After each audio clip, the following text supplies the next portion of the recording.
My Son is a Reborn Villain Chapter 80 to Chapter 125. Fu Yunrua opened the office door and walked in. Fu Zonghong, who was looking at the murals on the wall with his hands behind his back, turned around when he heard the sound. Fu Yunrua's expression was cold. What do you want?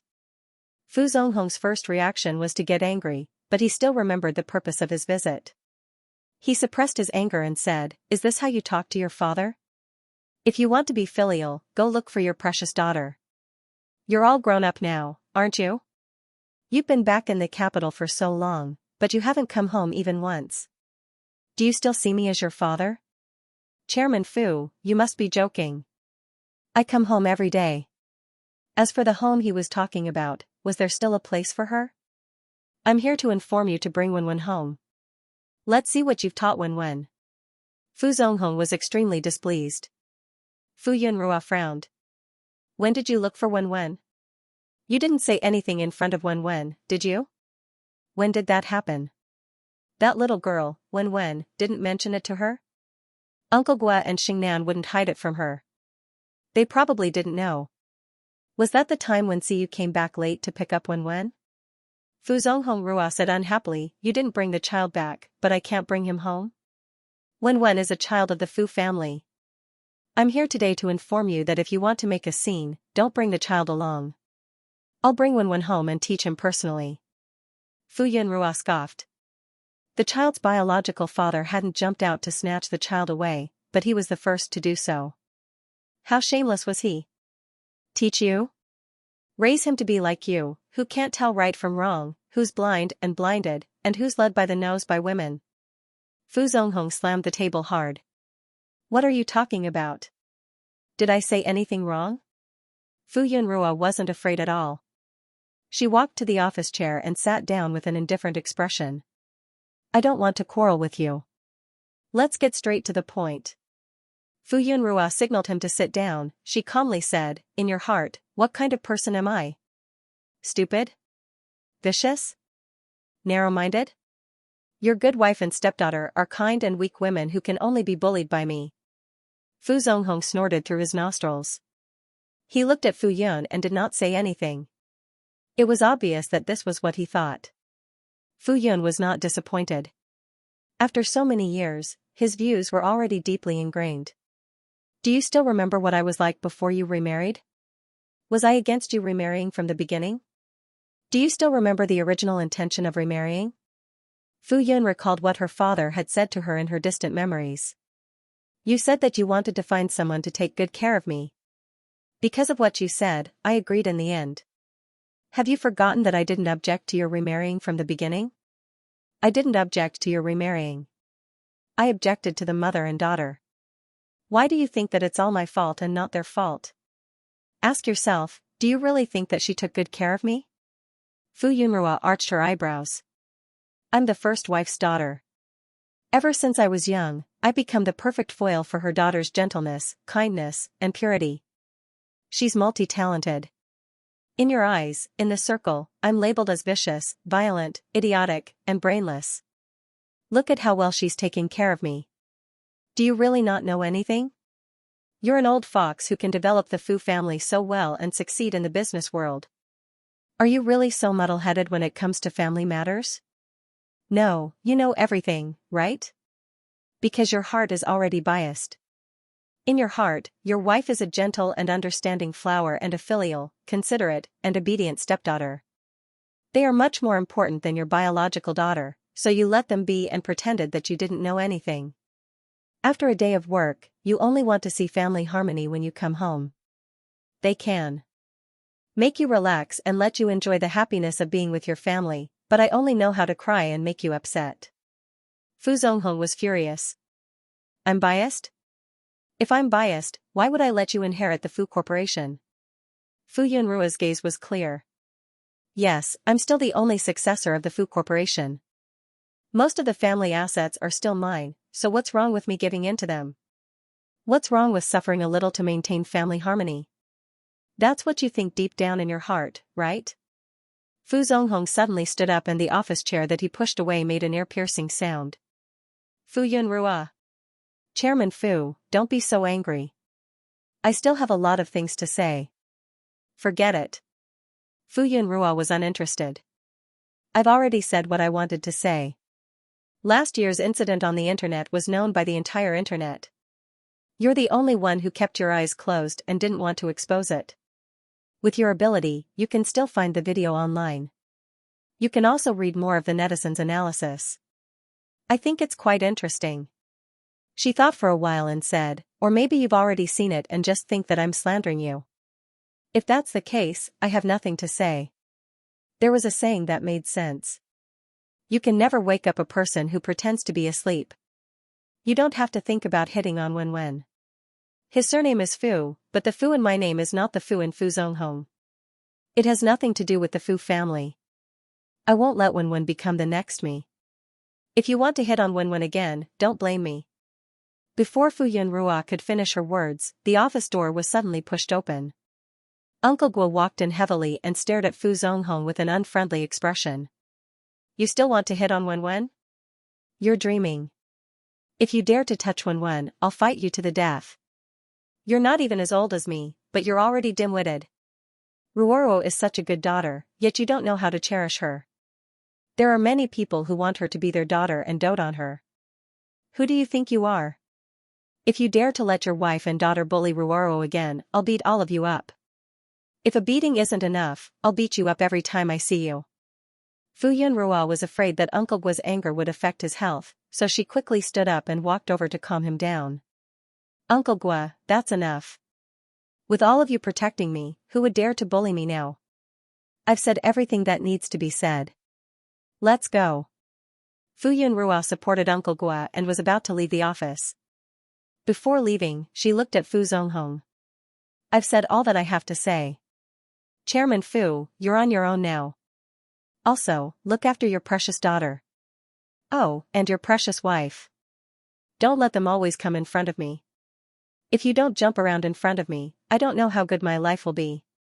She was annoyed whenever they jumped around. After Fu Yunrua finished speaking, she helped Uncle Guo out of the office, leaving Fu Zonghong alone in the office with a gloomy expression. Fu Yunrua returned to the flower shed and sighed faintly. She did not expect him to listen to her, she only hoped that he would appear in front of her less often. Uncle Guo still looked unhappy. If they dare to come in the future, call more people. Why are you talking so much nonsense? Okay. Next time, I'll call more people. Fu Yunrua coaxed. Uncle Guo still wanted to say something, but he remembered that he was her biological father. In the end, he snorted coldly and left with his hands behind his back.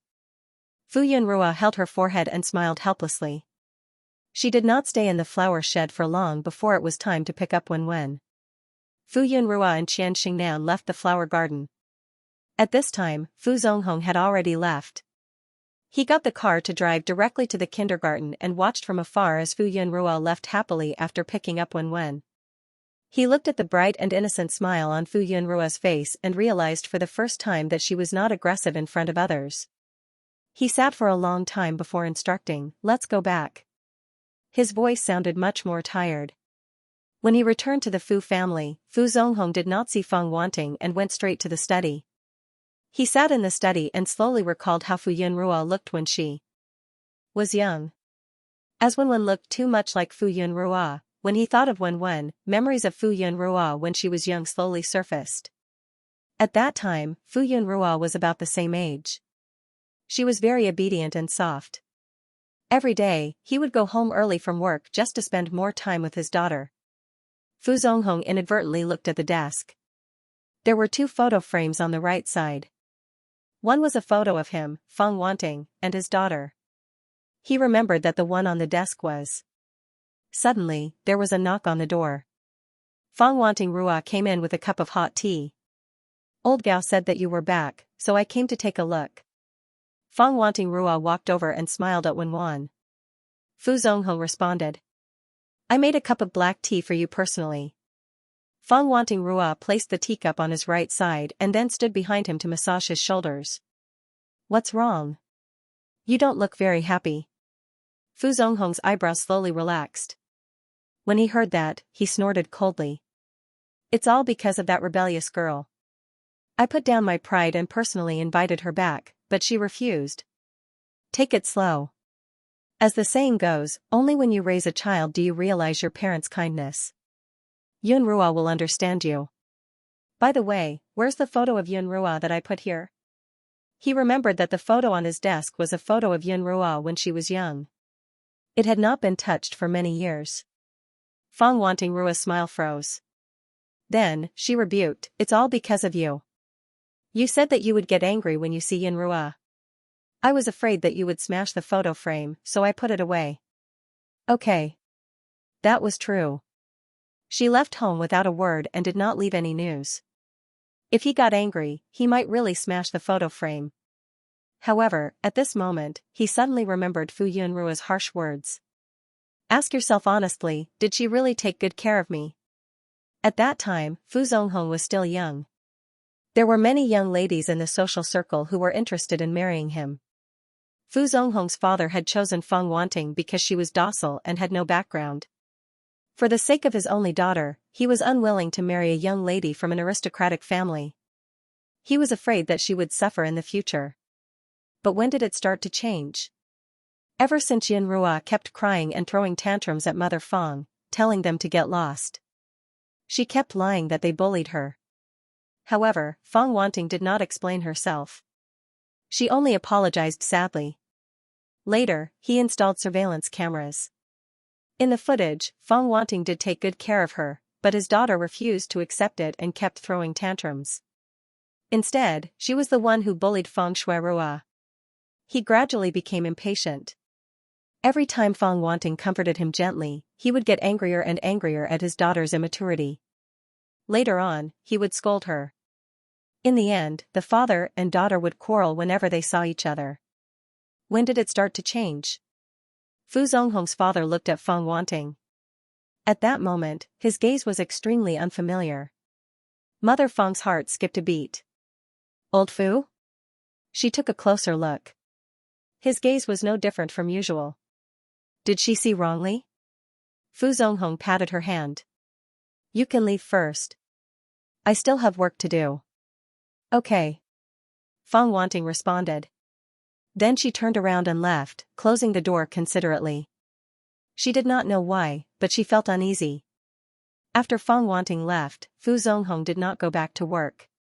Instead, he remained silent for a moment before calling his assistant.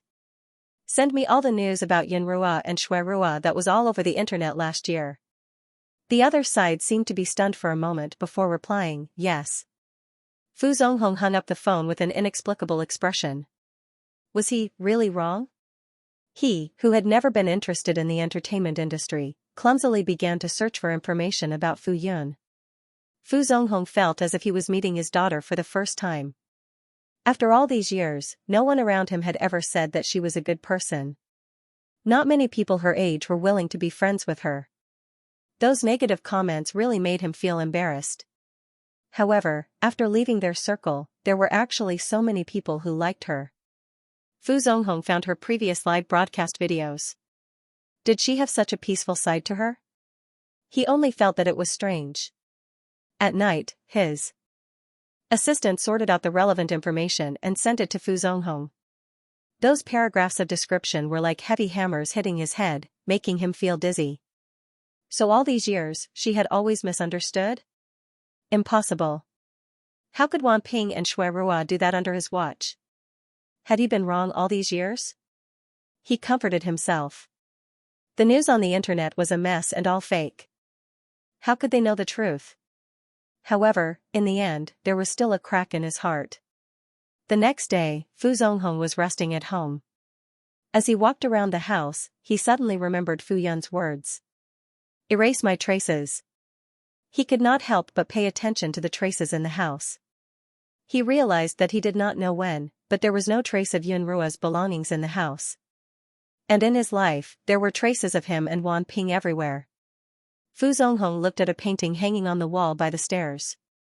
Old Fu, what are you looking at? Feng Wanting looked up curiously from downstairs. Then he smiled and said, the flowers in the yard have bloomed.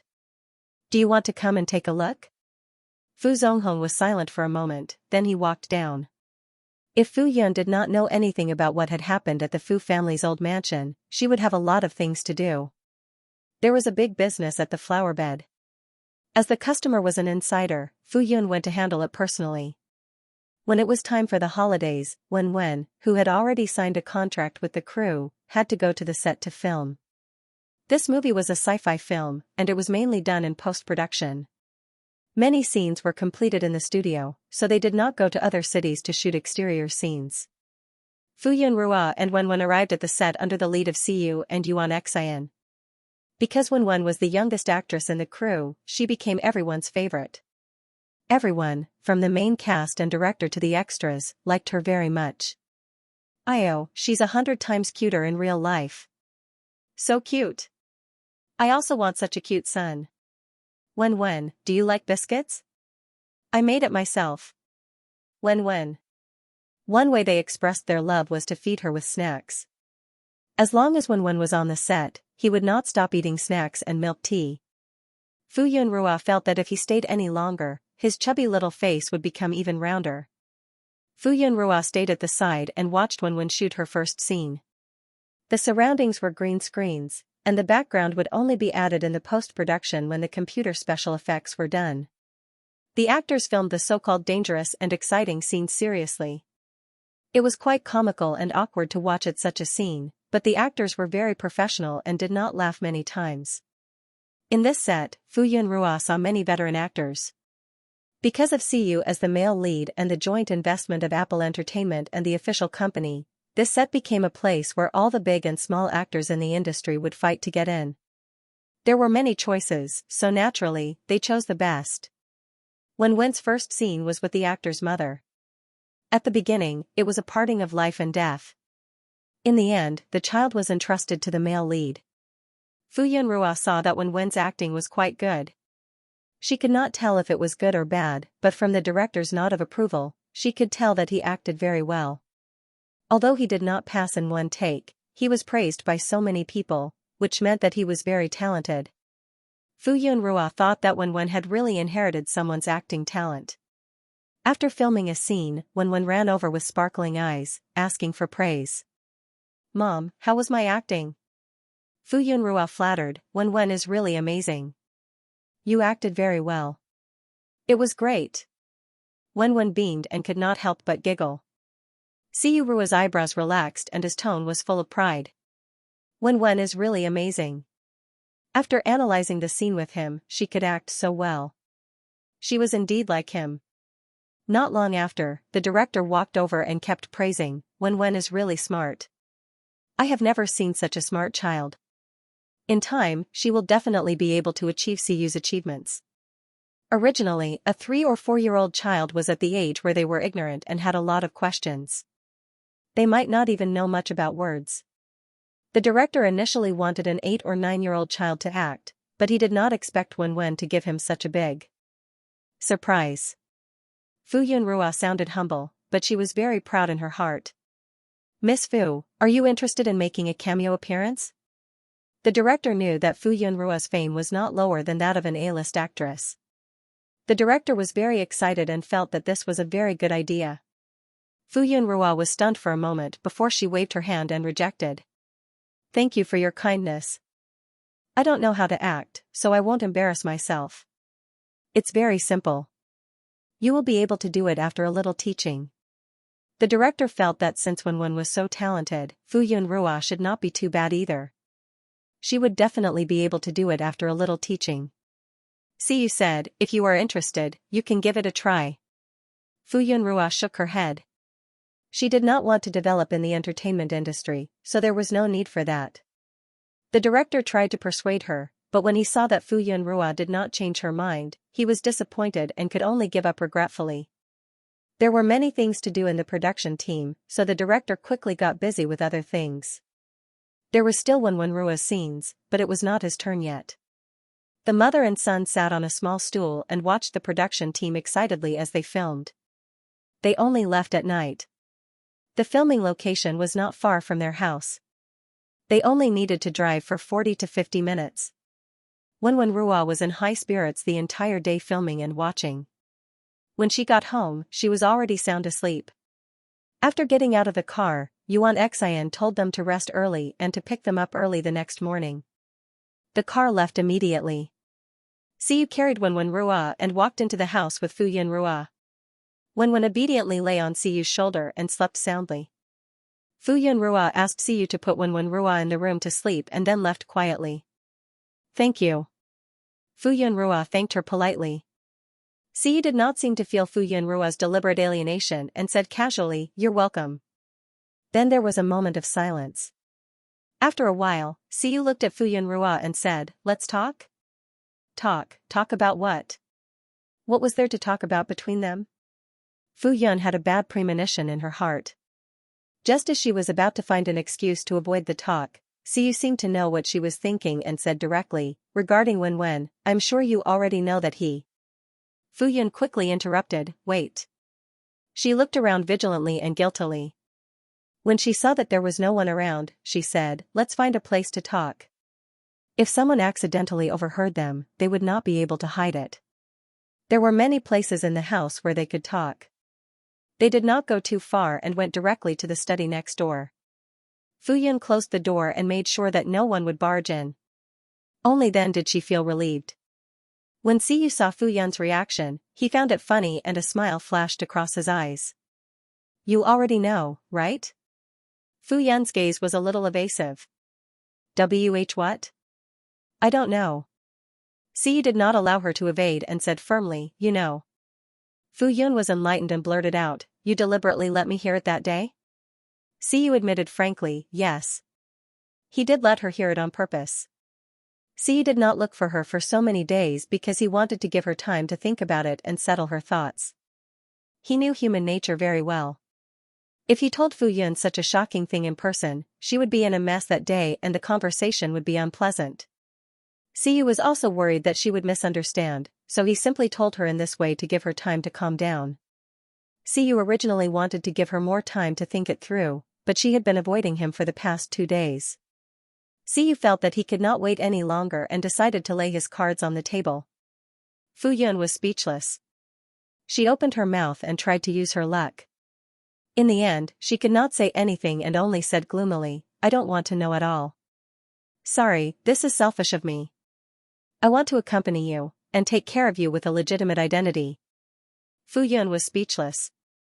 If the child's father was a complete stranger or if he did not speak so sincerely, Fuyun could throw a tantrum. However, after so many days, she really could not be angry at all. "When did you know that Wenwen is?" "In the village. I knew it the moment I saw you." When Siyu said this, he looked a little sad. He recognized her at first glance, but she had never suspected him even after he had been around her for so long. Fuyun was not to blame. She was not in the mood to find out who he was. Moreover, it had been so many years.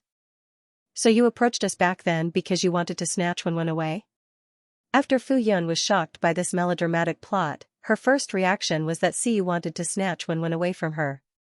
She knew that no matter how charming Wenwen was, she would not be able to make a best actor come to their house to be a bodyguard. He was even willing to be a stay-at-home dad to take care of the child. So it turned out that he had deliberately approached them. "I didn't want to snatch you away," Siyu comforted her. "Don't worry, I won't snatch Wenwen away from you." In this situation, even if he did not snatch her away, it was almost the same as snatching her away. Fuyun thought about how much Wenwen liked Siyu. Anyone with a discerning eye would know that if Wenwen knew that they were still blood-related, she would definitely be happier and would not reject the role of a father. Even she could not bring herself to treat Siyu coldly. After all, he really took care of him a lot and they usually got along very well. Even if she did not accept it, she could not stop Siyu from taking on the responsibility of taking care of the child. She also had to consider Wenwen's feelings. Scheming dog. He did it on purpose. Indeed, she was still too naive. Siyu saw Fuyun's expression change and seemed to have thought of something. Siyu did not pursue the matter.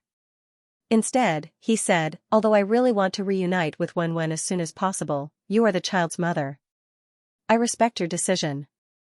This meant that it was up to Fuyun to decide when to tell Wenwen. However, Fuyun did not feel happy at all.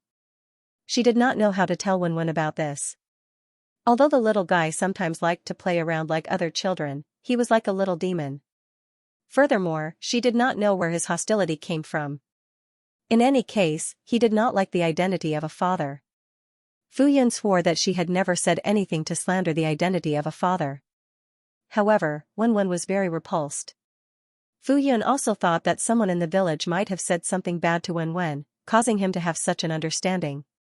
However, if Wen knew that his father was Siyu, perhaps he would not be repulsed. However, this was not just a simple reunion. There were many other things involved. Fu Yun looked at Siyu and asked, "Mr. Yu, have you thought about the future? If you and Wen are reunited, what will happen in the future?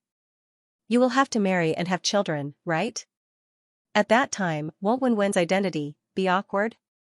Fu Yun really did not want to associate those three words with Wen. That was her only treasure. Furthermore, it would be unfair to Siyu's future wife and children. Wouldn't their existence make them uncomfortable? What if the other party had evil intentions and felt that Wen's existence was an eyesore and wanted to do something to hurt Wen? Wouldn't it be impossible to guard against it? What if all your fans know about this? At that time, will Wen be hurt? Will your family accept Wen wholeheartedly without any ill feelings? Won't there be gossip? Fu Yun said that Wen might encounter a lot of things after the matter was made public. If something like that really happened, it would be better for them to live a peaceful life and pretend that their father never existed. They would completely bury this matter. After all, they were not greedy for Siyu's own things. Even though she knew that this was unrealistic, if Feng Shui already knew about this matter, it meant that soon, other people would also know about it. The more people knew, the more this secret would not be a secret. One day, it would spread to Wen's ears. Siyu said with certainty, "I am the only child in my family. If my parents knew about Wen, they would be very happy to accept her." After all, he had not been close to women for so many years. His parents had long suspected that he was into men and did not have high hopes for him to marry a wife. They did not have high expectations for him and only hoped that he would have an heir. If they knew about the existence of Wen and Yun Rua, they would definitely be happy to accept him. As for his other relatives, they could only suck up to Wen. Even if they had any opinions, they could only hold it in. If the gossip spread to the people involved, they would not be able to get any dividends. "I will also take care of the fans. You don't have to worry." He did not care about fame. Besides, he already had the intention to leave the entertainment industry. It was only because he wanted to spend more time with Wen that he continued to stay. The fans' attitudes could never influence his thoughts. This was his personal matter. As for the future marriage and children you mentioned. Siyu's lips curved upwards. He looked into Fu Yun's eyes and did not allow her to avoid his gaze. He said word by word, "I want to be a father and accompany Wen as she grows up. I also want to be a husband and take care of you." Fu Yunrua looked at Siyu in a daze and did not react for a long time. Siyu leaned closer to her and said in a low voice, "My wife and children will only be you and Wen. Do you understand what I mean?" This sentence had an impact on Fu Yunrua. It was the same as when she heard that Siyu was Wen's father. Fu Yunrua took a long time to digest the meaning of Siyu's words. At that moment, her heart was beating like a drum. After a long while, she swallowed her saliva and her throat was dry. Fu Yunrua said sincerely, "Mr. Yu, you don't have to do this. Even if it's for Wen, it's not worth it for you to sacrifice yourself." Siyu raised his eyebrows. "Do you think I'm someone who would sacrifice myself?" Fu Yunrua. She could not understand the deeper meaning behind his words. Moreover, she did not know if Siyu was telling the truth. What if he wanted to do it so that he could openly snatch Wen? "I don't know if you will." Fu Yunrua vowed and said firmly, "Anyway, I won't. I won't joke about marriage." Although she had never thought of marriage, to her, marriage was sacred and could not be taken lightly. If two people who had no feelings for each other were tied together because of a child, it would be difficult for such a marriage to be happy. What if Siyu met someone he liked or she fell in love with him one day? Wouldn't this marriage be a joke? Anyway, she could not accept an extramarital affair. If they divorced in the future, wouldn't it hurt Wen even more? Siyu Rua. Was he not obvious enough? He did not want to marry her because he wanted to have a child. Siyu took 2 steps forward. When Fu Yunrua saw him approaching, she instinctively retreated and looked at him warily. You, what are you doing? Fu Yunrua retreated to the edge of the desk. Then, she could not retreat any further. Her waist was pressed against the edge of the desk and her upper body instinctively leaned back when Siyu came closer. Fu Yunrua's elbows were on the desk while Siyu's hands were on the desk and he hugged her. Fu Yunrua stuttered, I am warning you. Don't mess around. She would not fall for it. Siyu laughed softly and leaned closer to her. Rua, I like you. Fu Yunrua suddenly opened her eyes wide, her eyes crashing into his deep eyes. Her soul seemed to be sucked in and she was in a trance for a moment. She was absent-minded and her lips were pressed against a temperature that did not belong to her. Siyu did not scare her. He only kissed her lightly and then said again, Rua, I like you. His magnetic voice seemed to be electrifying. Fu Yunrua quivered and pushed him away fiercely. Then, she ran away to a safe distance. Fu Yunrua's thoughts were in a mess, but her face was calm. She bluffed and said fiercely, Mr. Yu, I can understand your feelings of wanting to acknowledge Wen. If you continue to provoke me like this, I will not let Wen acknowledge you. After saying that, Fu Yunrua opened the door and ran out. Siyu shouted, Rua. However, she did not stop. Instead, she ran even faster. She returned to her room and quickly locked the door. She felt her cheeks heat up. However, when she thought of his motive for doing this, it was as if a basin of cold water had been poured over her. Fu Yunrua thought that Siyu was too much. It was fine if he deliberately got close to them for Wen, but it was not right to provoke her because of this. No. Wonder he was always flirting with her. He must have wanted her to like him. Then, she would take the initiative to push Wen to his side. He would threaten him and use her as an excuse to climb up the social ladder. In the end, in order to please him, he would take the initiative to give up custody. This way, Wen would become his. Alright, maybe it was not that bad. However, he must have wanted to gain her favor so that she would not become an obstacle between Siyu and the child. He was too scheming. Fortunately, she did not fall for it. Siyu didn't know which part of the problem went wrong. Everything was fine before. According to his expectations, Fu Yun would have accepted his confession and officially become a family of 3. Siyu had already thought of getting his assistant to find the most suitable places to hold a wedding in the world and get the world's top designers to start designing wedding gowns for Fu Yun to choose from. Wasn't this reaction wrong? Even if she didn't agree, it was because Fu Yun's feelings for him were above that of a friend and not a lover, right? Siyu felt that Fu Yun should have liked him. He looked at himself in the mirror. He was still so handsome that he could make people dizzy. He shouldn't have lost his charisma, right? So, where did the problem go wrong? Siyu was puzzled. He couldn't help but look at Fu Yun, but he received an unfriendly glare. From afar, he seemed to be able to hear her snort coldly. Siyu.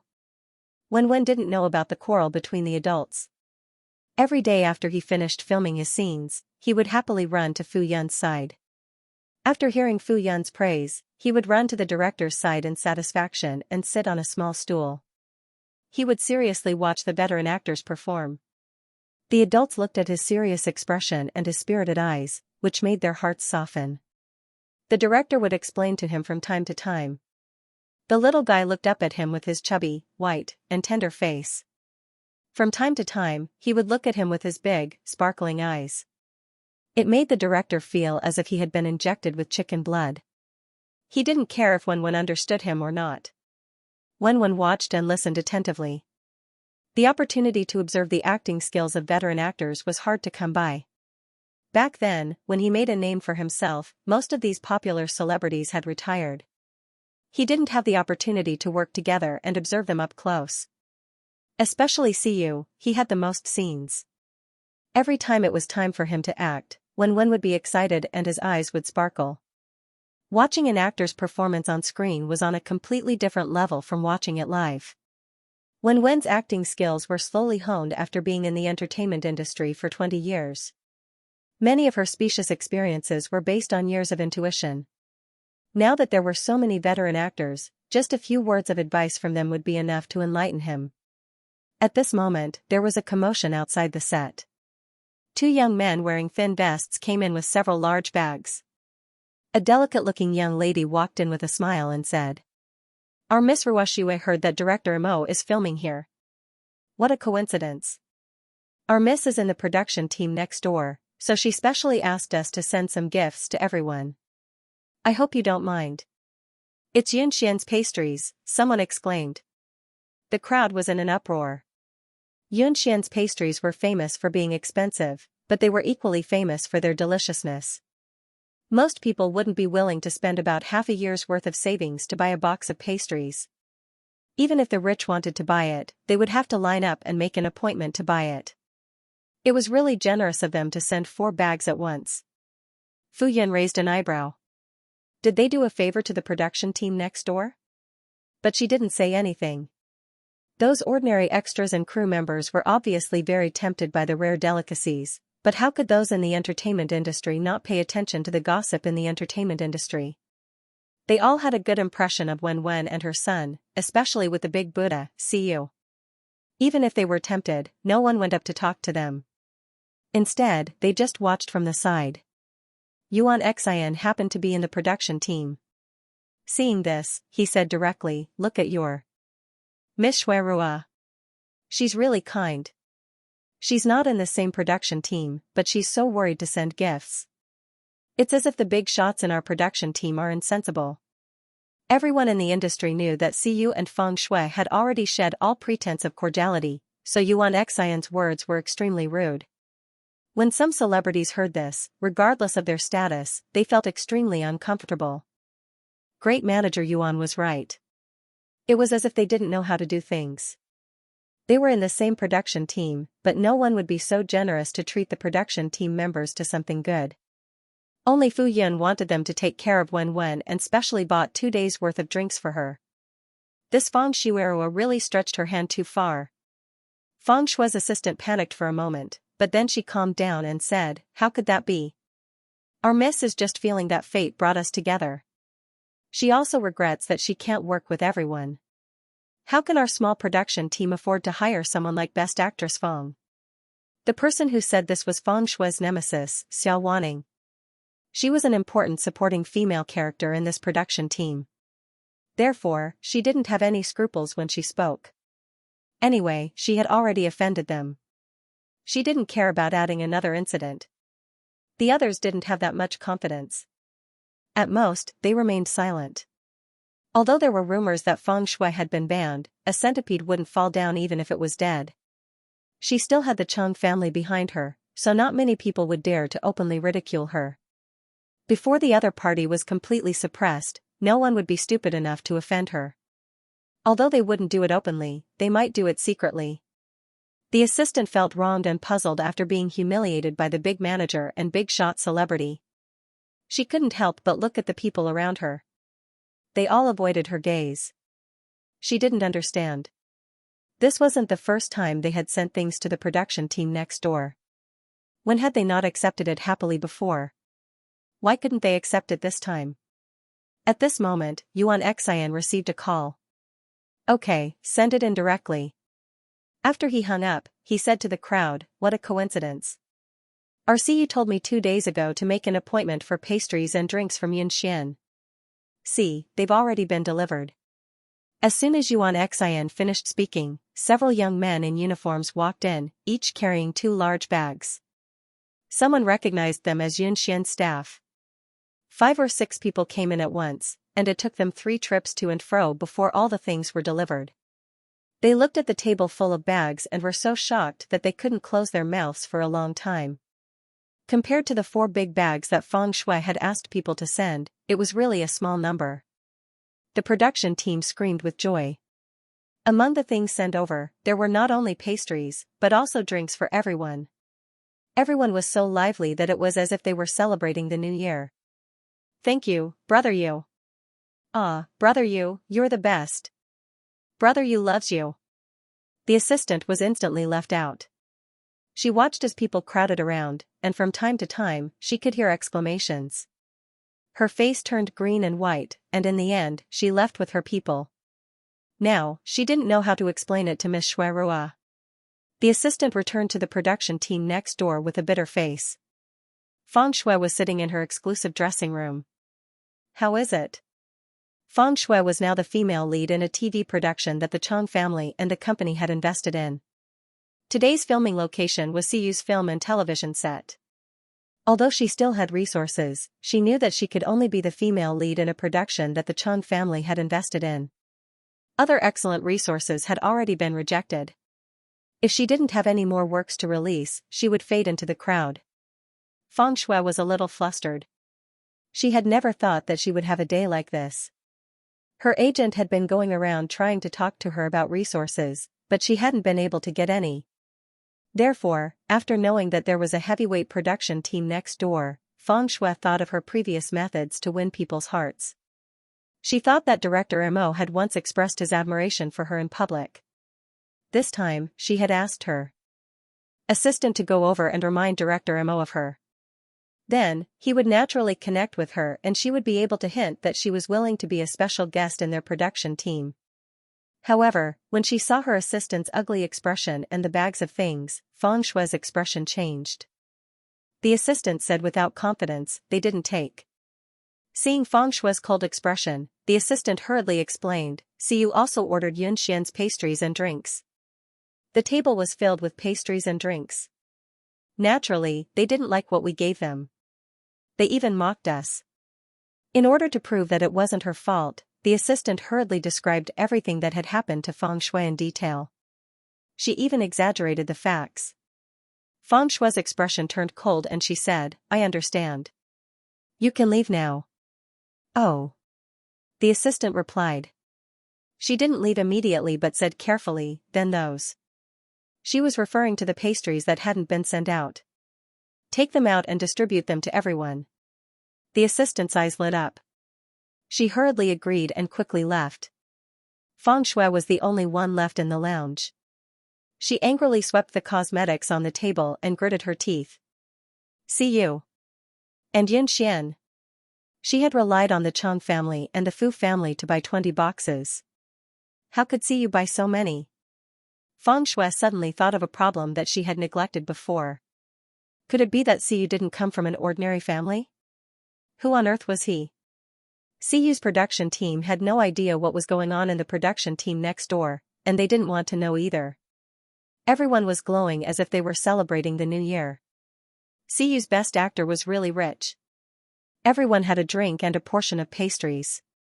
Everyone was beaming with joy. Yunxian's food was expensive and delicious. A drink cost more than 4 digits, not to mention these pastries.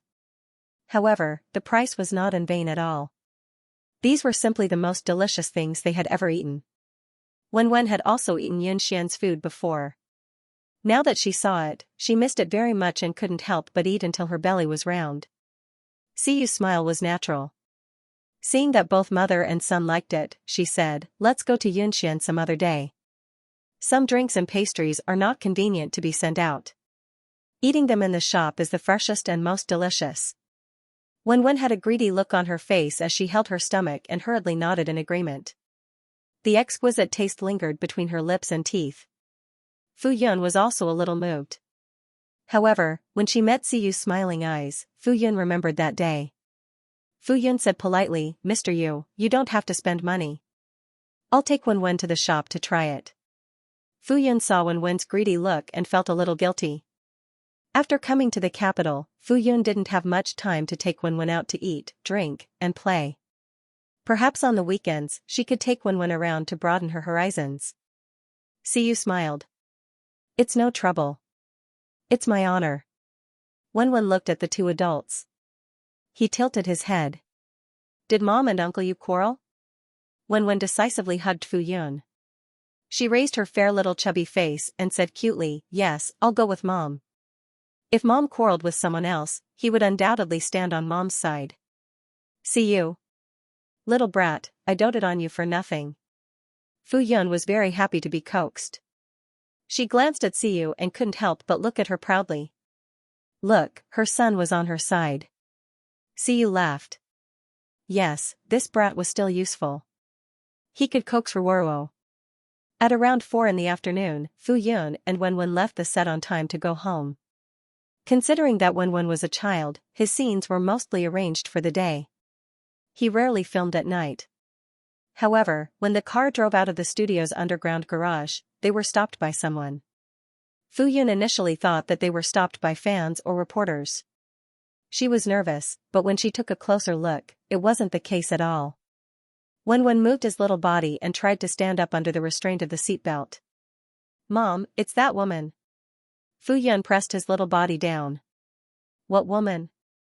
You have to be polite when you speak. You have to call. She felt that no matter what Wenwen called the other party, Wenwen would be at a disadvantage. Fu Yun decided to skip this tangled topic. The person who stopped them came over and knocked on the window, wanting them to get out of the car. Fu Yun didn't care about what was happening outside. Miss Fu, you see. Let them leave. Don't delay my return home. The person who sent them back today was a bodyguard in a black suit. However, he wasn't alone. When he encountered someone blocking his way, he immediately made a call. Not long after, a few strong men in black came from both sides. In less than a minute, the road in front was cleared and the car drove away smoothly. Wenwen tried his best to stand up. He twisted his small body and leaned against the back of the seat. He looked at the scene from the rearview mirror. The bodyguard in black stopped Feng Shui. From afar, he could see Feng Shui's livid face. He couldn't help but gloat. She probably rarely received such treatment, right? She was different from what he knew. Let's see if she can still be high and mighty in the future. Wenwen almost couldn't hold back his laughter. His chubby little butt was suddenly slapped twice. Don't be naughty. Hurry up and sit properly. Wenwen hurriedly covered his little butt and sat properly. Then, he protested to Fu Yun. Mom, I've grown up. You can't spank my butt anymore. How embarrassing. Fu Yun pinched his chubby little face. You're my son. Even if you're a few decades old, I'll still spank your butt if you do something wrong. When Wenwen heard this, he was stunned. His mother still wanted to spank him after he was a few decades old? His small mouth immediately pouted. Did he not want to lose face? He was already so old, yet he still wanted to be spanked by his mother. However, Wenwen glanced at Fu Yun. Fine, she was his mother. He could only pamper her. Wenwen sighed. It was really too difficult for him. Fu Yun didn't know what he was thinking. She was thinking about whether she should confess his background to Wenwen. She had a premonition that Feng Shuerua would not let the matter rest. When Feng Shuerua tried to make an issue out of this matter but was rebuked by her, she felt that Feng Shuerua might find the child one day and say something messy. Now that she knew that Feng Shui was in the production team next door, she was even more worried. However, she had previously sounded out that Wenwen didn't like the existence of the role of a father. Perhaps if she knew that it was Siyu, she would be happy to accept it? Fu Yun hesitated for a long time. In the end, she decided to confess to Wenwen personally. Since she couldn't hide it any longer, she might as well tell Wenwen in person. Wenwen did not know Fu Yunrua's inner turmoil. After the car stopped in front of the house, he could not wait to get out of the car. Then, he held Fu Yunrua's hand and ran back. Mom, do your homework. He remembered that he hadn't finished his homework yet. He had to go to school tomorrow, so he had to finish it quickly. Otherwise, he wouldn't get the little red flower. Fu Yun saw that Wenwen was full of energy, so she put aside her emotions and settled Wenwen's homework and dinner first. After washing up at 9 o'clock, Fu Yun wanted to carry Wenwen to her room to sleep. Wenwen was a little shy. He had gotten used to sleeping alone not long after he arrived in the capital. Moreover, his mother had to coax him to sleep every night before leaving.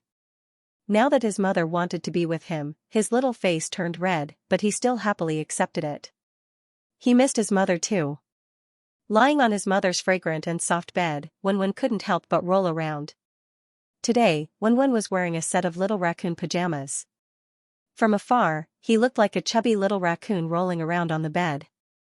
Fu Yunrua walked over with a smile and lay on the bed at the side.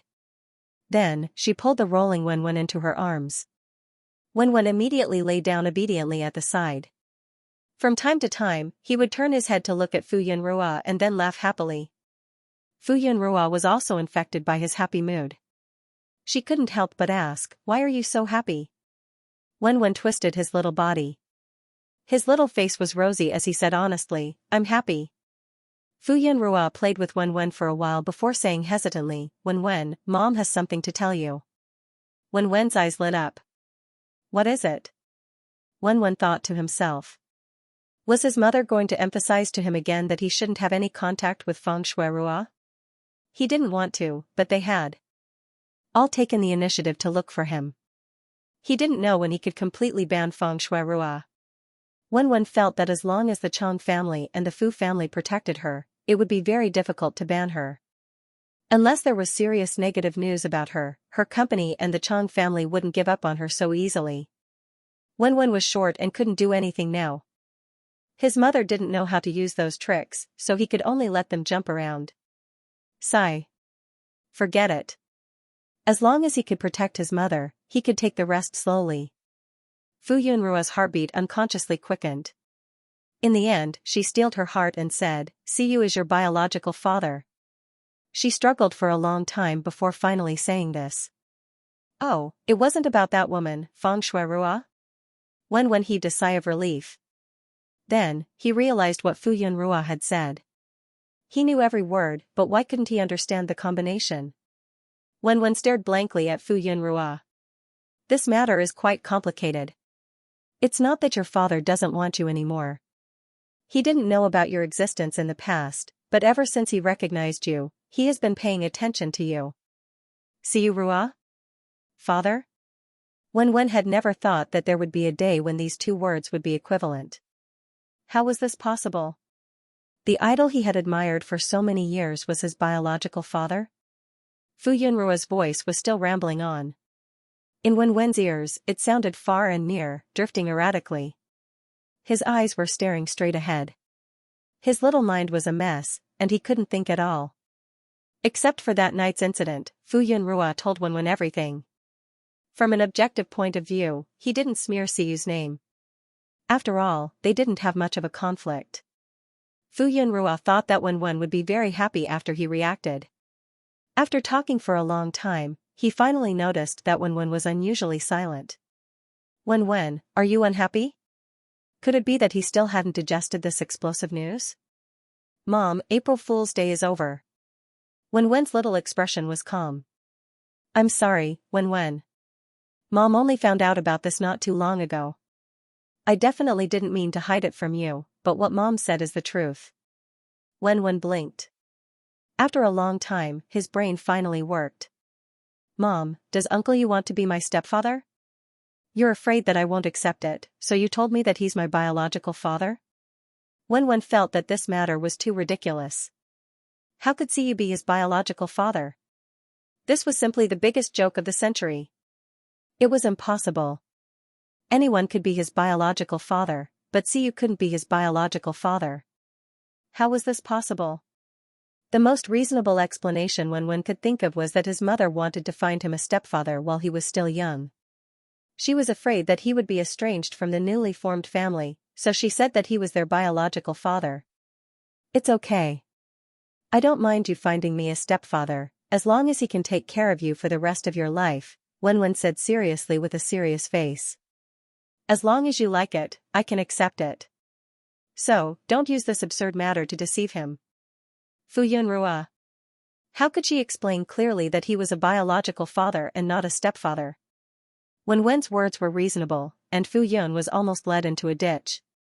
She thought that the adults were really telling a lie in order to successfully form a family. Fu Yun patted Wenwen's head. "Wenwen, I know you are a smart child. Mother is telling the truth. Moreover, isn't it good to have a father who dotes on you?" Fu Yun did not expect Wenwen's reaction. She thought that after Wenwen knew this fact, he would be very happy to accept it. After all, that was the person he liked and admired. What about Mother? Wenwen looked up at Fu Yun. "Don't worry, he has no intention of separating us. We will still be like before. Nothing will change. It's just that you have an additional father to take care of you. Wen. He buried his head in Fu Yun's arms and did not speak. Wen? Fu Yun called out. When she did not get a response, she did not force it. Instead, she patted her back rhythmically. Wen closed his eyes. His expression was complicated and difficult to distinguish. How could he believe this? Siyu was his biological father? He tried to find a loophole, but his thoughts were in a mess. In the end, he could not resist his child's instincts and unknowingly fell asleep. The next morning, Wen woke up in a daze. With Fu Yun's help, he changed his clothes and woke up not long after. Wen washed up while thinking. He seemed to have had a dream last night. He dreamed that his mother said that Uncle Yu was his biological father. He thought seriously. Could it be that he dreamed of what he thought of during the day? He wanted Uncle Yu to be his father? Fu Yun saw that Wen was still a little dazed. After he was done, she held his hand and led him downstairs. Because they all woke up early and the kindergarten was not far away, they had plenty of time to eat breakfast and took their time. Fu Yun looked at Wen's expression and couldn't help but ask, Wen, what Mom told you last night? Wen. So it wasn't a dream last night? Wen chewed on the fragrant meat bun and instantly felt that it was tasteless. However, in the spirit of not wasting food, he still finished the rest of the buns. After one night, Wen was able to think. He found a new point of doubt. Mom, do you have any evidence for what you said last night? Evidence? Fu Yun was stunned for a moment before she reacted. No. She had heard everything from Siyu, so she believed him. Now that Wen said this, if Fu Yun thought about it, wasn't she being too hasty? She believed everything Siyu said. What if he was bluffing her? Fu Yun felt that she was too naive. Wen saw that Fu Yun didn't have any evidence to prove it, so he frowned. Mom, how can you prove that it's true? Fu Yun. Without any evidence, she felt a little guilty and lacked confidence. Mr. Yu doesn't have to lie to us. Wen shook his head and didn't continue asking. He felt that his mother was also confused, so he should communicate with Siyu directly. Wen thought about it. Recently, he had heard people joking that he and Uncle Yu were very similar. Wen thought that it was because he had unconsciously brought out some charm when he was filming. In addition, children instinctively imitated the words and actions of the adults they liked. Wen also realized that he usually unconsciously imitated Siyu. Although he consciously adjusted later on, perhaps someone had noticed it? Could it be that because of this, Siyu had the idea to make him his son and then lied to his mother? Wen was more willing to believe that this was the reason. He didn't want to equate Siyu with the role of a father. In his heart, his father was equivalent to a scumbag who tricked innocent girls and then abandoned them. Fu Yun couldn't win against Wen, so she skipped this topic.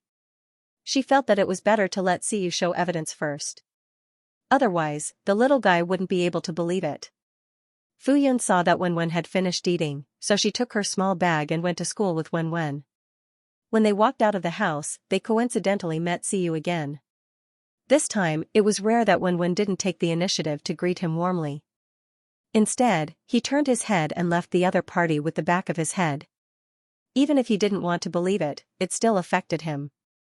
Wen was now busy going to school and couldn't be bothered with him. Of course, he was the only one who knew whether or not he was running away from the truth. Siyu? How did he provoke this little ancestor again? Fu Yun saw Wen's attitude, so she couldn't ignore the other party's greeting. She could only help Wen respond, morning. Siyu walked over and glanced at Wen. Then, he asked Fu Yun, what's going on? As a mother, her attitude towards him had changed 180 degrees, and as a son, he was also starting to give him attitude? Fu Yun didn't know where to start at that moment. Wen snorted at Siyu and pulled Fu Yun away. He didn't let Fu Yun talk to Siyu. Mom, the car is here. Fu Yun followed the force and walked a few steps. The car stopped beside her. Wen hurriedly urged Fu Yun to get into the car. After the two of them got into the car quickly drove away. Siyu? Why did she treat him like a scourge? Fu Yun glanced at Wen. Didn't you say that you wanted to talk to him? Why did she suddenly not want to see him? Fu Yunrua looked at the person who was still standing by the side of the road from the rearview mirror. She thought to herself, it seemed that the many coincidental encounters in the past were all intentional. It was to pick up Wen in disguise and to spend more time with Wen. She knew it. How could there be so many coincidences in this world? Wen's little eyebrows were still furrowed. I'm busy with school. Let's talk when I'm free. Fu Yun. She didn't know why, but she suddenly pitied Siyu a little. Wen said sternly, before I talk to the other party, you can't have any contact with him. His mother's personality was too innocent. At this moment, he felt that Siyu had bad intentions towards his mother. Without him watching over her, what if his mother was fooled into believing him? Fu Yun, pfft. She couldn't help but laugh. Wen's little expression was really too cute. Wen was very dissatisfied. Mom, don't laugh. I'm talking to you very seriously. Wen wanted her to have a proper attitude and not take his words to heart just because he was a child. Okay, I was wrong. Fu Yun stopped smiling and tried to put on a very serious expression. Wen is right. Mom will listen to Wen. Wen saw that Fu Yun knew that she was wrong and changed her attitude. He nodded in satisfaction and then reminded her again worriedly. Even though Fu Yun's attitude was good, she was still worried until Wen entered the school. You have to remember. Fu Yun, I remember. I know what to do. Go to school in peace. Mom will come to pick you up in the afternoon. Wen followed the teacher into the school, looking back 3 times at every step. After Fu Yun sent her child to school, she went straight to the flower garden to work. She didn't expect Siyu to come over personally. Obviously, he couldn't sit still because of Wen's attitude in the morning. Everyone knew that Siyu and the Fu family had a close relationship. Hence, Siyu went straight to the flower garden without any obstruction and stood in front of Fu Yun. Fu Yun couldn't chase him out in front of Uncle Gua, so she led him to the living room of the building to receive him. Fu Yun didn't beat around the bush and said directly, last night, I told Wen. As for suspecting that he wanted to be a stepfather and wanted evidence, Fu Yun didn't say much. Instead, she said, he said that he will talk to you when he has time. Siyu heard this and said, I'm not asking him. I want to ask you. What do you think? He had already confessed, but Fu Yun's attitude towards him was still distant. He didn't believe that he had lost his charm. But he couldn't guess her thoughts, so he could only ask her directly. Fu Yun. He wanted to lie to her again. She didn't answer but asked, how do you know that Wen is your son? What if he isn't? Do you have evidence? Siyu raised his eyebrows. Isn't this a matter of course? He said with certainty. Besides me, you haven't had anyone else, right? Fu Yun. Although it was the truth, when he said it, she felt very embarrassed and her face turned red. Siyu looked at her face. It was white with a tinge of red. It was so tempting that he couldn't help but want to take a bite to see if it was as delicious as he imagined, but he resisted. I've only had you all this time. Fu Yun looked at him with distrust. She didn't believe him. No matter how clean he was, it had been 4 to 5 years and he didn't have anyone by his side. She didn't want to discuss this topic with Siyu, so she forcefully changed the topic. Don't look for me in the near future, right? Wen repeatedly emphasized that before you come to a conclusion, I shouldn't have any contact with you. So. Fu Yun looked at Siyu and shrugged. You understand, right? She wanted to listen to her son. Siyu. This stupid kid. I have to get busy. Regardless of what Siyu was thinking, Fu Yun tactfully asked him to leave. Although Wen was not around, she had already promised Wen that she would not get close to Siyu, so she had to keep her promise. Otherwise, if the little guy got angry, it would be hard to coax him. I'll come and find you later. Siyu did not continue to pester them. He left the garden and got into a black limousine parked by the roadside. Siyu sat in the car and leaned against the back of the seat. He massaged his temples, feeling a headache coming on. Yuan Xian, who was sitting in the front seat, asked, how did the discussion go? Both of them are my ancestors. Cuy's tone was filled with sweet annoyance. After the little guy found out about the matter, he had treated him with disdain in the morning.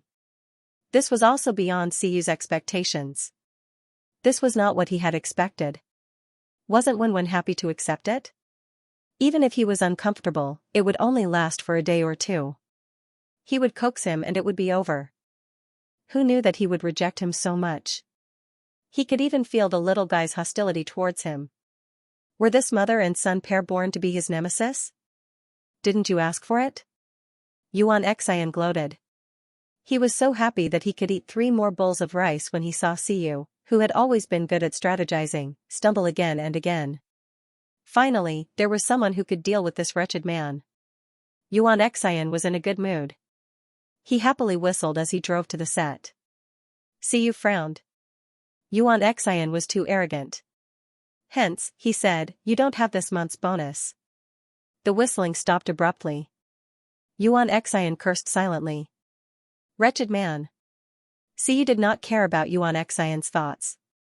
He was thinking about what exactly had gone wrong. For a child, it would be easier to reject and accept a complete stranger as his biological father, right? He had spent so much effort communicating with Wen to deepen their relationship. He could clearly see Wen's dependence and admiration towards him. If he revealed their relationship now, Wen should be able to accept it more easily. Why was his attitude completely the opposite? Could he say that they were indeed mother and son? Their reactions were exactly the same. One was hostile, and the other was distant. This was not going according to his script at all. Could it be that he had done something wrong before? The car drove along the road in an orderly manner. After a moment of silence, Xianxia suddenly said, Ciyu, let me say something as a bystander. Xianxia and Ciyu had been partners for more than 10 years. In the end, he couldn't bear to see him enter a dead end alone. Even though he was amused to see him deal with Fu Yunrua and her son's matter with confidence but not achieving the desired effect, they had been friends for so many years. He also hoped that the 3 of them could put aside their misunderstandings and become a true family. You can advance step by step in the business world. You can control a project from the start to the future as you wish, but you can't do that when it comes to relationships. The world of business is different from the world of relationships. You feel that you have paved the way, and they will naturally accept it happily. However, people's thoughts are the most uncontrollable. From another perspective, they might think that you are scheming and can even manipulate relationships. In the past, you treated them well with ulterior motives. Think about it. If a person tried his best to get close to you, and you accepted his existence, and he even became one of the most important people in your life, but in the end, you realized that he approached you with ulterior motives. Wouldn't you feel betrayed? Would you feel that your trust and feelings in the past were a joke? It's not easy to build trust between 2 people, but it can collapse in an instant. I'm speaking from a neutral standpoint. You did not handle this matter properly. It's easy for people to misunderstand. Ciyu could not deny that he approached her with ulterior motives. Even if he had put in his true feelings. He pondered for a moment and said, you have a bonus for this month. Xianxia was instantly delighted. Double? It seemed that his efforts were not in vain. Ciyu laughed. You wish. Xianxia. Ha, he should not have said so much nonsense. He should have let him take more detours. Wen sat on a small chair with her elbows on the desk. She rested her chubby chin on her hand and looked melancholic. Behind her, a group of children were chasing each other and playing with each other happily. Teacher Su and the lifestyle teacher looked at the children playing and then noticed Wen, who was sitting alone and seemed out of place. Teacher Su walked over and asked gently, Wen, what's the matter? Are you not happy? Can you tell me about it? Wen glanced at Teacher Su and shook his head. Teacher, I'm fine. How could he tell the teacher that dirty linen should not be aired in public? He did not have anyone to share this kind of thing with. Until now, he still felt that it was unreal and that this matter was ridiculous. If he really was, then what about his previous life? Why did he not appear in his life? Why did he not help his mother? What bothered him the most was why did he not appear even when his mother was no longer around? Wenwen's eyes were filled with confusion. He could not accept that the person he had always liked and admired was the scumbag that had been deeply ingrained in his mind. Even if they missed each other in their previous life, logically speaking, he could not blame him. Perhaps he did not know of their existence all these years. In this life, the trajectory of their lives had changed, which allowed them to cross paths and reunite. However, he still could not let go of this matter. He even felt wronged. Why did he not come to them in his previous life? Wenwen, come and play with us. Kong Kong's sturdy little body pounced on Wenwen, almost pressing Wenwen to the ground. Teacher Su hurriedly helped Kong Kong up. Kong Kong, you can't pounce on other children like this. You will get hurt, you know? Kong Kong laughed a few times. His eyes turned, and then he stuffed the plastic golden cudgel in his hand into Wenwen's hand. Wenwen, let's fight monsters together. Lei squeezed over, holding a pink fairy magic wand in her hand. She pouted and said, Wenwen wants to be a fairy with me. Bai Er noticed Wenwen sighed and hurriedly ran over, hugging Wenwen. I also want to be with Wenwen. The children quarreled over Wenwen again. Wenwen. It was not easy to coax this group of little sticky melons to play with him. How long did he have peace? Wasn't it 3 minutes? He just wanted to be a quiet and handsome man. Why was it so difficult? Teacher Su looked at them with a smile. They would not stop this small quarrel. They only needed to pay attention to the propriety between the children. Sure enough, the children soon shook hands and pulled Wenwen to play together. Teacher Su saw that although Wenwen would still play with the children, he would still be distracted from time to time, looking like he had something on his mind. Teacher Su felt worried and hurriedly told Fu Yun about Wenwen's abnormal situation, so that she could pay attention to the child's situation.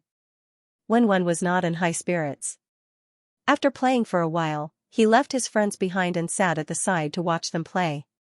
Kong Kong and the others played around Wenwen, then pulled Wenwen to play with blocks. Wenwen played 1 or 2 blocks, then watched them play. Wenwen sat quietly for a while and could not help but ask his friends, Kong Kong, do you think it's good to have a father? Kong Kong raised his head and said matter-of-factly, of course it's good. My father is very good to me. Every day, he comes to pick me up and send me to school.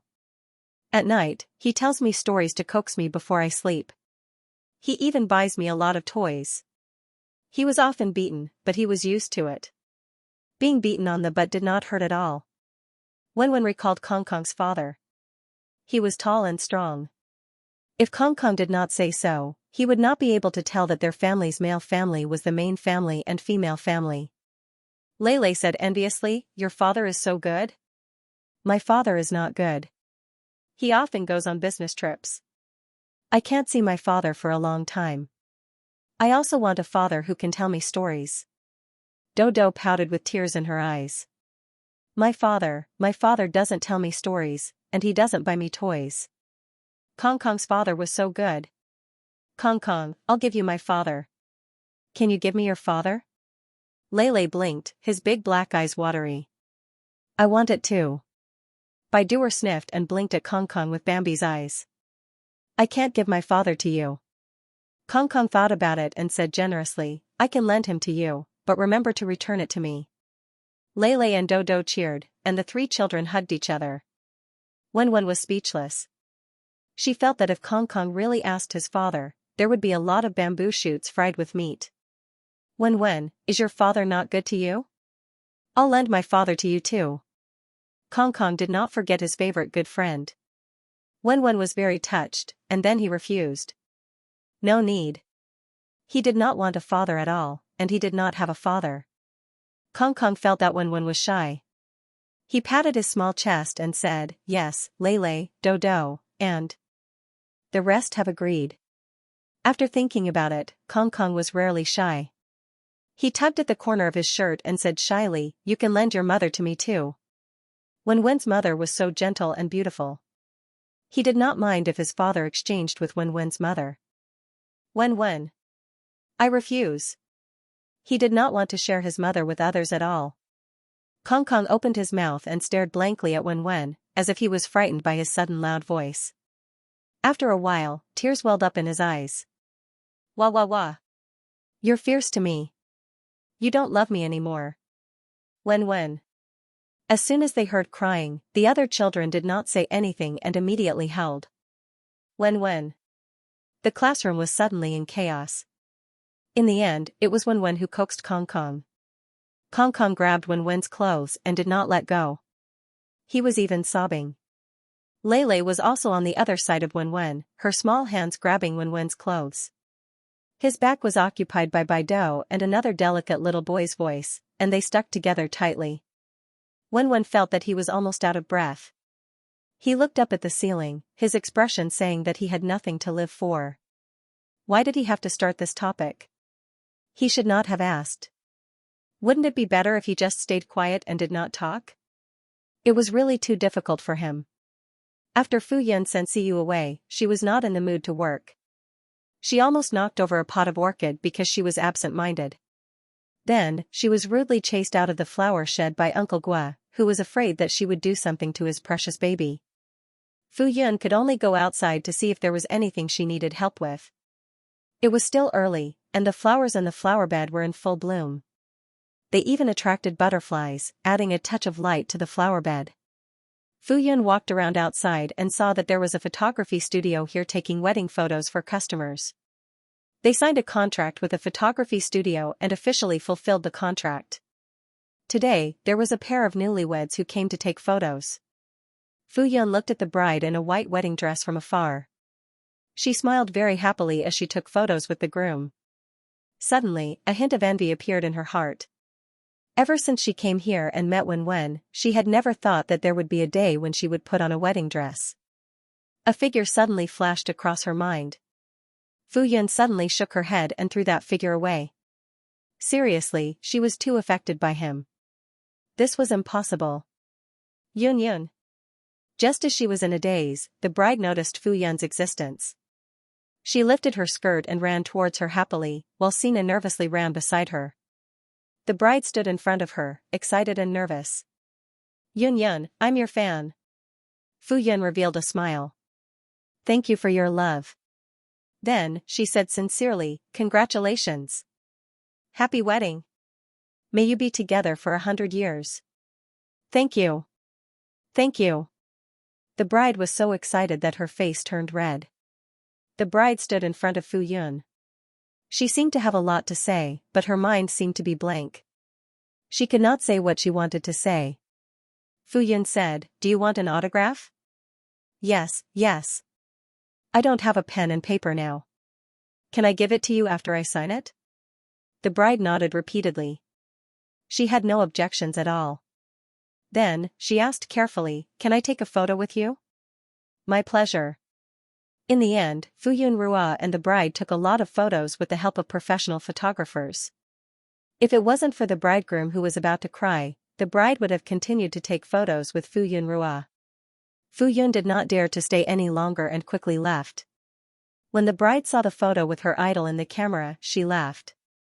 She felt that she had reached the peak of her life. She was actually wearing a wedding dress to take a photo with her idol. This photo is so good. I want to hang it in my bedroom. The groom complained, "What about me?" The bride looked at him with disdain. In the end, under the bridegroom's tearful complaints, she reluctantly changed the location and hung it in the study. If Fu Yun returned to the inner circle this time, she was worried that she would meet fans again. Although her fans were very rational, the nearby fans would come here to try their luck. When they were free to see if they could meet Fu Yun. She didn't come out often, only 3 or 4 times in total. The fans were anxiously waiting. Even if they guessed that she might be in a flower shed that was not allowed to enter, they did not make a fuss. After admiring the flowers, they would work harder next time. If they were lucky enough to meet her, they would just sign an autograph and take 2 photos before leaving in satisfaction. This time, because the other party was the bride, Fu Yun Rua couldn't refuse. She didn't want to affect her good mood, so she took a longer photo shoot, mainly changing a few scenes. Just a moment ago, she was still regretting that she might not be able to take photos in a wedding dress, but now, she was accompanying the person in a wedding dress to take photos. Fu Yun Rua instantly lost all her thoughts. She found an exquisite and beautiful notebook, wrote a top signature, and signed a few other autographs. Then, she asked Kiki to send it to them. The others also wanted to join in the fun and asked for autographs. Fu Yunrua noted down the number of autographs she wanted and sent them out when she had enough autographs.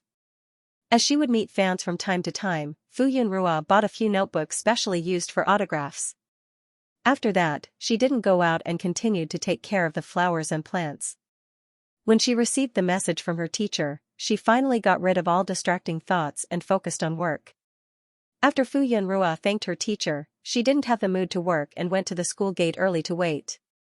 Fu Yunrua thought that this matter would affect Wenwen so much. Was she too careless? Suddenly, she regretted telling Wenwen. She didn't know if it was right or wrong. Suddenly, there was a knock on the car window. Fu Yunrua looked up and saw a very familiar person standing outside the car. She rolled down the car window and Siyu's face appeared in front of her. Fu Yunrua. Siyu supported himself with one hand on the car door and leaned forward slightly. Rua. Aren't you on set? Why are you here? I've finished filming my scenes for today. Oh. I want to pick up Wenwen with you and go home. Siyu's posture was very low. His tone was completely asking for Fu Yunrua's opinion, as if he would respect her opinion and leave if she strongly objected. Can I get in the car? I just want to say a few words. Fu Yunrua was about to reject him when she noticed Xianxia in the driver's seat. She hesitated for a moment. Siyu took Fu Yunrua's silence as consent. He opened the car door on the other side and got in. The weather had been getting hotter recently. Siyu stood outside for a while. When he opened the car door and got in, a wave of heat hit him in the face. Siyu had just sat down when a bouquet of yellow roses appeared in front of Fu Yunrua. I saw it on the way here, so I bought it. It's for you. Fu Yunrua looked down. The yellow roses matched with the other flowers. From a professional point of view, it was a perfect combination. Fu Yunrua's expression was complicated. I'm also in the flower industry. She had such a big garden of all kinds of flowers. Why would he give her a bouquet of flowers? Siyu said, the meaning is different. This is my gift to you. Fu Yunrua took a second look. Of course, she knew that the different colors of the flowers represented the language of flowers. Yellow roses represented an apology, and it was used between couples. This is not suitable. Fu Yunrua waved her hand to express her rejection. Siyu's voice suddenly became low. The people in the shop said that this bouquet of flowers is the most suitable for an apology. I just want to apologize to you. Can't you forgive me? Rua, I. Fu Yunrua snatched the flowers away. Stop talking. Fu Yunrua was afraid that he would say something nonsense. Xingnan was still here. Siyu's lips curved slightly. Then, he quickly flattened and asked in a low voice, the driver sent me here and left. Can I take your car home? Fu Yunrua was speechless. She looked at Siyu's face. The words, give an inch and you want a mile, seemed to be engraved on it. It was very obvious. Fu Yunrua was silent. Wenwen will be unhappy if he sees you sitting here. Siyu Rua was speechless. Didn't Wenwen say that he wants to talk to me? He'll have time after school, right? There was no way to refute this. Fu Yunrua lowered her head and did not say anything. She looked at her phone and chatted with her friends in the group. Although they did not gather often, Fu Yunrua was already familiar with some of the big streamers on the platform and had a few good friends in the industry. Whenever they had time, they would appear in the group and talk about everything and gossip. Siyu Rua kept looking at Fu Yunrua. Then, he lowered his head and pressed on his phone screen for a while. Fu Yunrua, who was chatting happily, suddenly received a new message. Why are you ignoring me? Then, he sent an aggrieved emoji. Fu Yunrua was speechless. Fu Yunrua could not help but glare at him. She had to be strict and not talk to Siyu. Thus, she pretended not to see it. Siyu sent a lot of emojis in a row. She did not know where he found them. They were very lifelike and very cute. Fu Yunrua almost could not help but laugh out loud when she saw them. Fu Yunrua could not help but send an emoji over as well. Then, Siyu sent even more emojis. After replying to one, there were two more. She had never lost in sending emojis. Thus, they started to fight with emojis. Until Qianxingnan's voice sounded. Yunrua, school is over. Fu Yunrua looked up and out of the car window. Indeed, there were already teachers leading the children out of the school gate. Fu Yunrua quickly got out of the car and did not forget to emphasize, "You're not allowed to come out." There were so many people outside. They would recognize Siyu the moment they saw him. He did not want to attract too much attention. Sigh, emojis were really poisonous. She did not want to pay attention to him at first, but she was too engrossed in the emojis and did not notice. Fu Yunrua quickly took one back from the teacher. The little girl pulled Fu Yunrua and could not wait to leave. Her eyes were still looking around vigilantly, afraid that Kong Kong or someone else would suddenly appear to snatch her mother away from her. Fu Yunrua followed her while observing Wen. She still looked energetic. If the teacher had not mentioned it to her, she would not have known that the little girl was still affected in school. Fu Yunrua opened the car door, carried Wen into the car, and then sat in. Wen turned her head to look behind. Only when Fu Yunrua got into the car and closed the door and did not see anyone rush out to exchange their mother with him did he heave a sigh of relief. Then, he turned his head and suddenly saw the person he did not want to see sitting next to him. "Why are you here?" If she was not restrained by the seatbelt, Wen would have jumped and hit the roof of the car. Siyu's mouth twitched. Was he so invisible? Just as Fu Yunrua fastened the seatbelt, Wen jumped and almost did not buckle it. She could not help but pat his little shoulder. "Don't move." Wen turned her head to look at Fu Yunrua and said angrily, "Why is he here?" Fu Yunrua said, "Didn't you want to talk to him? He happened to have time, so he came to pick you up." Wen was so angry that she slapped the cushion. "Just tell me a place and I'll go." She did not want him to pick her up. When she lowered her head, she saw a bouquet of flowers on the seat. "Who gave this to you?" Fu Yunrua saw his intense reaction and did not dare to tell the truth. She said directly, "This is not my flower. It's his. It's not because he's so strong that there's no place for him to put it, so he put it here temporarily." With that said, Fu Yunrua threw the flowers back into Siyu's arms. "Alright, he took it himself. Mom won't help him put it back." Wen looked at Siyu critically and accepted Fu Yunrua's explanation. "Siyu." He looked at this rascal and frowned. Why did he suddenly become so unadorable? Wen widened her eyes and stared back. She was like a little hedgehog with spikes all over her body. Fu Yunrua saw this and quickly comforted her. "Alright, Wen, don't be angry. It's Mom's lack of consideration. It's Mom's fault. She should have rejected him sternly just now. It's not Mom's fault." Wen glared at Siyu. It must be Siyu's fault. He was taking advantage of Mom's soft-hearted heart and pushing his luck. Wen was exasperated with his mother for failing to live up to his expectations. In the next moment, he felt that this person was too scheming. He always took advantage of when he was not around to coax his mother. Why did he admire? No, he did not admire or like this person in the past. He was too annoying. Wen. Siyu knew that he was in the wrong and softened his voice. "It's my fault. I should have asked for your opinion first." "Humph." Wen turned her head and snorted through her nostrils. Fu Yunrua saw that Siyu was defeated. She had to admit that she was gloating in her heart. He deserved it. He had schemed so much and even plotted against her feelings. Wen had really helped her vent her anger. In the short 10-minute car ride, Wen was like a little kitten baring its fangs and brandishing its claws. She used her cute appearance to pretend to be fierce, but in fact, she was not dangerous at all.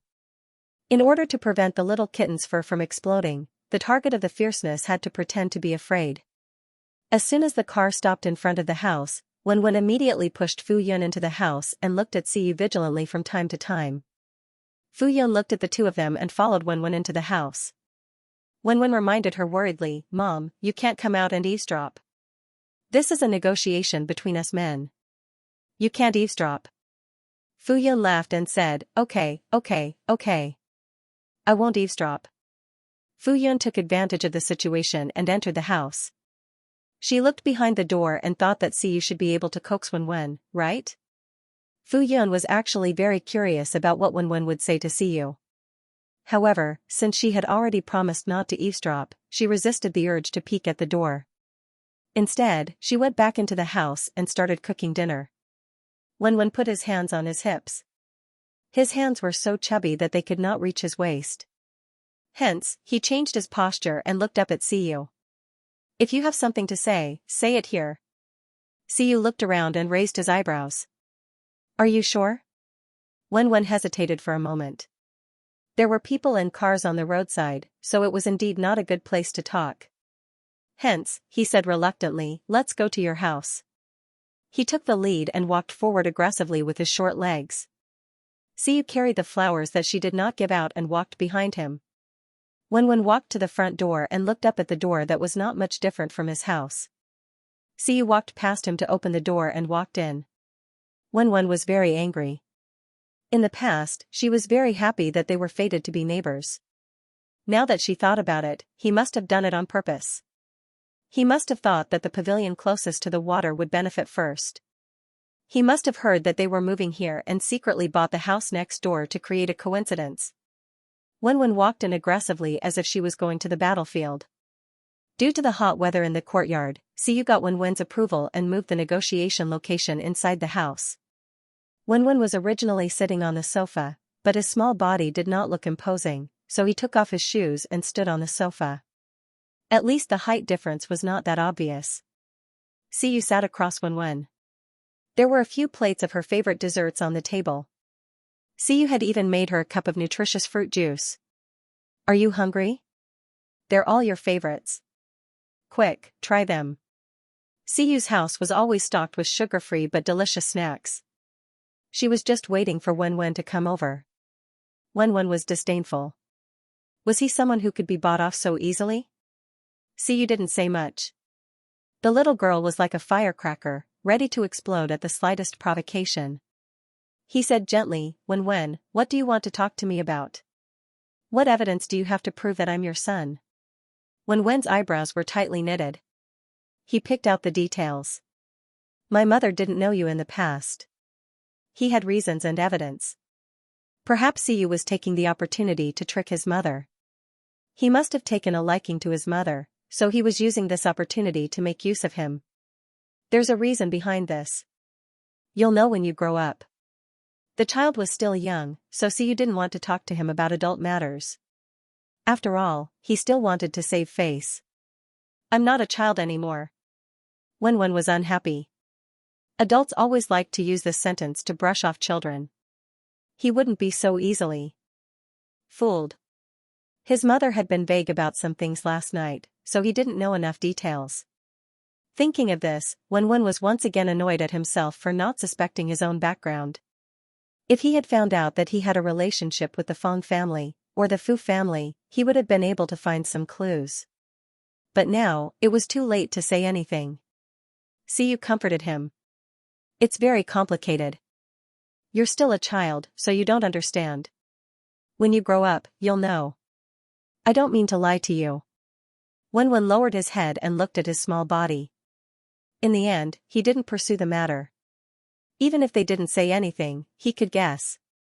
According to the rules of the entertainment industry, his mother was either drunk or drugged, and by a freak combination of factors, she was pregnant with him.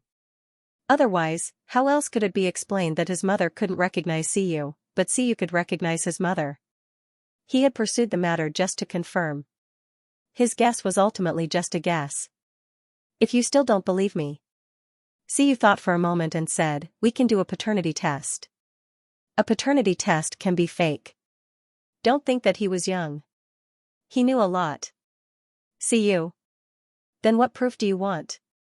What proof do you have? This little brat was stubborn. Wenwen said with certainty, anyway, you can't be my father. I'm your father. No. Yes. The two of them quarreled like elementary school chickens. They only stopped when their mouths were dry. The two of them quieted down and looked at each other. Siyu picked up his fruit juice and drank half a glass. Wenwen lowered his head and looked at the fruit juice in front of him. In the end, he couldn't resist the temptation. He jumped down and stood on the floor. He picked up the glass on the glass table and gulped it down. However, he didn't have the slightest self-awareness. After burping, he climbed back onto the sofa and stood up high to continue the confrontation. Siyu said, "How can you prove that I'm not your father?" Wenwen? Wenwen was eloquent. "I don't look like you. I look like my mother." "Yes, the son resembles the mother. But didn't you notice? When we look carefully, we also look a little alike. Everyone says so. You have to admit it." Although the little resemblance in appearance was covered up by his bulging baby fat and cute outline, he could still see some resemblance in his demeanor. Wenwen said self-righteously, "That's because I imitated you, so my behavior is a little like yours. But this can't be used as proof." He was annoyed. Of all people to imitate, he had to imitate Siyu. Otherwise, there wouldn't be any resemblance at all. Neither of us can raise flowers. You and I are not the only ones who can't raise flowers. We eat grapes and don't spit out seeds. You and I are not the only ones. I'm very good at acting. You are also very talented. You and I are not the only ones who are talented. I like to eat fish and meat. I don't like to eat vegetables. Most children don't like to eat vegetables. Brat, don't you know that if there are too many coincidences, it's not a coincidence anymore? I also know that it was purposely set up. Siyu looked at Wenwen speechlessly. This brat was not easy to deal with. Siyu realized that he couldn't fool. No, he couldn't convince a child. The child's words were clear and logical, and he couldn't refute them. Thus, he used Wenwen's logic to refute. Then you can't convince me and prove that I'm not your father. The two of them stared at each other. Neither of them could convince the other, and in the end, they parted on bad terms. Wenwen ran home and disappeared in a gust of wind without looking back. Siyu followed behind and watched the child enter the house.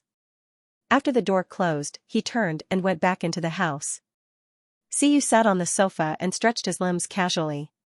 He looked at the 2 plates of untouched desserts and put one in his mouth. After a while, he laughed and scolded, "Brat." He was quite smart. Wenwen ran home angrily. When he saw Fu Yun, he plunged into her arms and hugged her without saying a word. Fu Yun originally wanted to ask how the discussion went, but when she saw Wenwen's rosy lips pouting, she found it funny and said, "Did it not go well?" Fu Yun didn't think that a 4-year-old child could have a good discussion, so she let him do whatever he wanted. She thought that Siyu would be able to coax Wenwen, but it seemed that he had angered him instead. Okay, let's not be angry." Fu Yun held Wenwen's hand and walked to the dining table. "Look, Mommy made a lot of delicious food for you." Wenwen sniffed. He smelled his favorite sweet and sour pork ribs. Immediately, his eyes sparkled as he looked at Fu Yun. Fu Yun smiled and then brought Wenwen into the kitchen to wash his hands first before returning to the dining table. Wenwen sat on the child's chair and looked at the 4 dishes and 1 soup on the dining table. 3 of the dishes were meat, and only 1 dish was vegetables. The soup was seaweed soup. Wenwen swallowed his saliva. His stomach said that he was very hungry and wanted to eat a lot of meat. Fu Yun gave Wenwen a piece of pork ribs. Wenwen happily picked it up and took a bite. Delicious. Mommy's sweet and sour pork ribs were the best. He quickly finished the first piece, and then Fu Yun gave him another piece. Wenwen had been so obedient recently. He had suffered a lot during filming and needed to eat more meat to nourish his body. Wenwen was about to eat the 3rd piece of meat when Siyu's words suddenly rang in his mind. He suddenly froze. Fu Yun was originally smiling as she watched Wenwen eat the meat, but he suddenly stopped eating. She couldn't help but ask with concern, "Wenwen, what's wrong?" Wenwen put down the meat and said angrily, "I don't like to eat meat anymore. I want to eat vegetables." He decided that from today onwards, he would change all the small habits that Siyu had. He would start by eating vegetables. Fu Yun immediately touched Wenwen's forehead worriedly. Could Wenwen be sick? He actually didn't want to eat meat and wanted to eat vegetables? Although he would only eat a few mouthfuls of vegetables a year ago when he had to be coaxed to eat vegetables, it was only in the past year that he took the initiative to eat even if he didn't like to eat. But after eating enough, he basically wouldn't eat more. Seeing him suddenly say this, Fu Yun was of course worried. She couldn't accurately feel his temperature with her hands, so she leaned over and touched his forehead. Yes, his temperature wasn't particularly high. It should be normal. Mommy, I'm fine. Then why don't you eat meat anymore? Of course, Wen wouldn't say that he wanted to change his habit that was the same as Siyu's. He rolled his eyes and found a reason. I want to lose weight. Fu Yun immediately poked his forehead. What do you mean by losing weight? Where are you fat? I think you want to be a stick. Wen lowered his head and looked at himself. He had a bulging watermelon belly and his small arms and legs were very round. He pursed his lips. I'm fat everywhere. Nonsense, this isn't fat. Children are all like this. When you grow up, you will become skinny. Dodo isn't like this. He's too skinny. You can't learn from him. Think about it. Aren't you the most popular in class? Wen thought about it. That was right. This shows that you are the most likable. Don't you want to be the most handsome child in kindergarten? Wen. He hesitated. It was his nature to like being in the limelight. Of course, he wanted to be the most popular child. Then do you still want to lose this cute fat? Wen immediately shook his head. Fu Yun was satisfied. She picked up another piece of meat for him. Good boy. Wen continued to gnaw on the fragrant pork ribs. When his stomach became rounder, he realized that something was not right. He said that he wanted to lose weight was just an excuse. Wen. He touched his stomach and looked at the sky with a depressed expression. With his mother around, what could he do to change this habit? Fu Yunrua didn't get the details of their conversation from Wen, but she got the general idea from Siyu that night. Fu Yunrua originally wanted to ignore Siyu so that Wen wouldn't explode when she found out. She also wanted to keep a distance. However, Siyu's message made her heart itch and she couldn't help but reply to the message. The conversation between the two of them revolved around who could convince who, and they actually talked for almost 2 hours. That was impressive. What surprised Fu Yunrua even more was that Siyu didn't manage to convince Wen. She didn't know why, but she suddenly felt very proud. Her. Wen was so impressive. Siyu humbly asked Fu Yunrua for advice. What evidence should he provide to convince Wen? Fu Yunrua obviously wouldn't give him any advice. Instead, she replied, Wen repeatedly emphasized that this is a conversation between the two of you. You can't let me know. If Wen finds out, it wouldn't be as simple as just exploding. Siyu Rua. There was silence on the other end for a while. Then, a voice message was sent. Rua, I'm so sad. You want to burn the bridge after crossing the river. Siyu's voice sounded very aggrieved. Then, she sent a few pitiful emoticons. Fu Yunrua couldn't help but laugh. Then, she replied in a good mood, depends on my mood. After laughing, Fu Yunrua was also thinking about this problem. Although a paternity test could be faked, this was the only evidence that could prove it. Fu Yunrua also wanted to see the results. Even though she knew that Siyu wouldn't lie to them with something that could be easily exposed. Fu Yunrua already believed that this matter was true. She just needed an authoritative proof. Hence, Fu Yunrua typed, let's do a paternity test. Okay. Early the next morning, Fu Yunrua consulted Wen first. Wen, I think it's better for you to do a paternity test. Regardless of whether you are related by blood or not, at least we have a basis, right? Right now, we're just talking about it verbally. Whether it's true or not, we don't have much confidence. Fu Yun also felt awkward. Her child was already so big. As a mother, she did not even know who the child's biological father was. She wanted to do this report not because she wanted to know about Bang Siyue, but because she wanted to figure it out. A paternity test is the most authoritative and effective way to identify whether two people are related by blood. Fu Yun was worried that Wen did not understand what a paternity test was, so she deliberately explained it to her. Wen said awkwardly, "The appraisal can also be faked." Fu Yun said casually, "I'll go to the hospital to do a DNA test. I guarantee that he won't touch it." "Don't tell me that Wen doesn't trust mother?" Wen did not say anything. He said that he did not trust mother, but in fact, he knew in his heart that Siyu would not interfere. In the end, Fu Yun trimmed Wen's fingernails as a sample. Then, she took the sample provided by Siyu and looked for her own connections. She had a senior's wife who was a doctor in the Imperial Capital Hospital. They had always been in contact and had a good relationship. When she went to ask her for help, the other party agreed without hesitation. Her senior even came over personally to get the sample, so Fu Yun did not have to make a special trip. Fu Yun asked them to keep it a secret and not let a second person see the whole process. After all, both parties' appraisal methods were too special. Once it was seen and spread, it would definitely cause a huge uproar. The appraisal report would not be out for a while. Fu Yun was also absent-minded when she was working. Even if she knew that the results were almost certain, she would still be affected. In the end, she forced herself not to think about it and used work to divert her attention. Wen was also affected. He knew in his heart that the appraisal report would be out in 2 or 3 days. He wanted to hurry up, but in the next moment, he guessed that there might be all kinds of accidents before the report was out. However, his attention was quickly diverted by other things. When Kong saw Wen, he clung to him and looked aggrieved. "Wen, my father hit me again last night." Kong touched Meaty's butt. "I told my father that I wanted to lend him out, so he hit me." Although it did not hurt, it did not affect him from asking Wen for consolation. Wen. He knew it. A meal of stir-fried pork with bamboo shoots was inevitable. Leilei's face was full of horror. "Your father hits children?" Kong nodded. "Yes." Leilei and Dodo subconsciously covered their little butts.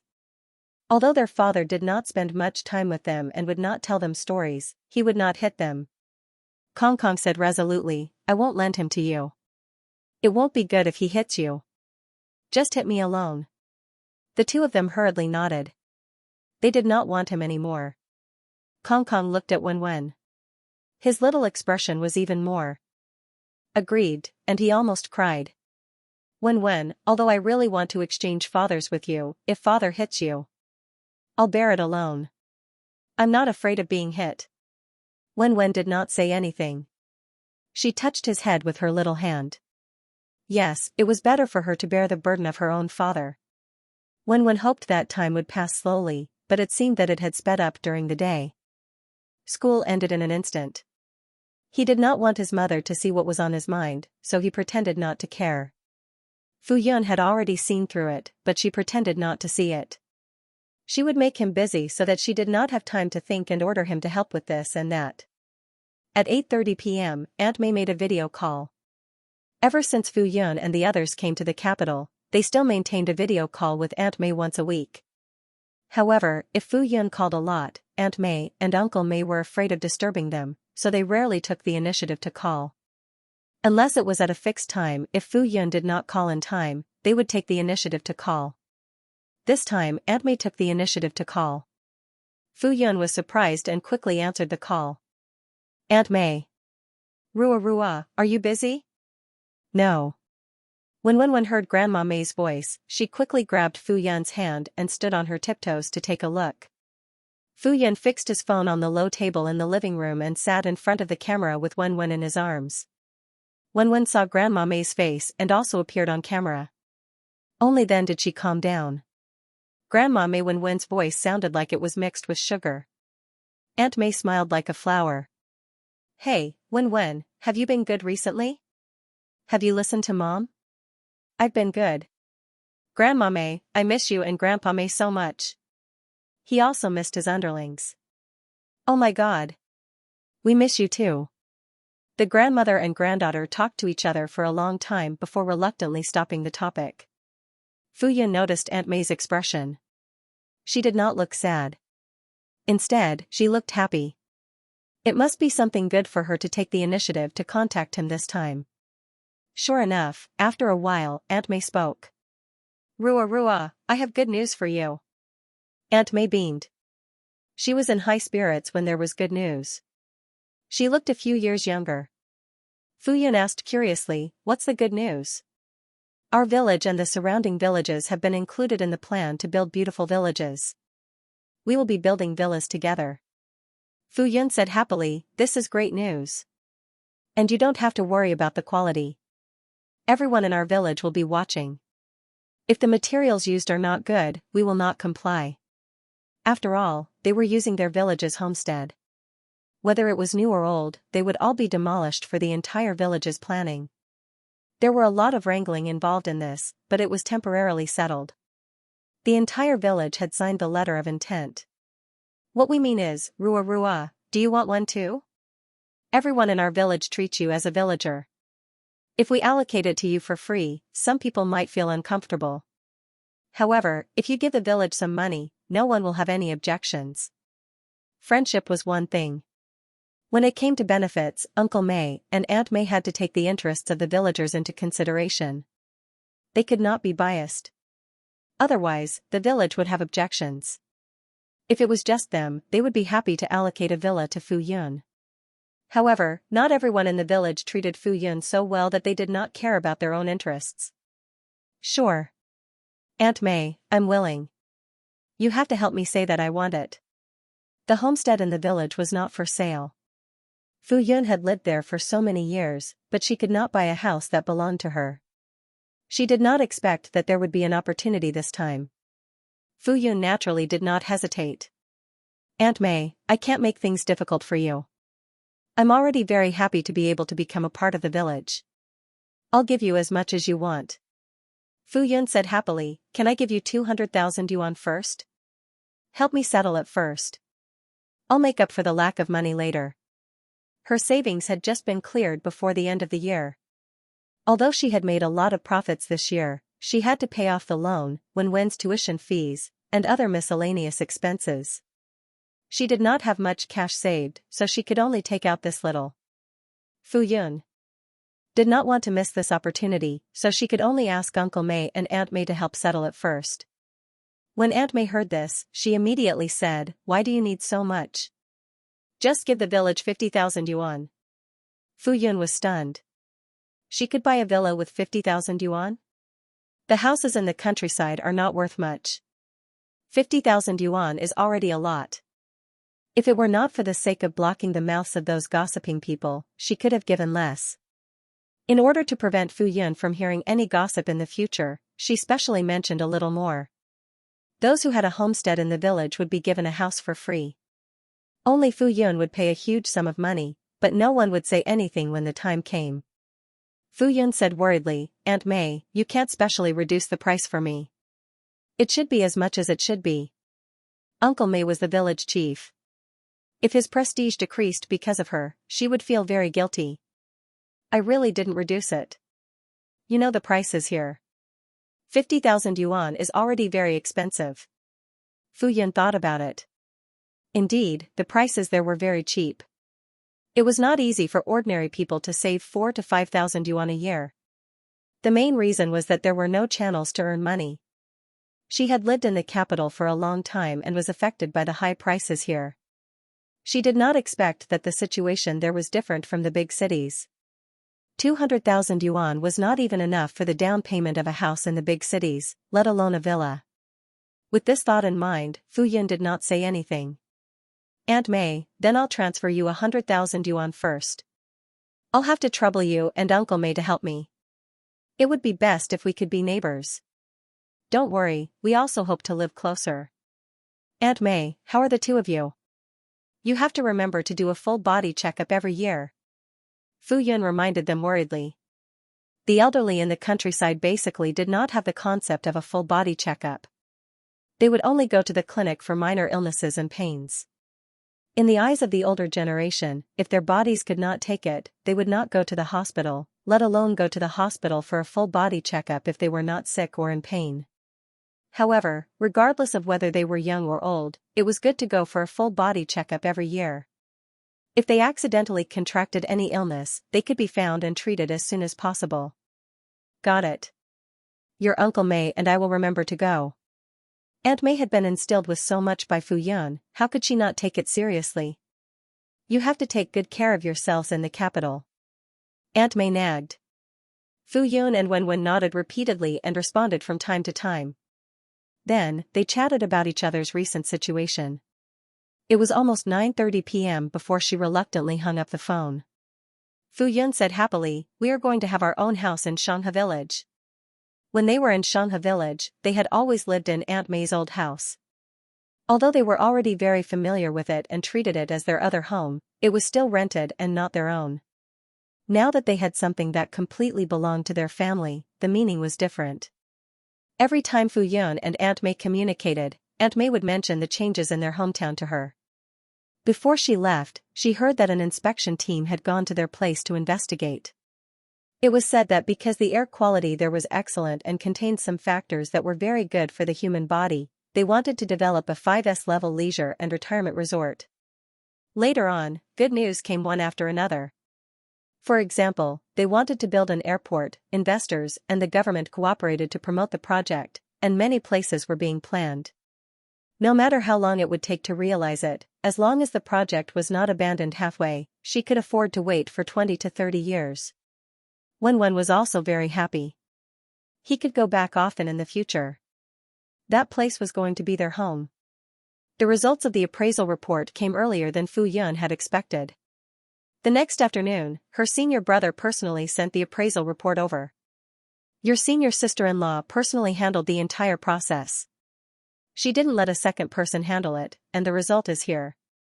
Her senior brother might have guessed something, but this was his junior sister's private matter. He wouldn't say much. If she needed his support, he would definitely not hesitate. Thank you, senior brother and sister-in-law. I've troubled you. You're welcome. Her senior brother smiled. We're very happy that you came to us for help. After exchanging a few pleasantries, her senior brother considerately gave Fu Yun some space and went to see her teacher. Fu Yun looked at the sealed document bag and felt a sense of homesickness. She could guess the result, but when it came to it, she didn't dare to look at the result. After an unknown period of mental preparation, Fu Yun took a deep breath and tore open the seal. She took out the paper inside. Seeing the results of the appraisal, the parent-child relationship was 999%. Although it was an expected result, Fu Yun suddenly felt that the dust had settled. It was really. Fu Yun put the document away and sat quietly for a while. Her mind was blank. After a while, she walked out. Her senior brother had already left. Only Uncle Guo was watering the orchids in the flower shed. Fu Yun looked around and then picked up a pair of scissors to trim the leaves. Uncle Guo noticed Fu Yun and asked casually, "What's going on between you and Siyu recently?" Although Uncle Guo rarely returned to the villa recently, he would quickly know if there was any trouble. It was quiet in the flower shed. After a while, Fu Yun said to Uncle Guo, they are biological father and son. Uncle Guo was one of the closest people to Fu Yun other than Wen. He would find out sooner or later. Fu Yun couldn't continue to hide such a big matter from him. Now that the appraisal report was out, it was time to confess to Uncle Guo. Fu Yun's words were without rhyme or reason. When she wanted to add on, Uncle Guo had already nodded his head in understanding.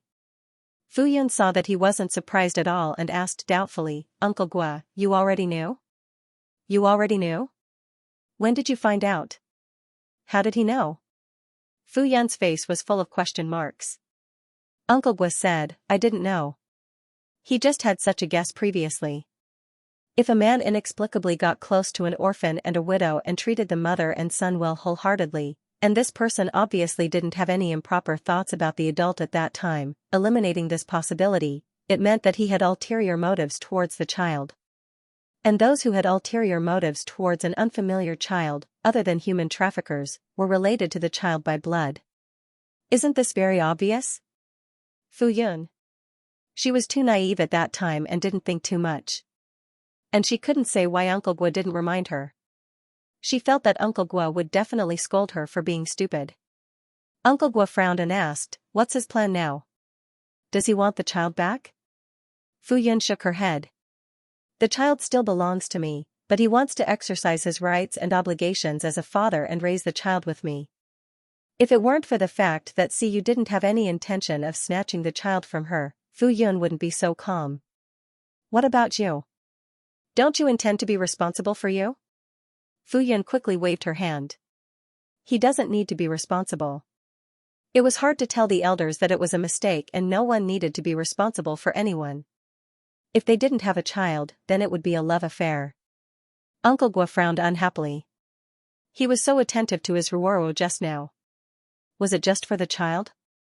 This relationship is unclear. Are you going to accept it when others criticize you in the future? Fu Yun scratched her face awkwardly. The situation here is more complicated. Anyway, Uncle Gua, don't worry. I won't be at a disadvantage. Why should I care? Fu Yun smiled and said, besides, if I'm bullied, I still have Uncle Gua and so many seniors to stand up for me. I'm not afraid at all. Humph. Uncle Gua snorted coldly. By the way, Uncle Gua, Aunt May told me last night. Fu Yun quickly changed the topic. Uncle Gua didn't harp on it and changed the topic. His village was also under construction, so his share of the family would not be reduced. In the afternoon, Fu Yun took a document bag and went to fetch Wenwen home. In the car, she looked at Wenwen and wanted to say something but stopped. Wenwen's heart skipped a beat. She immediately guessed that the test results were out. Sure enough, when they reached home, Fu Yun took out the document bag and handed it to Wenwen. The results are out. The whole process was handled by someone trusted by your mother. No third person was involved. Wenwen's gaze drifted for a while before finally landing on the report in front of her. The person who supported Siyu was Fu Yun's biological father. Wenwen turned and ran upstairs. I will never admit it. Wenwen. Fu Yun chased after her for a few steps and ran up as well. Wenwen had already run into the room and locked the door. The solid evidence was out. Even if he was deceiving himself, Wenwen couldn't accept this fact. He couldn't get over the hurdle in his heart. Even though he knew that the trajectory of his previous life and this life were completely different, he still couldn't let go of it. He knew that he couldn't be blamed. However, if he really wanted to describe this feeling, it might be that he couldn't calm down. If he had appeared by their side in their previous life, would it not have been a tragedy? He only knew that his mother had passed away early in his previous life, but he didn't know what exactly happened. Fu Yun shouted a few times outside. She really didn't understand. She didn't know why they could get along so well when they were blood-related. After knowing that, Wenwen was so repulsed. She recalled that she really didn't instill in her child that his father was a bad person and that he was the one who abandoned him and his mother. She also beat around the bush. Auntie May said that she had been watching over the village and no one said anything nonsense in front of Wenwen. If Fu Yun couldn't get Wenwen to come out, she stood outside the door worriedly. Not long after, her phone vibrated. Fu Yun looked down and saw that it was a message from Siyu. The production team is going to film a night scene.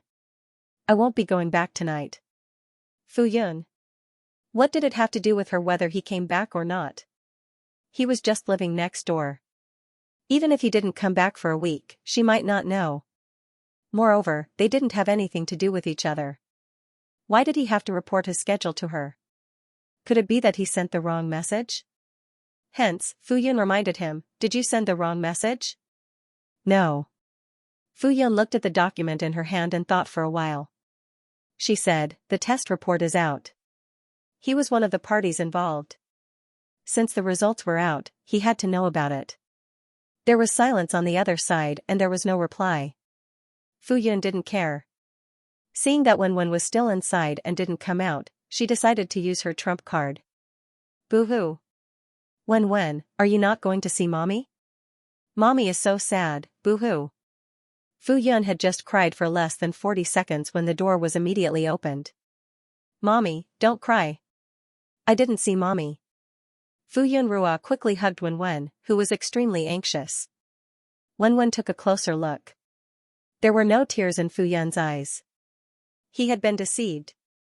Fu Yun hugged Wenwen's soft body and threatened, if you enter the house and lock the door again, I will really cry for you to see.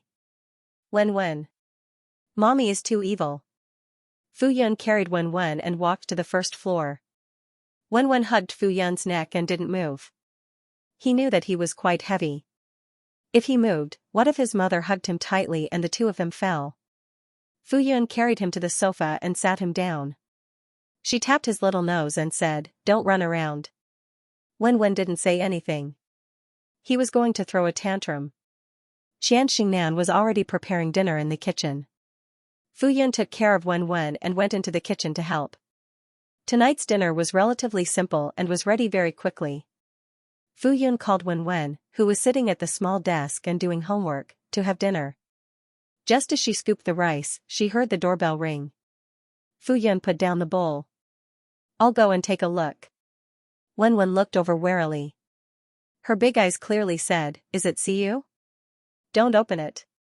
Fu Yun comforted her, "He has to film a night scene tonight." "It's not him." Fu Yun walked out and clearly saw the person standing at the door on the surveillance screen at the entrance. It was Xiyu. "Fu Yun." She quickly glanced at Wen and then walked out. No matter what, she had to send him away first. Otherwise, if Wen found out, he would probably be so angry that he wouldn't be able to eat. Fu Yun went out to open the door and immediately said, "Don't you have to film a night scene?" Xiyu said, "The report is out." When he heard the news, how could he be in the mood to film? He hurriedly rushed back. Wen, do you believe me now?" Fu Yun couldn't help but ask, "Aren't you going to ask what the results are?" Xiyu said with certainty, "It's obvious." "I know it must be." Fu Yun couldn't help but probe, "What if it's not?" "It's impossible." Fu Yun. "All right. Ruoruo, there's something I want to tell you." Fu Yun turned back to look at the door, afraid that Wen would run out. She hesitated for a moment. "It'll be quick. It won't take more than a few minutes." Xiyu's voice had a pleading tone. "All right." This was not a good place to talk. Fu Yun was also afraid that Wen would run out and see Xiyu, so she went to Xiyu's courtyard. "What's the matter?" Fu Yun felt that she was a hypocrite. Every time she said that she wanted to keep a distance from Xiyu, she still maintained contact with him. She suddenly realized a problem. With Wen as a bridge, she might not be able to completely draw a line with Xiyu. "I'm very sorry," Xiyu said directly. "When I first got close to you, I thought that if I could become friends with you and become close to you, you wouldn't be so against me when you found out about my identity in the future. After all, we wouldn't be strangers then. At first, I just wanted to fulfill my responsibility as a father so that you would be able to accept my existence in the future. Indeed, after I found out that Wen was my child, I approached you with ulterior motives. I apologize. It's my fault. It's my first time falling in love with someone. I don't have any experience. Xianxia is right. Feelings can't be calculated. Whether it's kinship or love, it's all my fault in the past. I'll work hard to be a good father and be a good husband." Fu Yun's expression was complicated. She wasn't a fool. How could she not tell if someone was sincere or not? It was because she knew that he truly loved and doted on Wen. If Fu Yun saw that Wen also liked him, she would turn a blind eye and ignore those unreasonable aspects. Deep in her heart, she also had a selfish side. Wen didn't have a father. She hoped that more people would like Wen and dote on Wen to make up for this gap. If she thought about it more, she would naturally be able to see Xiyu's motive. If she wanted to blame someone, she could only blame herself. She was blind back then. Why didn't she think of taking a look? With Xiyu's recognizable face, she would definitely be able to remember it with just one look. That way, there wouldn't be so many problems later on. It was true that Xiyu had done something wrong, but she had also done something wrong. "I also want to apologize to you for what happened that night. Although I was also drugged that day, I still had some rationality in the beginning," Xiyu explained. Of course, it could also be because his body didn't reject Fu Yun, so he let his desires go. Otherwise, he wouldn't have lost control. But in the end, he was still wrong. When Fu Yun heard this, she suddenly asked worriedly, "Will this affect Wen's body?" Both parents had remnants of drugs in their bodies. Would it affect Wenwen's body? Back then, she was afraid that it would affect Wenwen's body. Every time she did a pregnancy checkup and a full body checkup after birth, she was scared that the doctor would say something wrong with the child. She had done a lot of research. When a mother was pregnant with a child after taking drugs, it was easy to give birth to a deformed child or affect the child's intelligence. She was only relieved when the child was completely fine. Now, another gene provider said that he was also drugged at that time. Fuyun thought about it. Wenwen had always been much shorter than other children of the same age. She didn't even reach the standard height. Was it because of this? Oh my god! Could it be that Wenwen had dwarfism? Fuyun was so anxious that she almost cried. See you. When he heard Fuyun's worry, the corners of his mouth twitched. Our son looks like me. It'll be fine. Fuyun's eyes were brimming with tears. Were you also this short when you were young? Yes, I'm this short. When you're 14 or 15 years old, your height will skyrocket. During the period when he grew the most, he seemed to be able to hear his bones cracking when he slept at night. However, there was a team of nutritionists at home. All aspects of nutrition were kept up, so there wasn't much discomfort. After Fuyun heard this, she looked at Siyu's height of almost 1.9 meters and instantly felt relieved. She was worried and confused. In the original novel, Wenwen was also a tall and handsome man with long legs. How could he have dwarfism? Moreover, the doctor said that he was very healthy. Yes, Wenwen was a late bloomer. If you're really worried, you can do a full body checkup. Fuyun nodded. Yes, she definitely had to do it. Other than this, don't you have anything else to say? Fuyun blinked. What did she want to say? Siyu held his forehead. Forget it. He shouldn't have had any hope. Fuyun Rua didn't want to talk anymore, so she had to go back quickly. Hence, she said goodbye to Siyu and hurried home. The moment Fuyun Rua entered the house, she saw Wenwen standing at the door with an unfriendly look in his eyes. Where did you go? Why did you take so long to come back? Hearing this questioning tone, Fuyun Rua quickly explained, the estate's property management looked for me to talk about something. I didn't notice that we were talking for so long. I didn't see you when I went out. Wenwen's eyes widened. His mother had actually lied to him. Could it be that the person who came was Siyu? That's because we went somewhere else to talk. Fuyun Rua almost couldn't find an excuse. She quickly held Wenwen's hand. Have you eaten just now? Mommy didn't eat. I'm so hungry. Xianxia brought the food out of the kitchen and explained, Wenwen refused to eat. He insisted on waiting for you to come back. Hence, she took the food to the kitchen to warm it first. Fuyun Rua's heart ached as she touched Wenwen's stomach. She felt that this little watermelon had lost a little weight. She was annoyed. Siyu had picked the wrong time. It's Mommy's fault. Mommy shouldn't have forgotten the time. Wenwen was coaxed a little, and his expression softened. Then, he said with a straight face, don't do this again. Otherwise, I'll be angry. Mommy definitely won't do it again. Fuyun Rua quickly promised. Then, Fuyun Rua quickly served Wenwen food so that he wouldn't lose weight from hunger. After eating, Fuyun Rua accompanied Wenwen to do his homework. Then, it was time for the mother and son to interact. Fuyun Rua really wanted to ask Wenwen why he didn't accept Siyu, but after thinking about it, she decided to let them settle it themselves. In any case, she was unconditionally on Wenwen's side. If Fuyun Rua didn't mention it, Wenwen Rua took the initiative to bring it up. Mommy, you have to be obedient. Yes, I'll be obedient. You can't be swayed by Siyu's sugar-coated bullets. He has ulterior motives. Wenwen obviously didn't believe that it was the property management that came to look for her during dinner. Although this matter was over, it still had to be emphasized. Yes. Don't worry, I won't. After Fuyun responded, she patted Wenwen's head. You have to be polite. You can't call your elders by their names. What kind of elder is he? Wenwen snorted. Fuyun Rua dragged her voice, Wenwen. It's Uncle Yu. Wenwen said reluctantly. Fuyun patted his head. Wen puffed up her chubby cheeks. Don't change the topic. Wen made a few more requests, and Fu Yunrua agreed to them all.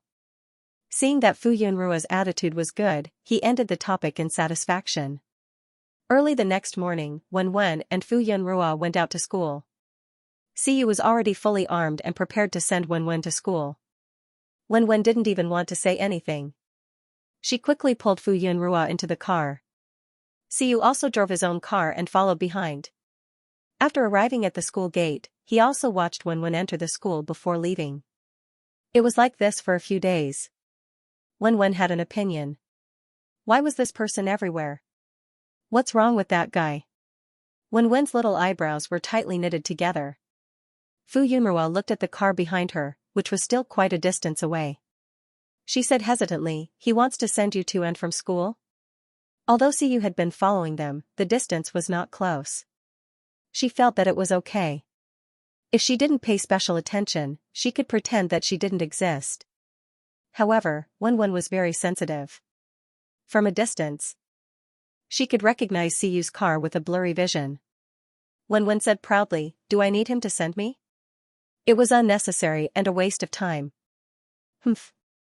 Don't think that he would be touched. Fu Yunrua didn't say anything.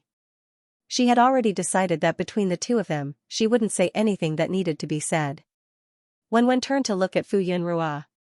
Mom, why aren't you saying anything? Mom, listen to Wen. Wen frowned.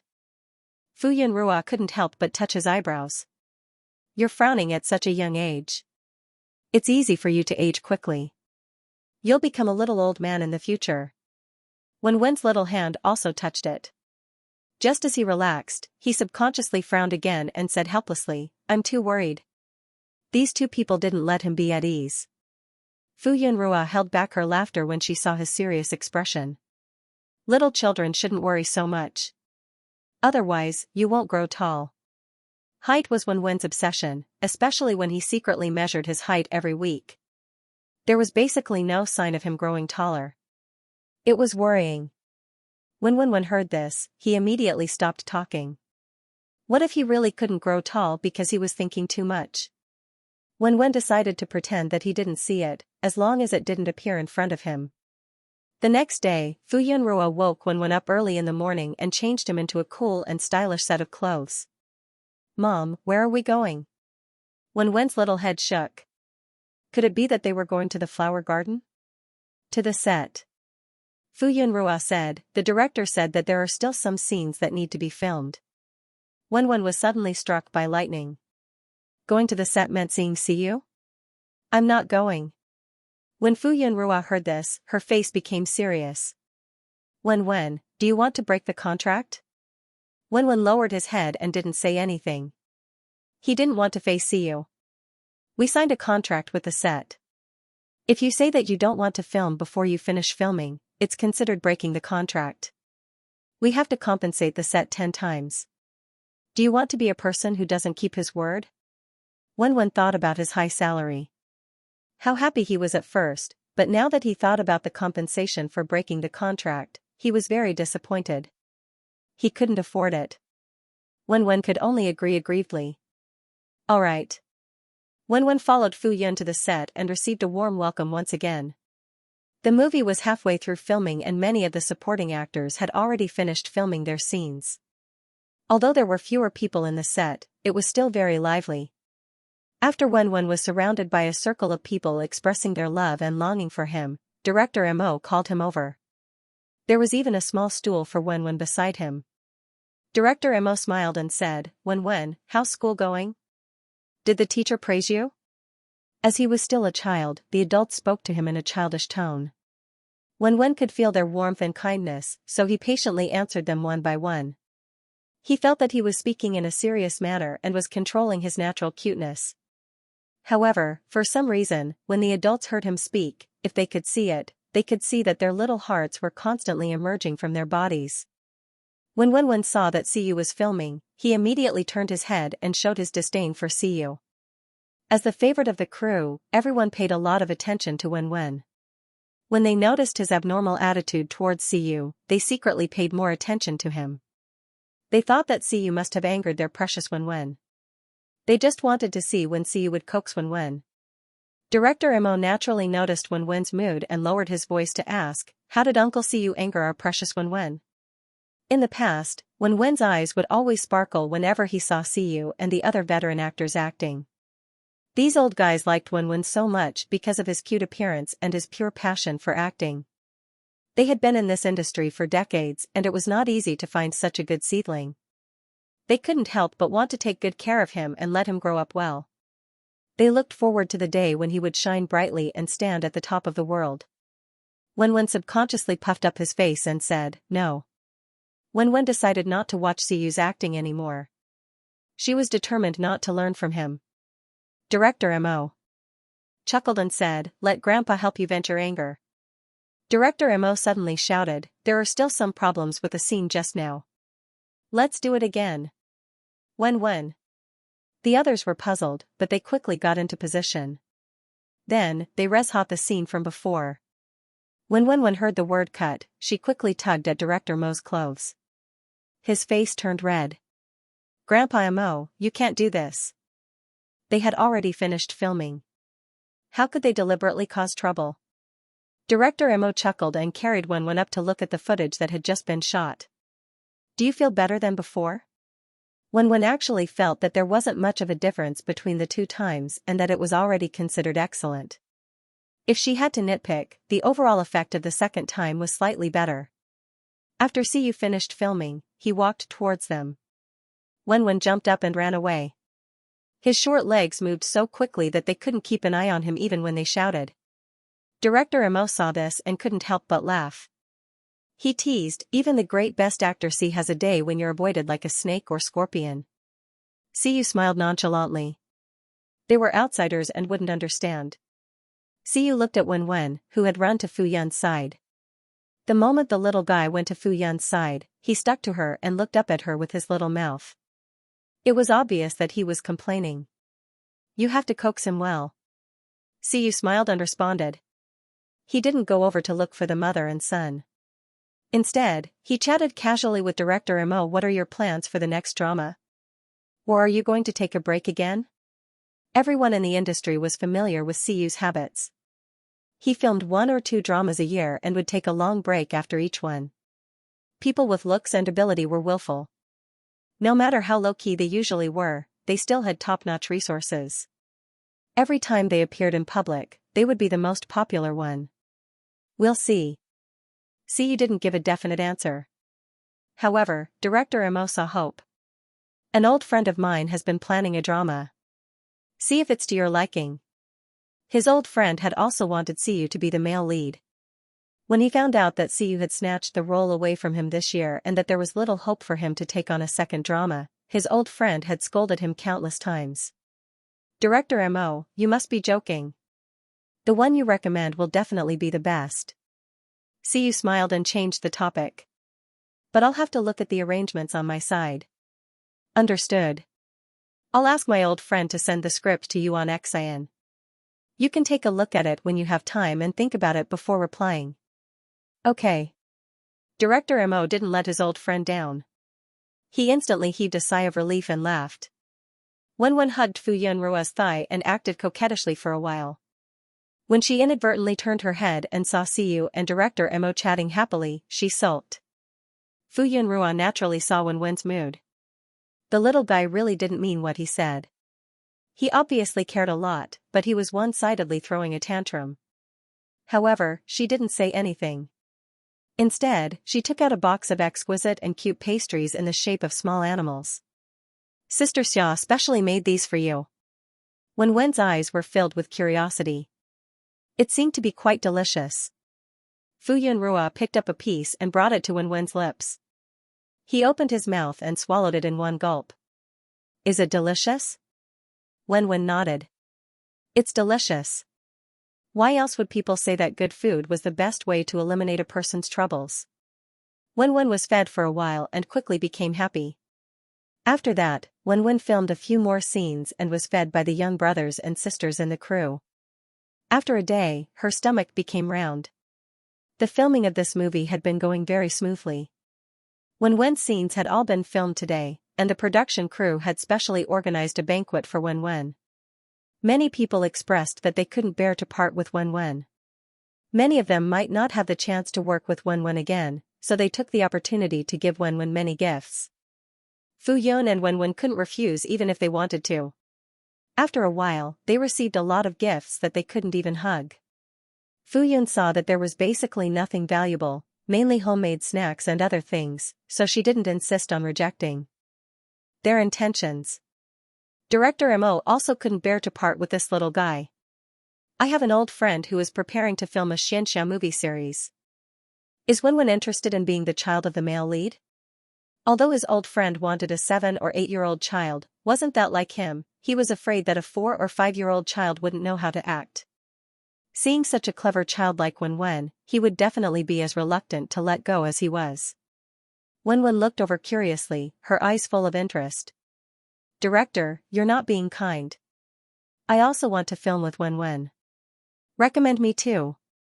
Xia Wanning only had a few scenes in this movie as a supporting female lead. This time, she shamelessly came to Wenwen's banquet. As the saying goes, the enemy of one's enemy is one's friend. Xia Wanning had been suppressed by Feng Shui for so long, and once she met Fu Yun and her son, she was unlucky and still couldn't get up. If it weren't for the Chung family, she would have fallen out of the entertainment industry long ago.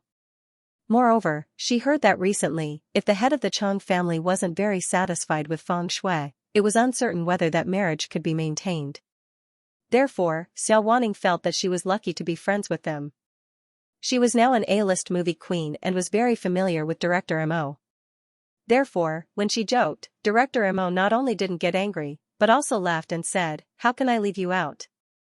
At most, I can only recommend you. Whether or not you succeed depends on you." Thank you, Director Mo. Xia Wanning toasted Director Mo when one listened from the side and her eyes darted around. She remembered that there was a classic Xianxia movie series in this era. At that time, the female lead was Feng Shui.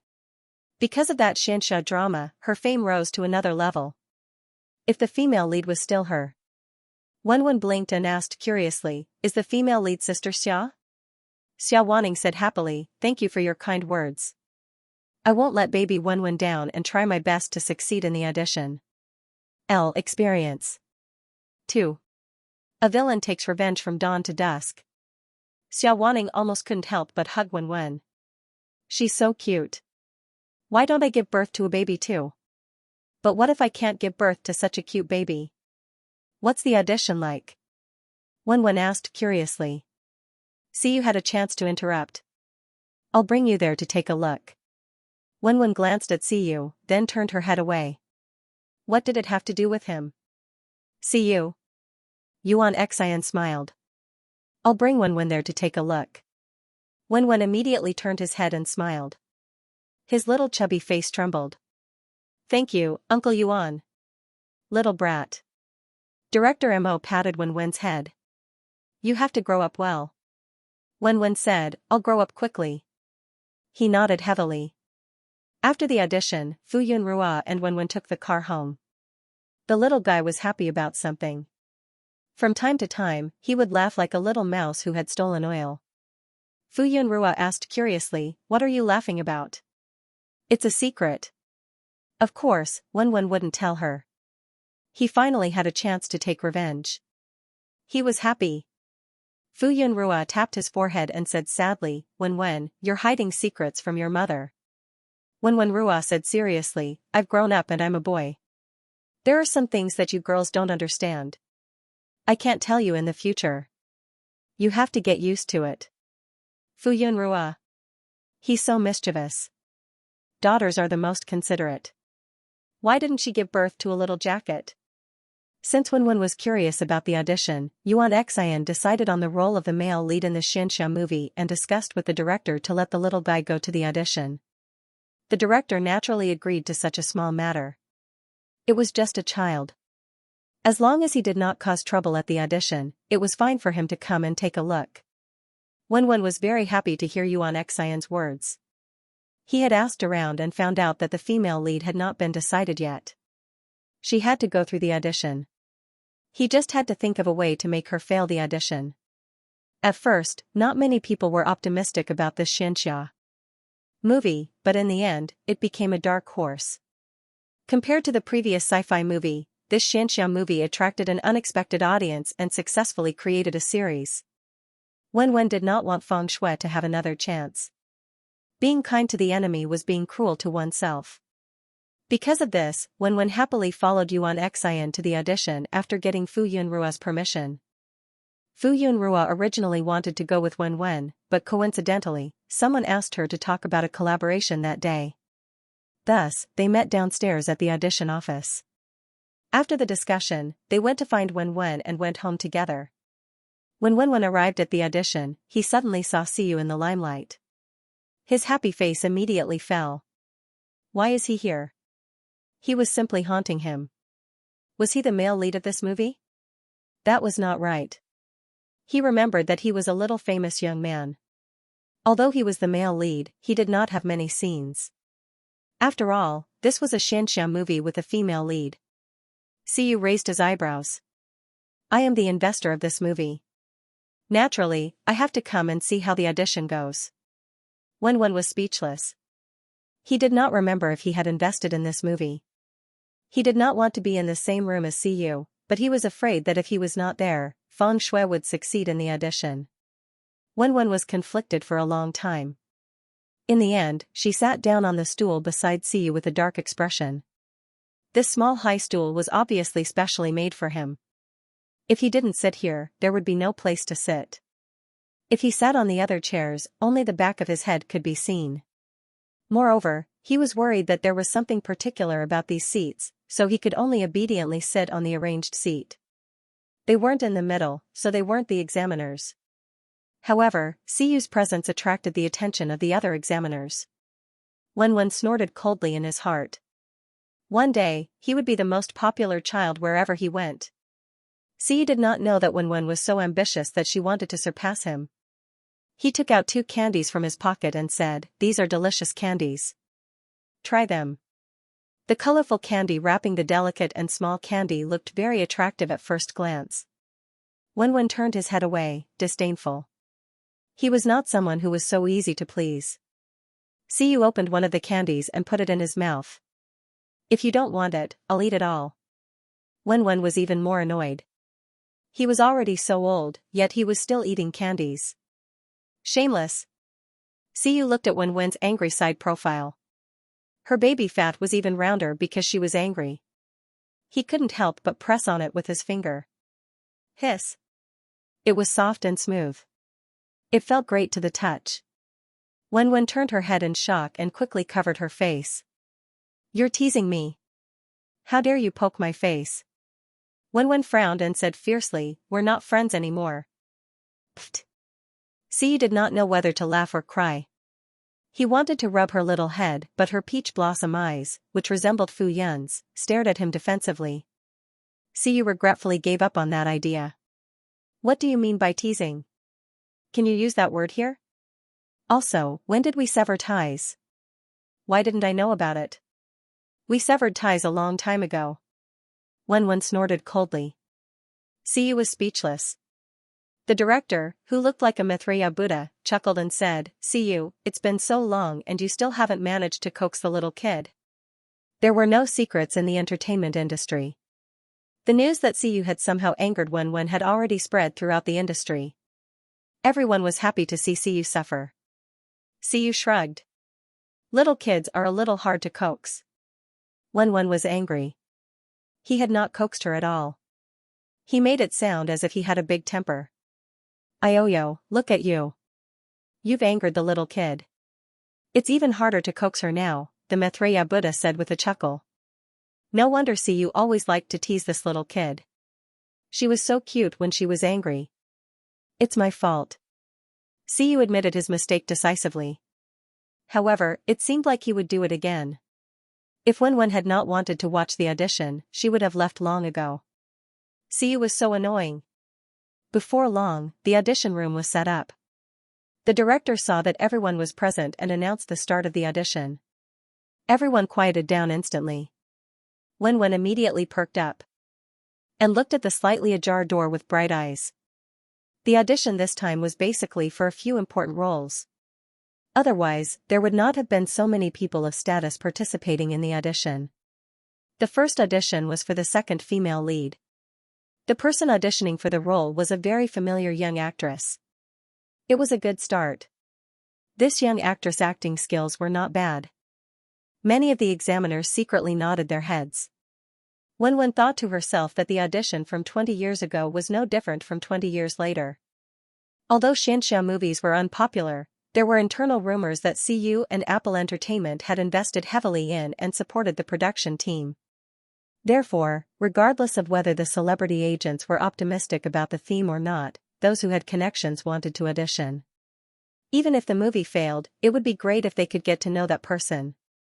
Therefore, even if it was a supporting role, there were many B-list and male stars vying for the role. Other than those who couldn't leave due to their busy schedules, basically everyone else was gathered here. Fortunately, the director and producer only personally auditioned for the important roles. The rest were filled by the assistant director or investors. The director's time was precious. Everyone only had 5 minutes for the audition. The fifth person to audition for the supporting female lead was Xianxia. It wasn't easy for the company and her agent to get her this audition. They wanted her to make a transition to the big screen. If she could get into a big production, she would be able to break through the bottleneck and jump to the top. Therefore, she took this opportunity very seriously. A week before the audition, she even cancelled all activities to hone her acting skills. This audition was a live audition. The roles were only revealed 10 minutes before the audition. After they received their number, they were given the script. Those whose numbers were in front didn't have much time to prepare for the role. Xianxia's number was in the middle, so she was lucky. When Wen saw Xianxia, he immediately sat up straight. Compared to Feng Shui's sister, Xiao Wanning, who had never made a comeback in her previous life, Xianxia was almost better than Feng Shui, even though Feng Shui was half retired after she married Feng Shui and had children. Later, when Xianxia was at the peak of her popularity, she got married and retired. Although she wasn't as famous as before, she lived a good life with her husband. However, she was unlucky in her middle age when her husband's company went bankrupt. Wen knew her because she had helped him. Although it was just a matter of a few words to her, to him, it was one of the few acts of kindness he had received. Wen didn't know that she had auditioned for this movie. He looked at teacher Xianxia with sparkling eyes. Her acting was not as good as it would be 20 years later, but she still had the liveliness and spirit of her youth. Even without a filter, he felt that she was the one who was the most suitable for the role among all the people he had seen. Siyu noticed Wen's unusual attitude and asked, "Do you think she acted well?" When Wen heard Siyu's voice, he instinctively wanted to give him a slap on the back of his head. However, when he thought about how teacher Xianxia had not appeared in the film, it must have been because she had not been selected for the role, so Wen hesitated for a moment before deciding to help him. However, he knew that he was just a kid. It was one thing to be liked by others, but if he really wanted to change the adults' minds, he would need someone with authority to speak up for him. Therefore, with a serious face, Wen nodded and said, "You acted very well." Siyu was surprised and couldn't help but take a closer look. What kind of charm did this woman have that made Wen talk to him for the first time? What's so good about her? Wen looked at him with disdain. "You're making things difficult for me. I'm still a kid." He remembered his character. He could be smart, but if he was too smart, he would be close to a demon. Siyu was speechless. This little brat was getting less and less cute as he got older. The directors were also very satisfied with Xianxia's audition. Seeing that no one else had any objections, they made a check mark and told her to return to the canal and wait for further notice. Wen saw that Siyu didn't even need to say anything. The directors had already teased teacher Xianxia, so he felt that he had wasted his time talking to Siyu. However, on second thought, even if the audition was confirmed, it was common for actors to be replaced at the last minute. He had encountered this many times. Perhaps someone had wanted to insert someone else into the cast and replaced her? Thus, he asked worriedly, "Will I be able to see Xianxia? Sister Xianxia on set?" Siyu rubbed Wen's head and smiled without saying a word. Wen immediately hugged his head and refused. Siyu was worried that a child like him wouldn't be able to sit still for too long. He asked in a low voice, "Do you want to go find your mother?" Siyu felt that the audition was quite boring. Although he was the biggest producer, there was no need for him to sit here. He mainly wanted to accompany the little brat and was worried that he would feel uncomfortable in an unfamiliar environment. He felt that the little brat's enthusiasm should have cooled down after 3 minutes. He might as well take Ruoro out for a Western meal and walk around while he had the time. No, I still want to watch. The main event hadn't started yet. How could he leave so early? Wen thought about it and understood why he wanted to leave. He immediately warned him in a low voice, "You're not allowed to leave either. You can't take the opportunity to find my mother alone." Siyu was speechless. Why didn't this little brat just give up? After the audition for the second female lead and third male lead, the main event began. The audition for the female lead was about to begin. 5 minutes later, the audition for the female lead officially began. The audition room was filled with whispers and the director was grinning from ear to ear. Although not all of these people had come for him, the crew was the beneficiary and could only be happy. 5 minutes later, the audition for the female lead was about to begin. Wen was excited and looked at the door with bright eyes. The audition room was relatively quiet, but the waiting area outside the hall was bustling with noise and excitement. Xiaowaning was originally sitting in a corner with her agent, waiting for the audition notice. However, in the end, her nemesis actually came as well. She was a little surprised. If she remembered correctly, wasn't Feng Shui still on set? She actually had time to come? When the others saw Xiaowaning, who was at the peak of his fame, they already felt that they had no hope. They didn't expect Feng Shui to come as well. Although she had been suppressed recently, a starving camel was still bigger than a horse. The others were also on high alert. Feng Shui greeted Xiaowaning naturally and generously, as if they were good sisters. If Xiaowaning made a fuss about it, she would appear petty. Xiaowaning smiled and said, "You also received the audition notice? Congratulations, but I won't go easy on you later." Feng Shui smiled sweetly. "Let's wait and see. I'll do my best." Then she frowned and said, "I heard that Siyu is one of the judges. He and my sister are friends." She seemed to realize that she had misspoken and hurriedly changed the topic. Xiaowaning said bluntly, "Look at what you're saying. You make it sound like Brother Yu will use his power to take revenge. Is Brother Yu that kind of person in your mind?" Xiaowaning used to think that Feng Shui was like a high and mighty goddess, pure and cold. Perhaps in the past, she was indeed favored by the heavens and loved by everyone. But now, after removing this layer of facade, she was nothing more than a sparrow who wanted to become a phoenix. Feng Shuerua knew that the people on Siyu's side didn't like her, but she still kept jumping out. If it was her, she would have thought of ways to avoid those people who wanted to ban her. Was she tired of living?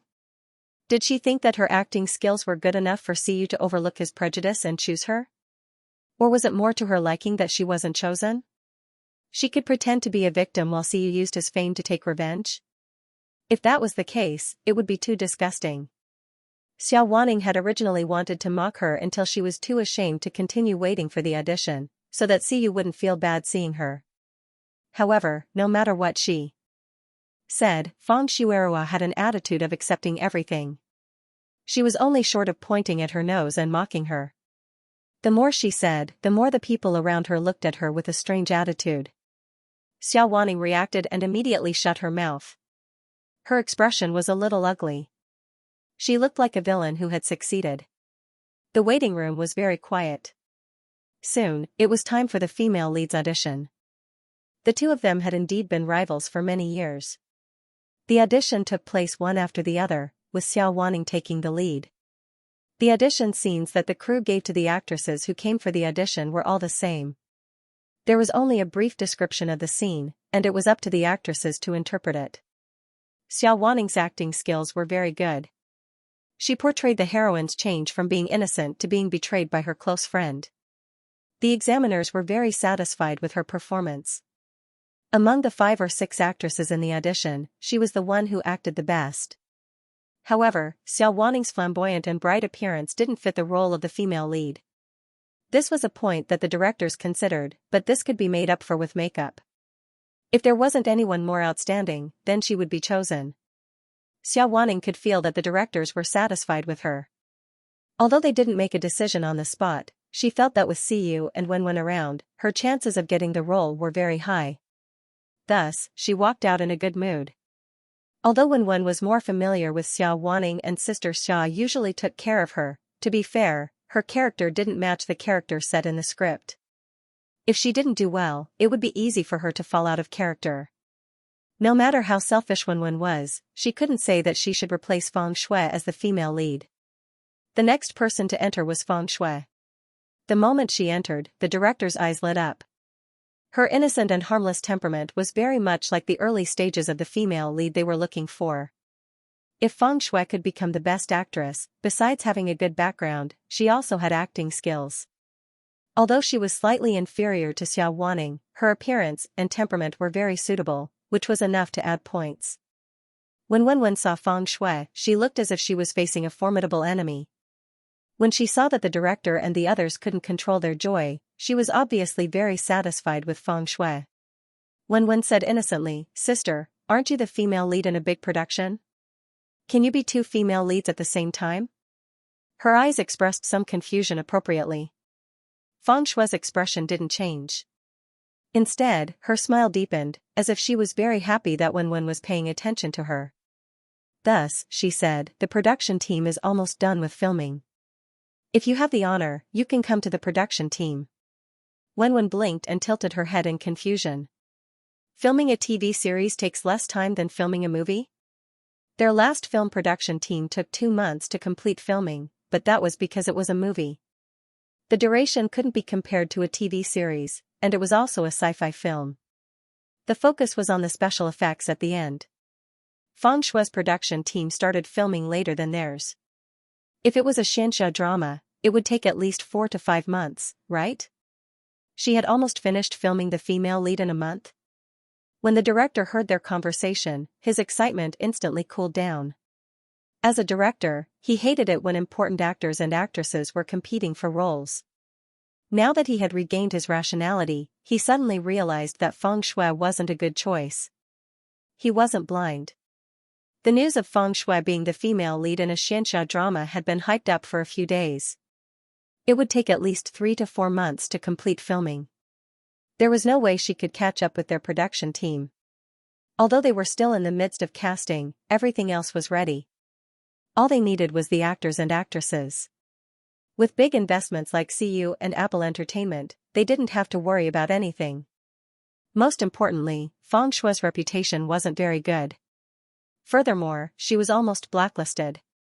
Furthermore, the person who blacklisted her was the producer, a major investor of the production team.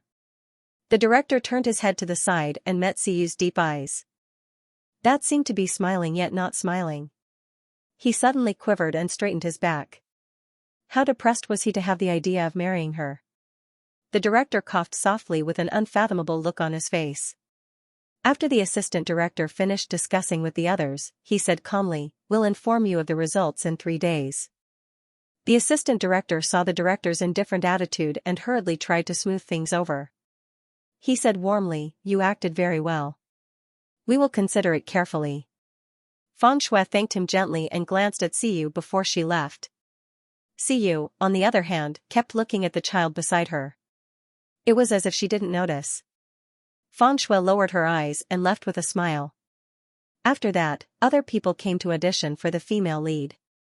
However, with Xia Wanning and Feng Shui around, the others paled in comparison.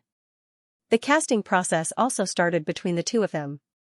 Wenwen's little eyes kept glancing at the people who were discussing intensely. The assistant director was very satisfied with Feng Shui. When he saw that the others were siding with Xia Wanning, he became very excited. He almost pointed at their noses and said that they had been bribed. Wenwen couldn't help but move her little butt and listen to their heated discussion. Siyu thought that Wenwen couldn't sit still anymore, so he picked up the chubby boy with one hand and carried him in his arms. "Don't you want to stay here anymore?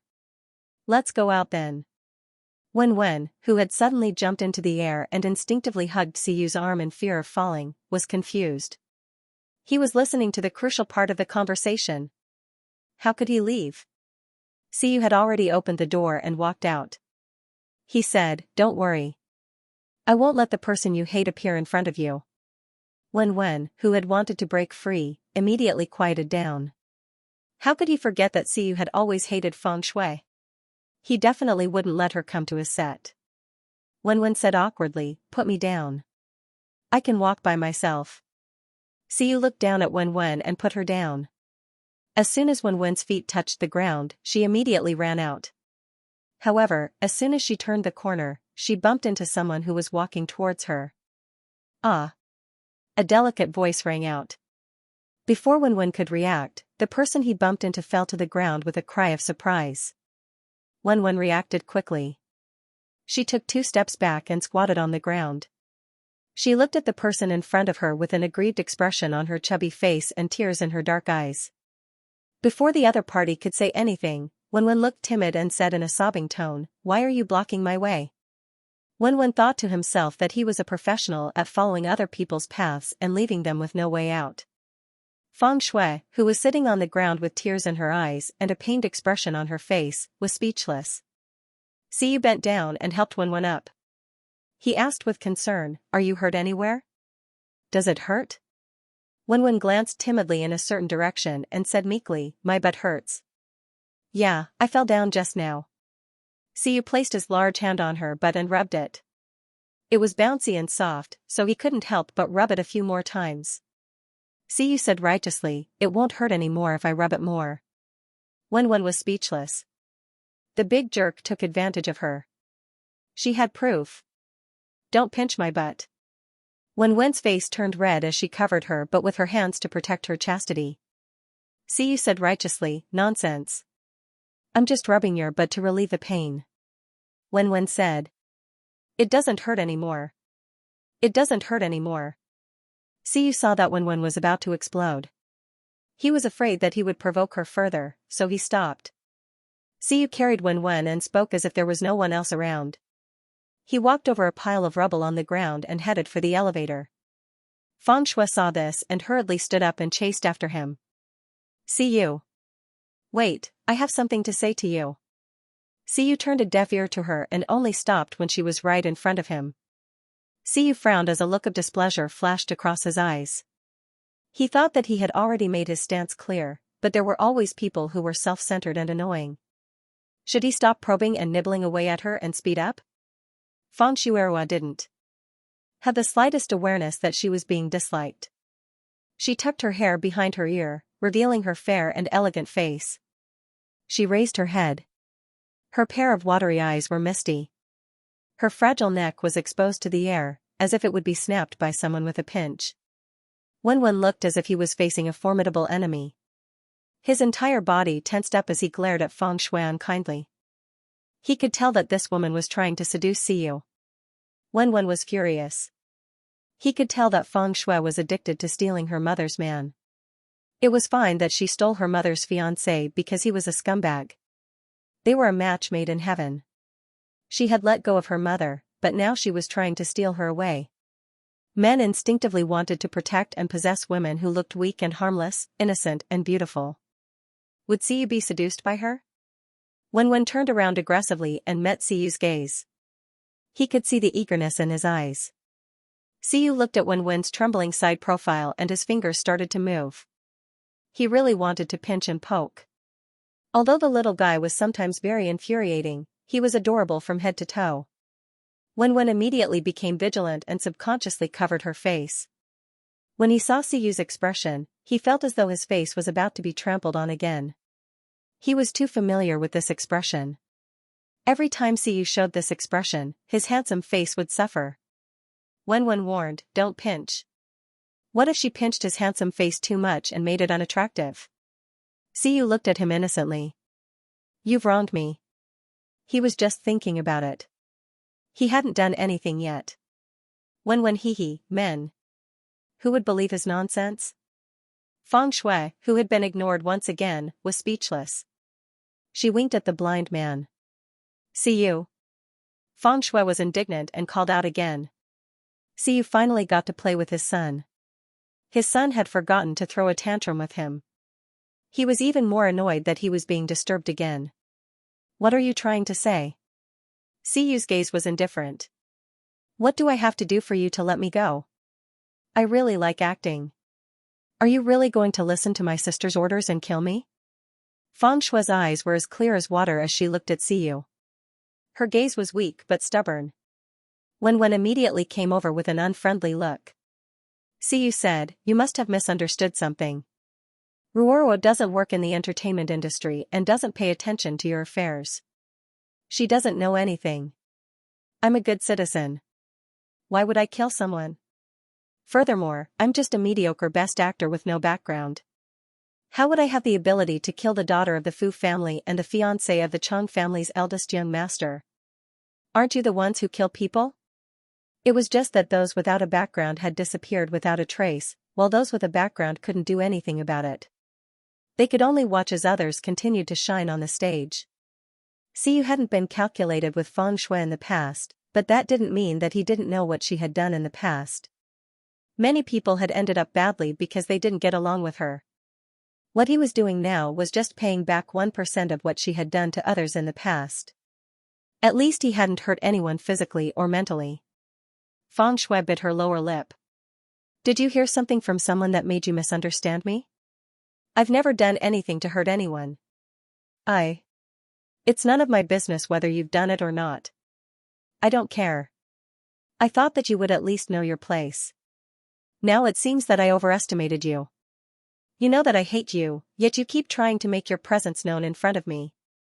Do you think that seducing a man who hates you, especially your sister's man, makes you want to conquer him? These words were no different from trampling on Feng Shuirua's face to the ground and exposing Feng Shuirua's inner secrets under the sun. Her face turned green and white in an instant. She was indignant at being misunderstood. I didn't. She seemed to have suffered a blow and her body was on the verge of collapsing. Siyu didn't even look at her as he walked past her. He walked to the elevator and pressed the button. Siyu. Feng Shui wanted to chase after him, but someone walked out from the corner. When they saw Feng Shui, they whispered to their friends, it's Feng Shui Rua. Feng Shui stopped in her tracks and looked at Siyu's back with a bitter smile. Then she inadvertently turned her head and tried to control her expression. However, the two people she saw didn't excitedly ask her for autographs or ask her why she was upset. Instead, they walked past her and looked at Siyu's back with bright eyes. It's Siyu and Wen. Are we going to ask for their autographs? The girl whose face was red from excitement elbowed her friend. Her friend was tempted, but in the end, she hesitated and didn't go forward. There will be a chance in the future. They were staff members of the production team who were here to help with the audition. They would have a chance to see them in the future, so they weren't in a hurry to disturb them. Feng Shui was speechless. She almost broke her teeth from gritting them. Damn it. The elevator arrived quickly. When the doors opened, Siyu walked in with Wen in his arms and pressed the button for the first floor. When the elevator doors closed, Wen frowned and said sternly, "You're not Mommy's man." Wen didn't refute immediately because they were united against an external enemy. Now that they were facing an internal enemy, Wen immediately exposed her. Siyu patted her chubby butt and said gently, "Whatever you say." Wen was speechless. She didn't know why she was still angry. Put me down, put me down. Wen began to struggle again.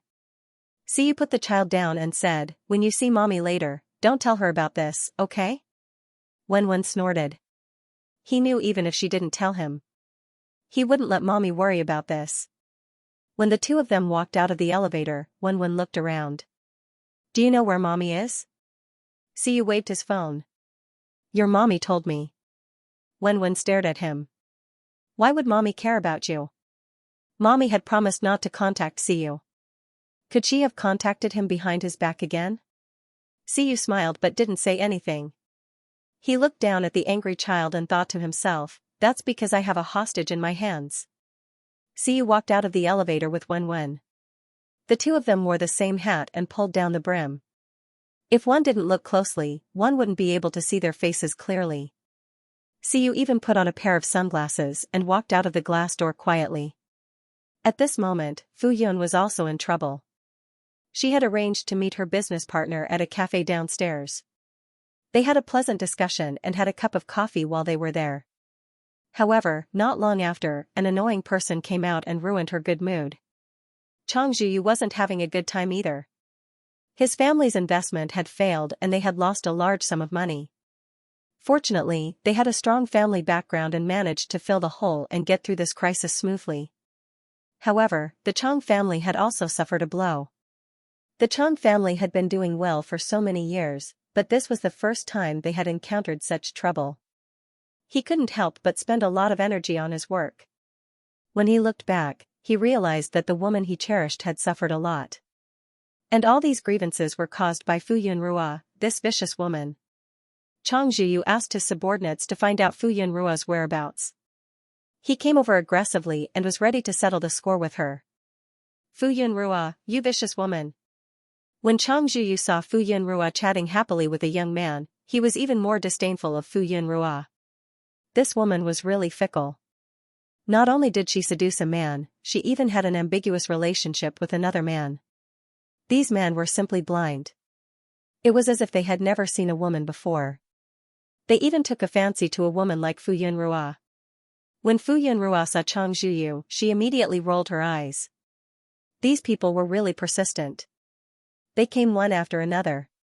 They were like flies that couldn't be killed. They were so annoying. Fu Yunrua saw Chang Zhiyu's ferocious expression. He looked like he was about to hit someone. To be honest, she was quite afraid that he wouldn't care about his manners and hit her. How could Fu Yunrua let him get close to her?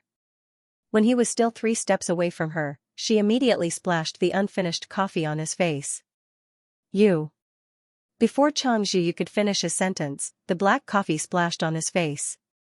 He instinctively closed. His eyes and his face became sticky. Fu Yunrua. Chang Zhiyu gritted his teeth. Fu Yunrua blinked and said, "Your expression is too scary. I was afraid that you would hit me, so I splashed it subconsciously." As she said that, she even shrunk her shoulders and looked very scared. The person who was talking to Fu Yunrua was called Tan Minchi. He was the young master of the Tan family. He had been working with Fu Yunrua for a few years. This meeting was to discuss the renewal of the contract. Originally, he didn't need to appear. However, he had known Fu Yunrua for a long time and they were partners for many years. He could use this opportunity to meet with Fu Yunrua. Tan Minchi stood in front of Fu Yunrua and smiled politely. "Mr. Chang, please don't come so close to us. You are making us feel threatened by violence." When Tan Minchi saw Chang Zhiyu's irritable look, he started to doubt his previous judgment. Although they were not in the same circle, they still had some interactions.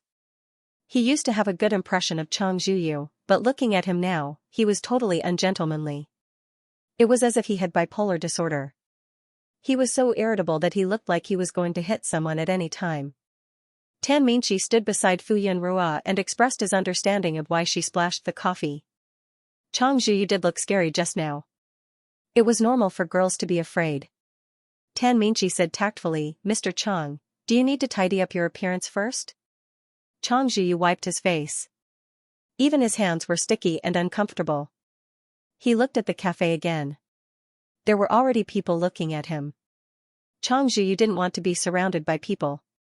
He glared fiercely at Fu Yunrua behind Tan Minchi and turned to leave. Tan Minchi said, "I don't think you will let this go. You should leave first." Fu Yunrua shook her head. "It's okay. He can't do anything. He was just a paper tiger who was bluffing." Fu Yunrua was not afraid at all. "Thank you for just now," Fu Yunrua said gratefully. Then she said, "If you have something to do, you can leave first." The Tan family's background was not as good as the Chang family's. It was not worth it to offend the Chang family for her. Fu Yunrua did not want the Tan family to be destroyed by Wang Tianliang because of her. With the Chang family's usual methods, this was very likely. Because of the male lead's halo, offending the Chang family did not end well. Fu Yunrua naturally did not want her friend to end up like this. "Don't worry. I will call Xingnan in. It will be fine." Fu Yunrua called Xingnan in front of Tan Minqi. She did not want more people to be involved in her troublesome matter. Fu Yunrua deeply felt that she had to do something to stop them from jumping around in front of her. Unfortunately, the connections she had accumulated over the years were just an ant trying to shake a tree in front of the Chong family. Just thinking about it made her feel vexed. Tan Minqi originally wanted to protect Fu Yunrua, but under Fu Yunrua's insistence, he could only leave. Then be careful. Tan Minqi could also tell that Fu Yunrua did not want others to interfere in her matters. Tan Minqi saw Qian Xingnan come in and left. He knew that Qian Xingnan was Fu Yunrua's bodyguard and assistant, so he was quite assured. Fu Yunrua wondered if they were going to change positions. Later on, she thought that if she retreated, wouldn't it appear that she was afraid of him? Moreover, she had already arranged to meet Siyu here. She should be coming over soon. Chang Zhuyu had been so embarrassed just now. He probably would not come over, right? With this thought in mind, Fu Yunrua sat down calmly and even ordered some snacks and drinks for herself and Qian Xingnan. In the end, she still made a mistake. Chang Zhuyu had gone somewhere to change into a clean set of clothes and walked over pretentiously. However, this time, the irritation on his face was much less. Only his eyes revealed his undisguised disgust. Chang Zhuyu sat opposite Fu Yunrua and threatened her with words. Fu Yunrua, no matter what you do, I will not like you. If you continue to target Shui Rua, don't blame me for being rude to you. Ahem. Fu Yunrua did not even think that the dessert was delicious when she heard this. Instead, she felt like there was a fishbone stuck in her throat. Fu Yunrua and Qian Xingnan looked at Chang Zhuyu with strange expressions.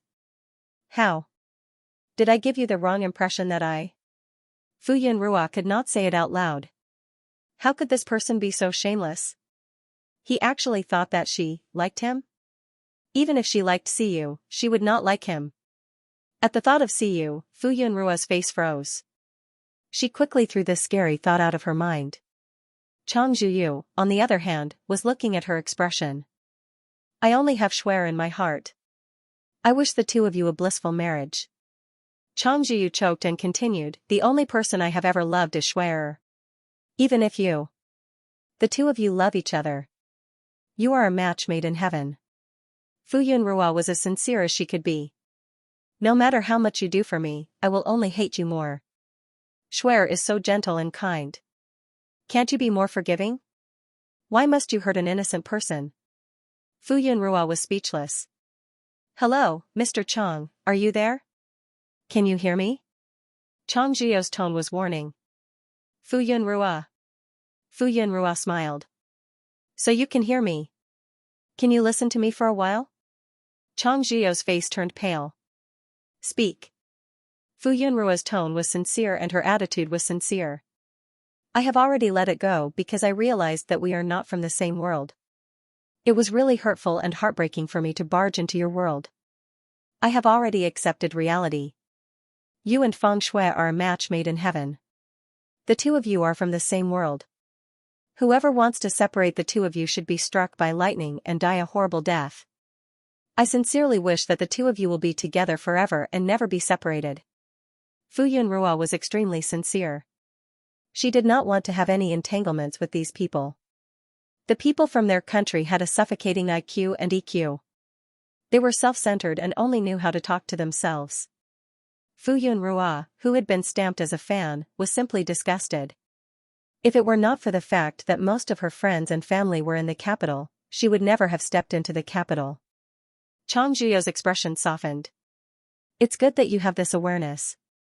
As long as you apologize to Shuer properly, this matter will be over.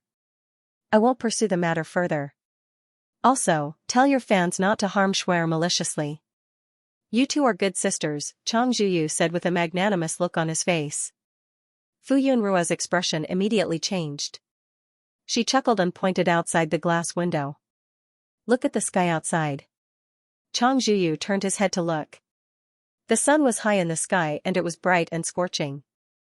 However, the indoor air conditioning was good and the sunlight shone in, making people feel comfortable. He frowned and said, "What's wrong with the sky outside? It's still bright outside. Isn't it bad for you to start dreaming so early?" Chang Zhiyu realized what she meant and his expression changed. What did you say? Fu Yunrua tilted her head and said sympathetically, as expected, I can't have high hopes for your IQ. What I mean is, my fans didn't do anything overboard to your Shui'er. Don't overthink it. Besides, I didn't do anything wrong to her. We were never good sisters, so don't overthink it. If Fu Yun knew that her fans were using their own methods to boycott Fang Shui'erua in order to help her vent her anger, even if her fans didn't tell her about it, Tian Tian knew about it and mentioned it to her. Fu Yunrua was not a saint. Even though she knew that her fans were standing up for her, she still pretended to ask them not to do so. It made them feel like they were in a difficult position. Compared to hurting the people who liked her, she would rather them hurt the people she hated. Moreover, they did not do anything overboard to her. They were just teaching her a lesson. Thinking about it from another perspective, if the idol she liked was a rival of another celebrity, and she had the ability to do so, she would naturally not give her family's resources to her idol's rival. She had heard that Fang Shui'erua had been blacklisted in the industry, but her fans had only blocked the resources within their own network. It could only be said that her fans were too powerful and had so many connections in the entertainment industry. She was not in the entertainment industry, but seeing that Fang Shui'erua still had shows to film, she did not think that the ban would be too severe, so she would not say anything. Chang Zhiyurua did not think so. He only felt that Fu Yunrua did not know what was good for her. He was about to warn her when Fu Yunrua said, Mr. Chang, I still have something to do. Take care. She directly sent him off. Fu Yunrua, if you don't want anything to happen to your garden, then be sensible. Otherwise, don't blame me for being rude. Chang Zhiyurua thought of Fang Shui'erua's grievances and felt that Fu Yunrua was even more disgusting. He thought that she had changed after so many years, but he did not expect her to be even more vicious than before. Since that was the case, she could not blame him for being cruel. How do you want to be rude? A faint voice sounded. Fu Yunrua turned her head and her eyes lit up. Siyu brought Wen to the second floor of the cafe. When they walked to a corner, they heard Chang Zhiyu's threatening words. Siyu Rua walked over unhurriedly. His tall figure was extremely oppressive. Siyu. Chang Zhiyu Rua's expression changed when he saw Siyu. When Rua saw the person she hated and quickly ran over. She stuck close to Fu Yunrua and asked nervously, Mom, did he bully you? Are you okay? When Rua gave Chang Zhiyu a warning look. He felt that the two of them were crazy. One of them came to seduce Siyu Rua, while the other was trying to make his presence known in front of his mother. Did he want to seduce his mother too? When Rua looked nervous. He was afraid that his mother would be deceived by the scumbag. If Chang Zhiyu Rua was his stepfather, he would rather have Siyu as his biological father. Chang Zhiyu Rua's expression turned even uglier when he saw the chubby boy. Even though he did not like Fu Yunrua, she was still his ex-fiancée. However, she actually had a child with an unknown man. He could not accept this and subconsciously ignored it. Now that he saw the child, he immediately recalled the feeling of being cheated on. Fu Yunrua saw Wen run over to her and put him on her lap. She smiled and said, Wen, did you have fun? In Fu Yunrua's opinion, Wen went to the audition just to have fun. Did you cause trouble for others? The little boy was very heavy. Fu Yunrua did not want to discuss Chang Zhiyu in front of Wen, so she deliberately changed the topic. Wen protested, I was not having fun. I was very obedient and did not cause trouble for others. Okay. Fu Yunrua moved a plate of untouched exquisite desserts in front of Wen. Our baby is the most obedient. Wen said happily, of course. He was the most obedient. The mother and son were happy and harmonious. On the other side, Siyu and Chang Zhiyu looked at each other. Sparks flew in the air. Siyu was the first to look away. He sat on another empty seat and said with a smile, Wen is very obedient. Everyone likes him. Wen was so proud that he raised his nose. Fu Yunrua smiled and said, yes, this is a reward for Wen. You can have 2 pieces of desserts. Wen said coquettishly, I want mommy to feed me. Okay. Siyu glanced at Wen in disdain. He was a man. How could he speak so coquettishly and be so sweet? But the corners of her lips could not help but curl up into a smile. Fu Yunrua fed Wenwen some desserts. Wenwen was so happy that his little legs swayed. He was even sweeter. These are specially ordered for you, Fu Yunrua said to Siyu. Siyu had confirmed the location with Fu Yunrua previously. She knew that they were coming to find her, so she specially ordered more desserts.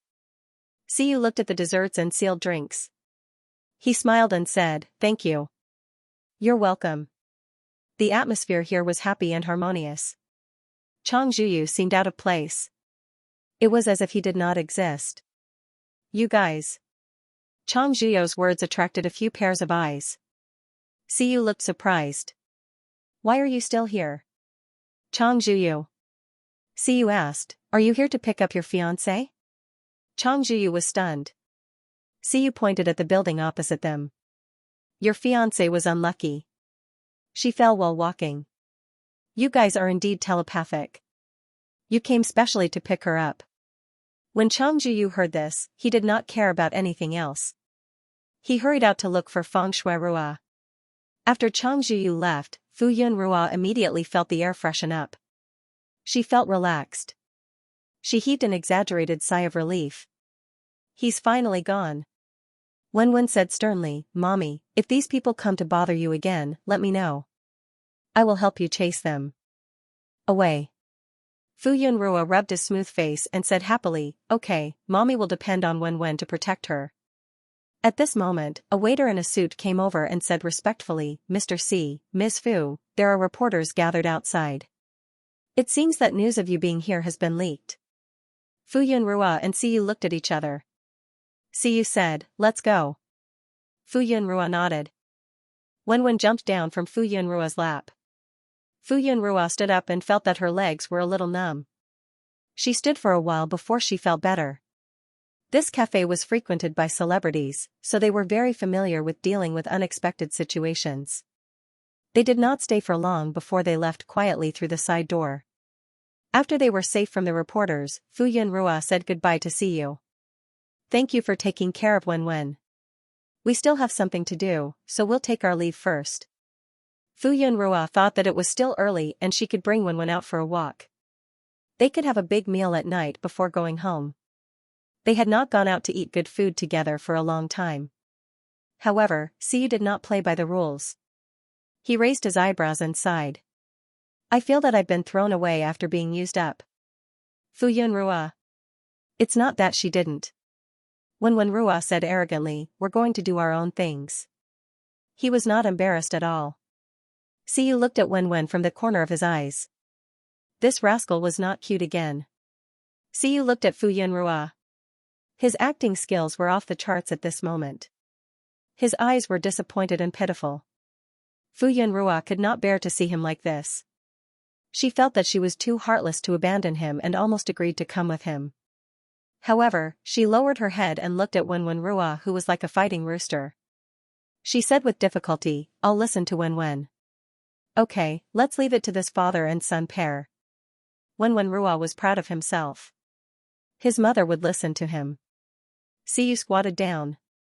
"Wenwen, can you bring me along? I can be the coolie. I can carry you when you're tired." He looked at Wenwen's chubby body and the meaning in his eyes was obvious. Did he not know his own weight?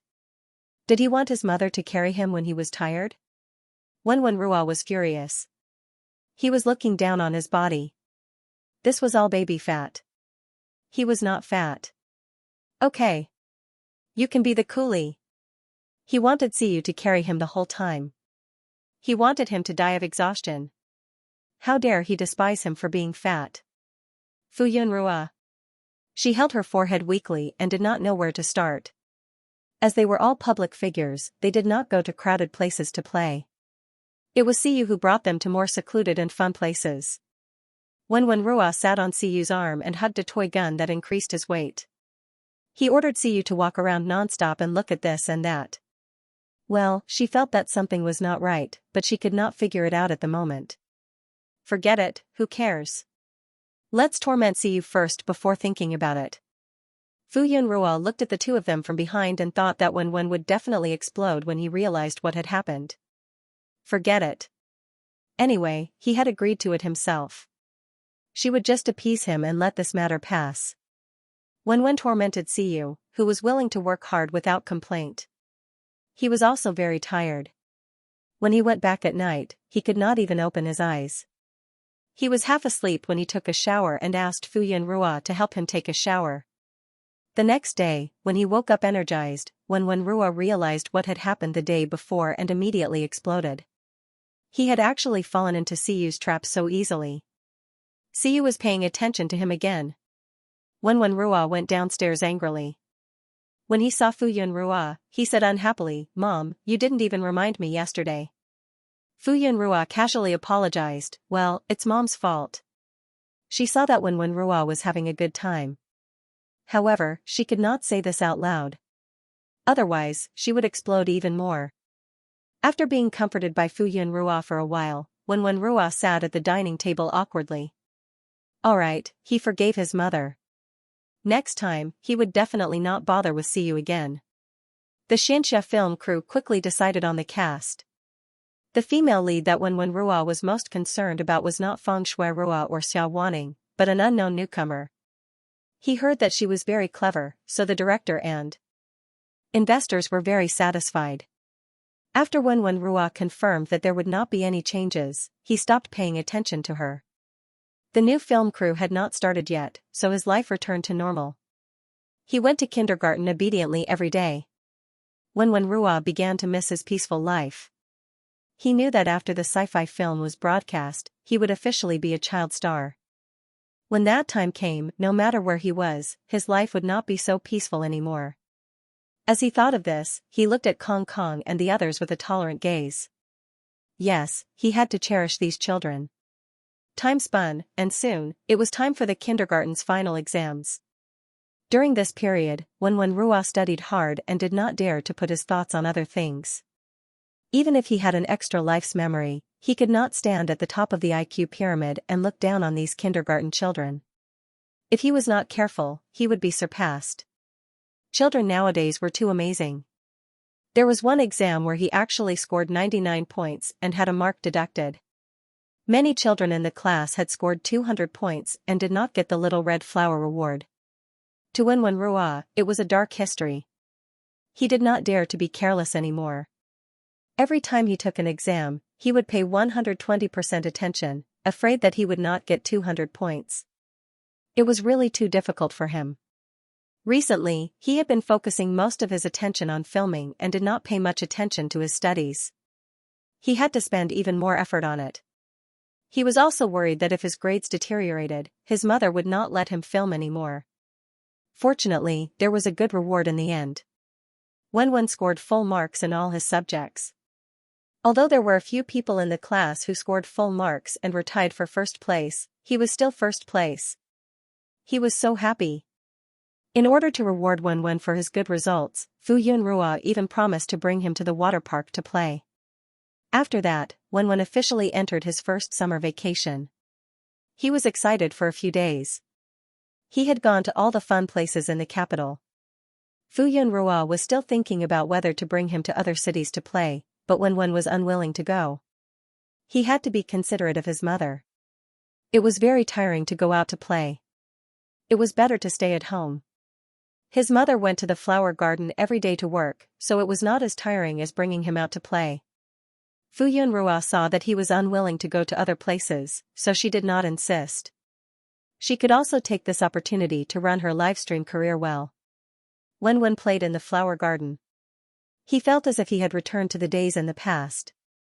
His mother would work in the flower garden while he played outside. However, the flower garden in the countryside was quiet and peaceful. It could calm one's heart down there. The flower garden in the capital was very prosperous and lively. It was full of people. After playing for a few days, Xianxia and Siyu came to the flower garden to look for Wen. In the end, Siyu did not take on the movie that director Imo recommended. Instead, he became the producer of a Xianxia movie and the biggest investor of the production team. Therefore, he was quite idle during this period. He would often appear in front of Wen and tease him to make him angry before smoothing things over. Siyu also understood one thing. If he wanted Fu Yunrua to accept him from the bottom of her heart, he had to make this little guy acknowledge him. Otherwise, Fu Yunrua would not accept him. Every time Wen saw Siyu, he would feel very awkward. Every time he wanted to ignore him, he would always make him jump up and down. This cycle repeated. This time, when he saw Siyu, he subconsciously turned his head and snorted to show that he did not welcome him. However, he would sweetly call out to Yuan Xian, "Uncle Yuan." Siyu would secretly grind his teeth every time. Rascal. Yuan Xian was very happy to watch the father and son fight. However, he came over this time for serious business. Therefore, after Fu Yunrua came over, the four of them talked in the living room. Yuan Xian said to Fu Yunrua, "The movie is in the summer and has already started to promote it. At this time, Wen can open his social media account." Yuan Xian asked for Fu Yunrua's opinion. Although this was his initial plan, in the end, he still needed Fu Yunrua's approval. Yuan Xian had seen the movie's effects. He could pat his chest and guarantee that once the movie was released, Wen would definitely be the most dazzling child star. Even Siyu's limelight might be overshadowed by Wen. Fu Yunrua did not have any objections to Wen opening his own social media account. However, she had a request. She hoped that he would not use Wen to create hype. Just like Siyu, other than news related to filming, there was no other nonsense. When there was a drama, everyone would know. When there was no drama, he would be so low-key as if he did not exist in the entertainment industry. She knew that Wen had just started acting and could not even be considered a small child star. However, she still hoped that from the start, Wen would be like Siyu. Fu Yunrua felt that if Yuan Xian could protect Siyu to such an extent, then Wen should be able to do the same. Although Wen did not like his mother saying that he would be like Siyu, he did not want to be like Siyu. However, from the bottom of his heart, he also hoped that he would be like Siyu in the entertainment industry. He would only have his own works and would be clean and independent from the world. No matter whether it was good or bad, there would not be any gossip. There would only be discussions about his works and only his works would be circulated. This was a huge temptation for Wen, who had a bad reputation in his previous life. Hence, he looked at Yuan Xian with sparkling eyes and unconsciously looked forward to it. Yuan Xian agreed without hesitation. "Don't worry. With me around, I guarantee that there won't be any nonsense." Wasn't it just making Wen as taboo as Siyu? There was no problem at all. This was not something that he could have done. It was Siyu who had done it with his own abilities. Wen was his son. Even if they did not say anything, Siyu would definitely make such arrangements in private. Hence, he agreed without any pressure.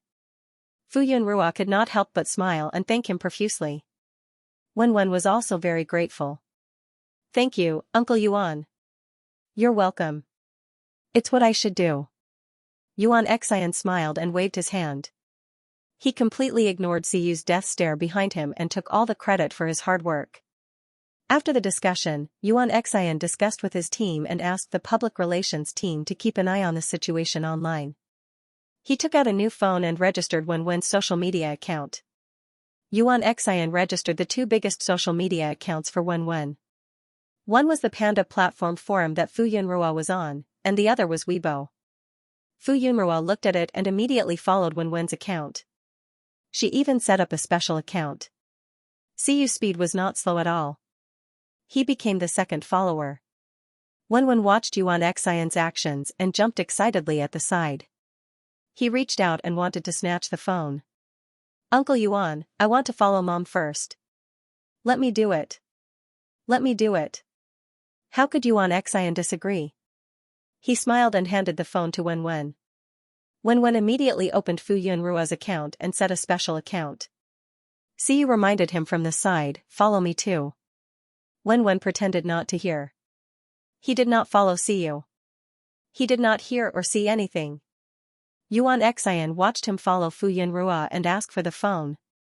Seeing how pitiful Siyu was, Yuan Xian inadvertently followed him from the list of accounts that he wanted to follow. During this time, Wenwen's number of followers and fans kept increasing. Many fans who had followed Fu Yunrua, Siyu, and Yuan Xian's accounts all followed this account and kept sending private messages. Was it Wenwen, the little cutie? Especially Fu Yunrua's fans. A considerable number of them were actually Wenwen's fans. However, they did not have a social account, so they followed Fu Yunrua instead. They did not do any publicity, but everyone on the internet was very sharp and quickly found their way over. Yuan Xian patted Wenwen's head and said with a smile, "Think about what your first Weibo post should be." Wenwen's heartbeat unconsciously quickened. He felt like he was very nervous when he was followed for the first time. It was his first Weibo post. He had to think carefully. Wenwen could not help but look at Fu Yunrua. Fu Yunrua looked at him encouragingly. In the end, Wenwen still posted a proper message. "Hello everyone, I'm Wenwen. Please take care of me." The two accounts on the platforms updated at the same time. Fu Yunrua and Siyu Rua commented immediately. "Rolling Clouds V, my little cutie. Thank you for your support." Siyu Rua, "Yes, my little cutie." Yuan Xian showed Wenwen the comments. The number of comments and fans increased explosively. Everyone was very enthusiastic and rolled around cutely below the post. Fu Yunrua smiled and said proudly, "Everyone likes Wenwen very much." Wenwen could not help but smile. Although the team did not promote Wenwen, just the fans of Fu Yunrua and Siyu Rua made Wenwen's account trending. The other people in the entertainment industry who got along well with Wenwen followed him and even patted his head. Yuan Xian looked at the celebrity director who usually took care of Fen Fen and the names of the staff members that Wenwen remembered. Wenwen could not help but tiptoe to read the comments. "I've finally waited for you. Is this my child? My child. Ah. Who is this? Brother, you actually set up a special account. Zai Zai, you finally have an account. Mama has been waiting for a long time. Is this the little cutie who hugged Brother Yu's thigh? Yes. That's right, this is the little cutie who wants to be friends with Brother Yu. Rub it first." Although Wenwen had only appeared on an ordinary program, it was obvious that many people still remembered him. Yuan Xian looked at the tens of thousands of followers that jumped up in the blink of an eye. He thought to himself, Wenwen's two accounts are probably the first in history to have exceeded 10 million followers in less than an hour after they were opened. At least a third of Fu Yunrua's fans came over in less than an hour. Some fans probably noticed it and shouted in the group chat. Then, almost everyone online came over to follow. Siyu Rua had a huge fan base. Many of them had also watched the program and had an impression of Wenwen. Whether it was out of goodwill or curiosity, they all came over to follow. Other than that, there were also Xia Wanning, Director Mo, and other people who came from all over to follow. Fu Yunrua was so surprised that she was a little shocked.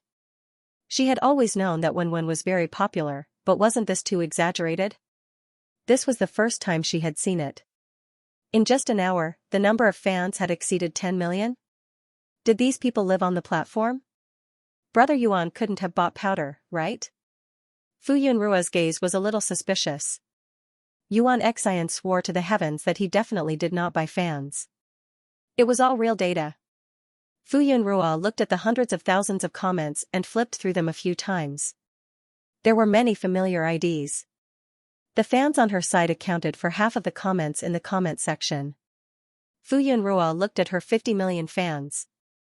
Yes, these 50 million fans were probably also Wenwen's fans. Thinking about it this way, it didn't seem exaggerated at all. Fu Yunrua hugged Wenwen and kissed her. Our Wenwen is the best. Wenwen's face was red. Not long after, someone from the team called Yuan Xian and conveyed the message that Wenwen's trending topic was too many and they couldn't suppress it. Ever since Yuan Xian saw the skyrocketing number of fans, he was not surprised and only said that they could suppress it. He was full of confidence now and was not afraid at all. With Wenwen's popularity, even if he didn't make it to the trending topic, he would still be very popular. Other people couldn't wait to stay on the trending topic, but Wenwen's trending topic couldn't be suppressed. He didn't have any works now, but when he had works in the future, there would probably be such a grand occasion every 2 to 3 days. Xian couldn't help but think that this red fate could be inherited. Xiyu was already very impressive, but Wenwen seemed to have the potential to surpass his father. This father and son pair really made people envious. Xian didn't stay for long and left very quickly. He had to keep an eye on the team and the internet in person to prevent any mistakes. When he left, he took his phone with him. Before Wenwen turned 18, his social media account was under Xian's control. This was to prevent children from being immature and thinking that it was fun to play and post all kinds of nonsense on the internet. Wenwen. He really wanted his phone.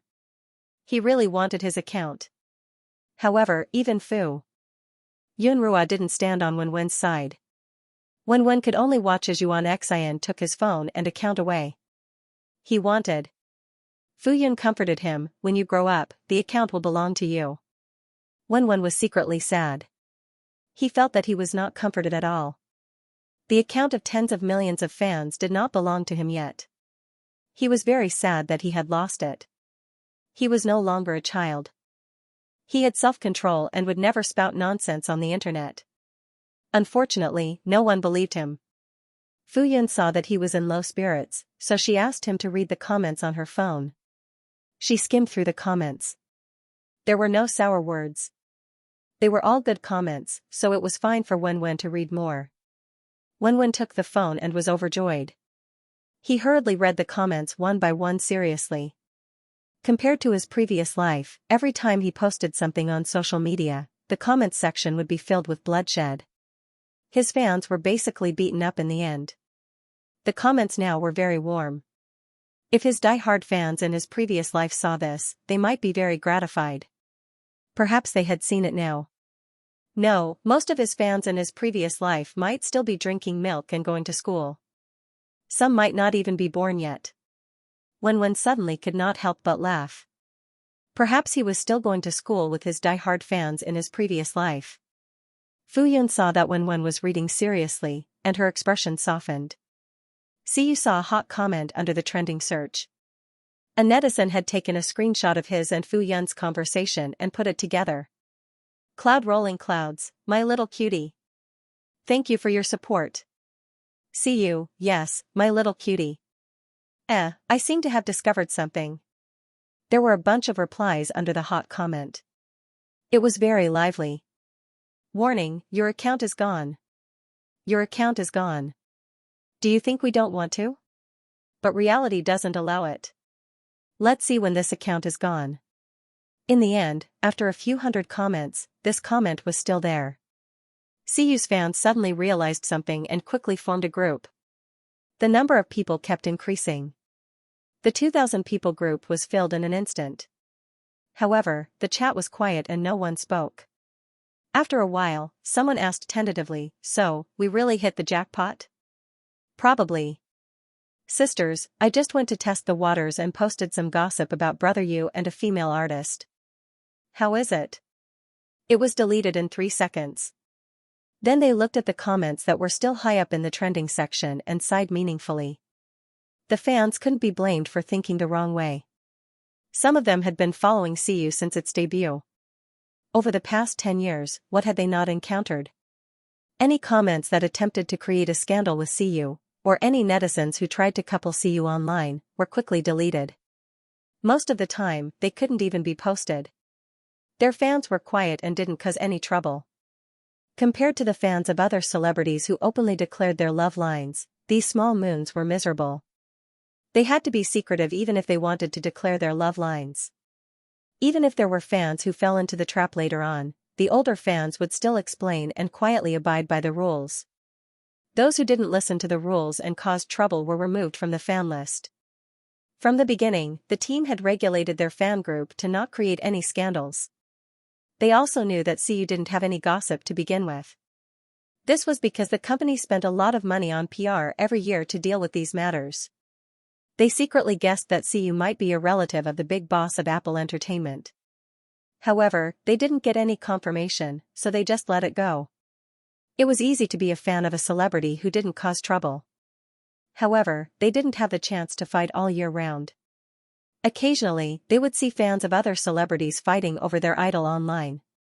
Then, they would look at their own fans. They were peaceful and worry-free. Countless times, they felt how lonely it was to be invincible. When they discovered that Siyu and Fu Yun's interactions were very ambiguous and warm, they vaguely felt that something was going on.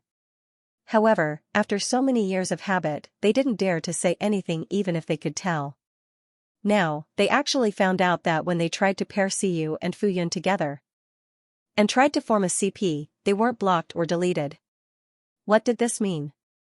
It meant that they were real. However, even if they knew, they were still very calm. They didn't go around making a fuss. Instead, they happily discussed what they should name this CP. The group of people was very lively in their discussion. As for whether they were worthy or not, their idol was already over 30 years old. What was wrong with dating? They had already prepared for their idol to come out of the closet. Now that they found out that there was a living female living by his side, they had no objections. Why did they feel an inexplicable sense of regret? Siyu didn't know or care about the private affairs of his fans. He stood beside Fu Yun in a relaxed manner. His tone was very proud. Our son is very impressive. Our son. Fu Yun looked up and glanced at Siyu. She couldn't refute and could only agree. Fu Yun looked at Wen. He has always been very good. However, after being happy, Fu Yun was worried that becoming famous too early would bring immeasurable changes to Wen's life. She didn't know if it was a good or bad thing. Siyu seemed to have seen her worry and said steadily, "I'll take care of everything." Fu Yun turned her head and met Siyu's gentle eyes. She suddenly felt that it was quite good to have someone to share the responsibility of raising a child with. Fu Yun had always been worried that she didn't know how to raise a child and was afraid that she would raise the child astray. Siyu was so outstanding. He would definitely be a good role model. Her heartstrings loosened a little. Siyu and Fu Yun looked at the child at the side and chatted from time to time. Although they didn't talk much, there was an inexplicable peaceful scene. Fu Yun saw that it was about time and quickly took the phone back. She couldn't let the child come into contact with electronic products for too long. She tried her best not to let the child play with them. Otherwise, it would easily affect the child's vision. Wen was reluctant to part with the phone, but he was obedient and didn't play with it. It was a pity that time passed so quickly. He felt that he didn't look at it for long. After being happy, Wen suddenly realized that the atmosphere between his mother and Siyu was inexplicably harmonious and friendly. He was instantly alert. Was Siyu coaxing his mother again when he wasn't looking? No, he had to watch. Siyu. What was this little rascal thinking of again? Wen started to stick to Fu Yun. He turned into a little tail and followed her wherever she went. Before he started school, he used to stick to his mother like this. Wen missed it. Fu Yun didn't know what Wen was thinking. She saw that Wen had nothing to do all day. She thought for a while and asked, "Do you want to go back to the village to play?" Fu Yun thought that Wen would be on summer vacation for 2 months. He could go back to the village to play for 10 days to half a month before coming back. But Fu Yun thought of the mess here. It shouldn't be a problem for her to leave for 10 days to half a month. Children were more important. Wen's eyes lit up. Fu Yun's words reminded Wen of his brothers and uncles in the village. However, he thought of the long and inconvenient journey. He thought of his mother's serious illness at the beginning of the year. He didn't want his mother to be tired again. Hence, he shook his head and said considerately, "Let's go back after the new year." Moreover, it would be very tiring to take the bus back and forth on such a hot day. They would have to transfer a few times. Fu Yun patted Wen's head. "Then, why don't you invite the children you know here to play?" This was a good idea. Wen's eyes lit up. "Can I invite Kong, Dodo, Lulu, to our house as guests?" Wen counted his classmates who were on good terms with him. After careful calculation, the people he wanted to invite accounted for more than half of the class. Fu Yun asked him to think about how to entertain the children. Should we entertain the children at the flower bed? Or at home? What activities are there? Fu Yun encouraged him to make a plan. Wen thought about it seriously. He had too many things to do. His longing for his friends in the village was diluted. Hence, Wenwen ran to get a pen and paper to make a plan. 2 hours later, Wenwen took the written plan and ran to Fu Yun. Excitedly. Then, he said, I've decided. I want to entertain my friends at home. Wenwen thought about it carefully. Although the flower bed was bigger and more beautiful, it was summer now. They couldn't play outside as it was easy to get heat stroke. Moreover, there was no place suitable for children to play. Home was different. The area of the house was not small. More than 10 friends could walk around. He also had a special entertainment room and a courtyard. Otherwise, they could go to the amusement park in the community to play. The security of the community was very high. They were not afraid that the children would go out and get lost. They could play in the amusement park for the whole afternoon. However, he would have to trouble his mother at noon. She had to be responsible for the children's lunch. They will come over from 9:30 to 10 in the morning. I will take them to the courtyard to play. Then, they will play in the entertainment room on the second floor. After lunch, they will rest for an hour and a half. Then, they will go to the amusement park in the community to play. After 4 o'clock, the children will go home. Fu Yun patted Wenwen's head and praised, well, Wenwen's plan is really good. After getting Fu Yun's approval, Wenwen was extremely proud. Hence, he first discussed the time of the treat. Because this plan was quite sudden, it might be a little rushed if it was too early. Therefore, it was arranged to be 5 days later. This was the first time Wenwen officially invited his friends to play. He was quite nervous. Wenwen had their contact information. Hence, accompanied by Fu Yun, he called them one by one to invite them. In the end, except for a few who were on vacation overseas, the rest guaranteed to come. Just as Wenwen was excitedly waiting for the treat, Siyu had a chance to get close to Fu Yun. Siyu looked at the potted plants around him. Seeing that Fu Yun was busy, he picked up the watering can at the side and prepared to help water them. Fu Yun turned her head and saw Siyu holding the watering can. The nozzle was already aimed at the soil of the potted plants and was about to water them. Fu Yun's heart skipped a beat. Stop it. Siyu turned his head with a puzzled expression. What's wrong? Fu Yun was very nervous. Don't move. Don't move. Okay. Although he was puzzled, Siyu obediently maintained his position and did not move. Fu Yun carefully went over, pressed down on the nozzle, and took the watering can over. Only then did she heave a sigh of relief. Fortunately, she saw it in time. Otherwise, she would have been scolded if Uncle Gua's most precious flower had been killed. It was nothing to be scolded, but it would be heartbreaking to see such a beautiful flower die. These orchids don't need to be watered. Siyu pointed to the signboard beside the orchids. It says how much water should be watered at this time. He was not watering them carelessly. Let me do it. Fu Yun said with a headache. Did this plant killer not know what was going on? He had been unable to raise the flowers for so many years. He had been blaming the sky, the earth, the air, the environment, and even the way he planted the flowers was weird. Yet, he had never looked for the reason himself. Wenwen had learned this very well. I just want to help you. Siyu's voice unconsciously carried a hint of grievance. You standing by the side is the greatest help you can give me. Ha ha ha. Wenwen looked up. Before he could get angry at Siyu for getting close to his mother while he was not paying attention, he gloated and mocked him. Serves you right. Mother will never give you a chance to get close to Hua Hua. You want to help mother work to please her? Impossible, haha. Siyu looked at Wenwen indifferently. Did you raise the flowers? The laughter stopped abruptly. Wenwen pulled a long face and looked at him expressionlessly. This time, it was Siyu's turn to mock him mercilessly. Fu Yun. Both of them were about the same.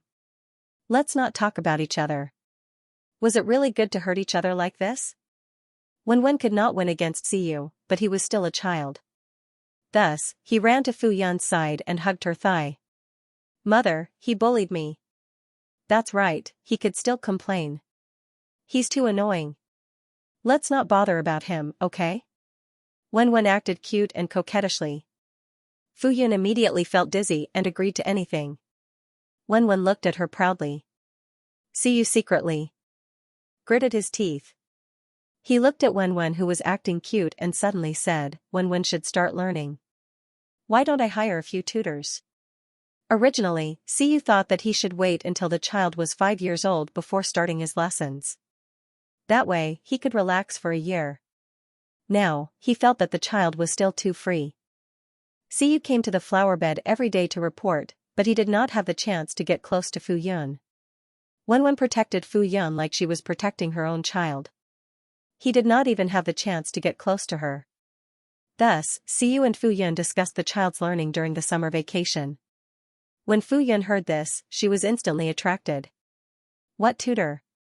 Of course, she felt that it would be better if Wenwen could learn as much as possible. She heard that children nowadays were not considered outstanding if they did not learn 2 or 3 hobbies and a specialty. However, Fu Yun was worried. Isn't it too early? Why don't we wait until primary school? Siyu said seriously, it's not early. The child is very smart. I started learning when I was 3 years old. Don't worry, the first 2 years of teaching were very easy. You can watch from the side. If you feel that it's unacceptable, you can watch from the side. Fu Yun was very tempted.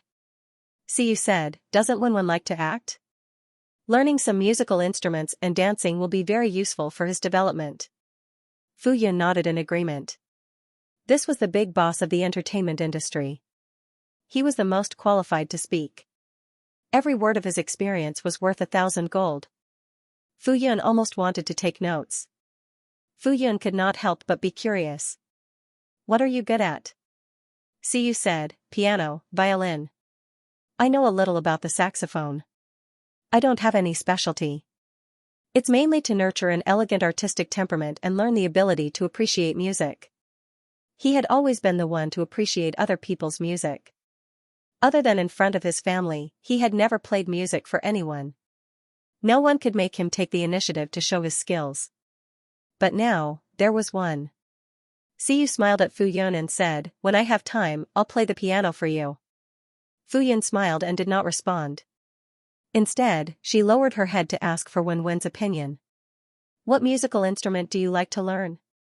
Piano? Fu Yun's first thought was this instrument. She imagined Wenwen sitting in front of the piano gently when he grew up, playing a moving melody. God, it was too beautiful. He was simply the little prince of the piano. Wenwen was horrified. It was fine if he had to go to kindergarten, but he still had to study and learn his specialty? Then wouldn't he not have any holidays? He was still a child. However, before he could express his opinion, Siyu also looked over and suggested, take a few days of musical instrument lessons first. See which one you like. Fu Yun nodded. That's fine too. Just by saying that, Wenwen might not even know what musical instruments were and what the differences were. It was better to let Wenwen experience it first before making a choice. I know a teacher in this field. When the time comes, I'll contact him and arrange a time to come over to take a look. Fu Yun did not know anyone in this field. Since Siyu knew someone who was more trustworthy, she did not argue and directly agreed. Wenwen. Couldn't he give his opinion just because he was young? Wenwen said loudly, I want to learn the piano. I want to learn the violin. I also want to play the erhu. Wenwen remembered that in his previous life, he did not have the conditions to learn these. He even embarrassed himself at a banquet and was mocked for a long time. Now that these were mentioned, Wenwen's unhappy memories were evoked. He thought to himself that if he had the chance in this life, he would definitely learn a profession. Fu Yun looked over and asked worriedly, won't it be too tiring to learn so many things at once? Let's take it slow and learn the piano first? Siyu also agreed. Mastering music is easy. Once you learn how to play 1 or 2 musical instruments, you will be able to learn the rest very quickly. It was just the difference between a professional and an amateur. However, since Wenwen did not have the intention to shine in the music industry, it was enough for him to learn about an amateur. Since Wenwen had already made up his mind, there was no need to let the tutor visit one by one. Siyu directly called the piano tutor and asked him to come over at 3:30 p.m. the next day. He also made a private call. So urgent? Fu Yun heard that it was tomorrow. I haven't bought a piano for Wenwen yet. Then she would have to go to the musical instrument store to buy a piano tonight. There's no need to buy one. I have a piano at home. Siyu said, I'll get someone to send it over tomorrow. This? Fu Yun hesitated. Wen is also my child. I should do anything for him. Siyu looked at Fu Yun and said, you have to get used to it. She did have to get used to it. No matter what, he was still Wen's father. Wen poured cold water on him. No way. Mom, let's buy it ourselves. Wen glared at Siyu. It was said that gifts blind one's eyes. If he accepted more things from him, her mother would be even more embarrassed to reject him. Wen thought that it was because she had asked him to bring him to the audition. If he came over to make his presence known, her mother would be too embarrassed to chase him away. Okay. We'll buy it ourselves. Siyu was speechless. He smiled and said, since the child needs to learn, why don't you not waste your time in the morning and learn something else? Fu Yun was speechless. Wen said, I won't. However, Wen's protest was useless. Siyu was unusually firm and there was no room for discussion. Fu Yun also had objections. Siyu explained gently, it's a very relaxing and enjoyable class. You won't be tired. You can watch it for a few days. If you feel that there's a problem, we'll cancel it. Fu Yun had no choice but to agree. She could only express her helplessness towards Wen's resistance. Early the next morning, a few tall young men in black trousers and jackets carried a piano over. Under Wen's resolute protest and Siyu's insistence, Fu Yun was in a dilemma. In the end, she thought of a compromise. She spent money to buy Siyu's piano. Fu Yun thought that she was really smart. However, she had to hide this from Wen. Therefore, Wen didn't know that this piano belonged to Siyu's family. She looked at the piano that Siyu said wasn't expensive at all. It wasn't as if she didn't know anything. This piano should be the legendary royalty of pianos. It was priceless. There was only one piano made 30 years ago. It was the proudest work of a great pianist and also his last work. She didn't expect to see it here. She didn't even have a fraction of her 100,000 yuan. When Wen saw this piano, she was very happy. She liked it very much and felt that it was very good. Isn't it too wasteful to give such an expensive piano to a beginner like Wen? Fu Yun whispered to Siyu. She felt that her idea was a bad idea. If she had known that it was so expensive, she would have bought it herself. Siyu was in a very good mood. It's worth it if Wen likes and fancies it. I also used this piano to learn when I was young. Fu Yun looked at the young men carefully carrying the piano to the piano room that she had temporarily tidied up. She suddenly felt that such a simple and crude place wasn't worthy of such a high-end piano. After the young men set up the piano, they left respectfully. Wen's eyes were glued to the black piano. It was simple and elegant, noble and charming. It stood there quietly, aloof from the world and independent. Fu Yun saw that Wen liked it so much, she couldn't even say the words of regret. She thought that she would be able to buy this piano if she earned 8 to 10 years of money, right? Siyu walked over. His slender fingers brushed across the black piano cover, then he opened it. He sat on the piano chair and his fingers brushed across the keys. A string of beautiful notes sounded. Then, he started to play. The familiar music sounded. Fu Yun was surprised. She couldn't help but look over.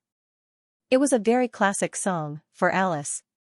This song wasn't difficult and the technique was very simple. She had thought that Siyu would play a very difficult piece. However, this song sounded very beautiful. Siyu's gaze was slightly lowered. His slender fingers danced nimbly on the piano keys. Then, he naturally transitioned to the next song. This was the song that Siyu wanted to play for Fu Yun. It was a very difficult song. It was obvious that he was just practicing. Music always made people feel calm. When the last note fell, Fu Yun returned to her senses after a while. Then, she praised, "It's very beautiful music." Although she knew a little how to play the piano, she didn't know how to play difficult songs. Siyu's lips curved into a smile. "I'm glad you like it." Wen was also fascinated by the music, but he was not convinced. "Mom, when I learn it, I'll play it for you too." "Okay, okay. Mom will wait." Wen's fighting spirit was aroused. He decided to learn seriously and defeat Xiyu. However, the piano teacher would only come in the afternoon. In the morning, two cultured and elegant etiquette teachers came. The two teachers gave off a very different aura. They were of a higher level than the etiquette teachers of the original body. Fu Yun didn't know how to describe it. If she really had to differentiate, it would be like the difference between a poor student and an elite student in an etiquette class. Fu Yun knew from her memories that families with a little background placed great importance on nurturing the next generation. These etiquette classes were the most basic requirements. Aristocratic families also had social circles. Different occasions had different etiquette. If you didn't know anything, you would be embarrassing the aristocratic family. Fu Yun hadn't thought of letting Wen learn these things, but Xiyu had already arranged for someone to do it. Seeing how these etiquette teachers were respectful and polite to Xiyu, she couldn't help but suspect Xiyu's identity. Outside, it was rumored that Xiyu was just an ordinary actor with an ordinary family background. She used to think so too, but now, she suddenly didn't understand this word. If he was really so ordinary, would he have the only expensive piano in the world? Or did he use it to learn when he was young? How could he hire better etiquette teachers than the Fu family? Who exactly was Xiyu? Fu Yun thought of something that was even more unreasonable. How could Xiyu not be at a disadvantage when compared to the male and female leads in the original novel? She had never thought deeply about it in the past. After all, there were many unreasonable things in a novel. Perhaps it was just to set up the persona of a big boss in the entertainment industry. However, if he was just a big boss in the entertainment industry, would he have such great ability? Fu Yun had a lot of doubts in her heart. Ever since she found out that Feng Shui's status in the entertainment industry had declined, her reputation was bad, and her fans had caused many resources to be blocked, Fu Yun would occasionally think about a question. Was the female lead's halo gone? According to the previous plot, anyone who went against the male and female leads would not have a good ending. But now, she had already offended the male and female leads, and she was still fine. Her career was in full swing and she was not affected at all. Xiyu was the same. From the beginning, he had never suffered a loss to them. Fu Yun recalled the plot in the novel. It was only a few chapters away from the end of the plot. Feng Shui was pregnant, they got married, and it would end with the wedding of the century. She did not know the exact time, but after some calculations, it would probably be this year. Ruoruo. Xiyu saw that Fu Yun was suddenly in a daze as she was talking, so he could not help but call out to her with concern. Fu Yun came back to her senses. What's wrong? She shook her head. Nothing. Fu Yun really wanted to ask about Xiyu's background, but she felt that it would be too abrupt, so she did not ask anything in the end. Wen was very resistant to the etiquette teacher. He swore that he did not want to study and wanted to cause trouble. He did not want to be arranged by Xiyu. Fu Yun did not intervene. She knew that it was for Wen's good. However, on the one hand, she felt that Wen was still too young. It would be too stressful to study so many classes at once. She only wanted Wen to have a relaxed and happy childhood.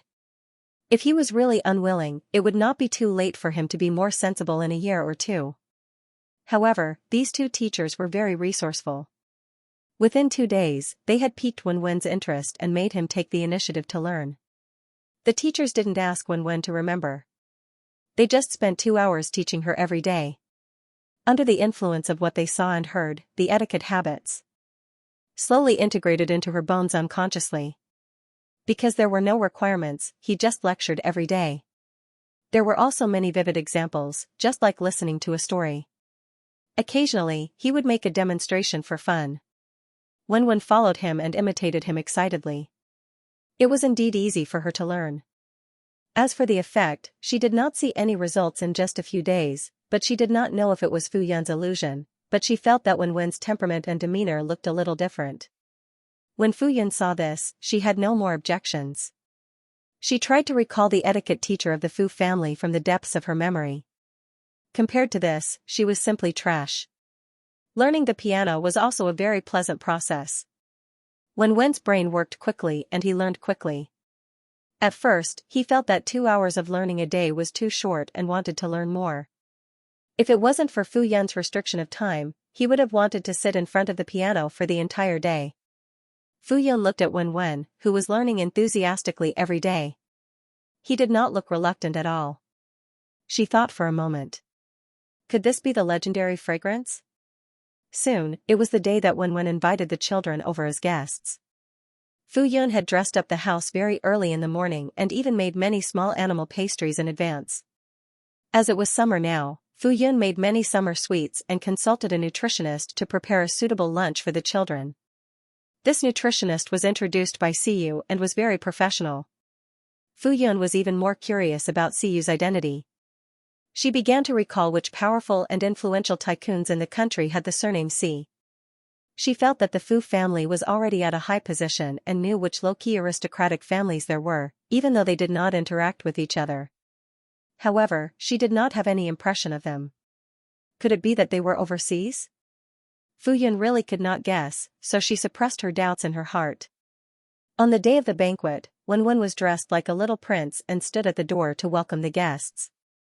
Around 9:30 p.m., the children's parents sent their children over one after another. Kong was the first to arrive. The car stopped in front of the door.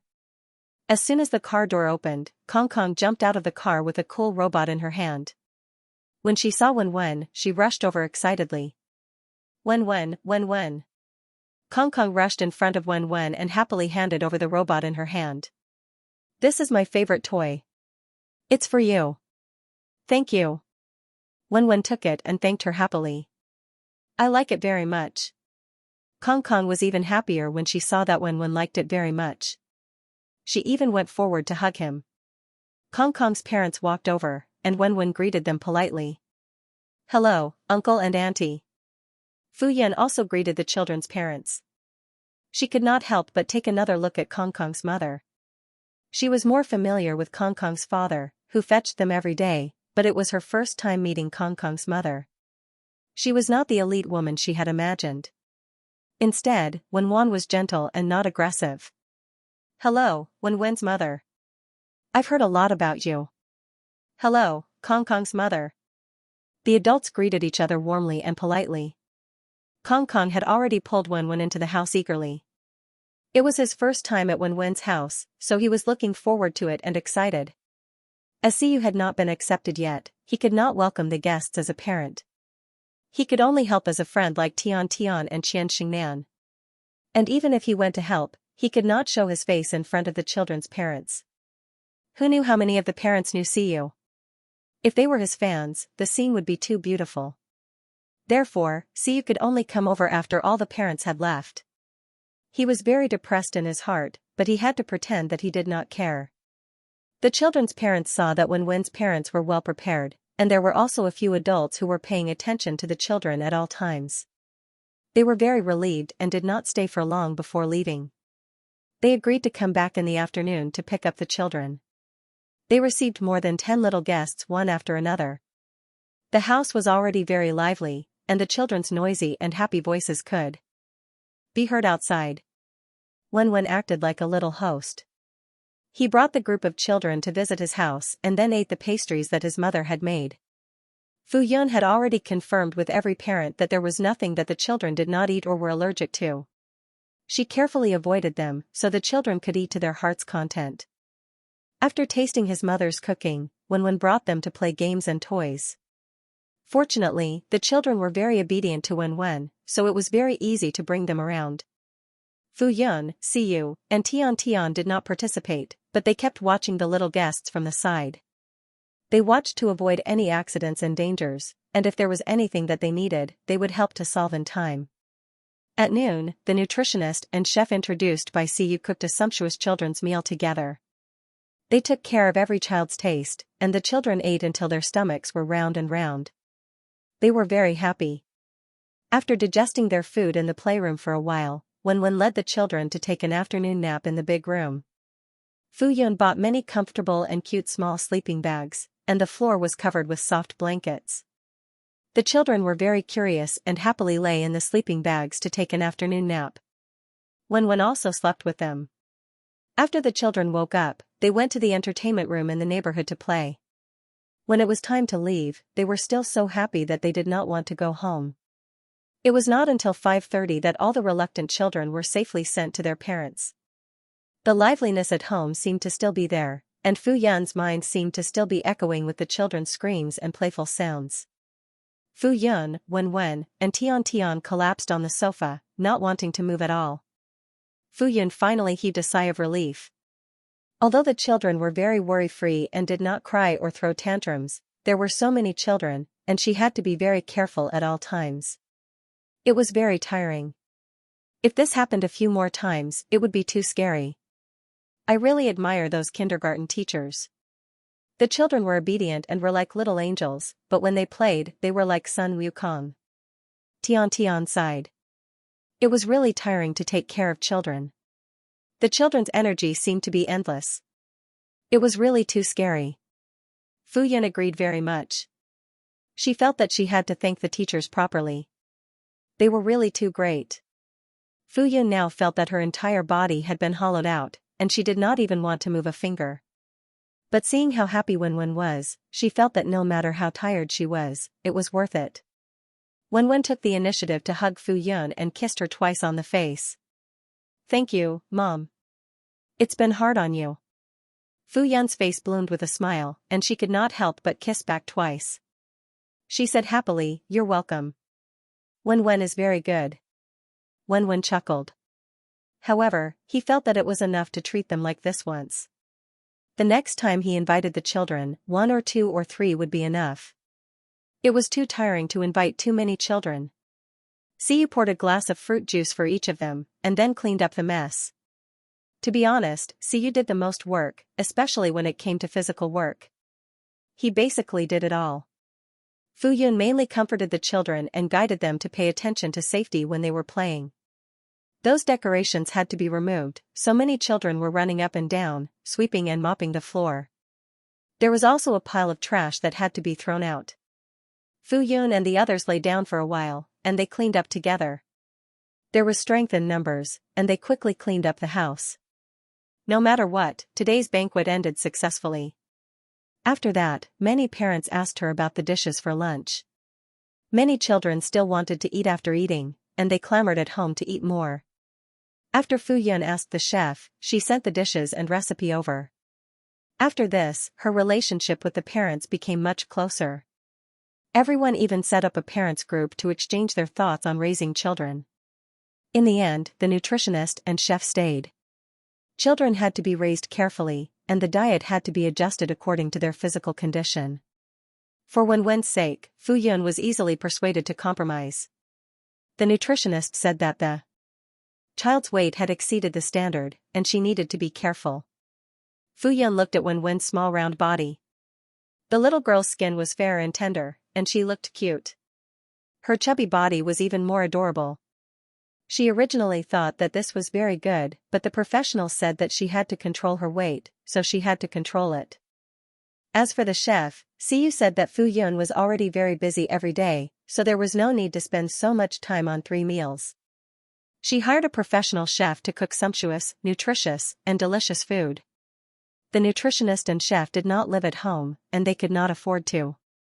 The chef would come over every day, prepare the food in the morning, noon, and night, and then leave.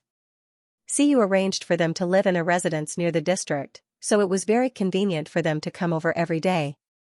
Fu Yun. She felt that her savings were not enough to support such a luxurious life. However, Siyu said that these were all long-term employees of the family. Regardless of whether they worked or not, they had to pay a large sum of money every year. It was better to let them use their skills. Fu Yun could not help but ask, "Does your family have an heir to the throne?" Siyu found it funny. No. He did have a financial group, but if he wanted the throne, he had many private islands under his name.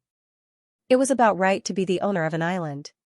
Then Siyu hinted, "If you think it's okay, I'll bring you to meet my family." When Fu Yun heard this, she decided to forget it. She would pretend that she did not ask. It was better not to talk about such a sensitive topic. Fu Yun turned around and realized that the house was much livelier.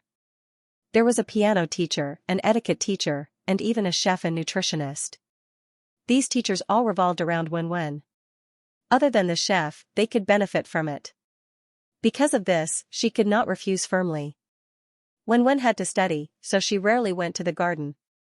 Fu Yun asked Xianxia to stay at home. She could go there herself. Xiyu saw that Wen was living a fulfilling life every day and did not have time to stick to Fu Yun. He finally had a chance to be alone with Fu Yun. Xiyu smiled in satisfaction. Yes, children should study more. Why was she sticking to her mother all day like a child who had not been weaned? Then, he turned around to talk to Fu Yun. He suddenly took out an invitation and said in a mysterious tone, "Guess what this is?" Fu Yun looked over curiously. "What is it?" Xiyu shook it and did not keep her in suspense. He directly explained the mystery. An invitation to the premiere. Fu Yun was pleasantly surprised. Needless to say, this was definitely the premiere of a sci-fi film that Wen had participated in. She took it and opened it. It was set to be a week later. Xiyu's smile was gentle. "We'll bring Wen along to watch it." Fu Yun nodded repeatedly. This was Wen's first movie. She had to watch it. "Thank you." No matter what, she was very grateful to Xiyu for getting this invitation. "You don't have to be so polite. It's what I should do." Fu Yun lowered her head and smiled. Uncle Gua saw that Xiyu followed Fu Yun around every day. He did not say anything, but there was dissatisfaction between his brows that he wanted to take his beautiful little cabbage. Although he did not let him touch the flowers, he still had other things to do, such as sweeping the floor, mopping the floor, and running errands. Fu Yun felt a little sympathetic, but she did not say anything. At first, she thought that Xiyu got close to her for Wen and confessed to her for Wen.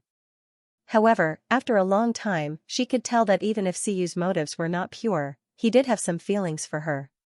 Fu Yunrua could not tell where this good impression came from. Although she was already the mother of a child, she was more picky when it came to relationships and marriage. She yearned for a pure one that was not mixed with too many other factors. She still did not know if he liked her because she was the mother of his son. If it was another person, would he also pursue her? She did not want to think too deeply about things that were too complicated. Fu Yun felt that it was okay to raise a child together, but she still had to think carefully about forming a family for the child. Or should she just treat them as a divorced family? Wen was so engrossed in her studies that she could not extricate herself.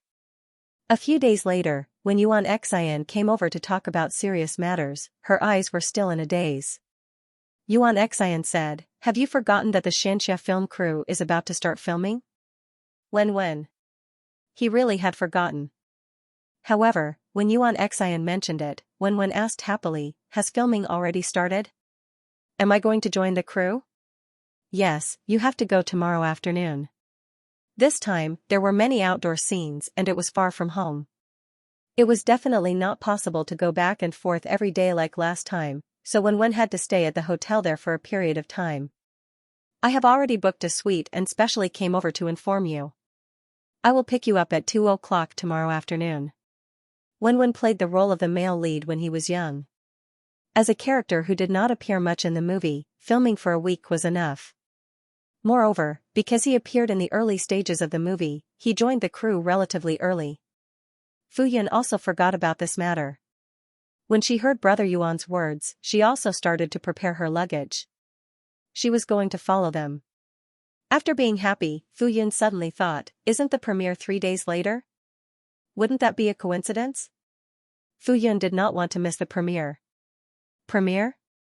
What premiere? When Wen heard this, she immediately asked expectantly, "Is it a sci-fi film?" Fu Yun originally wanted to give Wen a surprise that day. Now that she heard it, she did not hide it and said with a smile, "Yes." Wen jumped up happily and looked at Fu Yun with sparkling eyes. Xian obviously knew about this too. He said, "The film crew is not far from the premiere. You can just apply for leave then." Fu Yun was a little hesitant. "Won't that be bad?" She had just started filming and asked for leave. "It's okay. Wen doesn't have many scenes. You can just move the time." Xian did not care. I've already talked to the director. Wen's scenes were at most 10 minutes. There was plenty of time for a week. It was not a big deal to leave after talking to the film crew. Fu Yun did not have any objections. She touched Wen's head. Mommy and baby will watch baby's first movie together. Wen's cheeks were red. He smiled so widely that his teeth could not be seen. He replied heavily, okay. Wen's career was booming and smooth. In the same entertainment industry, Feng Shui had not been having a good time recently. There was a problem with the Xianxia film crew that she was in. The male lead was exposed to have a secret marriage. If that was the case, it would not be so bad. However, he had an affair and fooled around with the second female lead in the film crew. He was caught red-handed by the original wife. Now, the original wife was going to file a lawsuit for divorce. Most of this male star's fans were his girlfriend's fans. He even set up a persona of a pampered fan. Now, this male star was hated by everyone. There were a large number of fans in the comments section. There were even people who stepped on him and released concrete evidence. He even slept with his fans. This time, everyone was even more hateful. Even the film crew was deeply affected and had to stop filming. The director was even more furious. If they did not change the male lead, with so many stains that could not be washed away, the drama would definitely be affected. There might not even be a chance to air it. If they changed the male lead, they would be almost done filming. If they changed the male lead, their previous costs would be gone. It would be equivalent to filming from scratch. How could Feng Shui's expression be good? This was the best resource she had, but in the end, he was so tired because of someone else. The film crew discussed for a few days and finally decided to change the male lead. However, they would not film from scratch. Firstly, there was not enough time. Secondly, they did not have enough funds to support them. The film crew's biggest investors were Orange Entertainment and the Chong family. Recently, the Chong family had been troubled and had no time to care about a small film crew. This film crew was obviously going to be ruined. Why would they invest money in it? Orange Entertainment was not doing well either. It was worth mentioning that the male star who was in trouble was under Orange Entertainment. He was also a male star that the company had focused on nurturing. At first, they wanted to save him so that their investment would not be wasted. However, no matter how they greeted the industry or invested money to remove the trending topic and use other gossip to suppress it, it was useless. Before this incident was over, the company had another incident.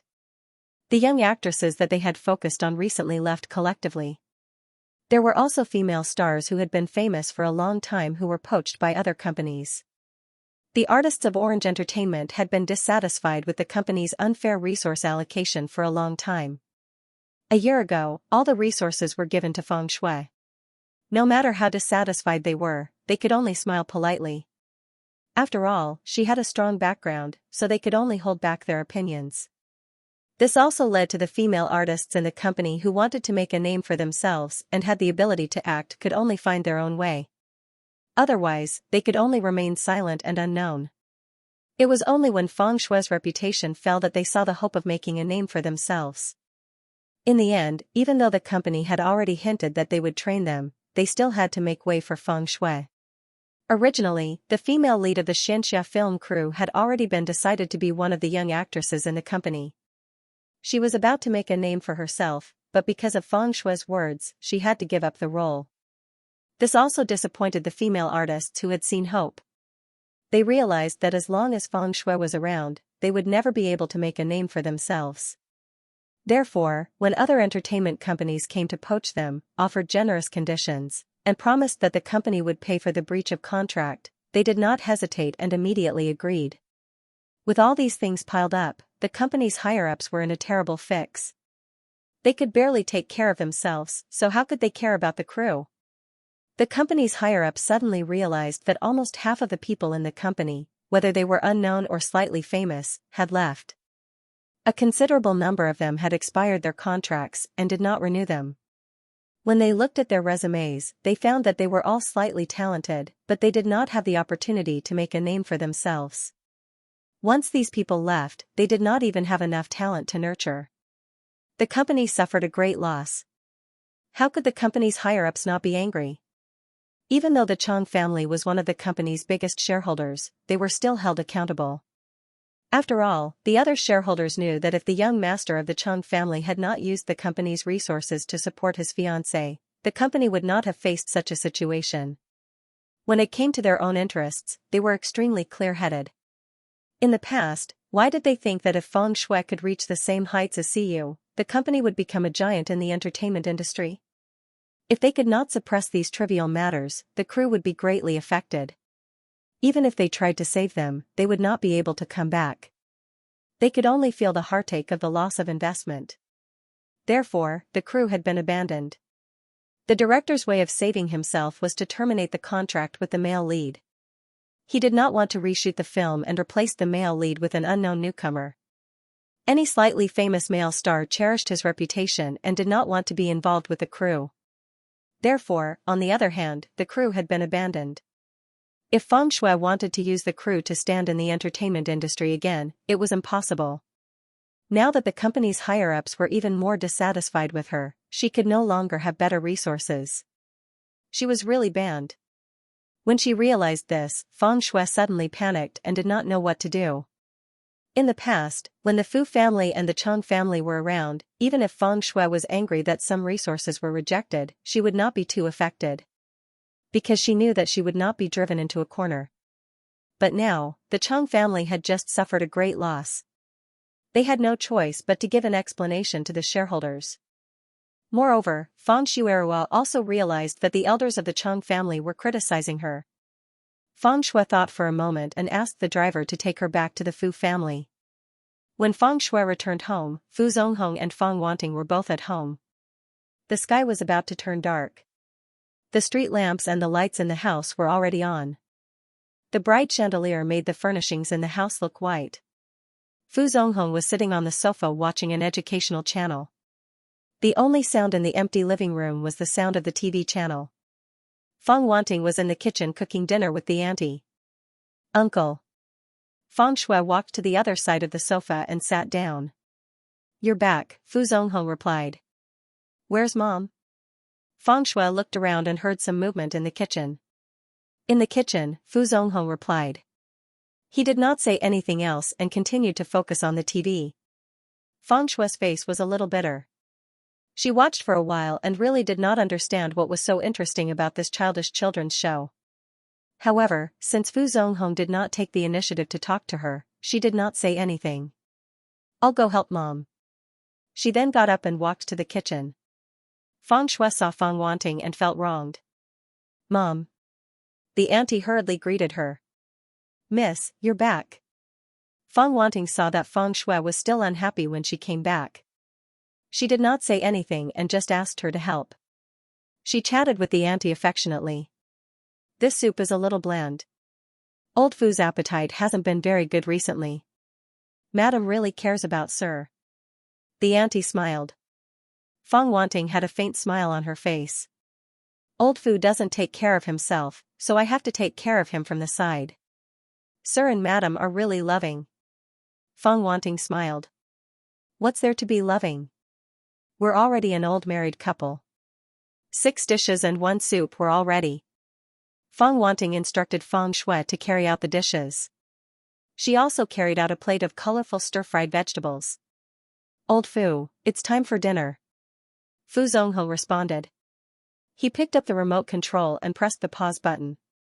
Then, he got up and walked towards the restaurant. He was dressed in casual clothes and looked much younger. If it weren't for the wrinkles on his forehead, he would have looked like he was in his early 40s. Fu Zonghong looked at the dishes that were obviously prepared by Feng Wanting. His expression softened. "Thank you." Feng Wanting Wenwan smiled and said, "You should eat more. That's the greatest compliment you can give me." Feng Shui said jealously, "Mom only has eyes for uncle. Even I, as her daughter, have to take a step back." Feng Wanting smiled helplessly and said, "You're already so old, yet you're still jealous like a child." Fu Zonghong laughed. The family of 3 sat down and ate quietly. At first, they didn't talk. It was Fang Wanting who spoke first. Shuarua, why did you come back at this time? Have you finished filming your scenes? Fang Shuarua looked depressed and lost her appetite even more. She said dejectedly, no, something happened in the crew, so we can only put it on hold.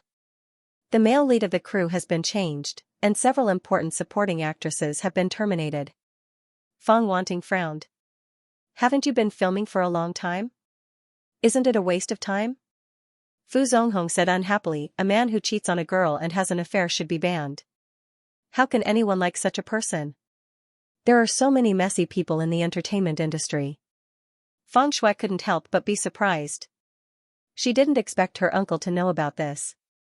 Didn't he usually not pay attention to the entertainment industry? Fang Wanting sighed. Shuarua was also implicated. She worked so hard for so many months and even fell sick from exhaustion.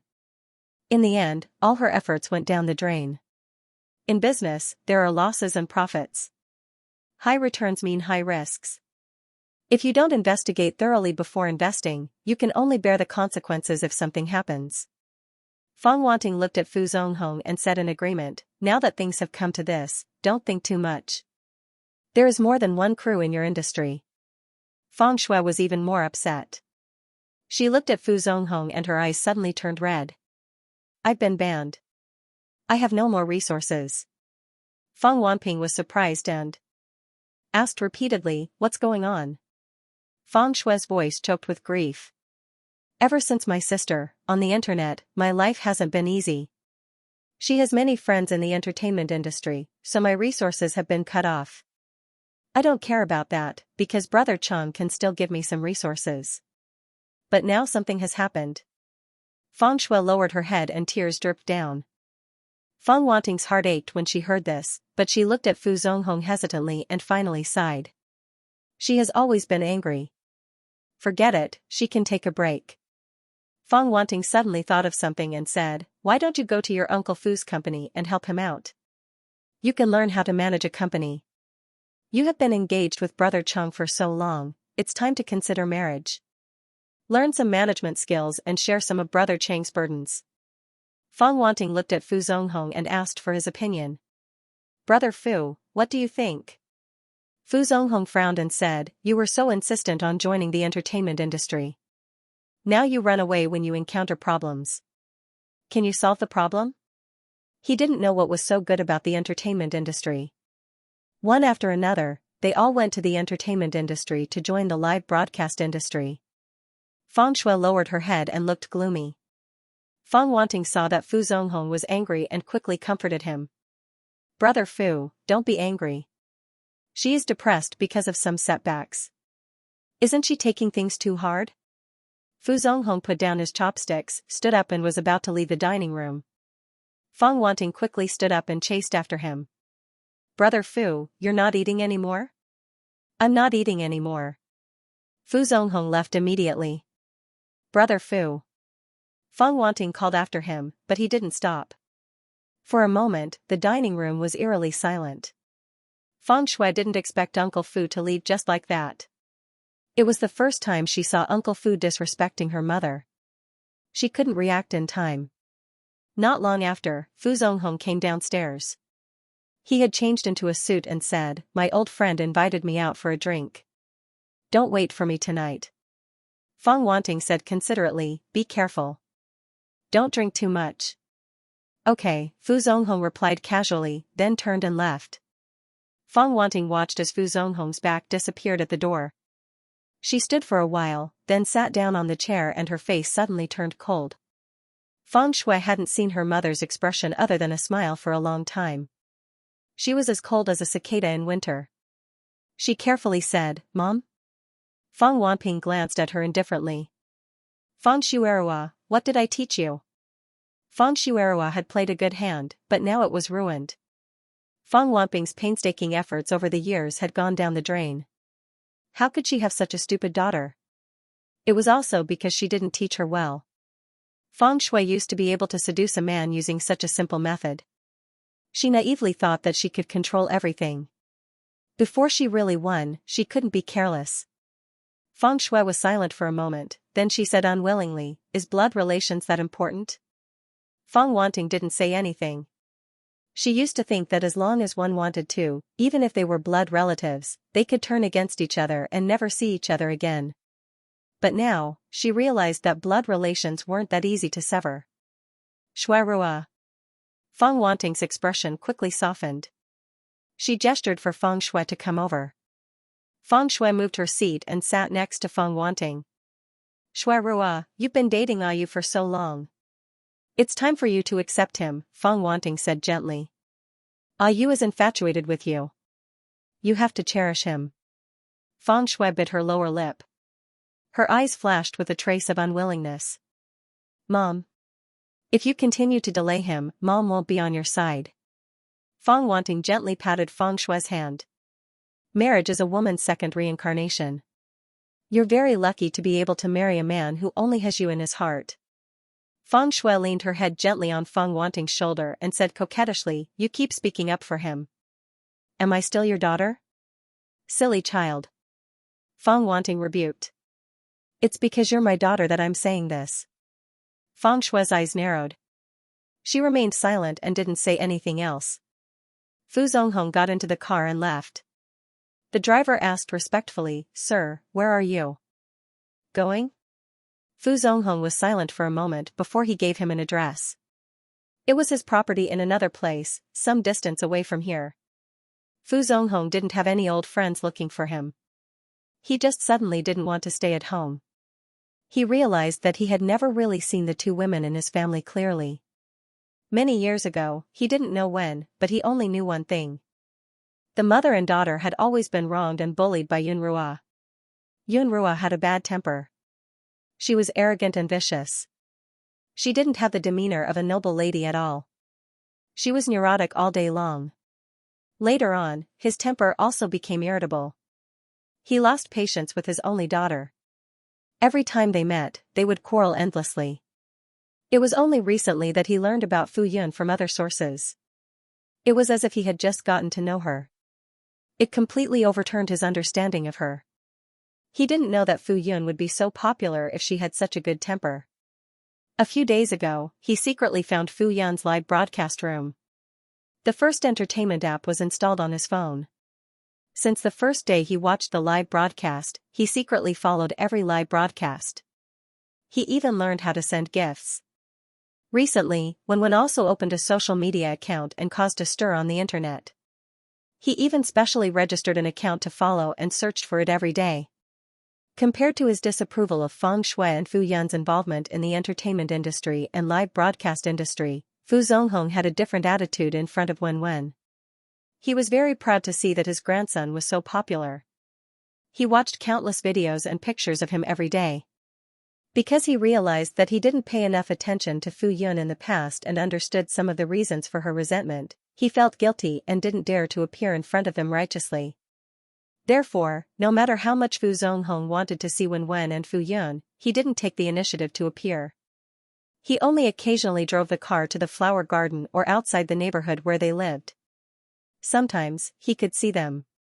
Fu Zonghong went to the new house. His personal assistant was already there and had cleaned the house. Recently, his personal assistant had a task to report to Fu Zonghong about the whereabouts of Fu Yun and her son every day.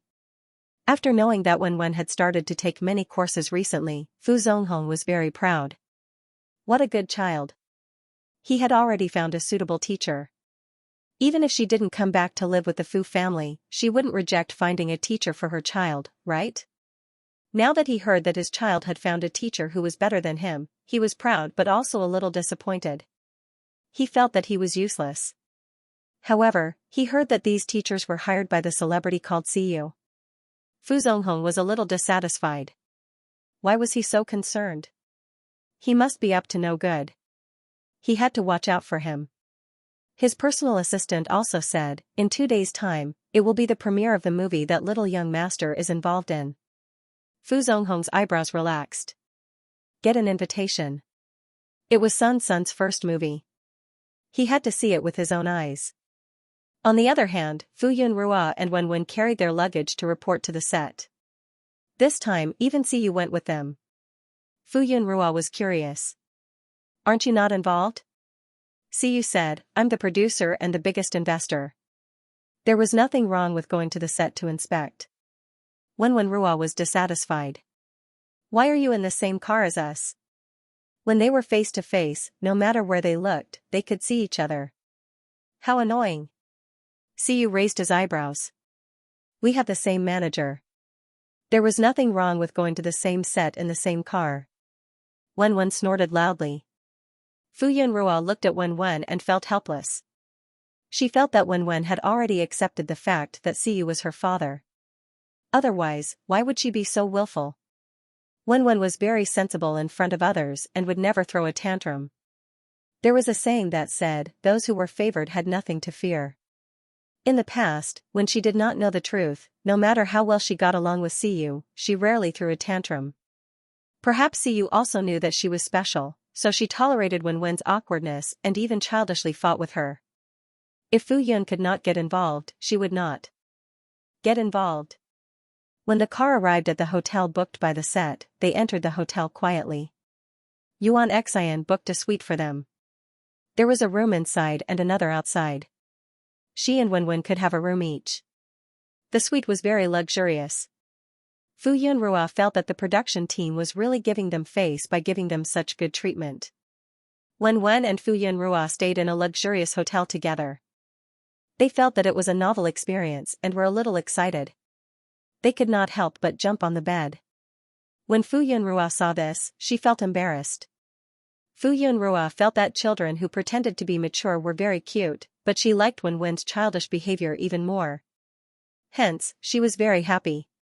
Not long after, the hotel delivered dinner. There was a children's meal and 3 set meals. Xiu and Yuan Xian also came. Xiu's room was opposite. It was also a suite and Yuan Xian was also staying together. This time, Wenwenrua saw that Yuan Xian was there and did not say anything. Yuan Xian had already said what needed to be said in the car. During dinner, he did not say anything and only reminded them to rest early. After the meal boxes were put away, Xiu Rua and Yuan Xian also said goodbye and left. Xiu looked at Fu Yunrua with a gentle gaze. Call me if you need anything. I'll be opposite. Wenwen was extremely unhappy.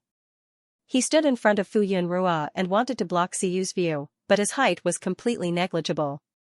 Fu Yunrua nodded. Good night. Good night.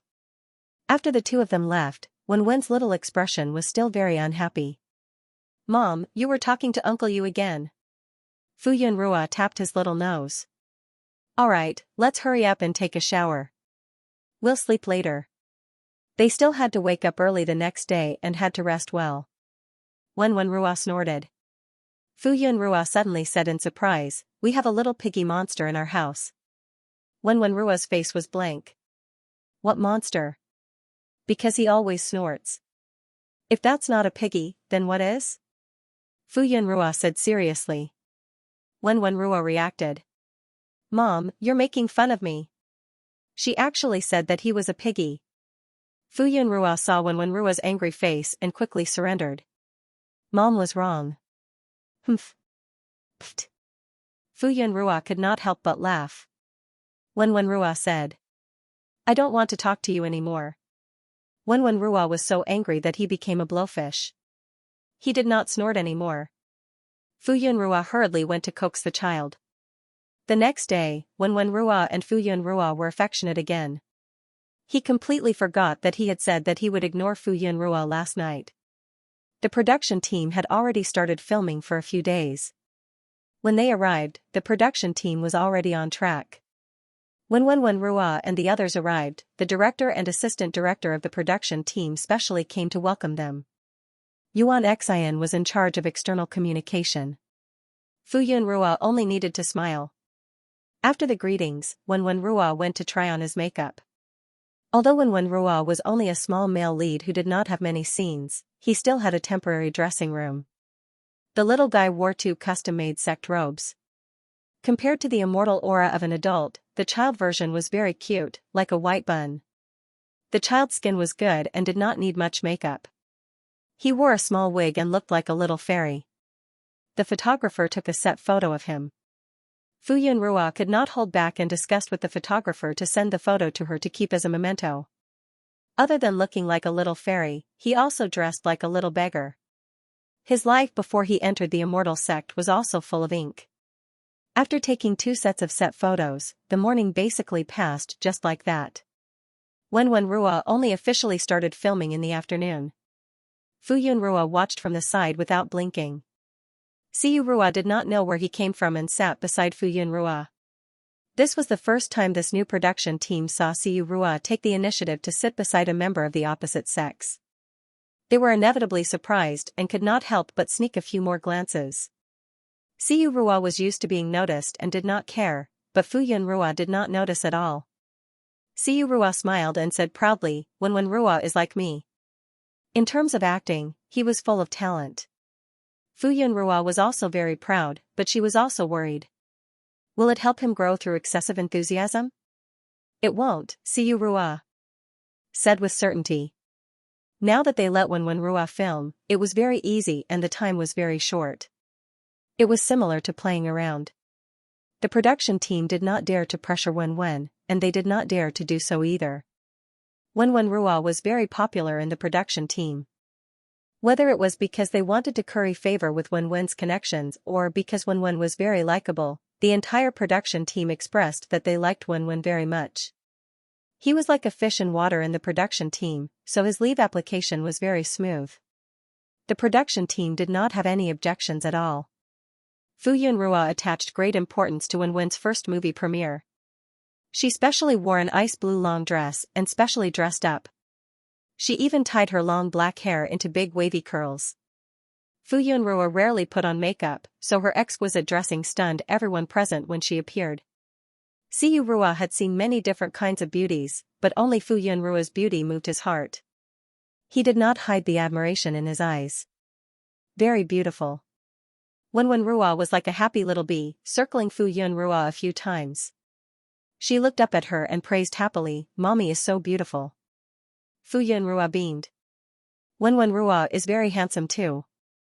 Wenwenrua wore a custom-made suit and looked cute and cool. When Fu Yunrua looked up at Siyu, her gaze paused and she returned the favor. "You're very handsome too." Siyurua was in a good mood. "Thank you for your compliment." The group of people headed to the venue of the premiere. There were already many reporters waiting outside. They were full of anticipation for this movie. Regardless of whether it was good or bad, they just wanted to get first-hand information. They couldn't wait to interview her. Invitees entered the venue one after another. The reporters were able to name every guest that was invited. "Isn't that the Golden Mouth film critic? Even Mr. Jiang is here. He's famous for his sharp tongue. With Siyu around, she's the only one that Mr. Jiang has publicly expressed his admiration for." Fu Yun and the others did not enter through the main entrance. Instead, they were led in through a small, low-key door by the staff. There were quite a lot of people at the premiere. Many of them had already arrived, but everyone clearly remembered that they were here for business and sat down properly. Siyu led Fu Yunrua and Wenwen to the front row. "Our seats are here." This was the best seat in the entire competition. The moment Fu Yun went over, she could feel the gazes from all directions. Fortunately, Fu Yun was used to being stared at, so she did not lose her composure. There were 3 seats. Wenwen quickly recognized the middle seat and sat down. Siyu didn't say anything. He sat on Wenwen's left while Fu Yun sat on his right. They waited quietly for the opening ceremony. A staff member walked over and whispered a few words in Siyu's ear. Siyu nodded and the staff member left. Fu Yunrua turned her head and looked over. "What's wrong?" Siyu smiled. "Nothing." Then he asked, "Are you nervous?" Fu Yunrua answered honestly, "A little." Siyu chuckled. "I'm a little nervous too." Fu Yunrua was surprised. "Was that for real?" "It's true. I wasn't even this nervous during my first movie premiere." He was the male lead in his first movie and shot to fame. Since he was young, he had never experienced what it meant to be nervous. However, this pair of mother and son made him experience many unfamiliar emotions. Wenwenrua raised her head and looked left and right. He imagined sitting in the middle to separate the two of them, but it was completely useless. His short stature couldn't separate them at all. He suspected that the two of them had neglected him. Wenwen Rua was secretly sulking. But soon, the premiere of the movie began. The director and the production team representative went up to say a few words. Without much nonsense, they quickly got to the point and started to play the movie. The lights dimmed and the big screen in front of them lit up. Fuyun Rua unconsciously sat up straight and stared intently at the big screen, afraid that she would miss anything. The opening of the movie was a magnificent scene that captured everyone's attention and attracted the audience's attention. The special effects of the movie were produced by a foreign team that the production team spent a lot of money on, and the effect was very obvious. To be honest, many of the scenes in the movie were filmed by Fuyun Rua with her own eyes, but the effect was completely different from the live scene. Actually, she didn't feel much when she was watching it live because there were no special effects. Instead, it was quite funny to see the thrilling expressions and actions in the dry background. But now, with the special effects and the tight plot acting, the audience was able to follow the ups and downs of the emotions in the movie. Until the end of the movie, she was still in a daze for a long time. She didn't know who was the first to clap, but it was exceptionally clear in the pin-drop silence. Then, it was sparse and loud applause that didn't stop for a long time. Fuyun Rua kept clapping her hands hard. She was so proud that her eyes were filled with tears. Wenwen, you're amazing. Mom is proud of you. Wenwen Rua's small chest straightened. She wanted to laugh happily, but she felt that she should be reserved. She pursed her lips hard, but she couldn't stop the corners of her lips from rising. If Fuyun Rua knew, this movie would definitely be popular. Even without filters, this was a good movie that was worth watching twice and thrice. After the premiere ended, it didn't take long for the crowd to disperse. Seeing people coming out, the reporters who had been waiting outside for a long time swarmed forward like sharks that had smelled blood. They surrounded the film critics and put their microphones to their lips. Mr. Jiang, what are your thoughts after watching the movie? Is this sci-fi movie a disappointment? Or is it an unexpected surprise? Will this movie be the dark horse of the summer? Do you think that this sci-fi movie will have a bright future? I won't say anything else. I just want to say that I'm looking forward to the release of this movie. I'm going to take my family to the cinema to watch it again. Mr. Zhang's mind was still replaying the plot of the movie. He couldn't wait to go back and pick up his pen to express his agitated feelings. He didn't think highly of domestic sci-fi movies. Even with a big name like Siyu joining the cast, he didn't have much hope. After all, sci-fi movies had always been the weak point of the domestic film industry. He originally thought that this would be the first movie that Siyu had flopped in so many years. Even if he thought highly of Siyu, he still decided to write his thoughts truthfully. In the end, it turned out that he was too narrow-minded. The history of sci-fi movies was about to be rewritten, and he was going to witness it with his own eyes. Fuyun Rua and the others didn't see the lively scene outside with their own eyes. After her excitement, she decided to celebrate with Wenwen. The mother and son were chatting affectionately when they suddenly saw a familiar figure in the crowd. They were surprised. Siyu obviously already knew about it. He said to Fuyun Rua, Chairman Fu is also here to watch the premiere.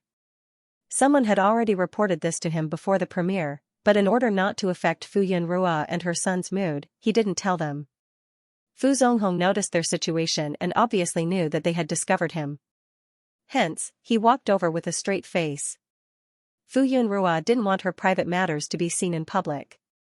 In the end, under Siyu's arrangement, the group of people went to a quiet lounge. Why are you here? Fuyun Rua looked indifferent when she saw Fu Zonghong and his assistant. Her excitement and joy were diluted. Fu Zonghong snorted coldly, do I have to report to you where I go? Fuyun Rua didn't want to quarrel with him, so she frowned and didn't say anything. Fu Zonghong looked at Wenwen's tea, and he tried his best to smile. Wenwen looked up at Fu Zonghong and grabbed Fuyun Rua's hand. She hesitated and thanked him. Then, she pretended to be shy and hid behind Fuyun Rua. To Wenwen, Fu Zonghong was a stranger who was related by blood. His attitude towards him was completely based on Fuyun Rua's position. He knew that Fuyun Rua had a grudge against Fu Zonghong and the two of them were like fire and water. But this was an old man, so no matter what, she still had to be polite. Fu Yunrua saw Fu Zonghong's humble look. Her gaze swept past his temples, and she suddenly noticed that there was a lot of white hair on his temples. Her heart suddenly felt sour. Fu Yunrua looked at the relationship between the two of them from an outsider's point of view, but the emotions of this body could still affect her. Fu Zonghong noticed the tall man standing beside Fu Yunrua, and his gaze suddenly became very picky.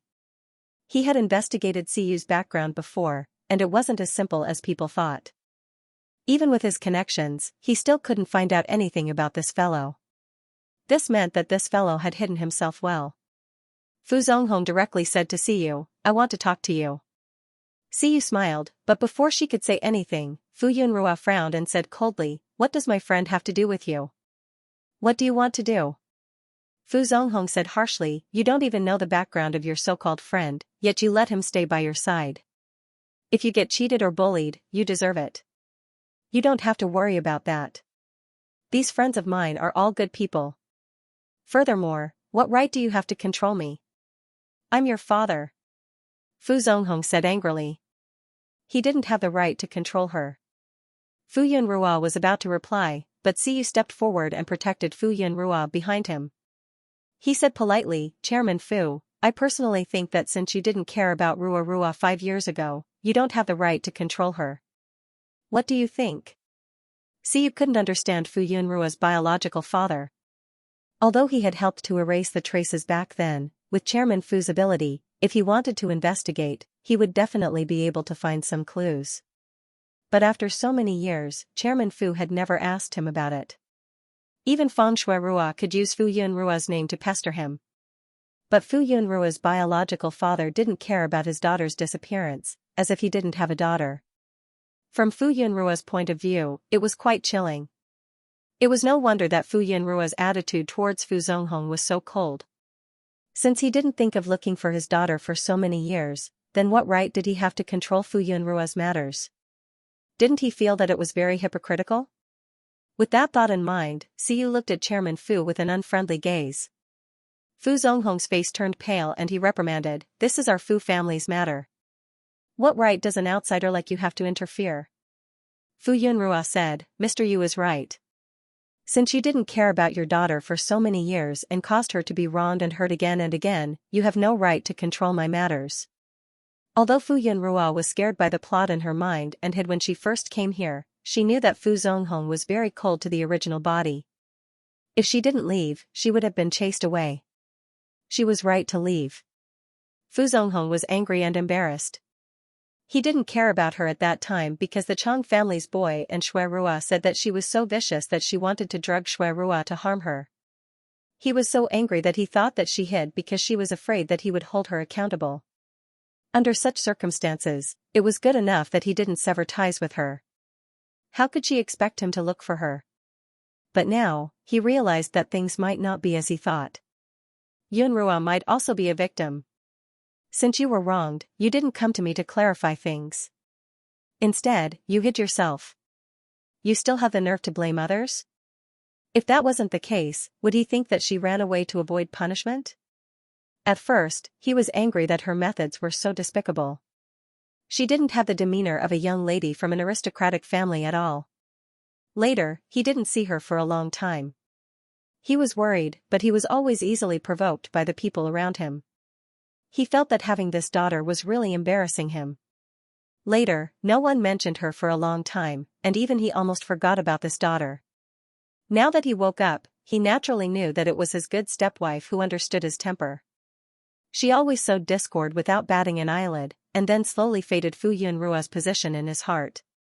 He found that he didn't see through people clearly, and he was also angry that he was deceived. But after all, she had been with him for so many years. Other than using some tricks on Fu Yunrua, she was also wholeheartedly devoted to him. It was very difficult for stepdaughters and stepmothers to get along well. He had been cold to her during this period of time, making her realize her mistake. Did she want them to divorce? They were already so old. He had already put down his pride and took the initiative to ask for peace. What else did she want him to do?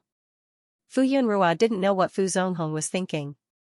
When she heard him blaming her for not telling him that she was wronged, she felt that it was very ironic. Why didn't I come to you? Shouldn't you reflect on yourself? Since young, how many times have I wanted to seek justice from you because I was wronged? But you only know how to reprimand me and think that I'm being unreasonable. Why do you think that I'll trust you like this? When your daughter was at her wit's end, she didn't come to you, her only relative, for help. Instead, she disappeared completely. Fu Yunrua looked at him and said word by word, because my father is no longer my father. He's someone else's father. So, he wasn't her safe haven at all. In fact, he was one of the sources of her uneasiness. Fu Yunrua didn't feel good in her heart. The resentment in the bottom of her heart, and the instinctive closeness to the bloodline, all kinds of feelings were mixed. In general, whether it was the original body or her, they were mostly resentful towards Fu Zonghong. Wasn't the original body's personality becoming extreme caused by these people working together? The only thing that the original body did to hurt others was when Chang Zhuyu insisted on breaking off the marriage with Feng Shuirua. She lost her rationality and in the end, her plastic friend hinted to her to drug Feng Shuirua to take an ugly photo of her. She was obsessed with it, but she didn't dare to drug Feng Shuirua. In the end, she drugged Feng Shuirua and only wanted to take an ugly photo. In the end, the only time she did something wrong, not only did she not succeed, but she also suffered a backlash. She became the one who took the drug. The drug wasn't even as effective as the original body's drug. She was the first one who didn't believe that there wasn't a twist in the story. But later on, it became her. She didn't want to face the chaos of that day, so she subconsciously forgot about it and didn't want to recall it. Now that she knew that the person was Siyu, she didn't feel so disgusted about that night. She didn't try to avoid it anymore, so she tried hard to recall the details of that day. She said these words to fight for justice for the original body. It was fine to say that she was biased, but she felt that the original body was forced step by step to become like this. She felt sorry for the girl who hadn't been treated well by the world since she was 5 years old. When the family of 3 was happy and harmonious, no one thought about how the original body had to deal with all this every day. She was like an outsider who didn't fit in. That was clearly her home. Fu Zonghong was like a punctured balloon. His whole body became dispirited. His back suddenly bent down, and he opened his mouth but didn't say anything. They had been together for 20 years. Even if they raised a dog, they would have a deep relationship, let alone a daughter who had been sensible and considerate since she was young. Even if she wasn't his biological daughter, after so many years of being together, he had already treated her as his biological daughter. Compared to his biological daughter who only knew how to make him angry, naturally, the filial and gentle Feng Shuirua was more pleasing to him. So he had always hoped that these 2 sisters could get along peacefully and love each other. Reality had proven that all of this was just his wishful thinking. Fuyun felt a soft and warm feeling in her palm. She lowered her head and saw Wenwen's concerned eyes. Her gaze instantly softened.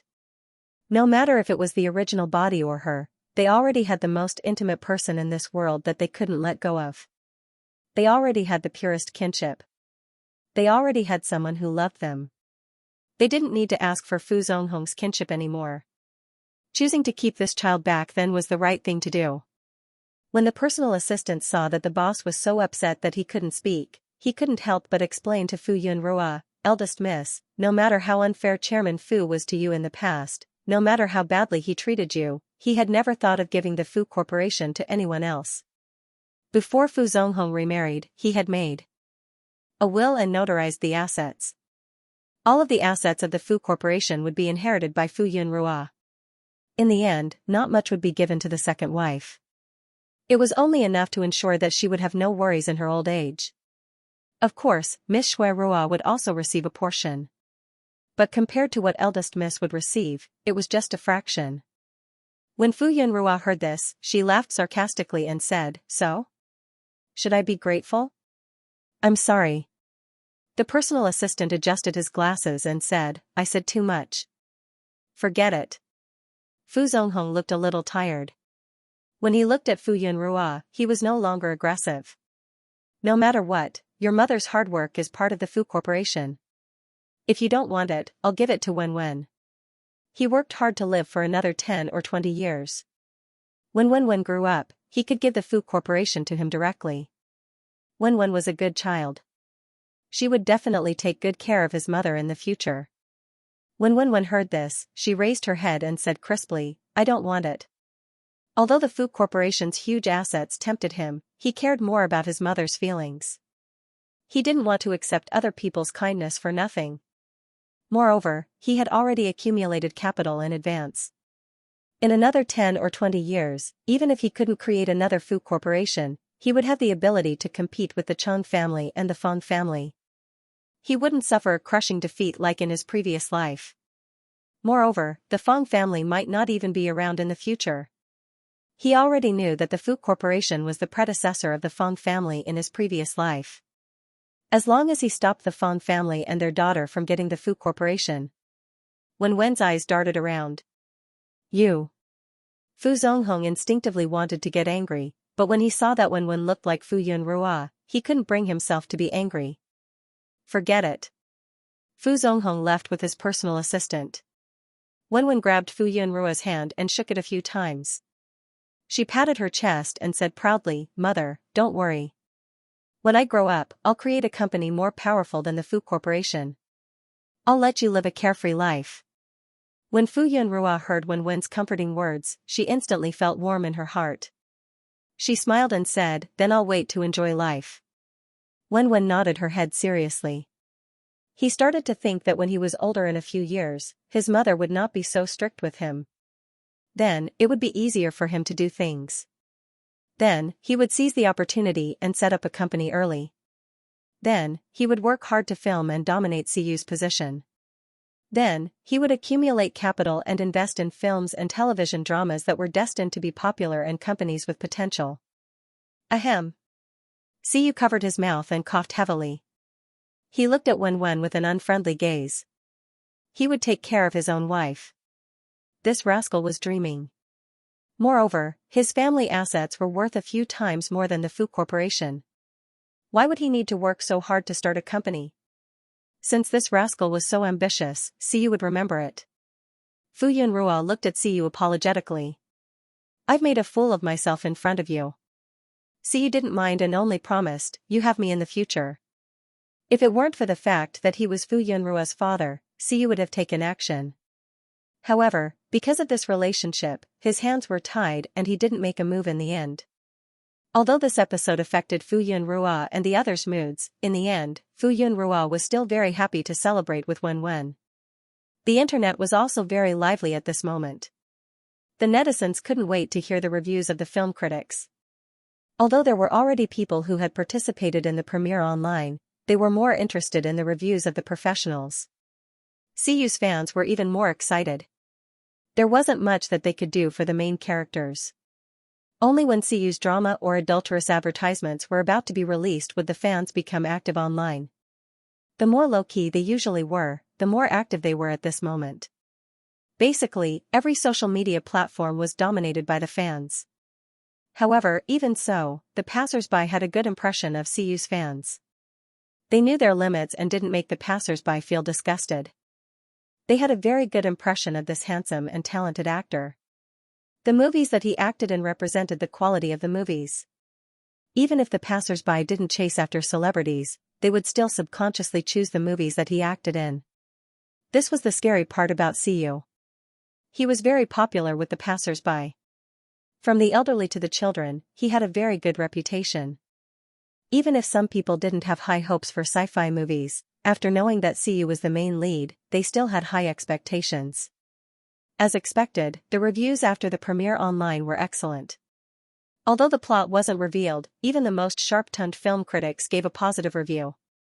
Everyone expressed that their wallets couldn't wait any longer. Fu Yunrua saw the reviews online and was really glowing.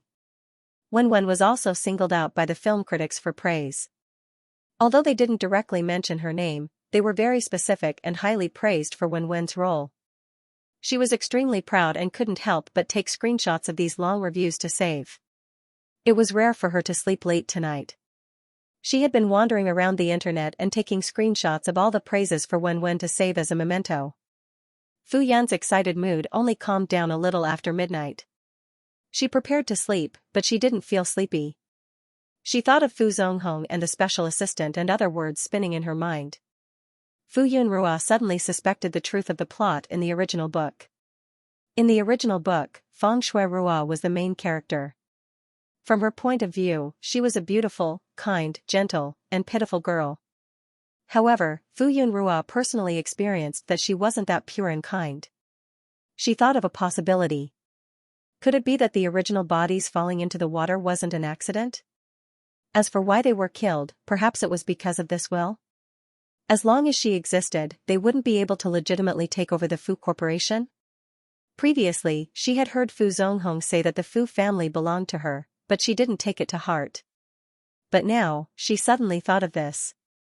But no matter what the truth was, she would never be able to find out the truth. She was still here, and those things were just her guesses that would eventually be buried in the dust of history. Fu Yunrua frowned. She didn't want the Fu Corporation. She felt disgusted, and it wasn't hers either. Moreover, Fu Zonghong had admitted that the original body's mother had put in a lot of effort into the Fu Corporation. Because of this, she didn't want to destroy the Fu Corporation. Moreover, she didn't have the ability to do so. However, if she wanted her to give the Fu Corporation to the mother and daughter pair, not to mention the original body, she wouldn't agree either. She thought of the second book, where the mother and daughter pair successfully turned the Fu Corporation into the Feng Corporation. They even used this capital to bully her son and forced him into a corner. Fu Yunrua felt suffocated when she thought of her son's future. This time, no matter what, she wouldn't let the Fu Corporation fall into the hands of the mother and daughter pair. She didn't even want to give them a single cent. If she accepted the Fu Corporation, she wouldn't be able to forgive herself. If she gave it to Wenwen directly, she knew that she had a son. As long as she didn't accept the Fu Corporation and forgive Father Fu, Wenwen would never accept it. Fu Yunrua thought for a while and came up with a perfect idea. She would donate the Fu Corporation to the country. The higher-ups should be able to get a guarantee from this sincerity, right? As long as Wenwen didn't do anything illegal in the future, the higher-ups would protect him if he was bullied in the future. However, this was just a thought that flashed through her mind. Fu Yunrua kept it to herself and didn't tell anyone. On the other hand, Feng Shuirua took the initiative to look for Chang Zhuyu at the Chang family's company. The Chang family had been plagued by misfortune recently. They had just suffered a huge blow and had yet to recover from it when something happened to Orange Entertainment. The Chang family was a major shareholder and this affected the Chang family too. Recently, one of their subsidiaries was caught committing tax evasion and was being thoroughly investigated. The Chang family had never encountered so many problems before. Especially in recent years, the Chang family's business had been going smoothly and they had even surpassed the aristocratic families in Qiping. They were in high spirits. However, there had been one incident after another recently. Chang Zhuyu and some of the elders guessed that someone might have done something to the Chang family. However, they couldn't find out who the culprit was. Left with no choice, Chang Zhuyu could only personally oversee the company to calm the employees down. A beautiful female secretary in a professional dress walked in with a cup of coffee. She placed the steaming hot coffee in front of Chang Zhuyu and said coquettishly, "Mr. Chang, this is the coffee I brewed. You must be tired after a long day." Chang Zhuyu didn't even raise his head.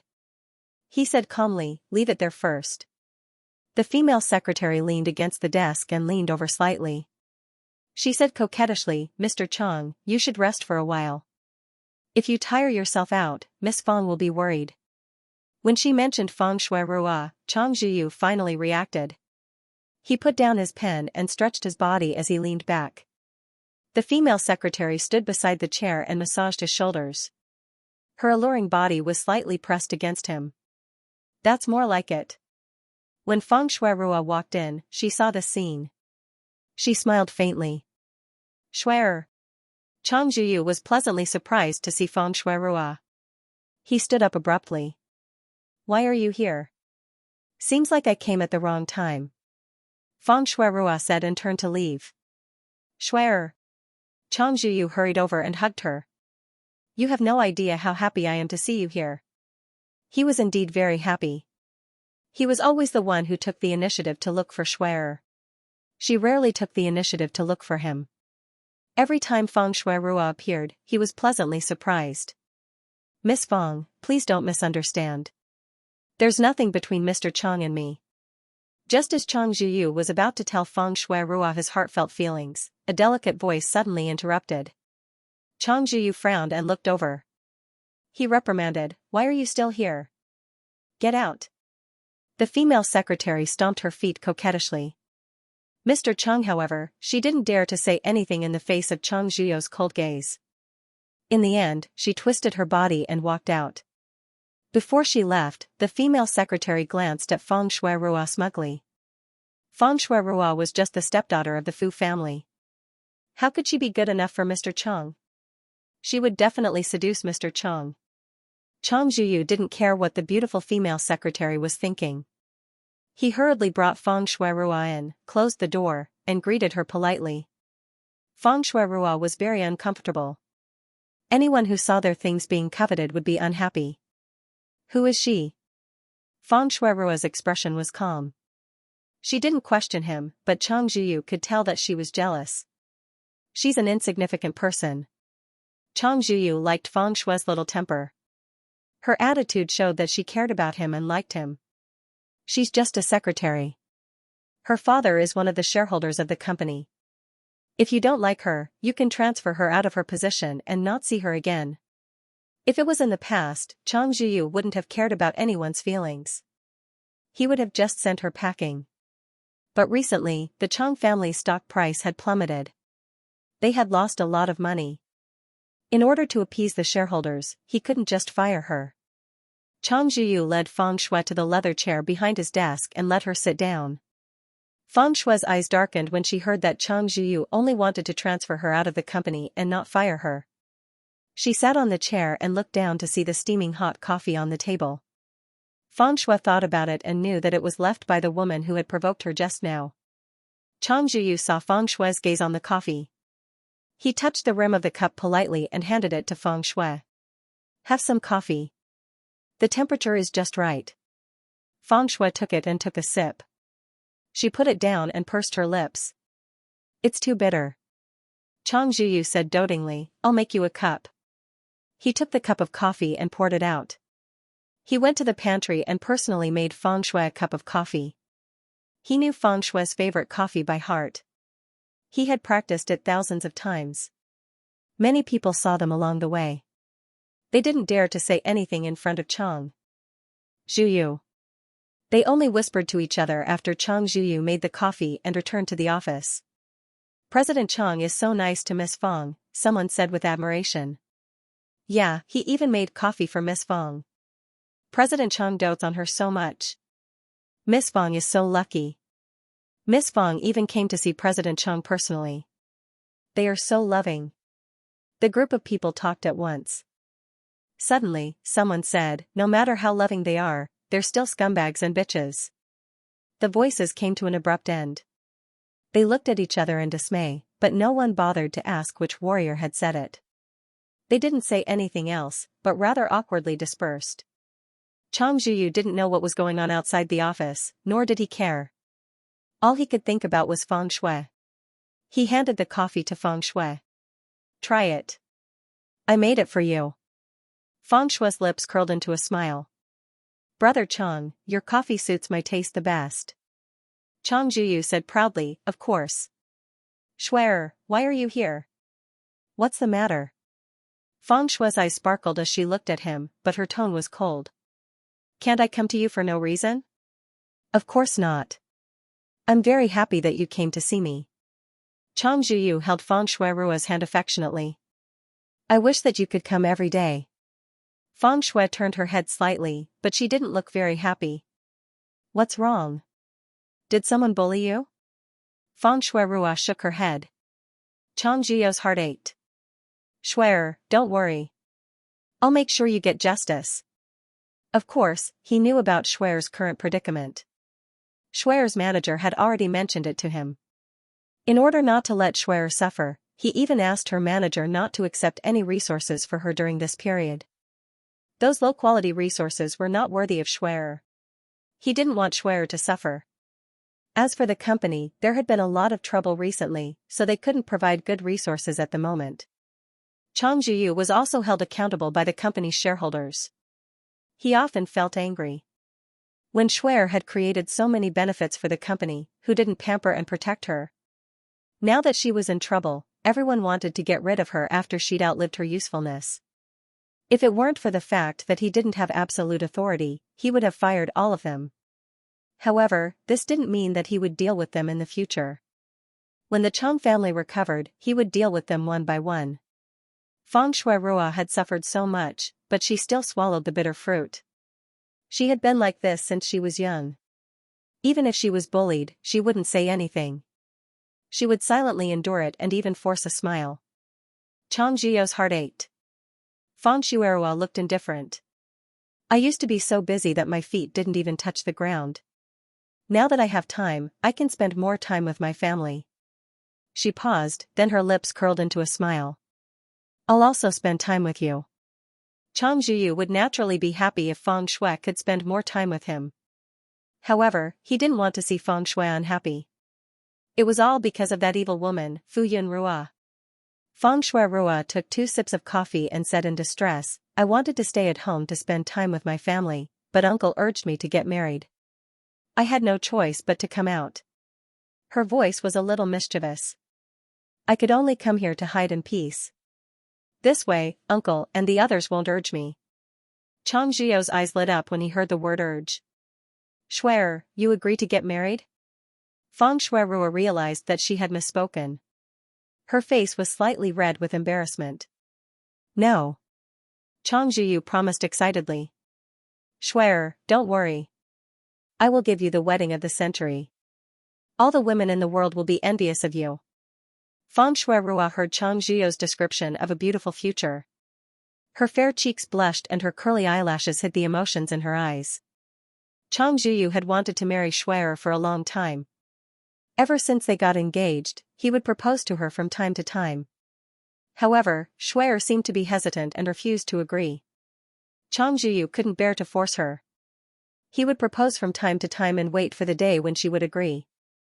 It wasn't easy for Shuer to change her mind.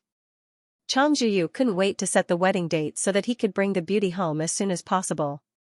However, his rationality prevented him from doing so. Now wasn't a good time.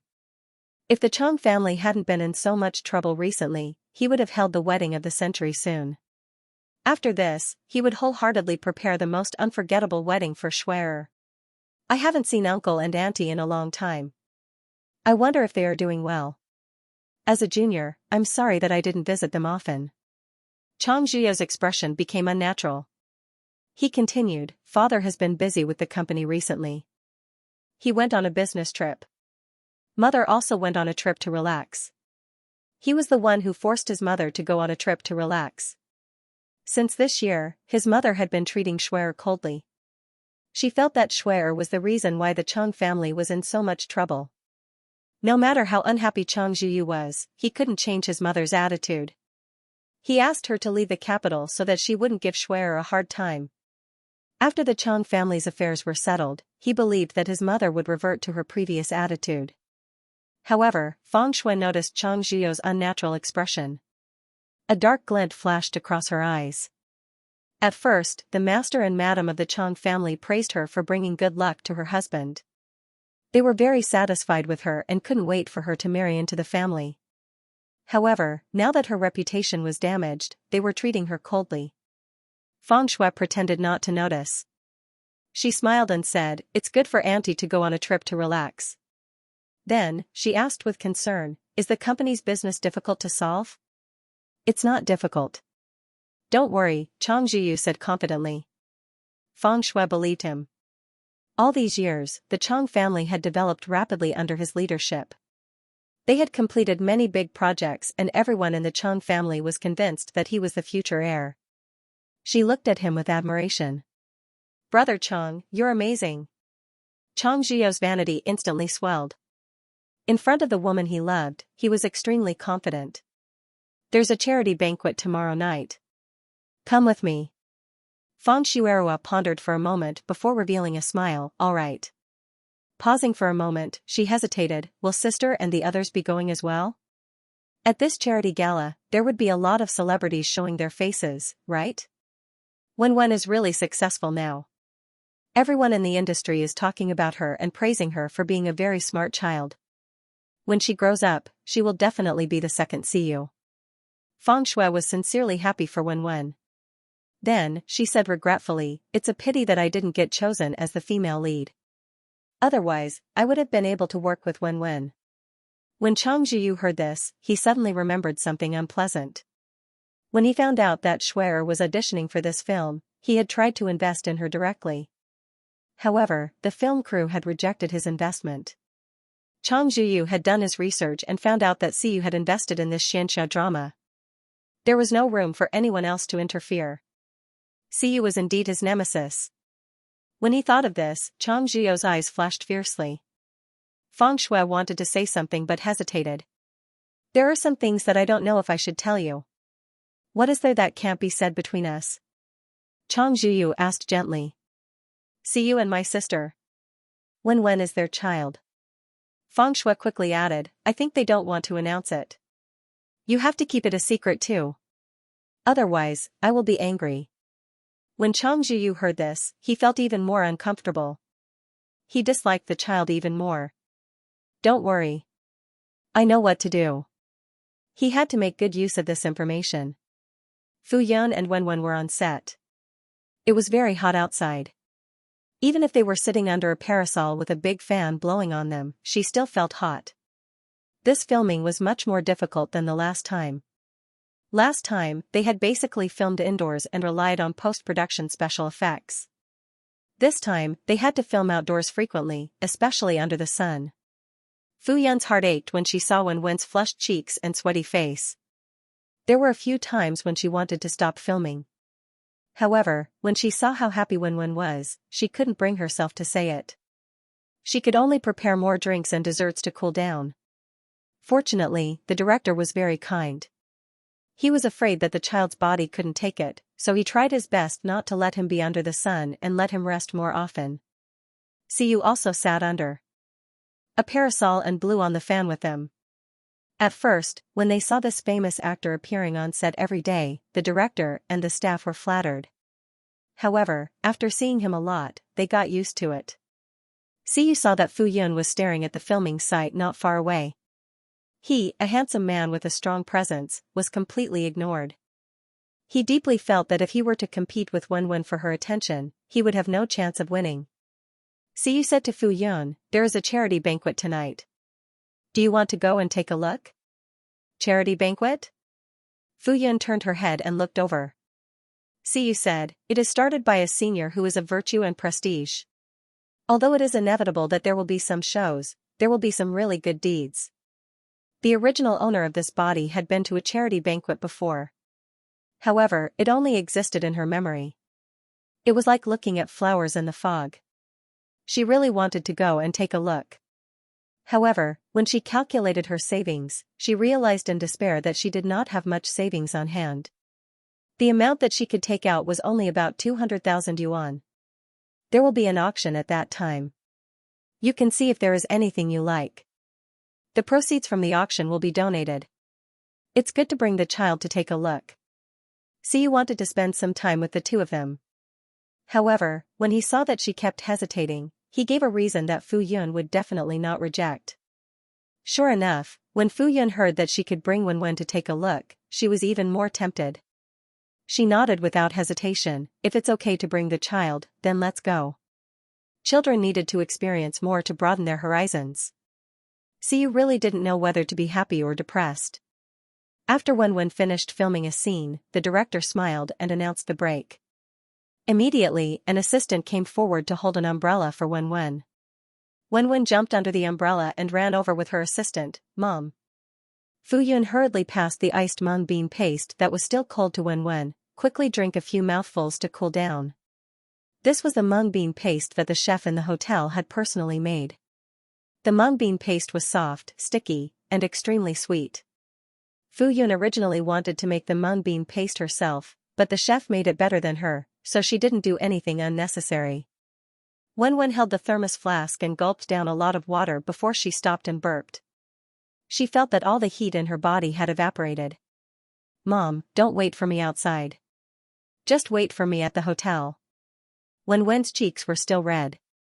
His heart ached for his mother. It was such a hot day. How cool would it be to wait in the hotel room with the air conditioning on? Staying outside, even the air was hot. Fuyun tapped his nose. No, I want to be with my baby. She had promised Wen that she would be by his side when he was filming. She couldn't go back on her word. All right. Sigh, his mother was just too clingy. Wen looked helpless on the surface, but he was very pleased inside. You don't have any scenes to film tonight, right? No, Wen replied. The director basically didn't arrange any scenes for him at night. He needed to sleep more and grow taller quickly. There's a charity gala tonight. Do you want to go? Fuyun asked for Wen's opinion. Wen's eyes lit up. Yes. Fuyun smiled. Okay. Then she looked at Siyu. I'll leave the rest to you. Siyu smiled and nodded. Wen looked at Siyu. What? He actually wanted to go with Siyu? Could he go back on his word? It was impossible for him to go back on his word. Siyu communicated with the director, and after finishing Wen's scenes early, he left the set with the two of them. The two of them had been outside in the sun for the entire day. Siyu arranged a skincare treatment for them and let them have a good night's sleep. Fuyun and Wen lay down comfortably. When they woke up, their faces were fresh and moist. They looked tender and didn't feel the stinging pain of being sunburned at all. It was extremely comfortable. The effect was too good. Fuyun asked Siyu where he found the skincare agency, and she noted it down so that she could look for them for skincare in the future.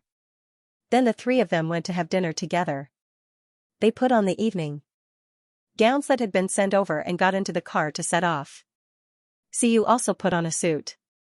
More than half an hour later, the car stopped at the entrance of a luxurious hotel. Fuyun and Wen got out of the car. She casually looked around and saw many high-end cars coming in and out. She saw some well-dressed successful people and rich women. After Siyu got out of the car, the valet of the hotel helped to drive the car away. The three of them walked to the entrance. Siyu handed over an invitation and was respectfully invited in. Wen did not look around.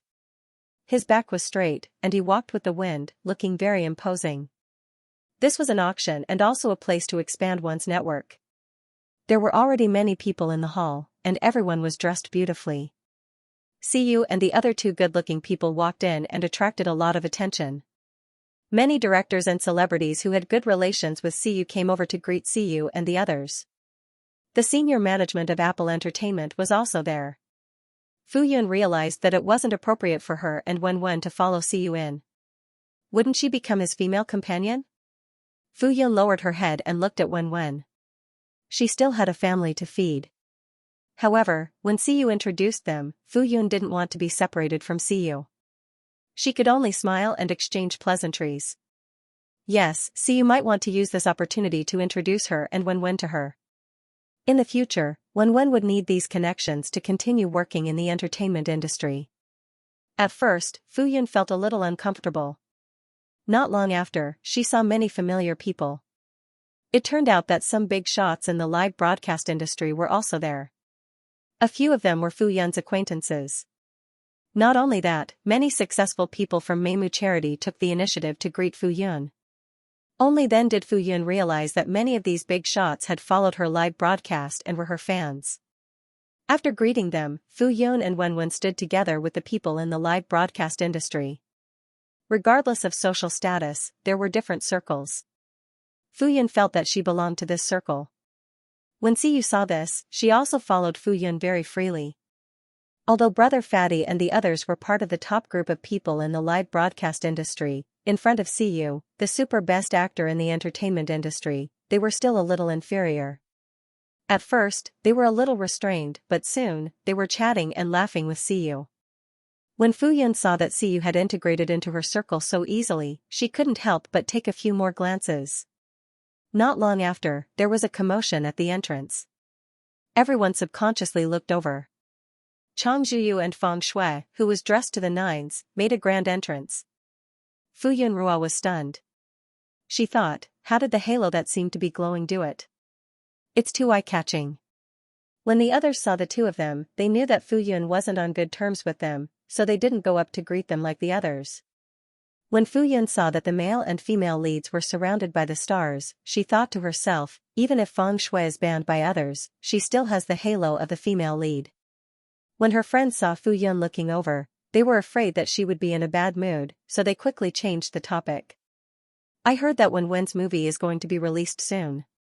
When the time comes, I will definitely bring my family to support it. Me too. I saw that the reviews online are very good. Hey, why don't you give us some spoilers? Fu Yun smiled and said, that won't do. I still have to see it for myself. Only then will I feel surprised. That makes sense. I don't care about the others, but you can't spoil it for me. Another friend laughed and said, I want to see it for myself. Okay, then I won't spoil it either. While Fu Yun was chatting and laughing, Chang Zhuyu and Feng Shui had already noticed Fu Yun and the others. Chang Zhuyu and the others walked towards Fu Yun and the others. When they were halfway there, a beautiful woman wearing a tight black dress stopped Chang Zhuyu. President Chang, why didn't you wait for me before coming? You promised my father that you would take good care of me. What nonsense are you talking about? Fu Yun couldn't help but take a few more glances. Suddenly, a thought flashed through her mind and she remembered some of the original plot. Later on, she only remembered that Feng Shui got married because she was pregnant. When she saw this scene, she thought that there was an episode in the original plot. It seems that there was a woman who was interested in the male lead and wanted to replace Feng Shuirua. Then, during a banquet, she took the opportunity to drug the male lead and wanted to take the opportunity to succeed. In the end, it was a freak combination of factors that helped the male lead and female lead be together. Could it be this party? Ruoruo, what are you looking at? When Siyu saw that Fu Yun kept looking at Chang Zhuyu, his eyes darkened. He couldn't help but wonder if Ruoruo had been avoiding his feelings because she still had feelings for Chang Zhuyu. Siyu looked at Chang Zhuyu and narrowed his eyes slightly. Fu Yun turned around. The auction is about to start. Shall we go in? The auction site was not in the same place as the main hall. They still had to move. Okay. Fu Yun nodded. He held Wen's hand and followed Siyu into the auction site. Fu Yun couldn't help but take a few more glances. This was the original plot. She didn't expect to see it with her own eyes one day. This made her realize that the plot was coming to an end. Wen also took a few more glances. He had heard many rumors about how the Chang couple had been in love for decades. It turned out that this young Master Chang also had other romantic encounters. Siyu had been paying attention to Fu Yun. When he saw that she was absent-minded, he secretly gritted his teeth. This stupid woman. She didn't like such an outstanding and devoted man. Instead, she liked someone who was out of line. What kind of taste did she have? Fu Yun didn't know that Siyu had misunderstood. She noticed that not long before the auction started, Chang Zhuyu and Feng Shui had just entered the venue. Feng Shui sat in her seat with a cold expression while Chang Zhuyu humbly tried to curry favor with her. Fu Yun turned around and didn't look again. Fortunately, they were seated far away from each other. She didn't have to face them all the time. Soon, the auction started. Wen was short. He tried to raise his head but couldn't see the front stage clearly. His line of sight was blocked. When Siyu saw him poking his head out, he grabbed him by the waist and placed him on his lap. Wen's time was raised to a higher height, and he could see it clearly in an instant. He moved his little butt and adjusted himself into a comfortable position. He thought to himself that he was the one who wanted to be the cushion. He didn't ask for it. He couldn't see clearly when he sat back down. If his mother carried him, she would be very tired. Since that was the case, he could only let Siyu be tired. One by one, the collectibles were moved onto the stage. Other than the expensive calligraphy and paintings, there were very few antiques. Most of the antiques were handwritten by famous celebrities. Fu Yun looked at them. They were quite artistic. She suddenly thought that she could donate a pot of orchids to the auction. This was also a good deed. Sigh. Why didn't she think of this before? It was too late now. If there was a charity event next time, she would definitely remember. Chang Zhiyu bid for a lot of things in one go. They were all for Feng Shui. Feng Shui's expression softened. Siyu saw that Fu Yun was just looking and didn't raise her paddle. He said, if there's anything you like, you can bid for it. Fu Yun calculated her savings and shook her head. Forget it. She would just donate some money. The next item was a crystal diamond in the shape of a flower. The exquisite and transparent diamond necklace sparkled under the lights. It was magnified by the projection and looked very beautiful. Wen's eyes lit up when he saw it. He decided that he would bid for this crystal diamond and give it to his mother. Wen calculated the amount of money she had and puffed out her chest confidently. After the host on the stage introduced the item, the auction officially began. Wen said domineeringly, "Mom, I'll bid for this crystal diamond and give it to you." Fu Yunrua beamed with joy. The little guy was still so small, but he was already so sensible and filial to his mother. "I'm already very satisfied that you have such intentions." Wen. "Keep this money for yourself." Fu Yunrua said gently, "Don't you want to save it for your future capital?" Fu Yunrua knew Wen's ambition. He was going to be a big boss in the future, so he needed to save up his capital now. Wen said confidently, "There's no hurry. I can earn money later." His mother was the most important thing now. Moreover, he was still young. There were many opportunities to save money. When he became famous, he could earn it back immediately. Not only could he do some good deeds, but he could also give his mother a gift to make her happy. It was killing two birds with one stone. Many people were interested in this crystal diamond. After all, who didn't have a female family member? Wouldn't it be a surprise if they bought it and gave it to someone? Because this crystal diamond was pure and clear and had a large gram count, and it was personally carved by a world-famous carving master, it could be considered as one of the more expensive items in this auction. The starting bid was 500,000 yuan, and each increment must not be less than 50,000 yuan. Soon, someone bid 550,000 yuan. 600,000 yuan. 650,000 yuan. Wen was ready to make a move. He raised his sign high and said, 700,000 yuan. 1,500,000 yuan. They looked over and saw that it was Chang Zhiyu's sign. He directly doubled the price. The value of this diamond was about 1,200,000 yuan. 1,500,000 yuan was already more than its value. Whether it was to give face to the Chang family or because they felt that it was beyond their budget, everyone gave up. Only a few people were hesitating. Wen unconsciously puffed up his face.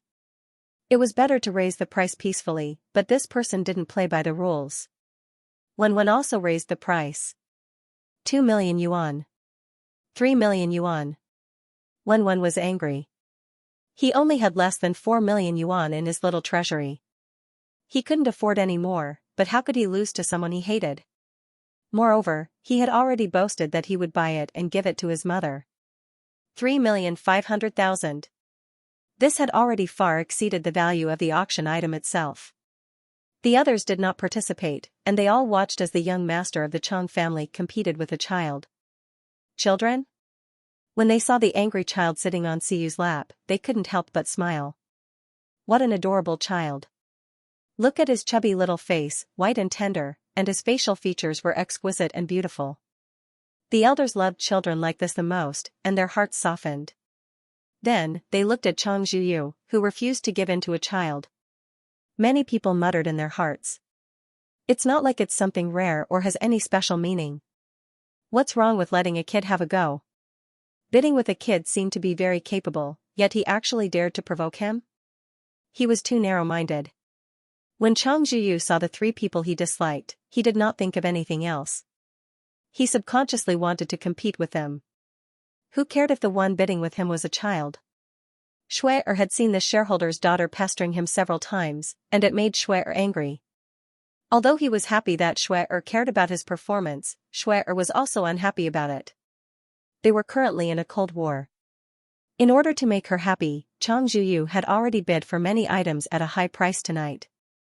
Now, this was the item he wanted to buy the most, because he would not let Fu Yun get what she wanted. This crystal diamond was most suitable for his schwerer. Therefore, Chang Zhuyu did not care if the person bidding was a child. He would only think that it was Fu Yun who ordered him to do so. 5 million. He gave Fu Yun Rua a provocative look. Feng Shui could not help but frown.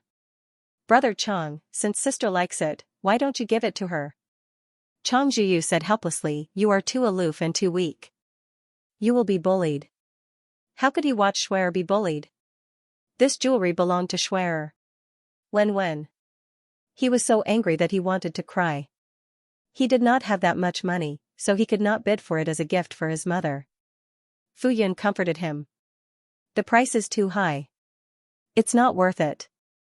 We don't want it. Baby will buy a better one for mommy next time.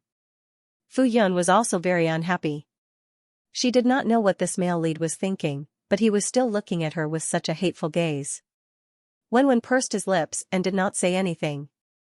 After being pampered and coaxed by everyone around him for 4 to 5 years, he felt that the sky was falling when he was wronged. He was very upset. When his mother comforted him, he wanted to lean into her arms and act coquettishly. Wen reached out to Fu Yun. He looked at her with watery eyes and asked for a hug. Fu Yun turned sideways and carried Wen over. Siyu cooperated and sent Wen over. Then, before the auctioneer finalized the deal, he raised the bidding sign. 6 million. Fu Yun and Wen turned their heads at the same time. When Chang Zhuyu saw Siyu, he thought of what Schwerer said. That little brat was their son. Calculating the time, they had not officially annulled their engagement at that time. His eyes turned red. No matter how much he hated Fu Yunrua, no man would be able to tolerate a woman who was labeled as his to have a relationship with another man. No man could accept being cuckolded. Every time he thought of this, his face turned green. He raised the bidding sign. 7 million. Siyu raised the bidding sign. 8 million. Chang Zhuyu immediately followed. 9 million. Siyu raised the bidding sign hesitantly. 1,000. 1,100. 1,300. 1,500. Fu Yun was stunned. The two of them seemed to be competing with each other. They were chasing after each other and did not give anyone a chance to react. She had just comforted Wen when the price had soared to 10 million and was still rising. The auctioneer was so excited that his face turned red. 15 million. 15 million. Is there anyone else who wants to increase the price? 15 million going once. When Fu Yun saw that Siyu was about to raise the bidding sign again, she hurriedly shouted, Siyu. Even if he was rich, he should not be spending his money like this. Siyu turned to look at Fu Yun. He blinked and smiled at her. Then, he put down the bidding sign. 15 million going twice. Is there anyone else who wants to increase the price? Siyu turned to look at Chang Zhuyu with a faint smile on his face. He even gestured for Chang Zhuyu to continue. 15 million going thrice. Deal. The gavel was slammed and the deal was sealed. Before Chang Zhuyu could taste the taste of victory, the auction house was already in an uproar. Although this auction had a charitable nature, everyone knew in their hearts that generally, the auction price would be 20% or 30% higher than the market price, unless there were 2 or more parties that wanted the item. Only then would they bid for it at a high price. Although this piece of jewelry was exquisite, it was not rare. With 15 million, one could customize a set of top-grade jewelry that was more expensive and better than this piece of jewelry. To bid for it at a price that was more than 10 times the original price, this person from the Chang family must have gone crazy. Siyu was the first to applaud him, celebrating that he had won the bid for the item that he wanted. Everyone else reacted and congratulated him regardless of what they were thinking. Fu Yun looked at Siyu, who was smiling sincerely. She quickly realized that he had bid for Chang Zhuyu on purpose just now to make him spend a lot of money. She could not help but laugh and secretly gave Siyu a thumbs up. Compared to buying the item at a high price, it was better to let the other party spend a lot of money. Siyu was really too evil, but she liked it. Chang Zhuyu's mind went blank. When he realized how much money he had spent, his face instantly turned ugly. Previously, he had bid for many small items at a high price. In total, he had spent 7 to 8 million. Including this, he had more than 20 million in cash. In the past, he would not have cared about 20 million at all. However, because of the company's problems recently, they had to pay a lot of money to fill the hole. Chang Zhuyu could not take out so much cash at once. If he wanted to liquidate his other assets, it would be too late. Chang Zhuyu called his assistant and asked him to transfer 20 million from the company's account to his account first. He only had about 10 million in his account, so it was not enough to cover the expenses this time. His assistant was a little hesitant. President Chang, our funds are a little tight. Do what I tell you to do. Cut the crap. Chang Zhuyu said coldly and hung up the phone. Chang Zhuyu's face turned extremely ugly. He felt that everyone was whispering and pointing at him. He instantly tightened his grip on his phone. I heard that the Chang family's company is in trouble. It seems that the rumors are true. It should be a small problem. Otherwise, they would not have casually taken out 20 million. Although the assets of aristocratic families were in the hundreds of billions, most of it was in various assets, shares, and other things. Capital only accounted for a part of it. Everyone had seen the Chang family's recent troubles and guessed that they had put in a lot of money. However, even if they were short on funds, they were still a big company. No one dared to reveal anything easily. Now that the Chang family could casually spend 10 million on an item, it meant that their financial situation was not as bad as they had imagined. Feng Shui could not care less about the Cold War. Seeing Chang Zhuyu's strange expression, he asked with concern, "What's wrong?" After a pause, she said, "I don't really like these things. There's no need to waste so much money. Don't do this again." When Chang Zhuyu heard Feng Shui's words, his expression softened instantly. He said gently, "What's given to you is never wasted." The auction continued, but it was coming to an end soon. Xiyu had her eyes on an inkstone from the Ming and Qing dynasties. It was the most valuable item in tonight's auction. It had been donated by an antique collector for charity, but it had only been sold for 5 million yuan. This time, Chang Zhuyu did not dare to raise his paddle casually. He was worried that Xiyu would cheat him again. Tonight's spending had exceeded his expectations. If it had been in the past, he would not have had to worry about money. However, he was personally in charge of the company and knew the company's current predicament. The Chang family could not bring themselves to sell off their assets. Basically, they had used all their liquid funds to fill the hole. Recently, they had been struggling to make ends meet. When he saw that Xiyu had won the auction, his expression darkened even more. Xiyu was indeed his nemesis. Xiyu had her eyes on the inkstone.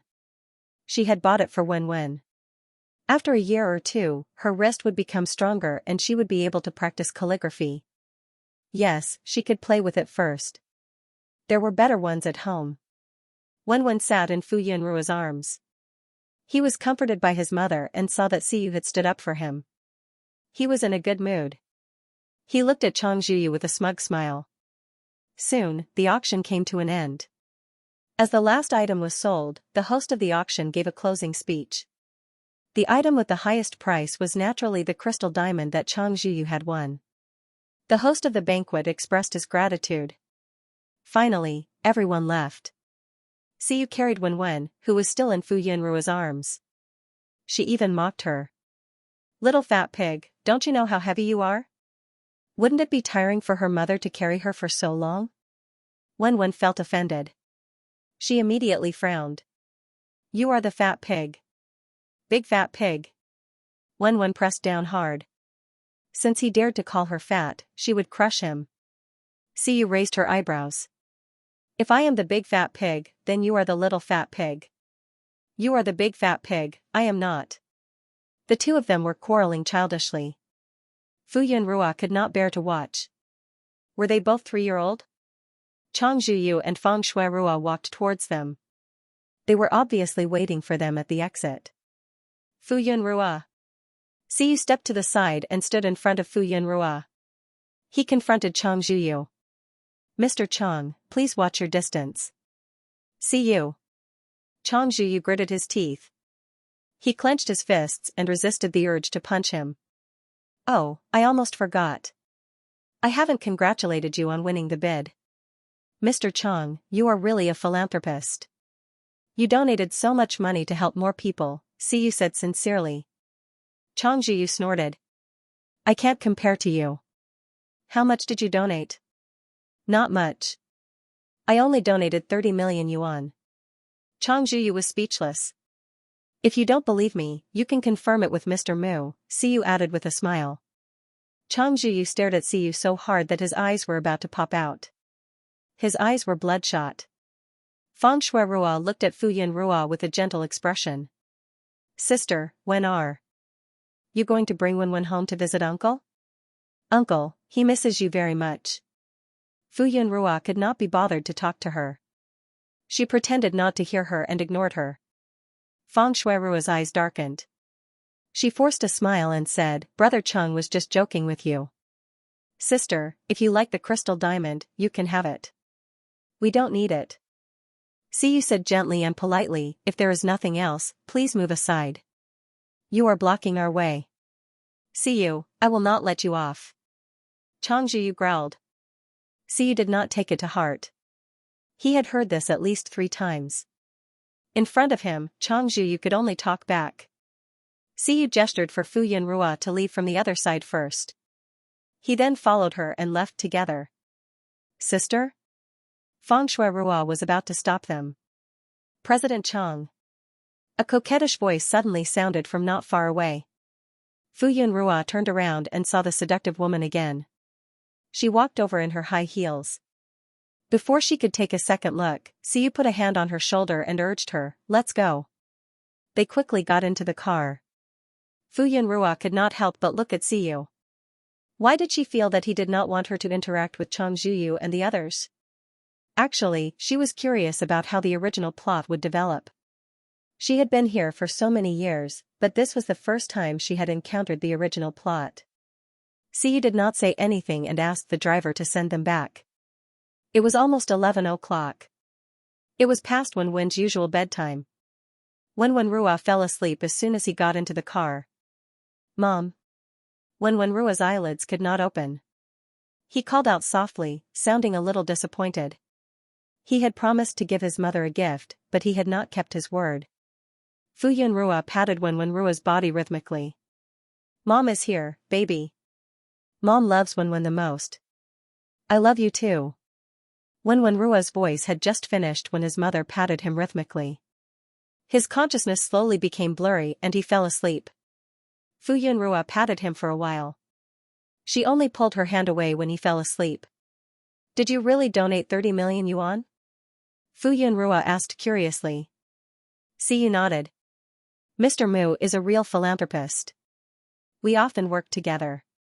His family had a foundation dedicated to charity. Fu Yunrua sighed. She felt that the money she had donated was not even a fraction of what the other party had donated. However, charity should be done within one's means. No matter how much one donated, the intention was the same. Siyu Rua and Fu Yunrua did not speak anymore. It was very quiet in the car, and only soothing music could be heard. The car arrived at the hotel garage. Siyu Rua got out of the car and gently carried her into the elevator. Fu Yunrua paid attention to Wenwen all the way. He was lying on Siyu's shoulder, with one side of his face pressed down. His small mouth was slightly open and he was sleeping soundly. Fu Yunrua's heart swelled just by looking at Wenwen. When they reached the door, Fu Yunrua found the room card and opened the door. She then inserted the room card and the soft light turned on. Siyu carried Wenwen into the room and carefully placed him on the bed. Fu Yunrua turned on the air conditioner, then went into the bathroom to get a basin of warm water and took out a small towel. She whispered, he has been outside for a whole day in such hot weather. He is sweating all over. Wipe him and make him feel more comfortable. The little guy was sleeping soundly. It would be too noisy to bathe him and wake him up. It would be better to wipe him with a wet towel. Siyu Rua also lowered his voice.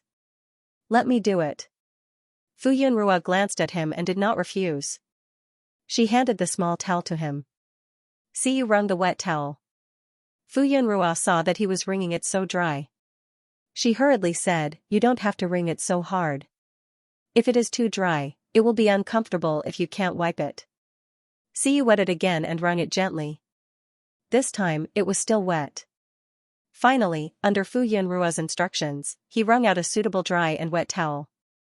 Fu Yunrua had already gently removed Wenwen's small suit, revealing his fair and soft little body. It was obvious that it was Siyu's first time doing such a thing. He was a little clumsy. He had already carefully wiped Wenwen's back and hands, but it was obvious that Wenwen was still uncomfortable. He furrowed his little eyebrows and looked very unhappy. Siyu moved even more gently. Not long after, Wenwen's little eyebrows relaxed. Fu Yunrua tilted her head and looked at Siyu's focused expression. She suddenly felt that it was actually quite good for Wenwen to have a father. After Siyu wiped Wenwen's entire body, he practiced changing him into pajamas. As he was afraid of waking the child up, his whole body was tense and his movements were very careful. After taking care of the child, Siyu's back was already drenched in sweat. Fu Yunrua went forward and covered Wenwen with a blanket. "Let's go out." Siyu carried the basin out and poured the water. After leaving the room, Fu Yunrua heaved a sigh of relief and her tone returned to normal. She looked at Siyu and said, "Thank you for your hard work today." Siyu shook his head. He looked at Fu Yunrua and said sincerely, "Thank you for your hard work." Fu Yunrua was confused. She did not understand what Siyu meant at that moment. Siyu did not say anything else. He felt that it was very difficult for Fu Yunrua to take care of the child alone. He had only personally helped her a little, but he deeply felt that it was not easy to take care of a child. Then, when the child was younger, wouldn't it be even more difficult and tiring? Siyu was both grateful and heartbroken. He regretted that he did not check on her situation. If he had found out earlier, he could have helped take care of the child earlier. But on the other hand, he felt that it was not too late to appear now. It was still not too late. From now on, he could help more and take care of the child together. Fu Yunrua looked up and saw that Siyu had no intention of leaving. A few words suddenly flashed across her mind. A man and a woman alone in a room in the middle of the night. She suddenly felt that the atmosphere was strange. Fu Yunrua felt a little uncomfortable and said tactfully, "It's very late." "Okay, I'll stay for a while." Siyu lowered his head and looked at Fu Yunrua. His thoughts turned and he thought of his previous guess. His expression gradually became serious. What's wrong?" Fu Yunrua saw the situation and started to feel nervous. "You still have feelings for that man surnamed Chong?" "Huh?" Siyu frowned and said, "In the past, it was fine if you had poor taste. That was because you didn't have enough outstanding men by your side. Now, you have a man surnamed Chong by your side who is better than him in all aspects. You should focus on your side." Siyu was just short of directly saying, "Look at me, look at me, look at me. I'm the one who deserves to be liked the most." "No, did you misunderstand something?" Fu Yunrua reacted and did not know whether to laugh or cry. Since when did I have feelings for him? God, where did this misunderstanding come from? Had she ever expressed her feelings for that man surnamed Chong? Siyu said unhappily, "You peeked at him 9 times tonight. If not for the fact that she still had feelings for him in her heart, why would she peek at him so many times?" Fu Yunrua. Did I? 9 times so many? This is really a misunderstanding. She was just curious about the plot. No, how did Siyu count it so clearly? Could it be that he had been paying attention to her the entire night? Rua, I can accept that you don't want to talk about feelings now. I have a lifetime to wait." Siyu looked at Fu Yunrua with a focused and gentle gaze. "But if you have such thoughts one day, you can only choose me." Siyu's words were a little domineering. Fu Yunrua avoided his gaze and muttered in her heart, "How is this a multiple-choice question? It's too domineering." Fu Yunrua avoided this topic. "It's very late. I want to rest." Siyu did not want to push Fu Yunrua too hard. He originally thought that he could take it slow, but now, when she looked at another man, he was extremely concerned. He was a little impatient. How could he stand by Fu Yunrua's side in a justifiable manner? Siyu was thinking about how to declare his ownership. Rua, remember this.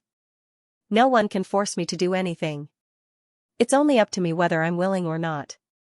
Then, Siyu changed the topic. Of course, now, someone can force me. I will listen to her.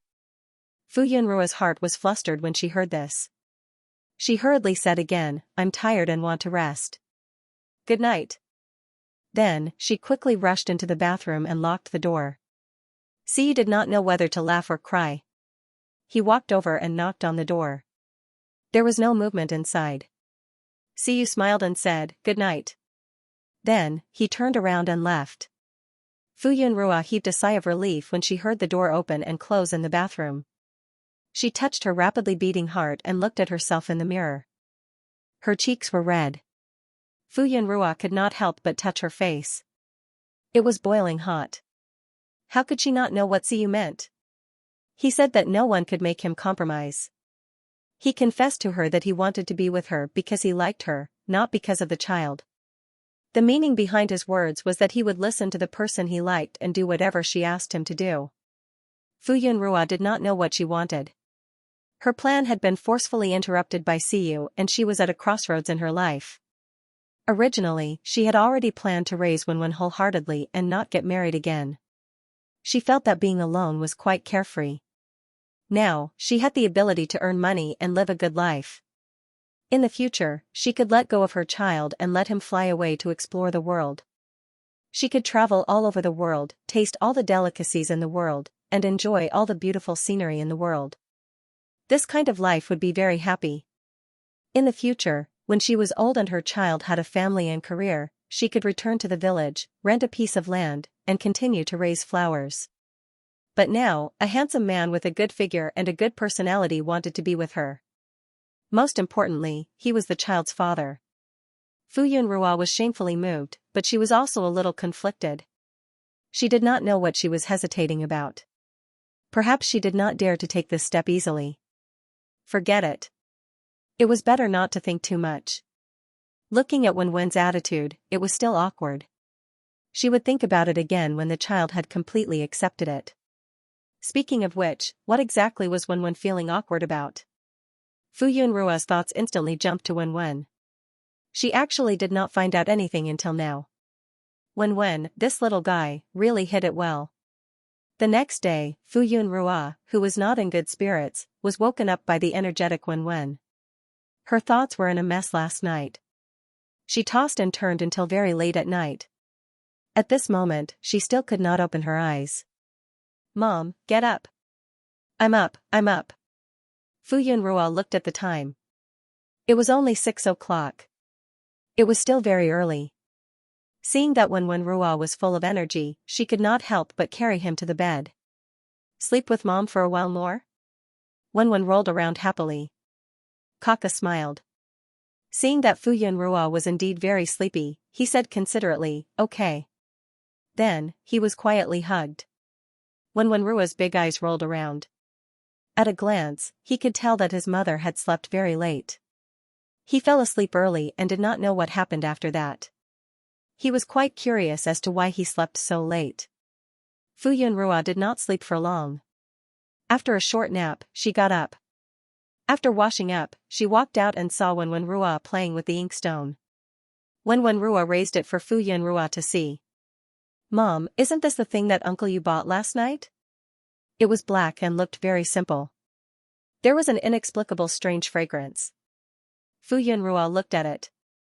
It was indeed. Maybe he forgot to take it away. She did not notice when it was placed on the table last night. Wenwen Rua's eyes rolled. Was Uncle you in the room last night? Fu Yunrua. Why did he say it so ambiguously?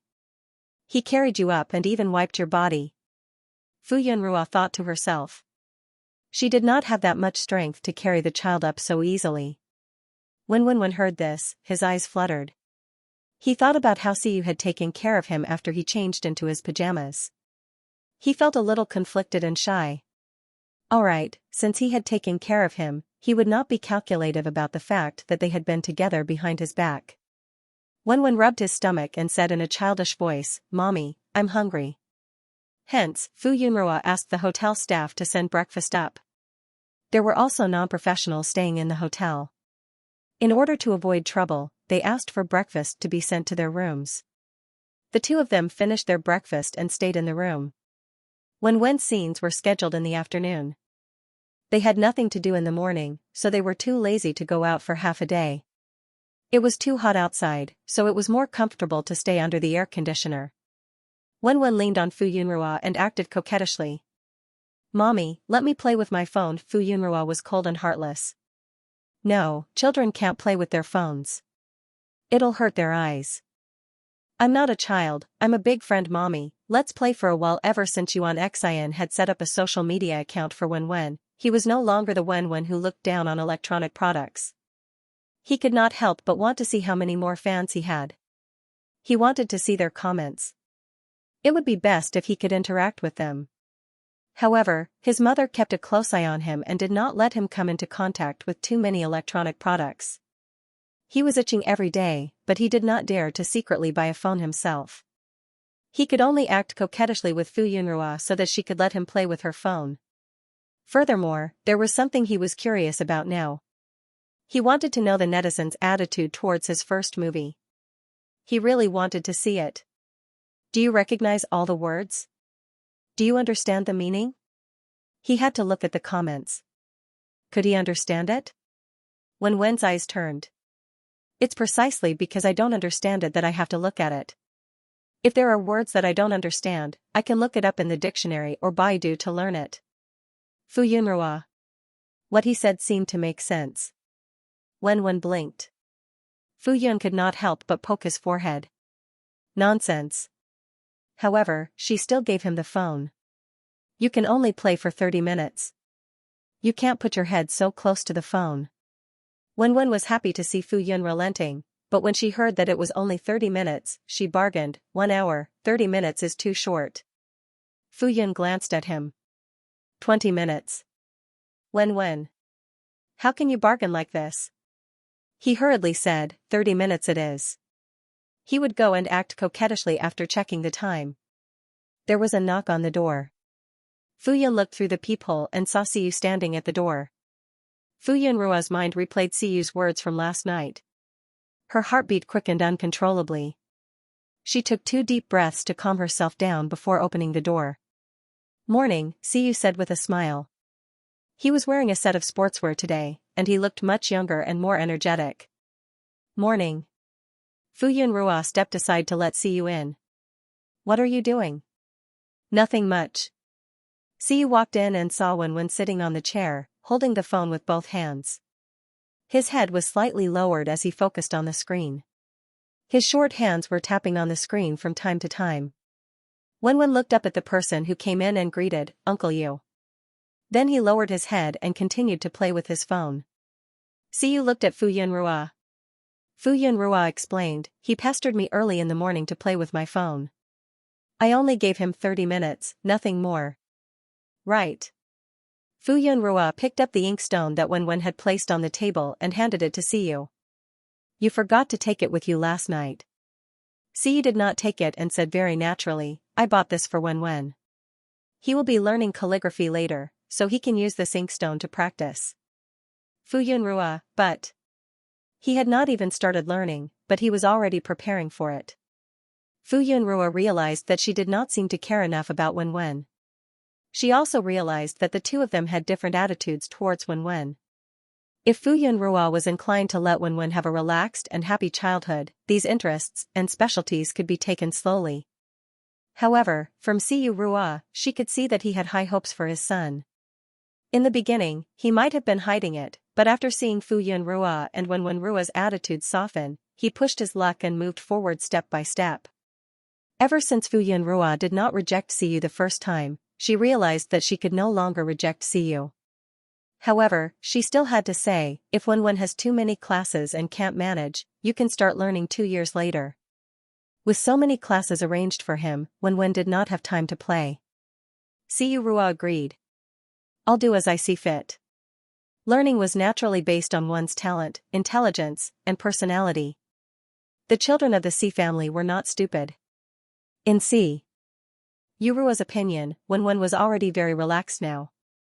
Thinking back, he started learning when he was 3 years old. Every day's classes were packed and there was a limit to the amount of time a child could play. Wenwen Rua was focused on playing with his phone. He did not know that his parents had already discussed his class arrangements for the next few years. He was overjoyed when he saw that his number of fans was still increasing. Ever since the first post was published according to his wishes, Uncle Yuan used his account to send out a few messages. One of them was to forward the trailer of the upcoming sci-fi film. The netizens had sharp eyes and quickly realized that Wenwen Rua was not the one operating the account. They were not surprised because the child was still young and probably did not even know how to read. How would he know how to manage an account? At first, they thought that it was Wenwen's mother, who was also Fuyun Rua, who was managing the account. However, they quickly found out that it was Yuan Xian's team. Alright, their little idol could only take over the account when he was 18 years old. It was okay, they would wait for him to grow up. Ever since the production team highlighted that he was in the film and praised him by the film critics, his number of fans increased slightly. At this point, he already had more than 20 million fans. Wenwen Rua looked at the comments happily. He then went to the hot comments and looked at the paragraphs that praised him. He was even happier. Fuyun Rua and Siyu were talking and did not notice the time. When she noticed, 35 minutes had already passed. Fuyun Rua went over to remind Wenwen, "Time's up. You can't look at it anymore. Rest your eyes." She reached out and asked Wenwen Rua to hand over the phone. Wenwen Rua held on to the phone and did not let go. He was still reluctant to part with the phone. "Can you let me look at it for another 30 minutes? Mom, it was over so quickly?" He had not finished looking at it yet. Wasn't time passing too quickly? Wenwen. Fuyun Rua dragged out her voice. She had a heart of stone. Wenwen Rua had no choice but to return the phone to Fuyun Rua. Humph, he was fuming. Fuyun Rua did not care about his little temper. Since they had agreed on 30 minutes, then 30 minutes meant 30 minutes. There was even an extra 5 minutes just now. Siyu saw that Wenwen Rua was unhappy and said, "Wenwen, do you want to go out with me?" From Siyu's point of view, children played games because they had nothing to do. When there were so many things to do, how could they have time to think about the phone? There was still too little homework. However, now that they were in the hotel, Siyu thought about how hard it was for him to film, so she gave up the idea of calling the teacher over to teach him. Wenwen Rua blinked his eyes and did not say anything. Go out for what? He was not going out with Siyu. Wouldn't he lose face? Siyu bent down and whispered in Wenwen's ear. Wenwen Rua, who did not care at first, immediately pricked up his ears when he heard Siyu's words. Fuyun Rua looked over and was curious. What were these two people talking about so mysteriously? After Siyu Rua finished speaking, he smiled and asked, "How about it? Do you want to go out with me?" At this moment, Wenwen Rua did not hesitate and said, "Yes." He jumped off the chair and said impatiently, "Let's go out." He rushed into the suite and ran out in a short while. He stood beside Siyu and said, "Let's go." Fuyun Rua asked, "Do you want me to go with you?" Wenwen Rua rejected without hesitation. "No, I'll go out with Uncle Yu." "Mom, you stay in the hotel. We'll be back soon." Fuyun Rua was speechless. She looked at Siyu. Siyu Rua smiled and did not say anything. She could only remind him, "Be careful. Don't be recognized. Don't worry. We'll definitely disguise ourselves before going out." Siyu brought Wenwen Rua out of the room.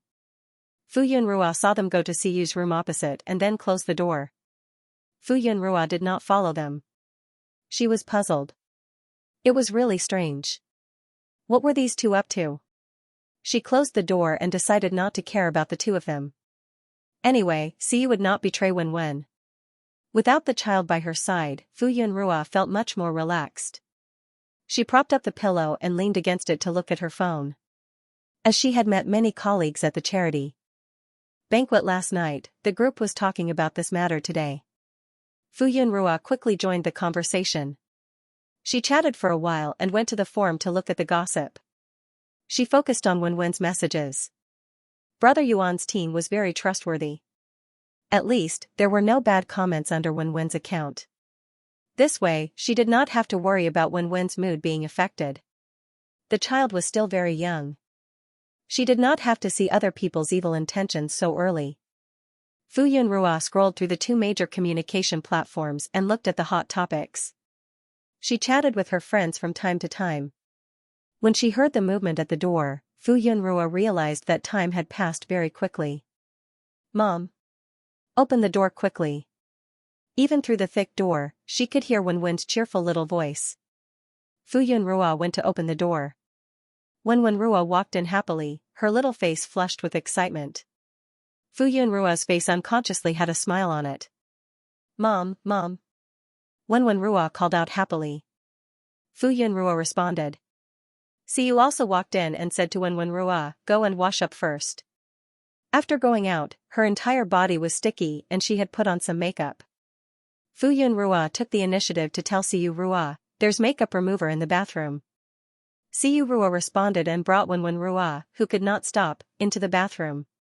Fu Yunrua did not go in. However, she was not in the mood to look at her phone at the moment. She looked around from time to time. She was really curious and did not know what the two of them were doing outside. Not long after, Wenrua ran out first. Her little face was flushed red. She ran to Fu Yunrua happily and stood in front of her. She raised her little head and put her little chubby hands behind her back. "Mom, guess what I brought you?" Wenrua looked at her with sparkling eyes full of anticipation. Fu Yunrua saw that he was so happy. She thought about it and remembered that Wenrua had wanted to buy her an accessory last night but did not succeed. He was unhappy for a long time. She instantly guessed that Wenrua did not allow her to follow Siyu on this trip. He must have bought her a gift. However, she could not show that she had guessed it immediately. Fu Yunrua pretended to think for a moment and then said in distress, "What should I do?" "Mom can't guess." Wenrua's eyes became brighter. "Guess again. I'll give you a hint. It's very exquisite and beautiful." Fu Yunrua pondered for a moment. It's really too difficult for Mom. I really can't guess." Wenrua was helpless. Alright, his mother was really too stupid. He excitedly stretched his hand forward. "Look." Wenrua's fair and chubby hand was holding an exquisite box the size of his palm. Fu Yunrua said happily, "Is this for me?" Wenrua nodded and looked at Fu Yunrua expectantly. "Quickly open it and take a look." Fu Yunrua opened the small box and an exquisite diamond necklace came into view. She exclaimed in surprise, "It's so beautiful." In the thin platinum necklace, there was a four-leaf clover-shaped bluish-purple diamond hanging in the middle. It was emitting a mysterious glow and was elegant and charming. Seeing Fu Yunrua's extremely surprised expression, Wenrua's small chest puffed up even higher and he squinted happily. Fu Yunrua was really surprised. She felt that this necklace was much better than the one at the auction. "I chose it myself. I like it very much." "Thank you, baby." Fu Yunrua was so touched that she wanted to cry. Her baby was really too good. She could not help but hug Wenrua and kiss his chubby cheeks a few times. "I like it very much." Wenrua was kissed and he held his face shyly. His mother was too clingy. What could he do? He could only pamper her. Wenrua's eyes were bright and resplendent. Since his mother liked it so much, it was not in vain for him to put aside his awkwardness and go out with Siyu. "Wenrua, can you help Mom put it on?" "Okay." Fu Yunrua did not wear a necklace around her neck, so she just put it on. Wenrua picked up the necklace and tiptoed to help Fu Yunrua put it on. Fu Yunrua was very cooperative as she lowered her body and head. No matter how nimble Wenrua's little chubby hands were, it took him a lot of time to press such a small hole. However, not long after, Wenwen put it on for her. Fu Yunrua touched the necklace and kissed Wenrua's cheeks again. Her heart was full and she was extremely touched. Raising this son of hers was the right decision. "Baby, Mommy loves you so much." Wenrua was so shy that he blushed. He wanted to be more reserved, but he could not hide the big smile on his face. "I love Mommy too." Siyu Rua walked out and saw the mother and son sticking together. When Fu Yunrua saw Siyu, she could not help but show off. "Look, this is a gift from Wenwen." Siyu Rua looked at Fu Yunrua's blissful smile and the corners of his lips curled up. Actually, this was not just a gift from Wenwen. This was a piece of jewelry that he had asked someone to send over overnight. The most expensive piece of jewelry was a rare natural violet diamond. He had only borrowed Wenwen's hand to buy it and then gave it to Fu Yunrua. It could be said that the two of them had given it together. When Fu Yunrua met Siyu's smiling and doting eyes, she inexplicably blushed. She felt that she had shown off to the wrong person. Siyu was the one who had accompanied Wenwen to buy the jewelry. He already knew about it. However, Fu Yunrua really wanted to share her joy with someone. This opportunity came very quickly.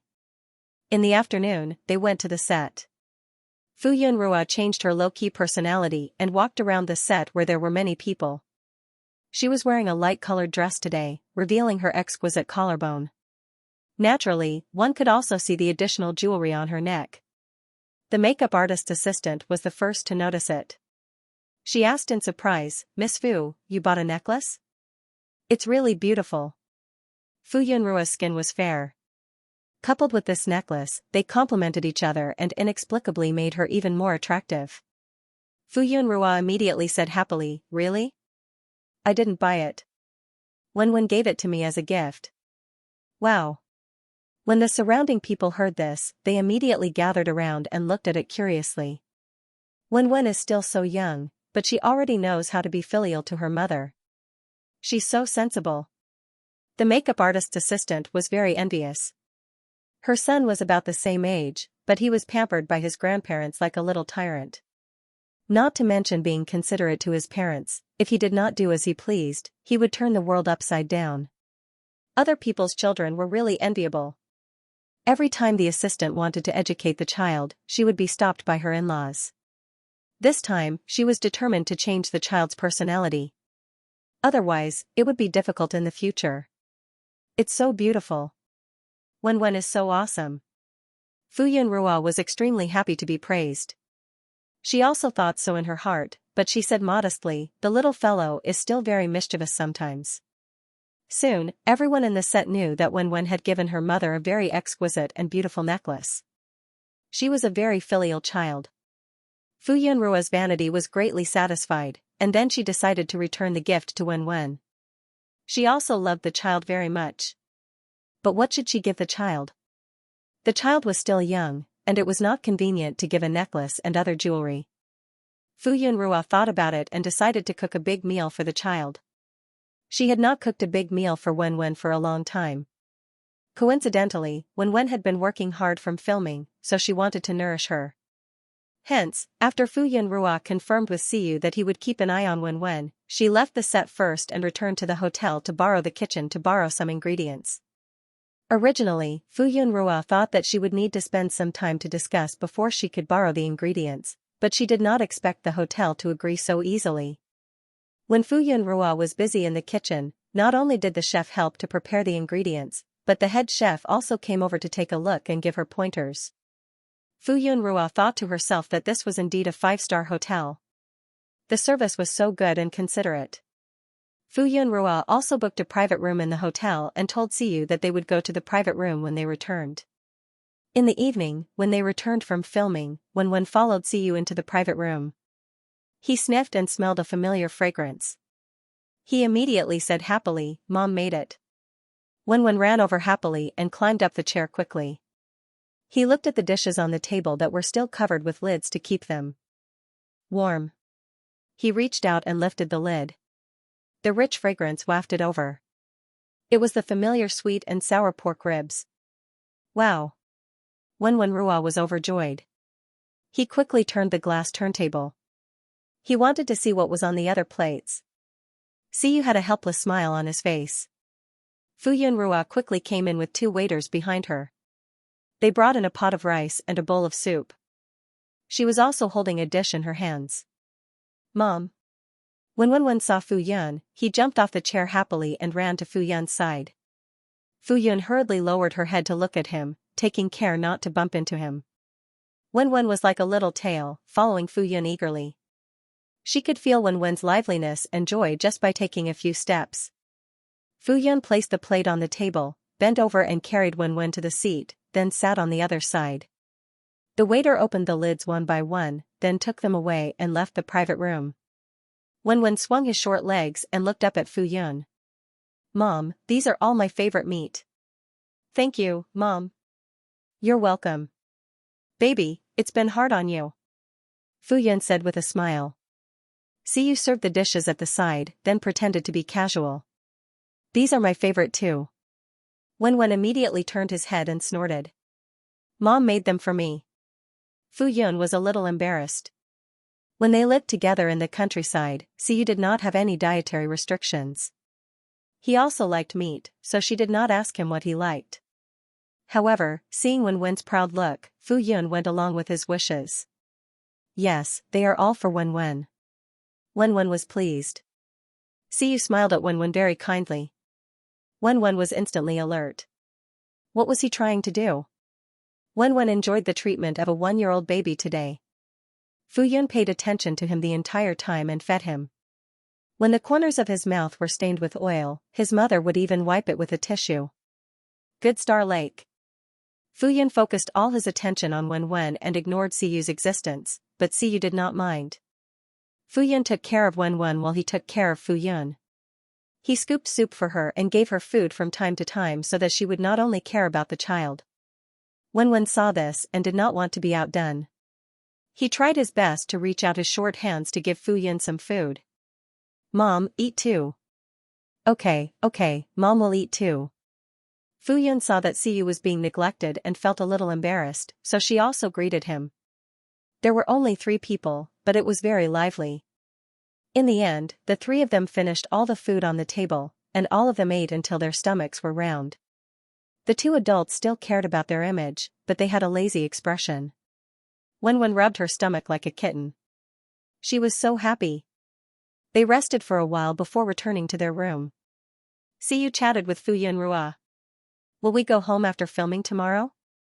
"Yes." "Do you want to go on a trip? To avoid the heat?" Siyu glanced at Wen, who was walking with a bulging stomach. "This little guy hasn't been to the beach yet, right?" The weather in the capital was the hottest time of the year. In the past, if Siyu was not filming at this time, he would basically go home to avoid the heat. Fu Yun was a little hesitant. Wen had lived in the countryside with her for the past 4 years. This year, they came to the capital only to have fun nearby. They had not even been to the tourist areas in the nearby cities, let alone the beach. She really wanted to bring Wen out to broaden her horizons. Wen was very happy to be able to go out with her mother, but when she saw that Siyu wanted to follow, she immediately said, "I'll go with Mom." Siyu said slowly, "A weak woman with a child outside will easily become a target for bad people." Wen was not convinced. "I can protect Mom." "You?" Siyu glanced at him, her eyes full of doubt. Wen looked at his small body. Alright, he was not very persuasive. He was instantly discouraged and snorted. "I'll grow up very quickly." Fu Yun did not immediately nod. "We'll talk about it later." If they were going to avoid the heat, where would they go? For a few days? How would they go? These were all problems, and he couldn't just leave like that. Wen said, "The movie will be officially released in a week." Wen looked up at Fu Yun with bright eyes. Although he was very willing to go out to play, he could do it at any time. If he missed the opportunity to watch the movie, he would miss it. Between the two, watching the movie was naturally more important. Fu Yun also remembered this matter when she heard this. They wanted to watch the movie as soon as it was released. A week's time would not be very far. Eh? No, there should be cinemas in the coastal cities in the country, right? She almost got tricked by Wen. Wen said, "Mom, let's go again next time." Wen made a face at Siyu. It was not what he wanted. Siyu smiled and said, "Indeed, I didn't think it through. Wen has just started learning. If he slacks off, he will probably have learned for nothing." Wen was extremely indignant. He did not have the memory of a goldfish. How could he forget what he had learned? He would not learn for nothing. Seeing this, Fu Yun did not mention going on a vacation anymore. Just as they stepped out of the elevator, Xiyu received a call. After listening to what the other party said, he only said calmly, "I'll have a video conference in 5 minutes." Fu Yun looked over curiously. Xiyu hung up the phone and said to Fu Yun, "There's something at the company. I'll go and settle it first." Fu Yun nodded. Then, Xiyu returned to his suite. Fu Yun and Wenwen also entered the room. Fu Yun was very curious. She only knew that Xiyu had always been the pillar of Apple Entertainment. He did not set up his own studio. She did not know that he had a company. Did he start it himself? She finally knew what Xiyu was doing when he was not filming. He must be starting a business. Fu Yun thought back to the original novel. After Xiyu left the entertainment industry, there was no news of him.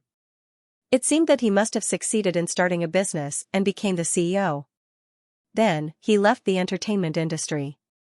It was not convenient to take a walk outside the hotel. Fortunately, the 5-star suite was spacious enough. Fu Yun brought Wenwen to walk around the room. Then, she began to make video calls to Uncle Gua and Aunt May. A day passed just like that. Today was Wenwen's last day on set. His scenes were completed. The production crew still had to prepare a banquet for Wenwen, but Fu Yun politely rejected it. Last time, Wenwen's scenes were quite important. He was considered one of the important supporting roles. It was also Wenwen's first film. It was understandable that they specially prepared a banquet for him. However, in this production crew, Wenwen could only be considered as a minor supporting role. He appeared more in the early stages of the movie. Later on, there were some flashbacks. It was unknown if the edited scenes were more than 5 minutes long.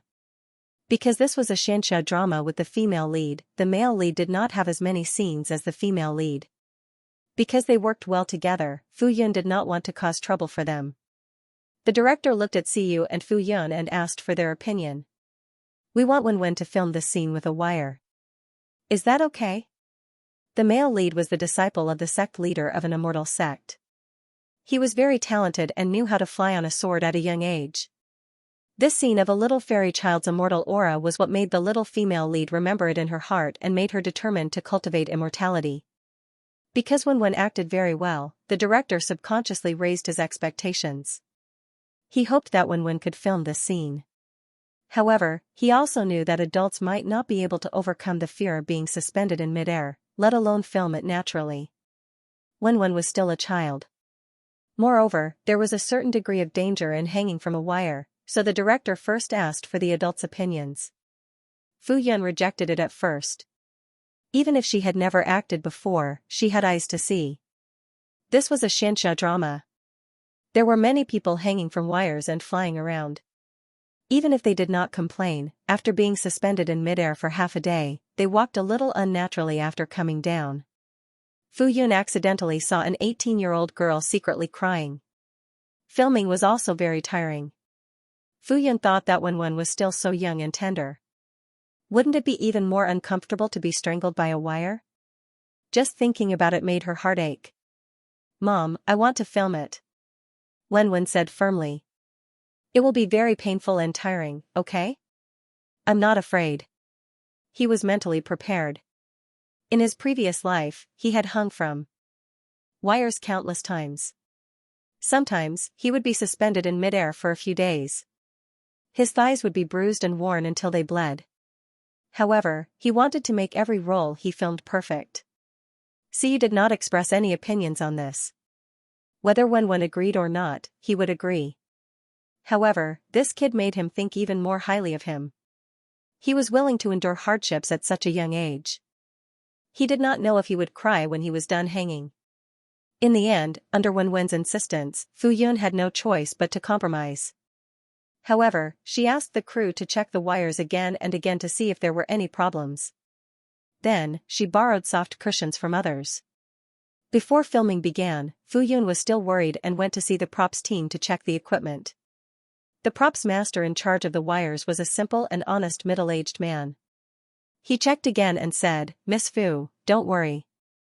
Our props are from a big brand with the best quality. There has never been a problem. As the crew had sufficient funds, the director was rich and bought all the props and equipment. This was the most frequently used pressure, and it was the most important thing. Fuyun smiled at the middle-aged man. Of course I'm very assured. However, I won't feel at ease if I don't see it with my own eyes. She had heard that there had been many pressure accidents. It could be said that she was worrying too much. However, she would not feel at ease if she did not check it with her own eyes. Just the thought of Wen being hung in midair made her feel very uneasy. The middle-aged man expressed his understanding. After all, it was his son who was hanging from the wire, so he had to be more careful. He explained to Fuyun as he checked. Finally, he said to Fuyun, "It's all fine. Thank you." After Fuyun confirmed that there was no problem, she thanked him sincerely. Then, she turned around and walked over to the crew, preparing to watch it personally. Just as Fuyun left, a young man wearing a black hat walked over from the corner. "Was that Miss Fu?" "Yes, where did you go just now?" the middle-aged man asked curiously. The young man was also a props master. He could be said to be the middle-aged man's assistant. He had not seen him for a long time and did not know where he had gone. The young man clutched his stomach and said with an ugly expression, "I just went to the toilet and had diarrhea." Seeing this, the middle-aged man asked with concern, "Are you all right now? Do you want to go back and rest? Don't worry, I won't deduct your salary today." "No, there's no need." The young man refused. Then, he said warmly, "Big brother, you've worked hard just now. Go and rest for a while. I'll take care of this. I guarantee that there won't be any problems." The middle-aged man naturally trusted him. The two of them had worked together for so long, and the young man had never made any mistakes. Coincidentally, he was thirsty and there was no one in the water bottle. Hence, he instructed the young man to stay close to him before taking his own water bottle to get some water. After the young man watched the middle-aged man leave, his gaze landed on the wire and his eyes flashed. When Fuyun went over, the director was explaining to Wen in detail how to shoot the scene later. If they could get it done in one take, they wouldn't have to suffer so much. Wen's little face was serious, and he nodded from time to time to express his understanding. After a while, the director ordered the set to be set up and all the actors were ready. Wen stood at the side and waited for the staff to tighten the wire for him. Fuyun watched from the side and couldn't help but ask, "It won't be very high, right?" The director said, It won't be. It'll be at most 3 to 4 meters high." You saw that Fuyun was so nervous and comforted her. It's normal to be attached to a wire when filming. There will be more dangerous things in the future, such as jumping off cliffs, jumping from tall buildings, driving cars, and so on. Although other people usually used a stunt double, you never used a stunt double. He felt that Wen wouldn't use a stunt double in the future either, so he just had to get used to it. Fuyun heard this and couldn't help but look at him silently. "Don't say anything if you don't know how to comfort people." His words made her even more worried. If Wen experienced so many dangerous things, she wouldn't be able to sleep, okay? See you. Actually, there weren't many opportunities like this. Everything was ready and all the actors were in place. The onlookers walked out and made way for the filming space to prevent the camera from filming unrelated people. Then, they started to shoot the scene. Fuyun watched from the side. She didn't know how to act, but she could see that Wen, who was filming, was completely immersed in the role. It made people feel that he was a character in the drama. No wonder the director thought so highly of Wen. Some people were born to be in this bowl of rice. The wire lifted Wen up slowly from a low altitude until it stopped at a height of 3 meters. Wen had been pampered for many years and was no longer the person who had suffered so much in her previous life. He realized that he had become weak. When he was lifted up just now, he only felt that his body was very tight and he felt very uncomfortable all over. The first time, he wasn't prepared and didn't control his expression well. The director shouted cut and then quickly put him down. Fuyun couldn't help but run over. Wen was disappointed that he failed on his first try, but he still comforted her, "Mom, I'm fine." Fuyunrua wanted to say that they should stop filming. Her heart ached when she saw Wen, but she couldn't bring herself to say it. Siyu pulled Fu Yunruo's hand and said, "Let's go." From the moment the wire pulled him up, he was the disciple of the immortal sex master, a true genius. The gentle wind lifted him up. The moment he flew forward, his pure white Taoist robe fluttered, and he looked like an immortal descending. Even if the protagonist was a child, everyone present was subdued by his aura. After Wen finished his lines, the director was silent for a moment and shouted cut. He was extremely excited. He never expected that Wen would perform so well. This scene was really great. It would definitely become a classic. The director looked at the return interview excitedly. Wen was hanging up and didn't hear the director speak. He didn't know if it had passed. He turned his head to look and his small body swayed. Fu Yun had been paying attention to Wen. Although she was also mesmerized by the scene just now, she was more concerned about Wen, so she quickly came back to her senses. She saw that Wen had been hanging up and his small body was uncomfortable. She quickly shouted, "Quickly put Wen down." Only then did the others react. "Yes, quickly put him down." However, before the middle-aged man could start, one of the steel wires hanging on Wen suddenly broke. Wen's body tilted and his entire body swayed. The other steel wires also broke quickly. The small person accidentally knocked over a fallen flower pot on the balcony and fell straight down. Fu Yun's pupils suddenly constricted. She was so frightened that she stopped breathing and her mind went blank. She ran over like the wind and instantly appeared below Wen with her hands open. However, in the next moment, a pair of hands pushed Fu Yun away. The person behind her took her position and raised his hands to steady himself to reduce the impact. There were two cracking sounds, as if they heard the sound of bones breaking. At the same time, the tall body was also brought down by the remaining impact and fell to the ground with a thud. This happened in an instant. The others didn't react at all and were stunned by this unforeseen event. "Ah!" Someone suddenly screamed, breaking the silence in an instant. "Ah ah ah!" Some of the timid staff and actors screamed one after another. The scene was in chaos. Fu Yun fell to the side and sat down. Her mind was blank as if she had lost her soul. She didn't react at all. Although he used his hands to reduce the impact, the heavy weight hit his chest. Siyu coughed twice and spat out a mouthful of blood. The bodyguards who were outside reacted faster and quickly ran over.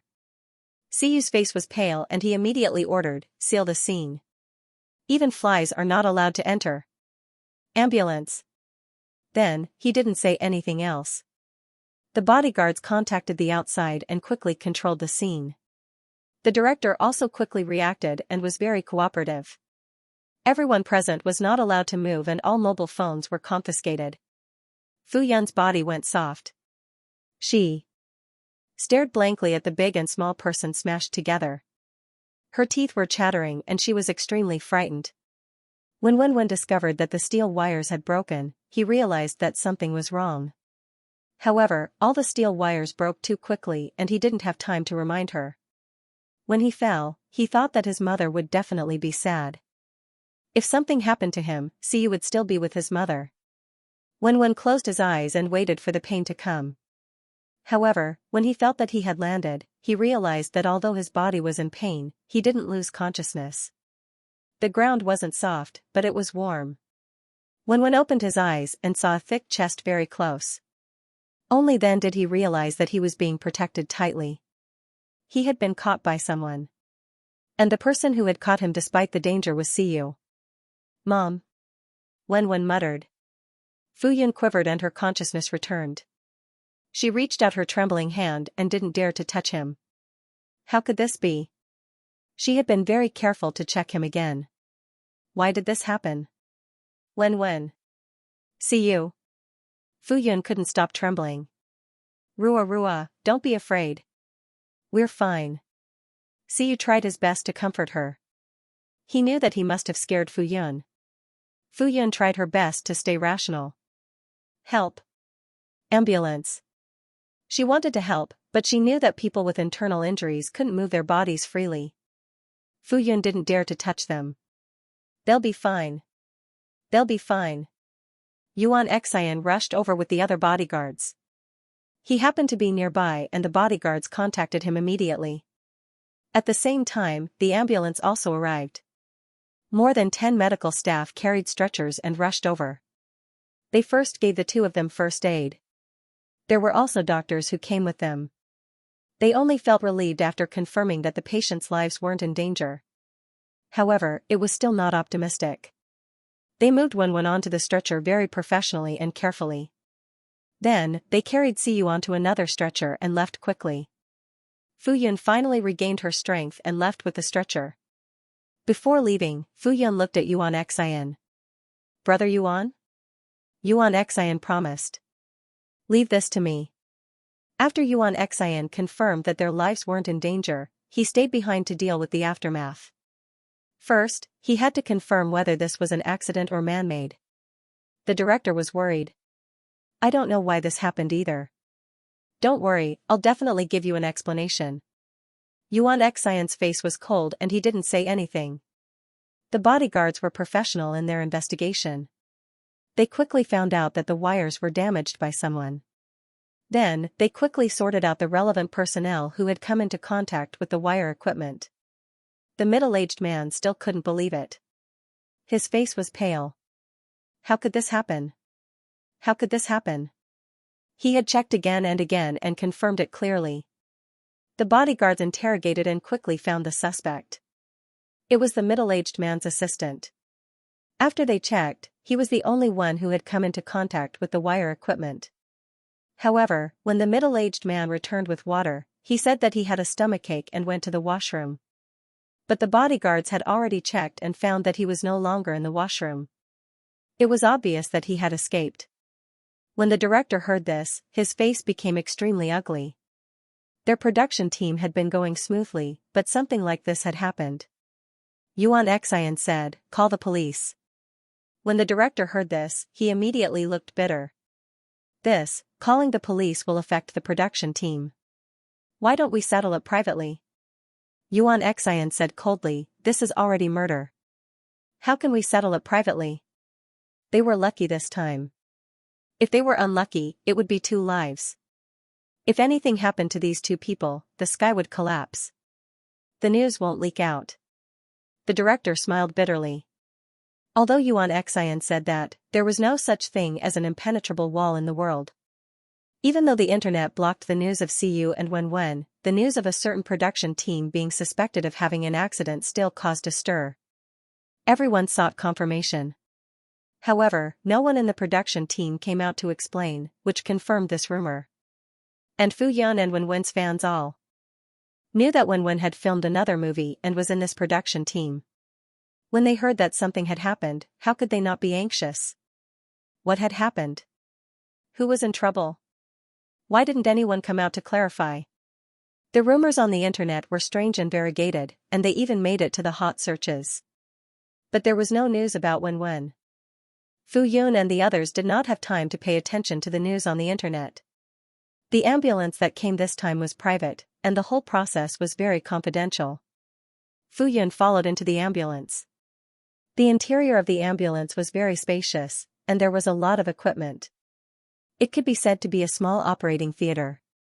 Siyu's face was calm. If not for his pale face, no one would be able to tell that he was injured. "How's the child?" "The child is fine." The doctor wearing a mask obviously knew Siyu. He pressed a few times on Siyu and the others and clicked his tongue. "You'd better worry about yourself first." Fuyun heard the doctor say that Wenwen's problem was not serious, so she was relieved at first. But when she heard the last sentence, her heart jumped. "How's Mr. Yu?" Wenwen was restrained on another bed and could not move at all. She blinked her eyes and tried her best to turn her head to look over. She was silent and concerned. The doctor looked at Siyu and then at the anxious woman with red eyes. He said meaningfully, "Him. It's serious." However, before he could exaggerate, he received a warning glance from Siyu. Fuyun Rua did not notice the sharp glances between Siyu and the doctor. She looked at the doctor nervously and fearfully, afraid that he would say something she did not want to hear. The doctor pursed his lips and then said to Fuyun Rua seriously, 2 of his ribs are broken and both of his hands are dislocated. However, his injuries are not serious and his life is not in danger. Otherwise, he would not be so calm and even want to see his employer make a fool of himself. Unfortunately, his employer's rare joke was not good. Xiu said, "I'm fine, don't worry." Fu Yunrua's tears fell drop by drop. "Don't cry, the child needs you." Fu Yunrua wiped her tears and looked at Wenwen in a panic. He was frightened and needed her the most. She had to be strong. Wenwen Rua did not have any obvious injuries on his body, but he fell from a high place and his internal organs were shocked. He also suffered some internal injuries. The little person was lying on the small white bed and could not move. He looked pitiful. "Mommy." Wenwen called out softly. His face was also a little pale. "Mommy is here." Fu Yunrua held Wenwen's little hand tightly. Her cold palm warmed up after a while. The ambulance stopped at the entrance of a hospital and entered from another side door. Then, it went directly into the operating room. Xiu suffered some internal injuries. Fortunately, the broken ribs did not poke into his internal organs. Although Xiu felt a little uncomfortable and felt pain when he breathed, it was not unbearable. During this period, Xiu did not faint. It was not obvious on his face, but in fact, he was suffering. He only felt better when he entered the operating room and was anesthetized. Wenwen also entered the operating room. His whole body had to be checked carefully. Fu Yunrua stayed outside alone and waited for them. She stood in the corridor and felt a chill from the bottom of her feet. It was so cold that she could not help but hug herself tightly. There were not many people in the corridor. There were only a few medical staff walking back and forth from time to time. There were only 1 or 2 patients. However, when the patient saw her, he only took a few more glances and did not go forward to disturb her. This was a private hospital that was famous for its exorbitant fees, highly skilled doctors, and strong privacy. It had always been a place where rich people came to when they were sick. Along the way, they did not meet any outsiders. Fu Yun stood straight in the corridor, and no one came forward to disturb her. After a long while, Fu Yun's slow brain finally started to work. She could not figure out how an accident could have happened. Was there a problem with the prop master? She obviously didn't feel any malice from him. Perhaps it was because one couldn't judge a book by its cover. She had seen with her own eyes that there was no problem with the props master's careful inspection. With the weight of Wenwen's small body, it was impossible for so many steel wires to be broken. It was obviously abnormal.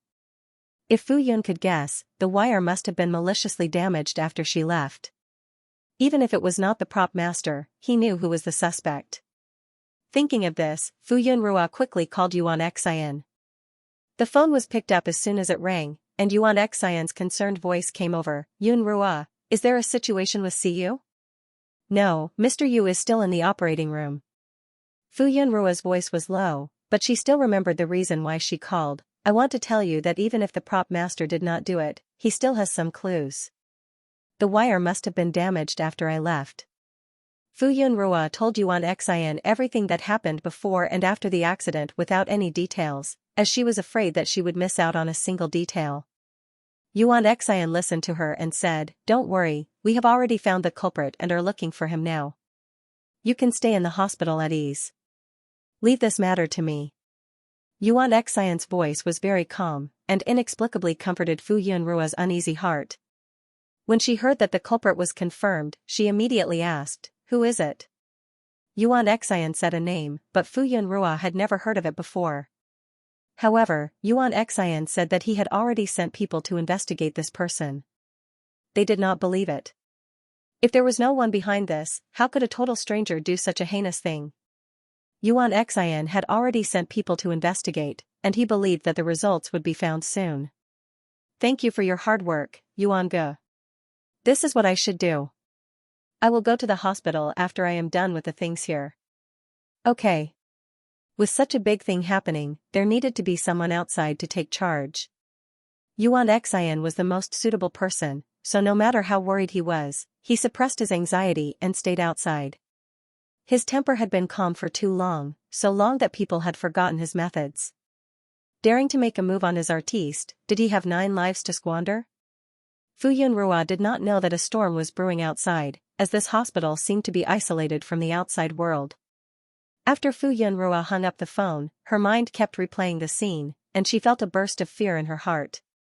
Fortunately, the position of the wire was not too high, but for a child with a tender body, if she fell from this height, even if she did not die, she would be crippled.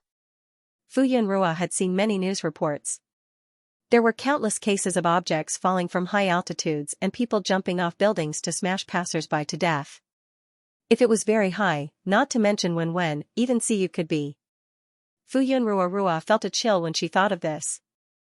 The other party was obviously targeting Wen or targeting her. In this world, she had always been kind to others and had never made enemies with anyone, except for the male and female leads in the original work.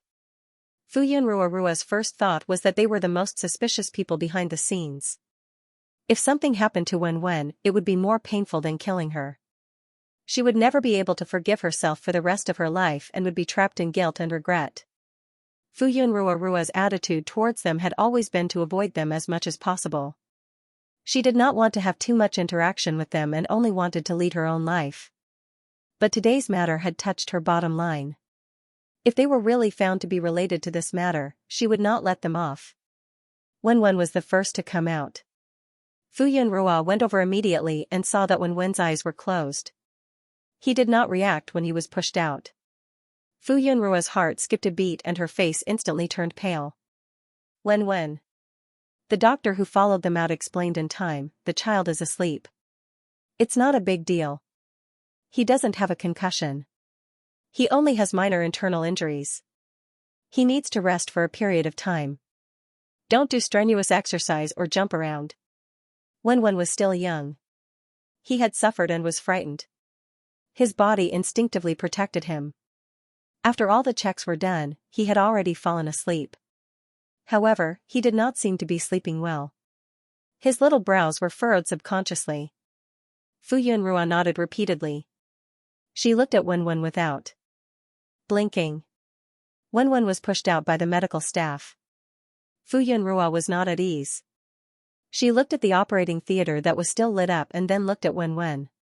She hesitated for a moment before following them. They went to a high-class VIP ward. The medical staff carefully moved Wen to the bed and laid him down. There were also 2 medical staff who were on standby at any time. Fu Yunrua watched for a while and was sure that Wen would not wake up for a while. There were also nurses in the ward by the side. Hence, she walked out and went to the operating theater again. When Siyu came out of the operating theater, the effect of the anesthetic had not worn off. No matter how strong his willpower was, he could not hold on any longer and had already fallen asleep. Fu Yunrua saw that Siyu had changed into a plain hospital gown. His hands were fixed in plaster and his body was wrapped in elastic bandages. Fu Yunrua's eyes immediately turned red. Doctor, how is he? Was he sure that he was not seriously injured? Fu Yunrua was relieved because Siyu had been awake the whole time and the doctor said that his injuries were not serious. Looking at this, how could his injuries not be serious? The doctor explained in all seriousness, his joints have been reset, but he needs to recuperate well. He can't carry heavy objects or move his hands vigorously for the next 2 to 3 years. His ribs have been reset through surgery and his internal organs have been injured. He needs to rest for at least half a year to recover.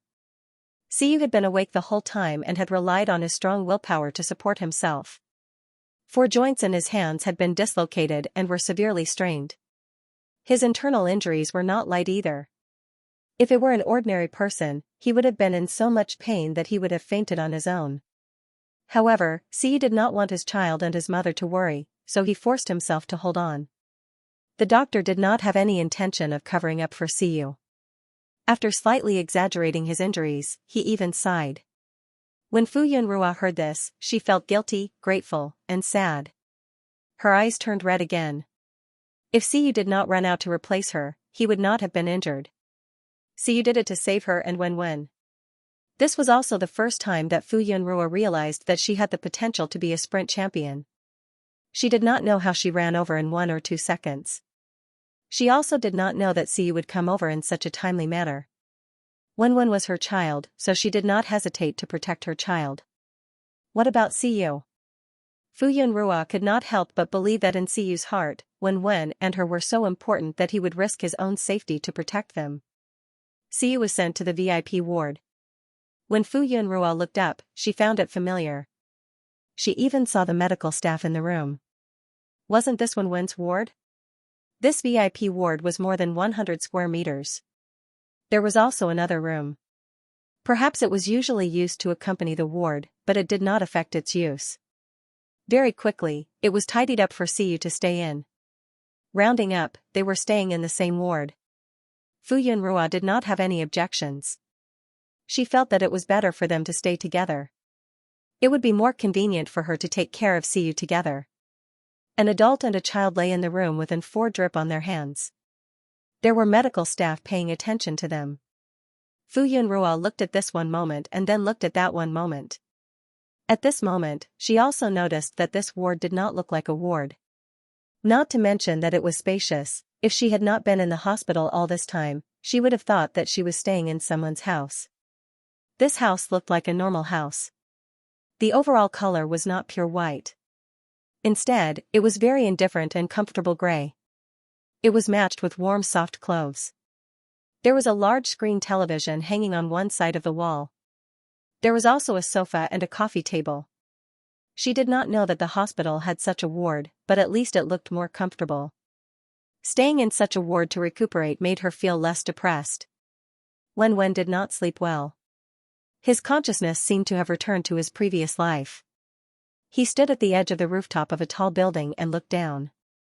In the distance, there was an endless stream of traffic. He was as small as an ant. The wind was not gentle, and it made him sway. At that time, he was like a rat crossing the street. Everyone wanted to beat him up. He had a bad reputation and had nothing. He was deserted by everyone. Those who were unwilling to stay away from him and betrayed his close friends were implicated by him and did not have a good ending. Some died, some were injured, and some were forced to go abroad and never returned. At that time, he always thought that if he was no longer around, his friends would not be targeted anymore. He resented the injustice in this world. He resented those who forced him to go to this point.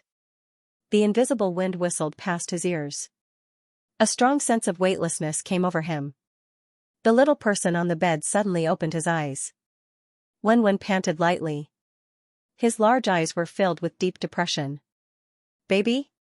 Fu Yunrua had just come out of Siyu's room when she heard movement from the bed. She hurriedly ran over. "Baby, you're awake." Fu Yunrua noticed the fine sweat on his forehead. Her heart ached as she wiped the sweat for him. "Did you have a nightmare?" "Don't be afraid. Mummy's here. Mummy's here." Fu Yunrua carefully hugged Wen and kept comforting him. Wen lay in Fu Yunrua's arms. He was surrounded by a familiar aura. His eyes slowly regained their clarity. "Mummy." Wen's voice was a little hoarse. He looked up at Fu Yunrua and could not help but hug her with both hands. He buried his head in her shoulders. Wen lowered his eyelashes to hide the emotions in his eyes. He muttered a few times. Fu Yunrua responded every time. Wen clenched Fu Yunrua's small hand tightly. Because he had a chance to start over, he did not resent the injustice of the heavens. All the disasters in his previous life had not happened yet. He still had the chance to prevent all the disasters from happening. In this life, even if those annoying people were jumping around, they had not done those things in this life. At most, he had only expressed his displeasure and did not do anything. He thought that he had to be a good child. Moreover, he had always been under his mummy's eyes. He did not dare to do anything bad. He did not want his mummy to be disappointed in him. He never thought that they would want his life. Wen thought that since this was the case, they could not blame him. "Mummy, where's Uncle Yu?" Wen restrained the emotions in his eyes. He thought of Siyu who had always protected him.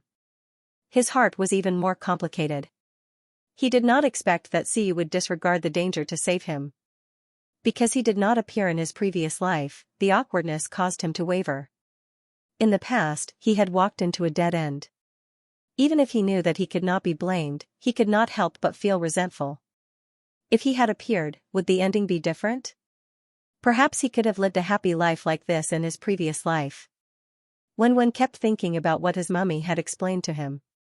He did not know of their existence, so he did not appear. If he knew, he would definitely come to find them. It could only be said that his previous life was a mistake due to a combination of factors. In his previous life, he had no parents. Then in this life, with his mummy's love and daddy's love, wouldn't he be happier? Could it be that he had to wait until he lost them before he regretted it? Wen thought of the dazzling pool of blood he saw when he looked up. His small body could not help but tremble. He's in the next room. Fu Yunrua hugged Wen and comforted him. Wen looked up. His big watery eyes looked at Fu Yunrua. I want to see him. Okay. Fu Yunrua carefully carried Wen and walked to the next room. Uncle Yu has just finished his surgery and is resting. Let's be careful.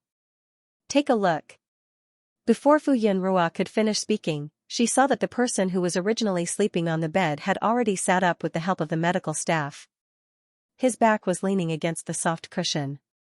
Mr. Yu, you're awake. Fu Yunrua was pleasantly surprised. She walked over and asked with concern, does your body still hurt? Do you want the doctor to come over and give you a painkiller? Fu Yunrua looked at the plaster bandages. His heart was throbbing with pain. No need, I'm fine. The effect of the anesthesia was slowly wearing off. Siyu felt the pain all over his body, but he could still endure it. There was nothing unusual on his face. Siyu's eyes were smiling. He looked at Wen. Seeing that he was not energetic, there was nothing wrong with his body, so he asked about Wen's injuries again. Fu Yunrua repeated the doctor's words in detail. Wen's eyes were fixed on Siyu. Seeing the bandages on his body, he felt extremely uncomfortable. Siyu saw that Wen was looking at him and could not help but ask, Wen, come over and let me hug you? Although the little guy was fine, Siyu really wanted to hug him. Wen stayed in Fu Yunrua's arms, hesitating and not moving. Siyu subconsciously wanted to raise his head, but his hands were fixed in the plaster. Moving for a long time would cause a heart-wrenching pain. Fu Yunrua quickly said, don't move. She lowered her head and looked at Wen. She carried him over and carefully placed him on the bed. Siyu looked at Wen. His voice was low and weak. I can't move my hands. Wen, come over and hug me, okay? Wen sat by the bed. He looked at Siyu and hesitated for a while. Then, he slowly moved over and took the initiative to gently lean against Siyu's side. Because Siyu's body and hands were in plaster and bandages, Wen did not dare to press on him. Hence, he leaned against him gently. Even so, Siyu was already very satisfied. This was the first time Wen had been so close to him. Wen leaned against him and did not say a word. Fu Yunrua looked at the adult and child. She did not know why, but she suddenly felt sad. However, this heartwarming scene did not last long and was quickly broken. Yuan Xian came to the hospital with a large group of people. Rua, where is Wen? How are his injuries? Uncle Gua deliberately lowered his voice but could not hide his anxiety. He walked in front and saw Wen leaning against Siyu. He quickly went over. Wen, my dear, where are you injured? Fu Yunrua looked around and saw the large group of people. She was stunned. Why are all of you here? Tian said, how can we not come over when such a big thing happened? Are you all okay? Not only did Uncle Gua and Tian come, but Qian Xingnan and Qi Weiqing also came. If it weren't for the fact that there were people at the flower garden, Uncle Zhang and the rest would have come too. Tian and the rest heard the news immediately and immediately confirmed it with Yuan Xian. Tian was in charge of Fu Yunrua's studio and worked closely with Yuan Xian's team. Yuan Xian did not hide it and told Tian the truth. When Tian heard that Wen had fallen from a high place, how could she sit still? After helping to control the public opinion online, she asked for the hospital's address and rushed over. As for Uncle Gua, it was Qi Weiqing who spread the news. Qi Weiqing only dared to tell the teacher after confirming that Wen's injuries were not serious. Otherwise, he would definitely have kept it a secret. When Uncle Gua heard that Wenwen was injured, he immediately put down what he was doing and asked Qi Weiqing to send him over. When Fu Yunrua saw that Uncle Gua had also come, she looked at Brother Qi disapprovingly. Uncle Gua was old and could not be agitated. What if something happened to him? Grandpa Gua. Wenwen saw Uncle Gua and called out listlessly. Uncle Gua's heart ached. Wenwen. Grandpa Gua, don't worry. I'm fine. It's Uncle Yu. Uncle Gua's gaze shifted to see you. He had just saved Wenwen's life. Uncle Gua could not pull a long face and tried to maintain a kind and benevolent expression. Thank you for protecting Wenwen. Siyu smiled and said, this is what I should do. Uncle Gua immediately pulled a long face and stopped talking to him. He lowered his head and asked about Wenwen's well-being. The ward was bustling with noise and excitement. Fu Yunrua was busy comforting his relatives and friends. In the end, in order not to disturb Siyu's rest, everyone moved away. Fu Yunrua carried Wenwen out. They sat outside and talked softly. Wenwen was already sticking to Fu Yunrua's side. Fu Yunrua was now afraid of losing Wenwen. Only by carrying Wenwen would he feel safe. He did not mind his weight and carried him wherever he went. When he was tired, he would sit on the sofa. Fu Yunrua only dared to carry him all the time after confirming with the doctor. His injuries required rest, but as long as he did not move too much, he would be fine. Wenwen stayed in Fu Yunrua's arms and did not move at all. It was no different from lying on the bed. Wenwen was also afraid of leaving his mother. Everyone else came out. Yuan Xian did not follow them out. Instead, he pulled out a stool and sat by the bed. He looked like he was going to have a long talk. He reported the results of the investigation to Siyu. Siyu's subordinates were very outstanding. Yuan Xian used them to investigate this time and found out the cause and effect in half a day. As expected, it was the young man who had run away. They caught him at a bus station. Fortunately, they arrived in time. Otherwise, he would have run away. At first, the man refused to admit it, but not long after, they managed to pry open his mouth. They checked the man's life and all of his bank accounts. There was no abnormal cash flow in his account, and he had not come into contact with strangers. It seemed like he had no motive, but this person was Feng Shui's fanatic. He saw Feng Shui as his goddess and mingled in forums and groups of all sizes. Ever since the news spread in the group that his goddess had been banned because she had offended someone, he had been cursing the person who hurt his goddess. In his opinion, his goddess was very good. However, Fu Yunrua dared to be dissatisfied. He felt that Feng Shui Rua had been wronged in the Fu family. The Fu family had such a good person like Feng Shui Rua. It was the Fu family's good fortune. Wasn't it natural for the young master of the Chang family to like their goddess? If Fu Yun knew what was good for him, he would obediently give up his position. When he found out that his goddess's reputation had been ruined because of this woman and she had been banned, he resented this woman for appearing again. She had disappeared not long ago. He vented his malice and dissatisfaction in the group with other fans. He even unscrupulously said 100 ways to hurt them. Finally, a stranger contacted him. He said that he was also Feng Shui Rua's fan and that he was close to Feng Shui Rua. He also said a lot of insider information that was not available online. The man did not believe his identity at first. Later, he gradually dispelled his doubts and regarded him as a confidant. Later, he had the opportunity to join the crew and saw the person he hated the most. He could not help but complain to his confidant. If something happens to the child, she should be in a lot of pain, right? This sentence gave the man an idea. He had been waiting for an opportunity to make a move, but he never found the opportunity. He did not expect that on the last day, he would finally have the opportunity to make a move. That was how things happened. In reality, he was a shy young man. Who would have thought that he would be crazy online? Yuan Xian was interrogated for a long time, but he did not find out who his confidant was. He did not know the other party's identity. He logged into his account to check on this person, but found that this person was no longer there. After Yuan Xian told Siyu the results of their investigation, Siyu's face turned icy cold. His eyes flashed coldly. He had been too careless. Originally, he thought that it would be enough to shut Feng Shui out of the entertainment industry and make the Cheng family withdraw from the entertainment industry. Now, it seemed that he had been too kind. The Cheng family had always supported Feng Shui. If he wanted to make her disappear from the entertainment industry, he had to make her support disappear as well. The Fu family was Fu Yunruo's original family after all, and that blood relationship could not be broken. Therefore, he turned a blind eye to the Fu family when he saw that the Fu family did not step forward to provide Feng Shuerua with resources. Now that they did not explicitly support Feng Shuerua, he turned a blind eye to the Fu family. As for the Cheng family, he had been slowly weakening their position. He had just seen results, but now, it seemed that he had been too slow.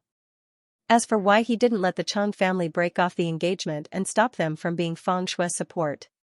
Siyu felt that the internet had always been right.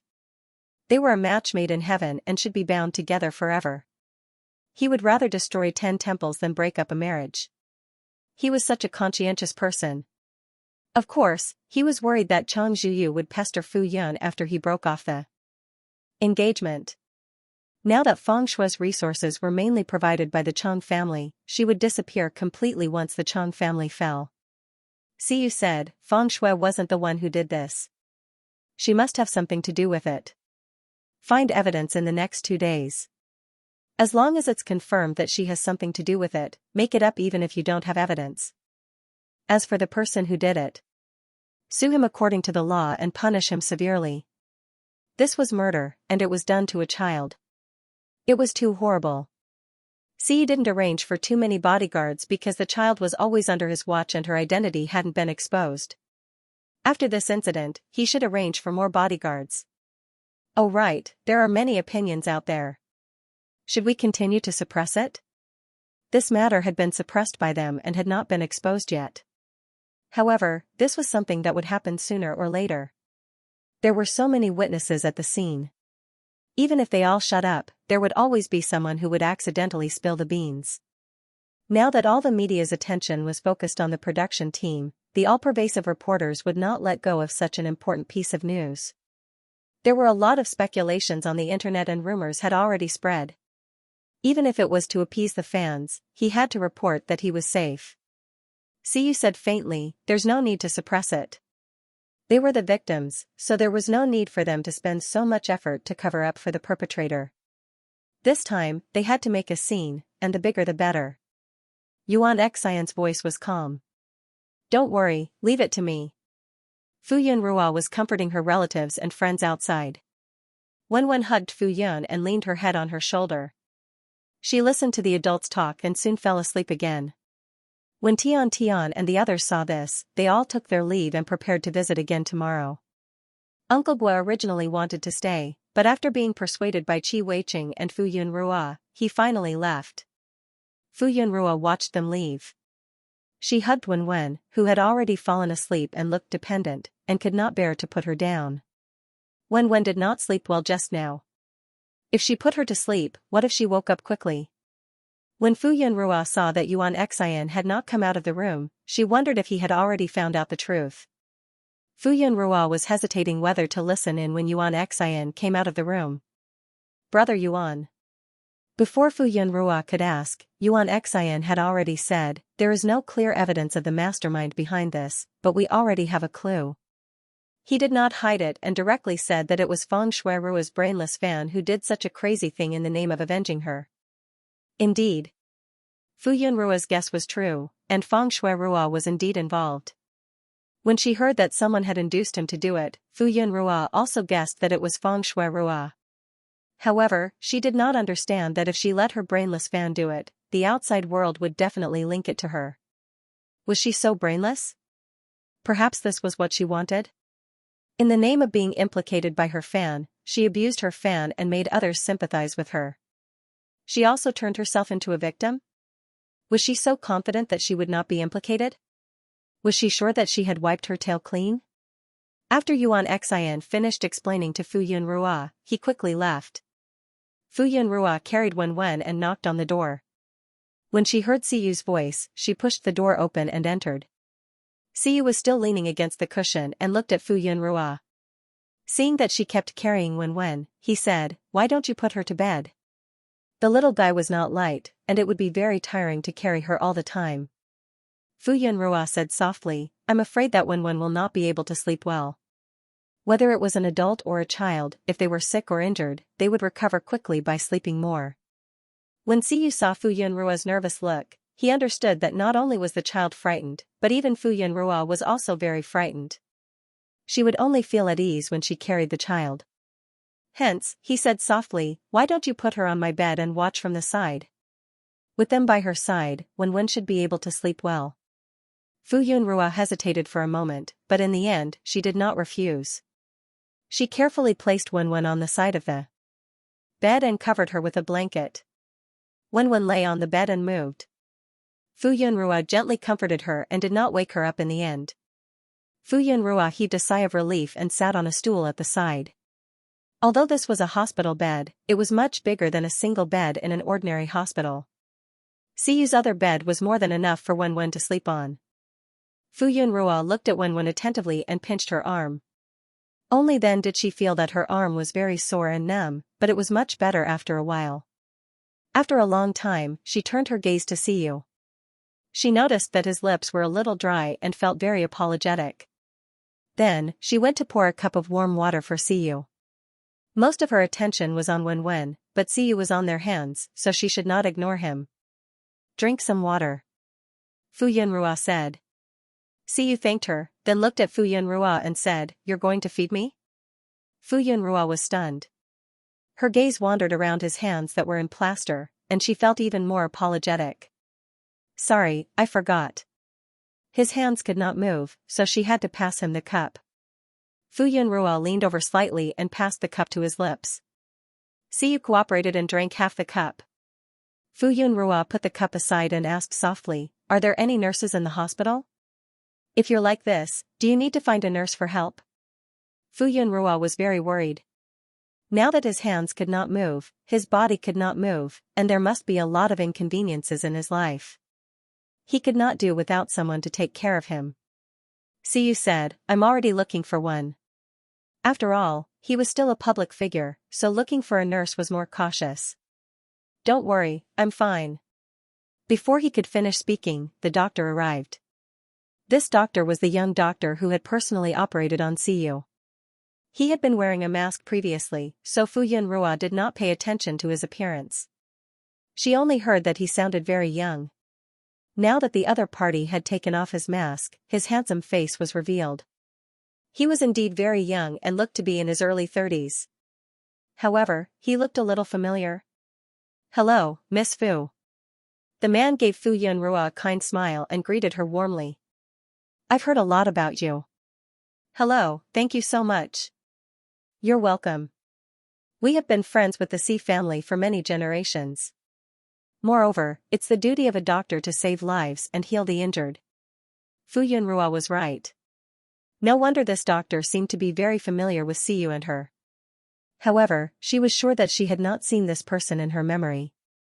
Fu Yunrua looked at Siyu with a puzzled gaze. Siyu explained, his surname is Meng. You can call him Dr. Meng. When Fu Yunrua heard this surname, she quickly thought of Dr. Meng who had come to treat her when she was sick a few months ago. No wonder she felt that he looked familiar. Didn't he look a little similar to Dr. Meng?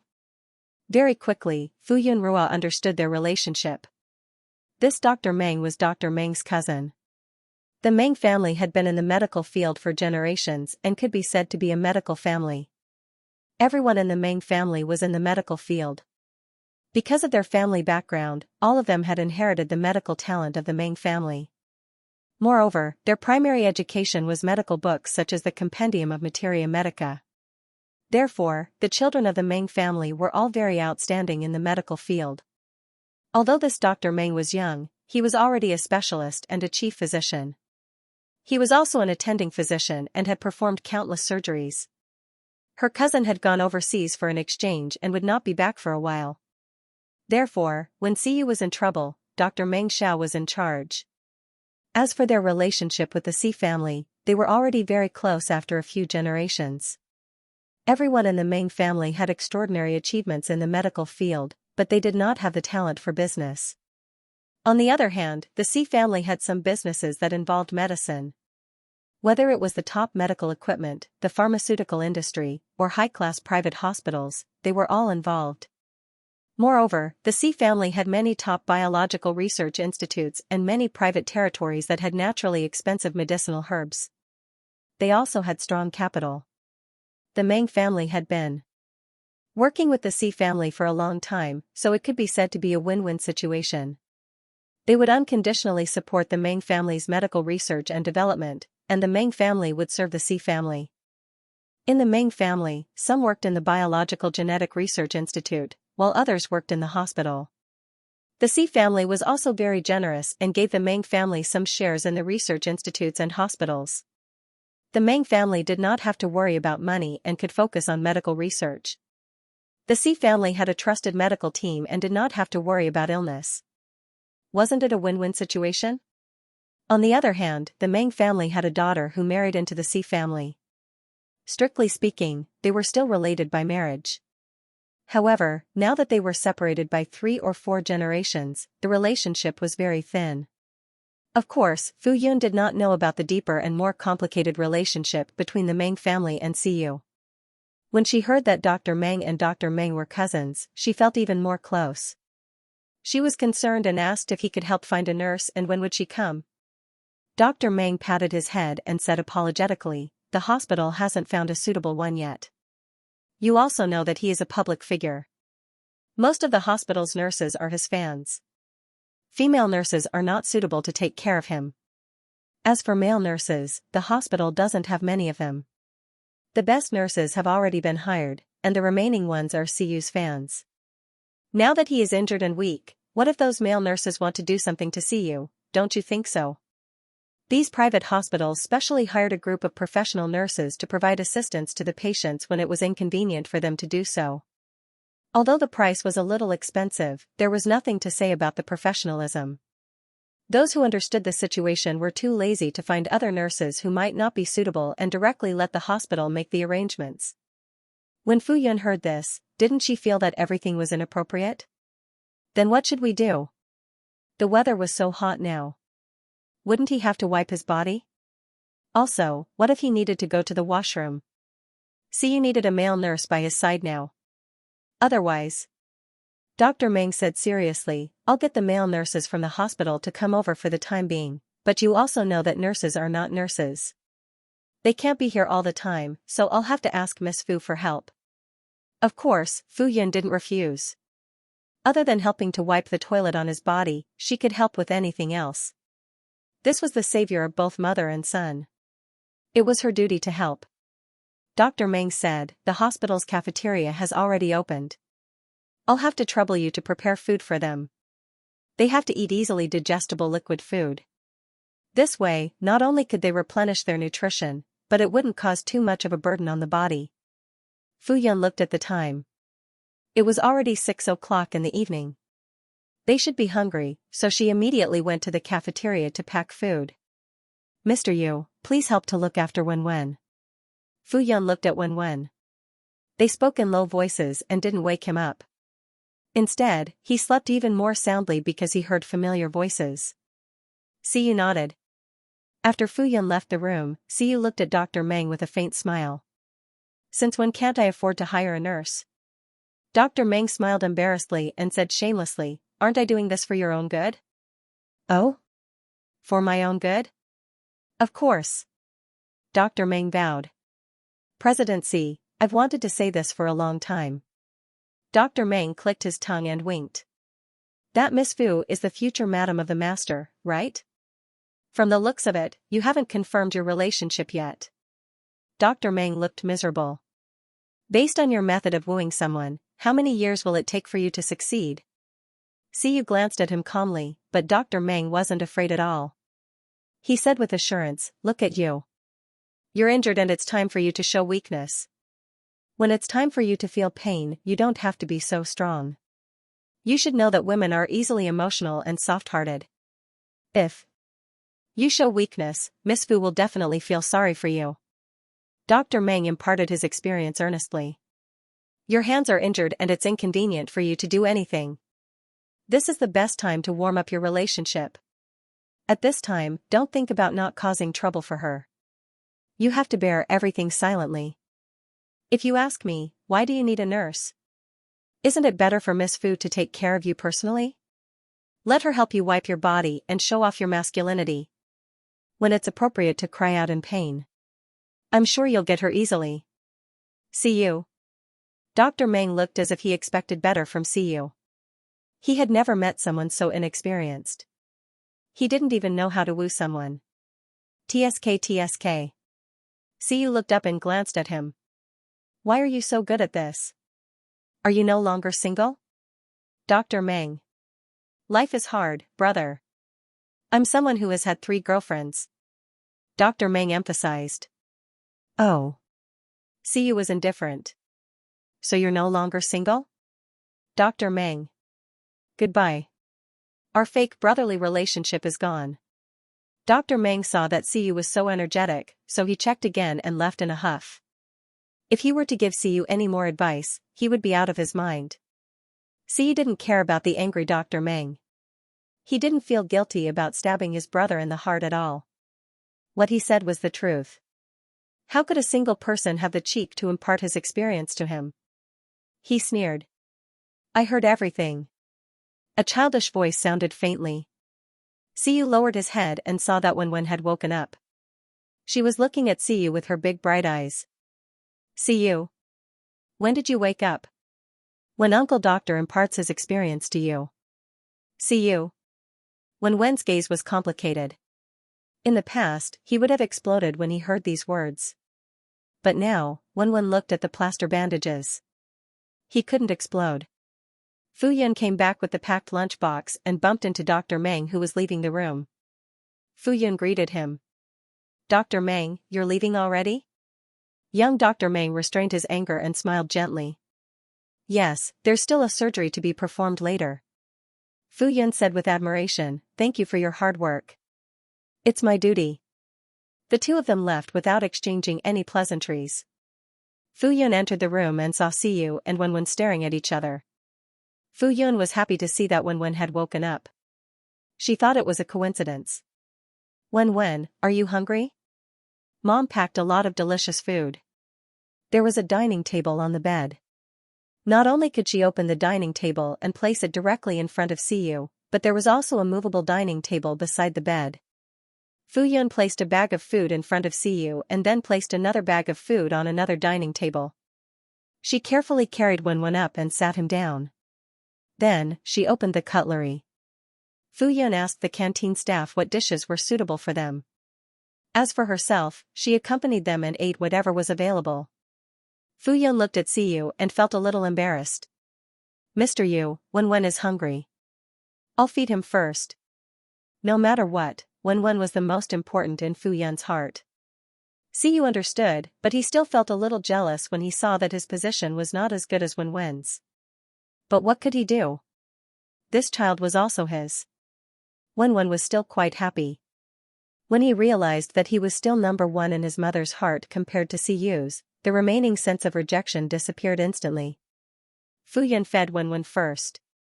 The little guy was weak now, so his mother had to feed him personally. Fu Yun gave in to him. Wen knew that Fu Yun definitely had not eaten yet, so she said, Mom, eat too. Fu Yun originally said that she would eat after feeding them, but she could not resist Wen's insistence. Even Siyu said, eat with Wen first. I'm not in a hurry. In the end, under the insistence of the adult and child, Fu Yun ate with Wen. Basically, when Wen was full, Fu Yun would also be full after Fu Yun finished. As expected of a high-class private hospital, these patient meals were not worse than those prepared by a 5-star chef. Although the taste was lighter, it had a unique flavor.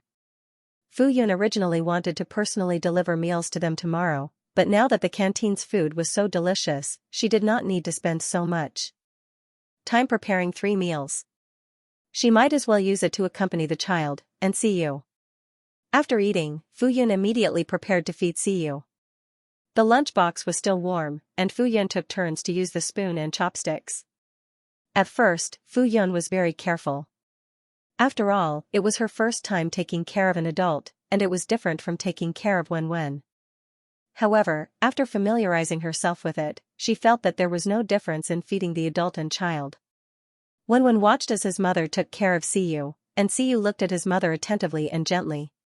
He felt a little awkward and felt that his mother was about to be snatched away. He was unhappy. Humph. Siyu looked at the exquisite eyes in front of him, who was focused on feeding him. Suddenly, his heart skipped a beat. He suddenly felt that Xiaoming's words seemed to make some sense. The family of 3 in the hospital was getting along with each other tenderly, but outside, there was a storm of blood. After more and more evidence came out that Wen and Siyu were injured on set, more and more fans started to make a fuss. Siyu's family's fans were already a huge force. There were also Wen and Fu Yunrua's fans. No matter how many fans they had, when they gathered their strength, it was as if they had entered an uninhabited land. The other fans kept quiet and did not dare to show their faces. Recently, Apple Entertainment could not withstand the pressure. In order to appease the fans, the company officially admitted that Siyu and Wen were injured. However, they also said that their lives were not in danger. They were now hospitalized and hoped that the fans would remain calm.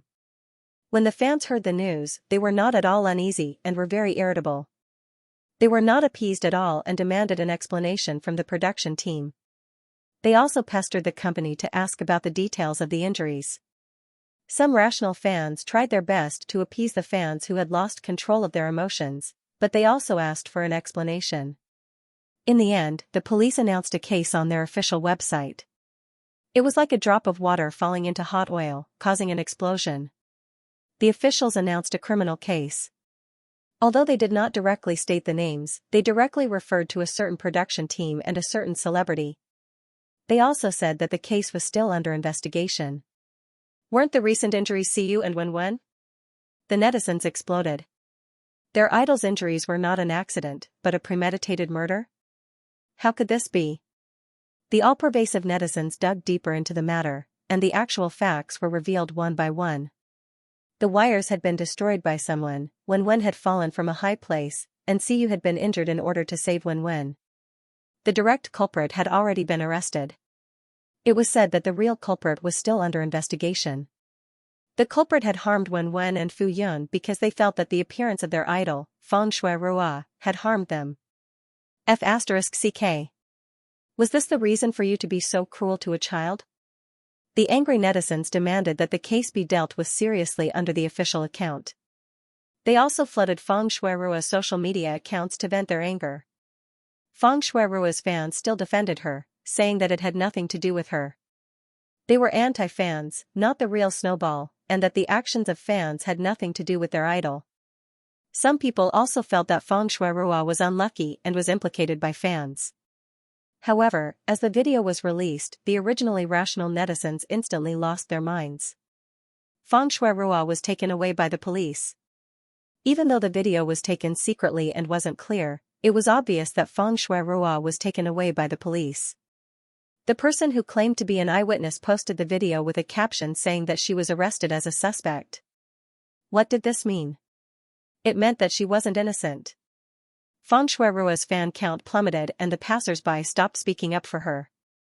Not only that, people in the entertainment industry who had followed her or interacted with her in the past all unfollowed and deleted all information related to her, afraid that they would be involved. Little Moon and Zai Zai's fans were all angry on Feng Shui-Rua's social media account. Apart from that, there was also a large number of people who had quit being fans.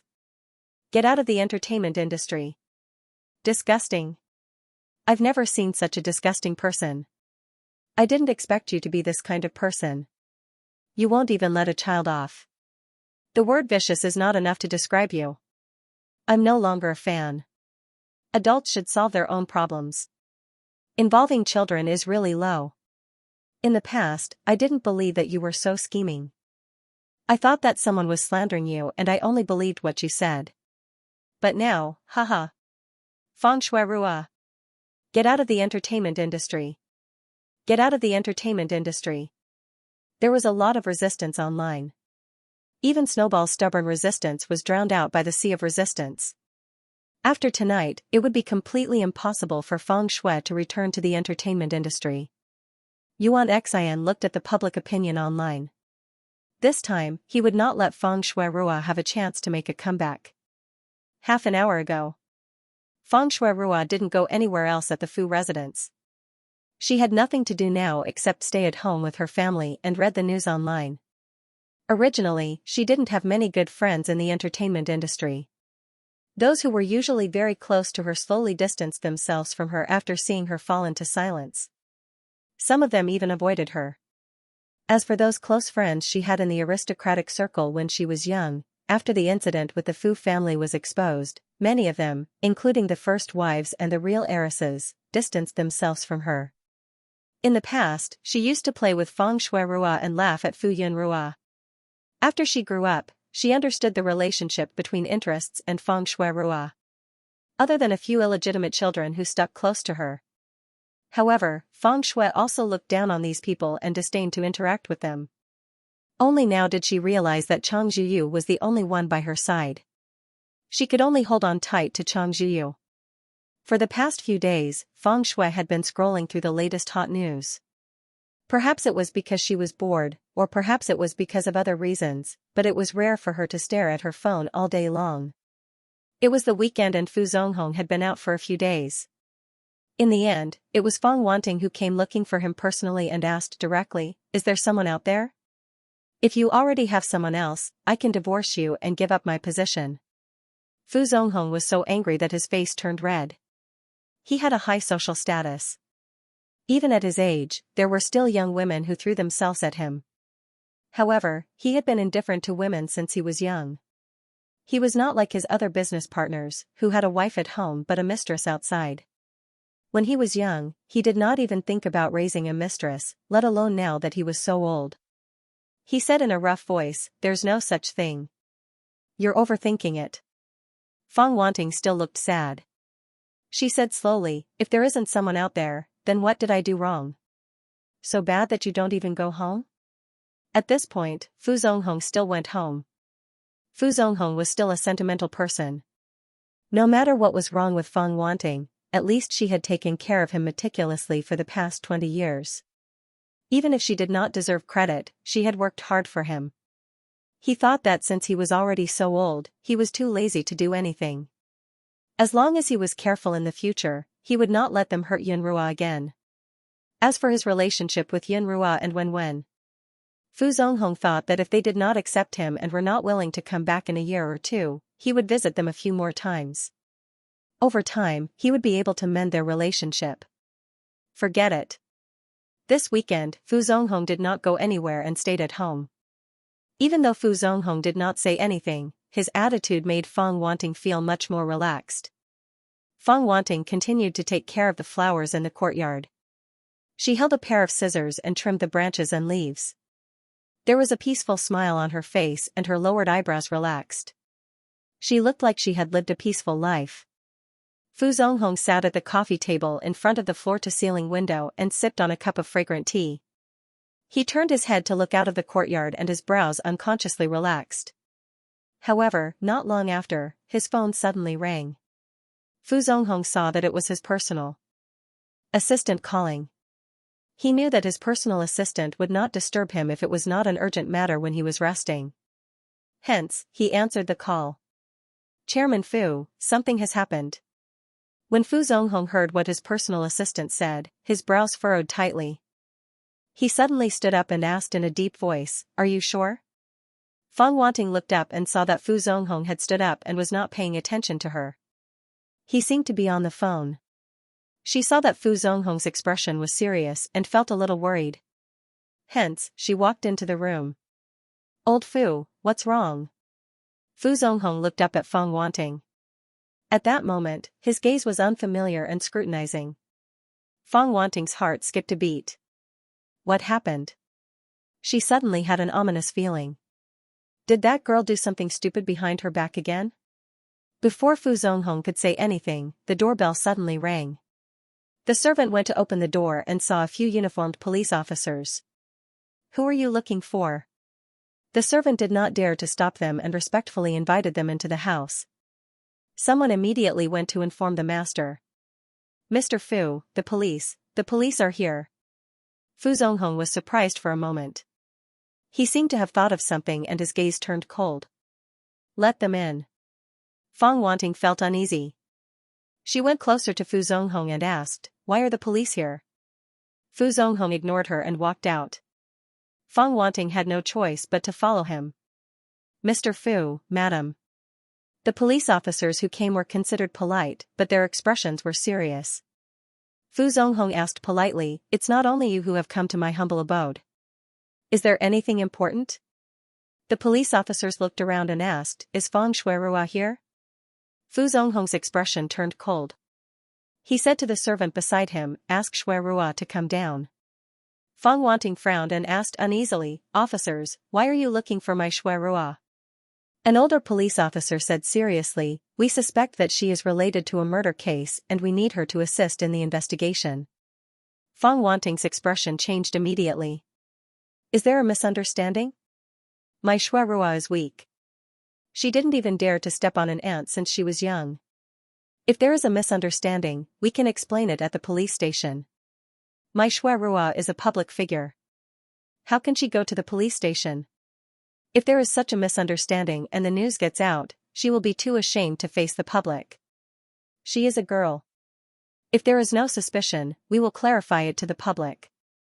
The older police officer said seriously. Fang Shuirua had been scrolling through her phone for a few days. She finally saw the news today. Her eyes lit up and she quickly browsed through it. After reading all the news that she wanted to read, she had a sly smile on her face. Then, she asked her agent to make use of this news to her advantage. No matter how harsh the criticism was now, once the rumors were clarified that she had nothing to do with it, the passers-by would feel guilty and become her fans. Her popularity with the public would quickly return. Just as she was feeling happy, Fang Shuirua heard a knock on the door. She was a little unhappy that she was disturbed, but she quickly changed her expression and went to open the door. Miss Shuirua, sir is looking for you. Okay. Fang Shuirua walked out of the door and walked past the people in front of her to go downstairs. The person who knocked on the door was a servant. Fang Shuirua did not notice the strange expression on the servant's face. She was still wondering why Fu Zonghong was looking for her. Fang Shuirua walked down the stairs. Uncle. She looked up and saw several people in uniform in front of Fu Zonghong. Her expression froze and a hint of panic flashed across her eyes. However, she quickly returned to normal and walked over naturally. Uncle, are you looking for me? Then, she turned to look at him. Who are these people? Her expression was just right to be confused. Fu Zonghong looked at Fang Shuirua with a look of disappointment. We are from the Imperial Capital Investigation Unit. We are here to investigate Fu Wenwen's case. You are under arrest. Fang Shuirua's expression changed. Her face was pale and fragile. Wenwen's case has nothing to do with me. I have been at home all this time. Fang Shuirua interrupted him. Officer, Shuirua has been at home all this time. We can all be there. How could she have anything to do with this matter? She can't go with you unless you have concrete evidence. Fang Shuirua's expression was ugly. If Fang Shui really went to the police station, she would really be ruined. The young policeman beside her couldn't help but say, she is not at the scene, but she can give instructions online. Communication is so advanced nowadays. They wouldn't arrest people for no reason. Naturally, they had some evidence. The older police officer glanced at him and the young policeman immediately shut up. One of the policemen took out a handcuff and was about to handcuff Fang Shuirua. Fang Shuirua reacted violently and looked very scared. Mom. Fang Shuirua hurriedly asked the servants to come over and protect Fang Shuirua. The servants looked at each other and hesitated. They didn't dare to go forward. They were all ordinary people. How could they dare to go against the police? Fang Shuirua looked at Fu Zonghong. Old Fu. Her eyes were full of pleading. Fang Shuirua must not be taken away. Once he was taken away, she would really be finished. Fu Zonghong's expression was unreadable. He looked at the chaos in front of him and said sternly, "Stop." He looked at Feng Shuirua, who looked helpless. Under her expectant gaze, he said coldly, "Go with the police to assist in the investigation. If you are really innocent, no one will dare to say that you are not guilty." If he was really involved. Feng Shuirua looked at Fu Zonghong in disbelief. However, under Fu Zonghong's cold expression, she finally calmed down and slowly let go of her hands. "Mom?" Feng Shuirua looked at Feng Shuirua with red eyes. Feng Shuirua comforted her, "Don't worry. You just have to go for a walk. You will be home soon. Your uncle won't sit by and do nothing." In the end, Feng Shuirua was taken away by the police. Feng Shuirua followed her out of the house. She saw a group of neighbors watching outside. Many people whispered and looked at them strangely. Feng Shuirua ran back into the house as if she was escaping. She covered her face and her face was pale. She had never been in such a sorry state before. The reputation she had built up for so many years was all gone. Feng Shuirua was disappointed. This child. Old Fu. Feng Shuirua felt uneasy. Shuirua must have been wronged. You. Before she could finish her sentence, she saw Fu Zonghong dressed up and ready to go out. Feng Shuirua's eyes lit up. "Are you going to ask your connections?" Fu Zonghong said coldly, "I'm going to the hospital to visit Wenwen." "Me too." Before Feng Shuirua could finish her sentence, Fu Zonghong said, "You stay at home and wait for the news." Fu Zonghong left without looking back. He had just received a call about Wenwen's injury. If the call had not emphasized that she was only slightly injured, he would not have been so anxious. Fu Zonghong's personal assistant also speculated that the rumors online were ordered by Feng Shuirua. He told Fu Zonghong and asked him if he should suppress the news. Regardless of whether it was true or not, it was still a scandal that a stepdaughter wanted to murder her stepfather's daughter's son. Fu Zonghong did not ask anyone to suppress the news. He did not believe it, but he was not in the mood to deal with the messy news online.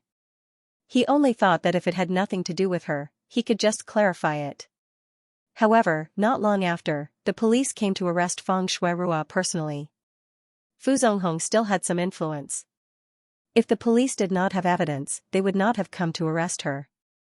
At that moment, he was extremely disappointed. That was his biological grandson. Even if he did not raise him by his side, even if he only looked at him occasionally, Fu Zonghong still had a lot of feelings for him. He had already made up his mind to let Wenwen inherit the Fu Corporation. This was also a safeguard for Yunrua. But now, he was being told that his grandson was almost killed, and the murderer could be the stepdaughter that he had doted on for 20 years. Fu Zonghong was extremely angry. That was just an innocent child. How could she be so cruel? Fu Zonghong could not help but wonder if Feng Shuirua knew about this.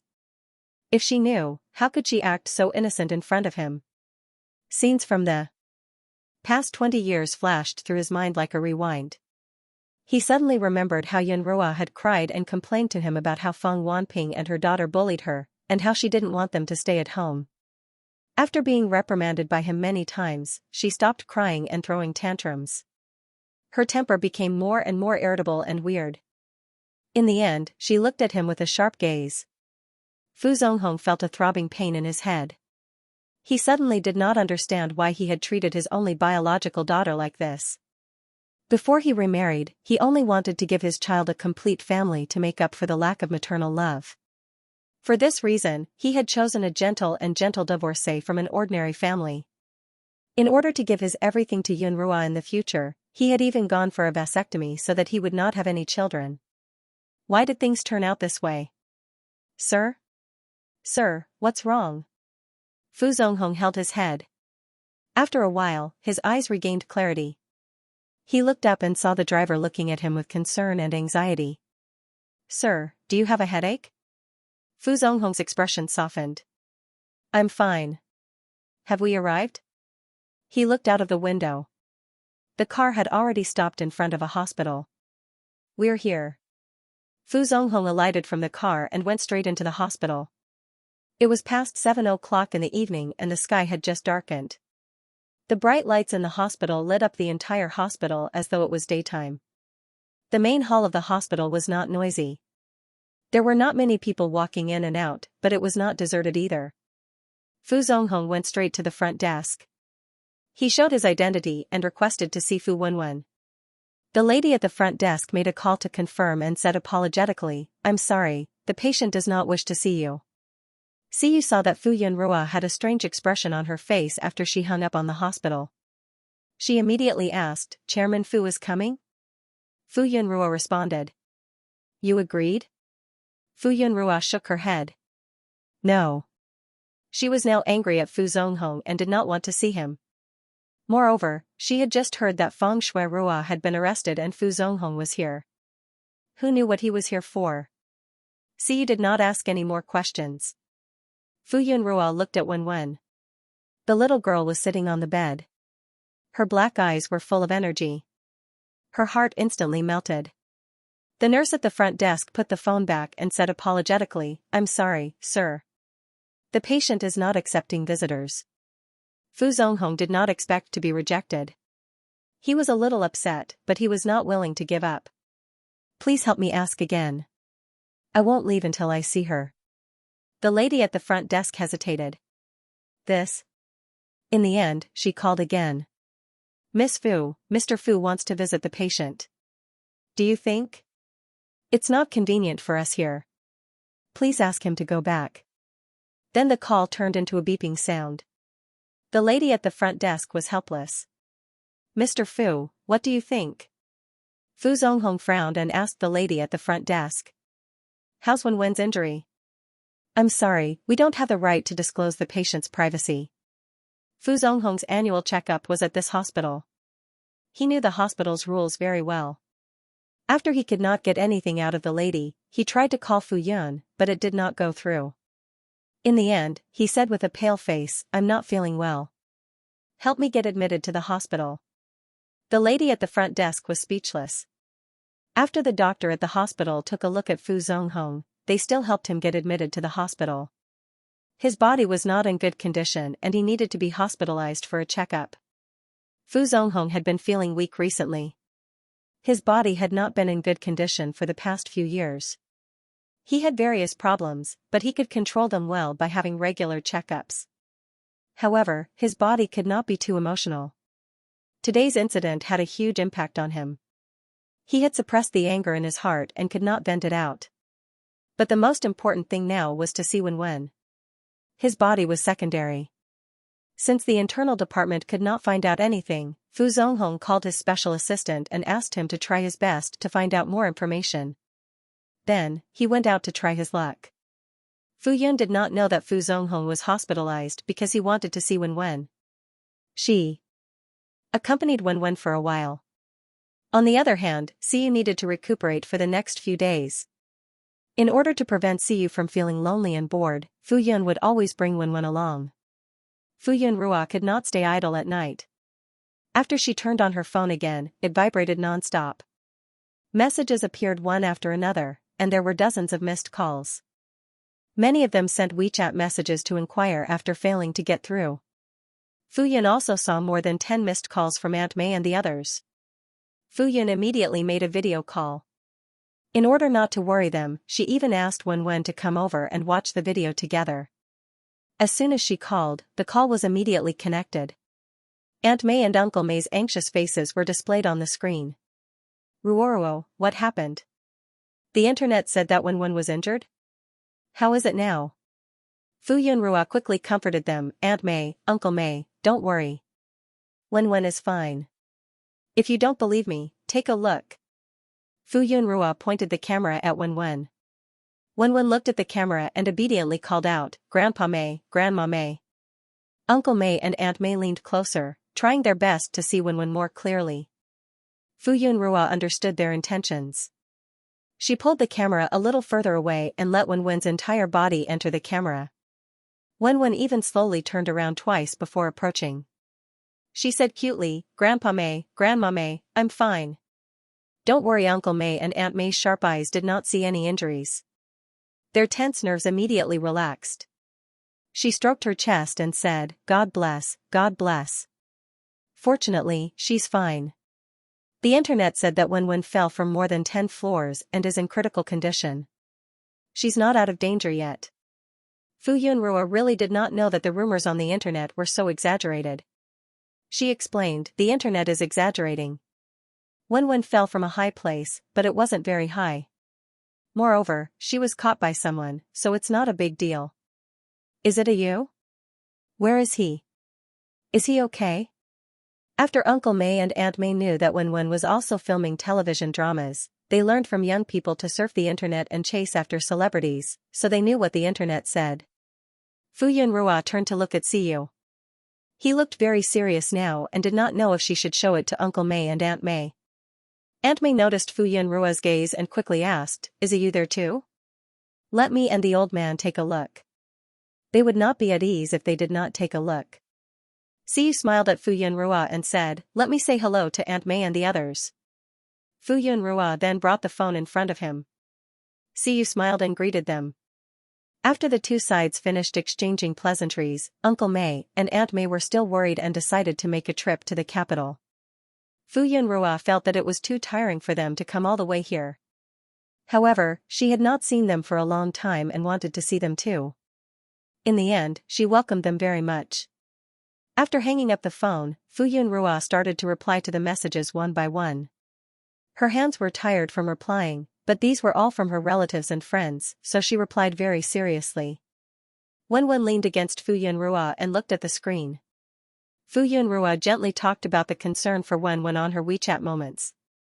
In the end, Fu Yunrua really could not reply to everyone. She posted on her WeChat moments to thank everyone for their concern and did not reply to them one by one. Then, she went to her own social media account to post that she was safe. Wenwen Rua looked at the phone and said softly, Mom, I want to see the phone. Fu Yunrua was now obedient to Wenwen and gave her the phone. However, she did not want her to look at the news on the platform. She turned on a variety show for Wenwen. Let's watch My Parents and Me. Many children like to watch it. This variety show was organized by director Peng.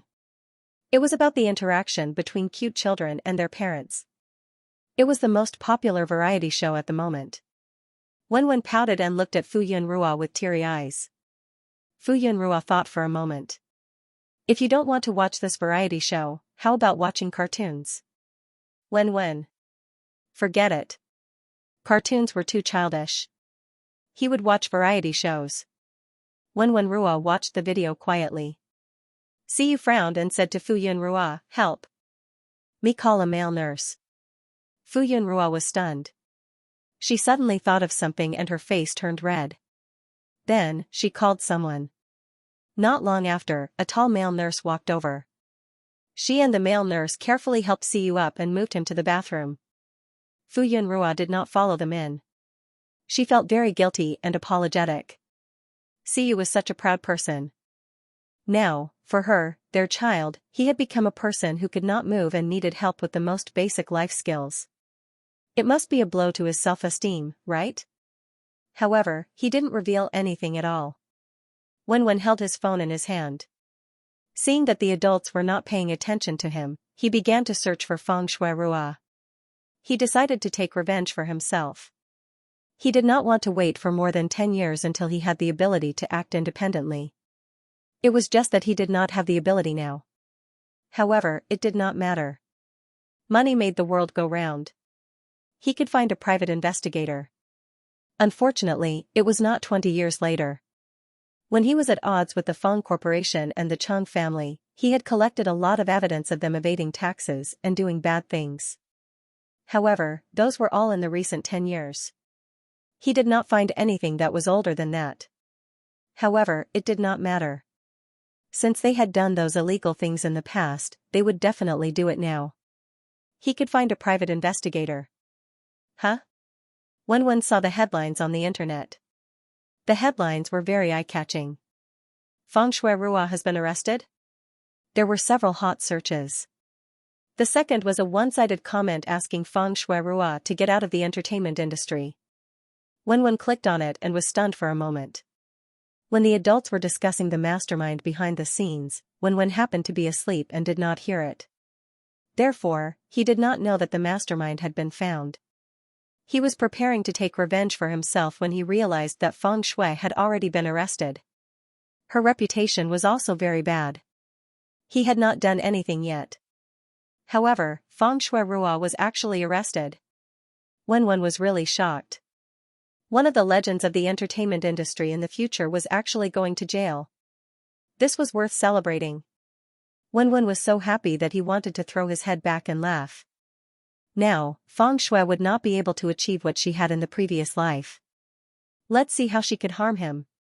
Other than Feng Shuirua, there was also the capital behind her. The Feng Corporation.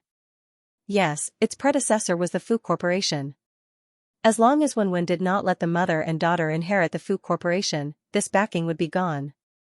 Wenwen thought that since he and his mother were still around, he would not go past them and give the Fu Corporation to the Feng Corporation and their daughter, right?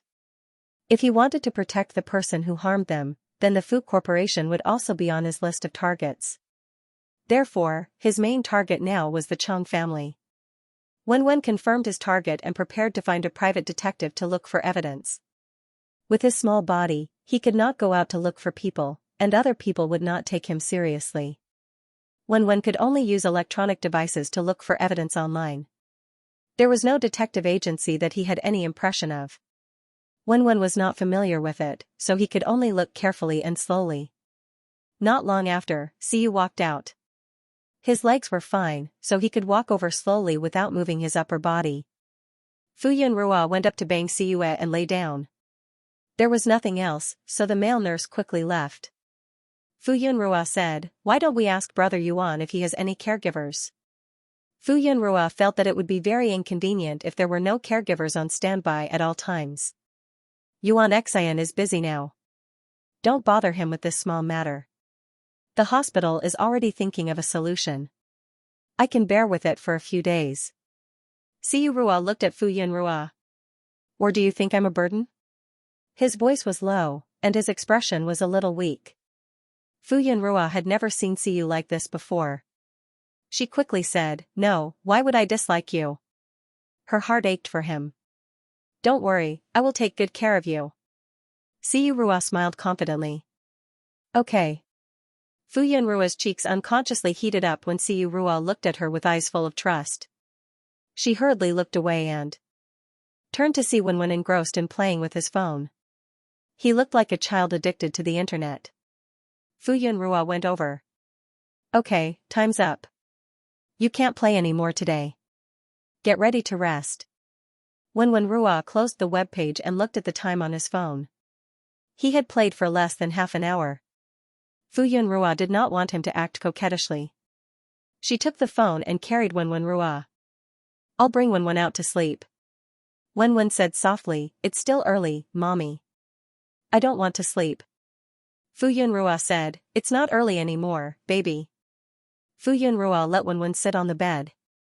She got some hot water and wiped his body. She hugged and coaxed him. Wenwen, who did not want to sleep, fell asleep very quickly. Fu Yunrua looked at Wenwen. She wanted to wait for Wenwen to fall asleep before going to see if Siyu needed any help. However, she also coaxed herself to sleep. Fu Yunrua had been tense for the entire day. Once she relaxed, her body could not take it anymore and she fainted. At this moment, it was still very lively outside. Feng Shui didn't know what went wrong. She didn't reveal any flaws, so no one would be able to trace it back to her. However, she was arrested and brought here, and the police even said that they had evidence. She didn't bribe anyone to commit the crime, nor did she order anyone to commit the crime. She had nothing to do with this, so how could there be evidence? She couldn't figure out what went wrong. Feng Shui couldn't imagine how the outside world would view her. Only by proving that she was innocent could she clear her name and make a beautiful comeback. She had expected to be slandered after the incident on set, but she never thought that she would be arrested. Feng Shui started to panic when she realized that everything was out of her control. No, she would be fine. She was just implicated. Everything had nothing to do with her. As long as she stayed calm and insisted that she didn't know anything, no one would be able to do anything to her. Feng Shui was detained in a single room in the detention center. The room was eerily quiet. Feng Shui looked around. There were 4 bunk beds, simple and crude. She was the only one standing in the middle of the room. She couldn't bear to stay there any longer. Feng Shui didn't expect her uncle to be so heartless. He knew that it would have a negative impact on her, but he didn't do anything and just let someone take her away. She had tried so hard to please him for so many years, thinking that he would return the favor. He had treated her better than Fu Yun for so many years, but when it came down to it, he still chose Fu Yun. Feng Shui's eyes darkened. Her mother would definitely come and save her. She definitely would. There was a commotion outside the metal door. Her eyes lit up and she couldn't wait to go over. Feng Shui, come with me, the police officer said sternly as he opened the door. Feng Shui's face lit up. She knew it. She knew that her mother would definitely come and save her. Feng Shui followed the police officer out and came to a room. However, she didn't see Feng Shui, but Chang Zhuyu. Brother Chang. Feng Shui saw Chang Zhuyu. Tears welled up in her eyes and she looked aggrieved. Brother Chang, you're finally here. Chang Zhuyu's heart ached as he hugged her. I'm late. Don't be afraid. I'm here. I won't let anything happen to you. Chang Zhuyu had only found out about this when his assistant told him about it. He had asked his assistant to keep an eye on Feng Shui's situation online. Recently, he had been too busy to visit Feng Shui Rua, but that didn't mean that he didn't care about her. Thinking about how much Shui had suffered when he couldn't see her, Chang Zhuyu instructed his assistant not to slack off and pay attention to Shui's situation. The Chang family had just recovered, and Chang Zhuyu was thinking of ways to find an investment film crew for Shui. They were still looking for a good production crew. As for the endorsement deal, Chang Zhuyu did not manage to get a good endorsement deal. Instead, he set his sights on his own company's products. However, as soon as he leaked the news, he was boycotted by the management and shareholders. They did not want a celebrity with a bad reputation to endorse his company. Wasn't this adding insult to injury? They had just suffered a huge blow and were slowly recovering. At this time, they should look for celebrities with positive energy and good influence. Because of this, Chang Zhuyu lost his temper. His prestige had dropped, and his words were no longer as authoritative as before. He had to take into account the opinions of the other shareholders. He felt that these people were all mercenaries. When it was beneficial to them, they would be one way, and now they were another. Chang Zhuyu even promised that he would get Shui a good endorsement deal and a good script, but in the end, he did not get any of them. Just as he was about to smash the documents in anger, his assistant walked in with a serious expression. President Chang, bad news. What's the matter? Chang Zhuyu asked unhappily. Something happened to Miss Feng. The assistant hurriedly reported the matter to Chang Zhuyu. Chang Zhuyu's expression immediately turned cold. Then, he received a call from Feng Shui Rua's manager. Chang Zhuyu said coldly, Shui must have been framed. How could he sit still? He immediately went out to fetch Shui. She must be very scared. With this thought in mind, Chang Zhuyu went to the detention center and saw the person he missed dearly. Sure enough, in just half a day, Shui looked so haggard and scared. Seeing him was like seeing a hero who would save her from disaster. Chang Zhuyu comforted her for a while before he said coldly to the police officers, I'll take her away. I'll wait for you to give me an explanation. The police officers were speechless. The police officers stopped them. Mr. Chang, you can't take the suspect away. Do you have to go against the Chang family? The police officers were speechless. Was this young master of the Chang family crazy? Did he know where he was? Even the Chang family has to abide by the law. You've arrested the wrong person. Shui would not do such a thing. It's all a misunderstanding. The senior police officer said calmly, we arrested her because we have evidence and an arrest warrant. We won't accuse her for no reason. Chang Zhuyu's expression was extremely ugly. He looked at them coldly and then made a call. The Chang family and the government were naturally related. In the imperial city, who would not give the Chang family face? His call went through, but the other party was in a difficult position and said that they couldn't do anything about it. The impact of this matter was too great. Moreover, the higher-ups had instructed them to pay attention to it. They didn't dare to interfere. If they weren't careful, they might even get into trouble. At this time, it was too late to protect oneself. The other party told the Chang family not to contact him for the time being and hung up. Chang Zhuyu didn't expect that the other party wouldn't even give the Chang family face. His expression was extremely ugly. He couldn't figure out who was so powerful that they didn't even give the Chang family face. Chang Zhuyu really couldn't take Fang Shui away. He wanted to bail her out, but it didn't work. He couldn't look into Fang Shui's expectant eyes and could only say bitterly, "Shui'er, don't worry. I'll definitely get you out tomorrow. Brother Chang." Fang Shui's tears really came out. She didn't expect that even Chang Zhuyu couldn't bail her out. Could she still get out? In the end, Fang Shui's teary eyes left with a horrified expression. Chang Zhuyu said hatefully, "Where's Fu Yunrua?" Other than Fu Yunrua, he couldn't think of anyone else who would target Shui'er like this. His Shui'er was so gentle and kind. How could she do something to hurt others? It must be her. She wanted to take the opportunity to frame Shui'er. He wouldn't let her succeed. The assistant used his connections and finally found out the name of the hospital. "We'll go there now." "Yes." The assistant didn't dare to say anything else and hurriedly drove to the hospital. The hospital was very far away from them. It was almost in the north and south. If the traffic was smooth, it would take more than an hour to get there. Their luck wasn't very good. Not long after, it was rush hour. They were stuck in traffic for half a day and stopped several times. When they finally arrived at the hospital, it was already 9 o'clock. Chang Zhuyu walked into the hospital with a cold aura and asked to see someone. The receptionist said apologetically, "I'm sorry, sir. It's past visiting hours." They politely but firmly asked him to leave. Chang Zhuyu's upbringing made it impossible for him to make a scene in the hospital. In the end, he could only leave and stay in a hotel near the hospital. It would be easier to find someone the next day. Fu Yunrua naturally didn't know that so many people were looking for her outside. She slept with Wen, but she didn't sleep well. She woke up from time to time and looked at Wen in her arms.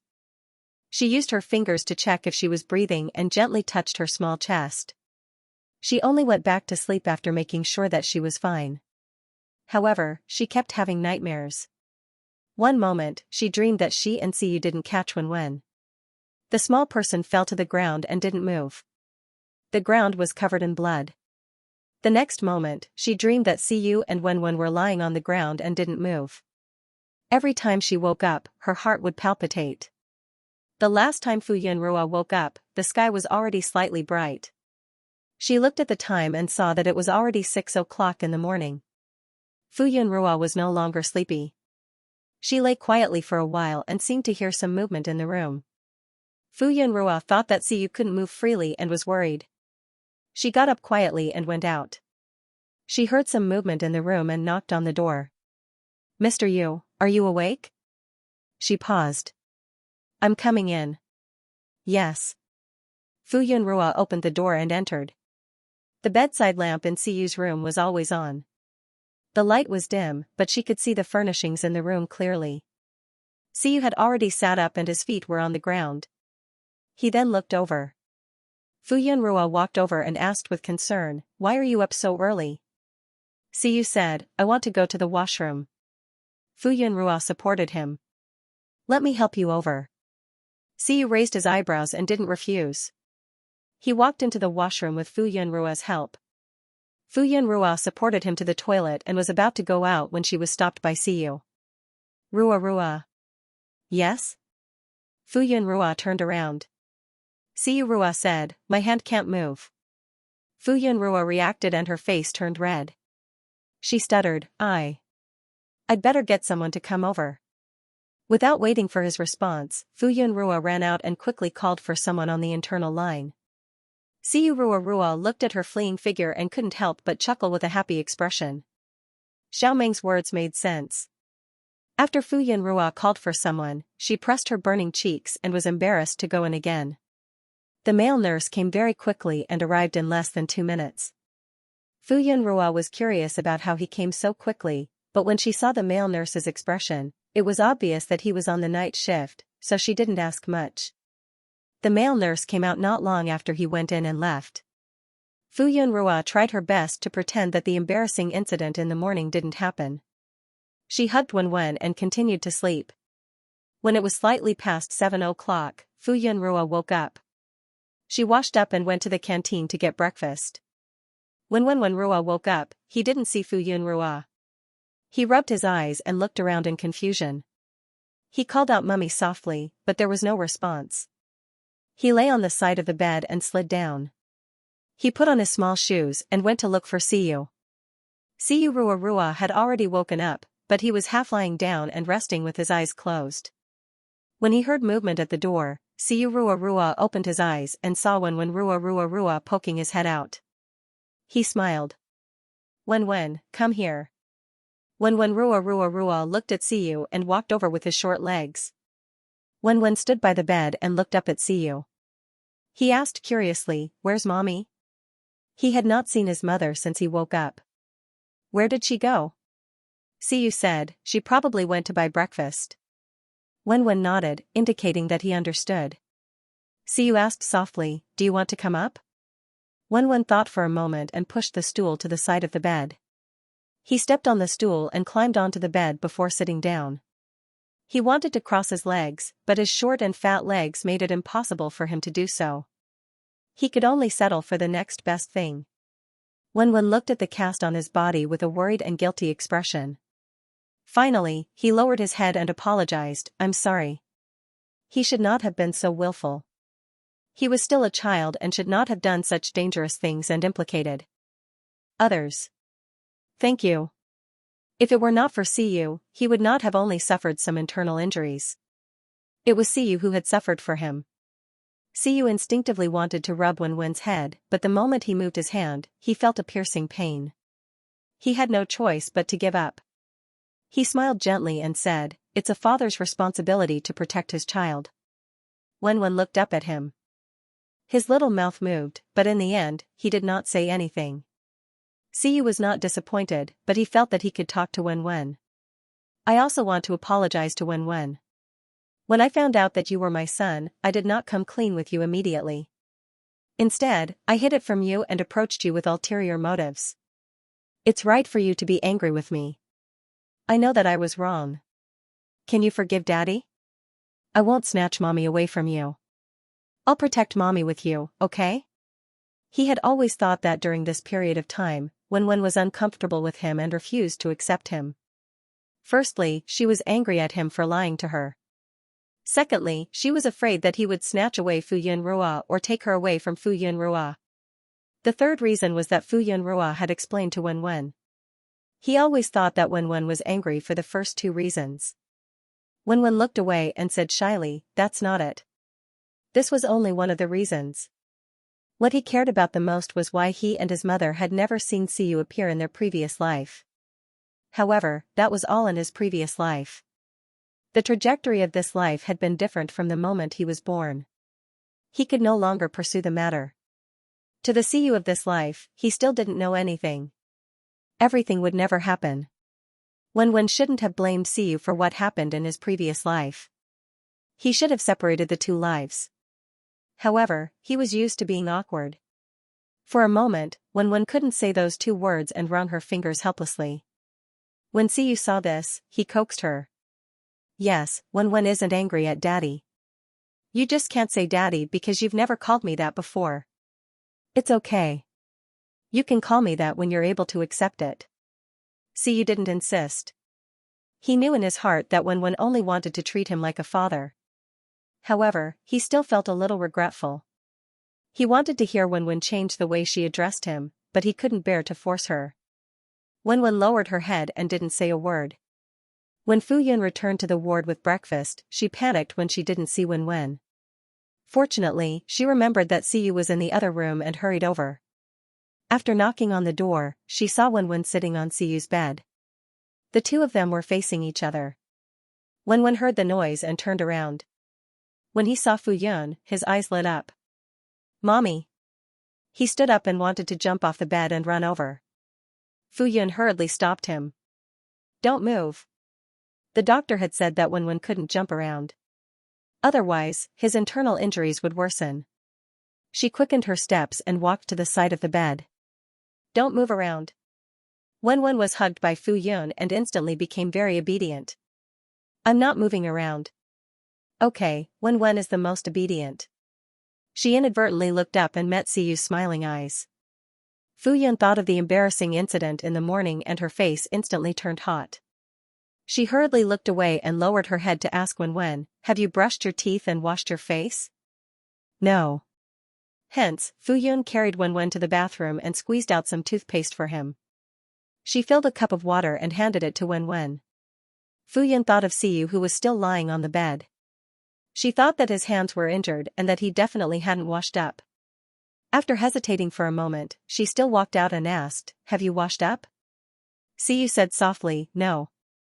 Fu Yun helped Siyu up and helped him to the bathroom before opening the new toothbrush.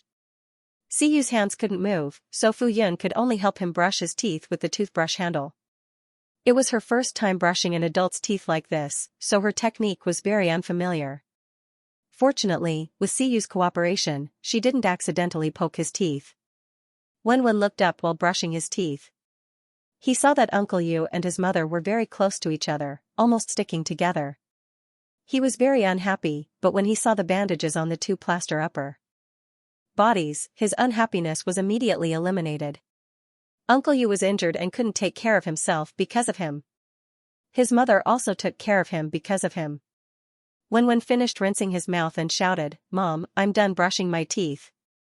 Oh, okay, right away. Fu Yun finished brushing Siyu's teeth and put down the toothbrush and cup. Then, she turned around and washed the towel for Wenwen to wipe his face. Wenwen raised her head, and her little cheeks were rosy from rubbing. It's done.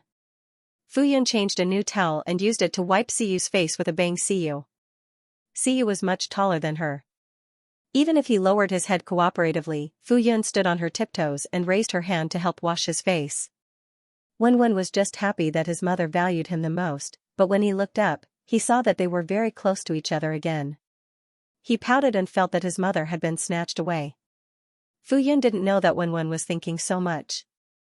After she tidied up the two of them, she brought them out of the bathroom and sat down to eat breakfast. As expected, Fu Yun fed Siyu breakfast again. Wenwen ate by himself today. When he saw Siyu being taken care of by his mother like a baby, he suddenly felt that the breakfast in his mouth didn't taste good. After breakfast, the doctor came to patrol the room. Dr. Xiaoming checked Siyu's body and changed his dressing. 2 big bowls of black medicine were also sent over. Internal injuries would recover faster with traditional Chinese medicine, and there wouldn't be any sequelae. Wenwen was also forced to drink a big bowl of medicine. He lay there helplessly and felt that he was surrounded by bitterness. Dr. Xiaoming suggested, it's better to let the child lie down more and sleep more. He will recover faster. Fu Yun had no reason to disobey, so she quickly nodded in agreement. Siyu was even more immobile. Fu Yun walked around and finally carried Wenwen to Siyu's bed so that the father and son could recuperate together. The bed wasn't small, so Wenwen could lie down on it. If he was bored, he could even chat with him. Siyu was more than happy to do so. The family of 3 stayed in the room, and their relationship quickly warmed up. Siyu felt that this injury was worth it. The 2 most important people in his life were by his side, and his life was very complete. However, the family of 3's world was soon broken. At 10 o'clock, the ward became lively. When Yuan Xian and the rest came to the hospital to visit, they were caught red-handed by Chang Zhuyu, who was waiting for them. Siyu had already instructed that other than Yuan Xian and Tian, he wouldn't see anyone else, especially Chang Zhuyu. He couldn't even reveal any information about the ward. The Xi family was the major shareholder of this hospital, and it was managed by the Meng family. Chang Zhuyu came early in the morning, but not only was he unable to get any information, he wasn't even allowed to enter the ward. There were even bodyguards guarding the ward. How could Yuan Xian be threatened by Chang Zhuyu? He asked the bodyguards to stop him and went up himself. However, he stopped Chang Zhuyu. He didn't expect Fu Zonghong to be there. He had directly checked into the ward last night. Although it wasn't on the same floor as Siyu and the rest, it was a coincidence that they bumped into each other. Yuan Xian took into account that he was Fu Yun's biological father, so he didn't ask the bodyguards to throw him out. However, considering the bad relationship between the father and daughter, Yuan Xian didn't want to bring him up rashly. Hence, he called Fu Yun first to ask. The news that Fu Zonghong had stayed in the ward last night quickly reached Fu Yun's ears. At first, Fu Yun thought that Fu Zonghong was hospitalized because he wanted to see Wen. However, the news from the hospital said that Fu Zonghong's health wasn't very good and he needed a checkup. Fu Yun thought about the original novel. Even if he didn't die because of her death in this life, was there something wrong with his body? Fu Yun hesitated, but she still said to see you, let's see him. Maybe he didn't come here for the reason you think he did. Fu Yun looked at Wen. Wen, he wants to see you. Do you want to see him? In the end, Fu Yunrua left the decision to Wen. Wen thought about it and nodded. Let's see what he's here for. If he was here to plead for Feng Shui, then she would sever all ties with him. Seeing this, Fu Yun agreed in the end. Hence, when Yuan Xian came up, there was an unwelcome person standing beside him. Fu Yun's gaze was indifferent. Fu Zonghong looked at Wen and asked her about the situation in detail. Only then did he feel relieved. Wen looked at Fu Zonghong. They hadn't seen each other for a while and he seemed to have aged a lot. He didn't look too good either. Hence, she said, you have to take care of yourself too. Fu Zonghong was flattered and replied, I'll take care. Wen thought about how the Fu Corporation would eventually become the Feng Corporation. He rolled his eyes and asked innocently, the bad guy who caused me to fall from such a high place has been arrested. Will you help the bad guy get away with it? Bad guys are so scary. Fu Zonghong's expression changed for a moment before he said solemnly, no, I won't. Who dares to harm Wen? Grandpa will take revenge for you. Don't be afraid. Fu Yun only glanced at him and didn't have any other reaction. Yuan Xian noticed Siyu's expression and immediately understood. He said solemnly, Chairman Fu, the evidence is all here. We've already submitted a copy to the police station. We'll officially press charges in 3 days. Fu Zonghong took the document and looked at the evidence carefully. There was evidence to prove that Wen's accident had something to do with Feng Shui. There was a detailed investigation of how Feng Shui led her fans to harm Wen in the end. Even though she didn't directly pay for the culprit, Fu Zonghong was still greatly affected. He almost couldn't stand straight. If Feng Shui didn't even let a child off, how vicious could she be? It was simply chilling. After all these years, he had actually misjudged her. His good granddaughter was only 4 or 5 years old, but she already had such bad intentions towards him. Where did her bad intentions come from? It could only be Yunrua. It could only be because of the Fu family. Then, all these years, wouldn't his daughter be surrounded by even more evil intentions? Did Feng Wanting know? Her daughter had such bad intentions towards his daughter. Fu Zonghong couldn't convince himself that Feng Wanting didn't know anything. He was more inclined to believe that it was because Feng Wanting had bad intentions towards Yunrua. Feng Shui was also influenced by Yunrua from a young age. Even if that wasn't the case, she had stayed at home and watched over the 2 children. How could she not have seen it? She was trying to cover up the truth to protect her daughter. She was even trying to distort the truth. After all these years, had he actually misjudged her? Fu Zonghong thought about how Fu Yunrua had cried and complained since they were young. In the end, she was hysterical, but he. Fu Zonghong looked at Fu Yunrua, but he only saw an indifferent face. There was no sadness or joy. After all these years, she must have lost all hope in him, right? Fu Zonghong clutched his chest. His heart was in pain. He panted violently. In the end, his vision turned black and he fell backwards. Yuan Xian happened to be at the side and quickly caught him. Chairman Fu. Are you okay? Yuan Xian was shocked. It couldn't be, right? He was so weak that he couldn't even stand looking at some evidence? Seeing this, Fu Yunrua quickly called the doctor over. No matter who this person was, she couldn't just sit back and watch someone collapse in front of her. This happened to be a hospital. The doctor came quickly and took him away. Yuan Xian looked at Siyu and asked tentatively, shall I go and take a look? Fu Yunrua didn't express her opinion, so Yuan Xian followed her out. Fu Yunrua took the document and looked at the information inside. You found the evidence so quickly? Siyu responded. She didn't say that the chat records were real, but they didn't find out that the person behind this was Feng Shuirua. They were the ones who made this connection into evidence. The facts proved that they hadn't wronged her. However, this evidence can only charge her with instigation.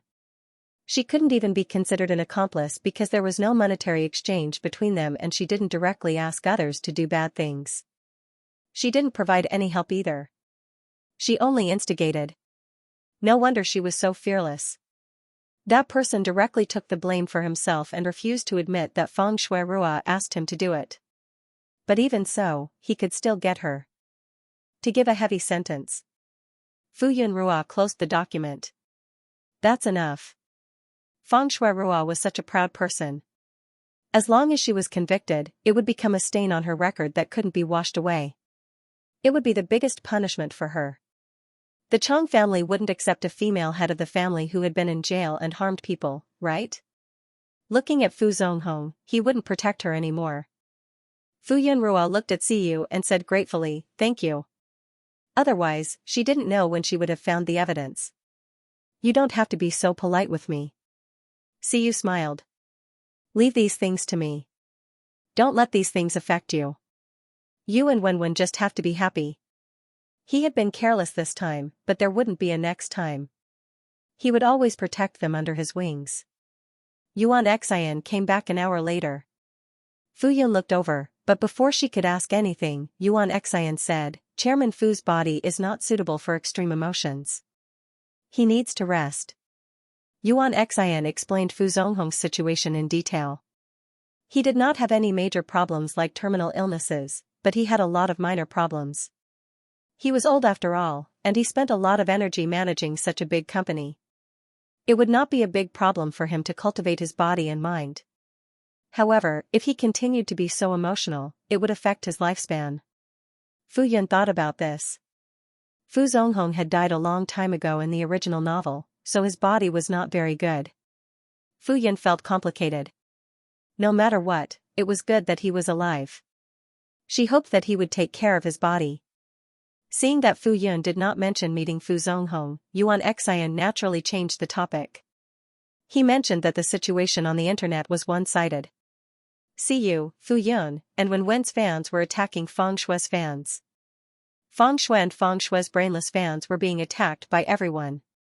Because Chang Zhuyu made it clear that Feng Shui was innocent, the Chang family's shares fell instantly. Apple Entertainment also sued Feng Shui in the name of Siyu and Wenwen. The court had already accepted the case, and the case was going through the process. Siyu directly sent a team of lawyers.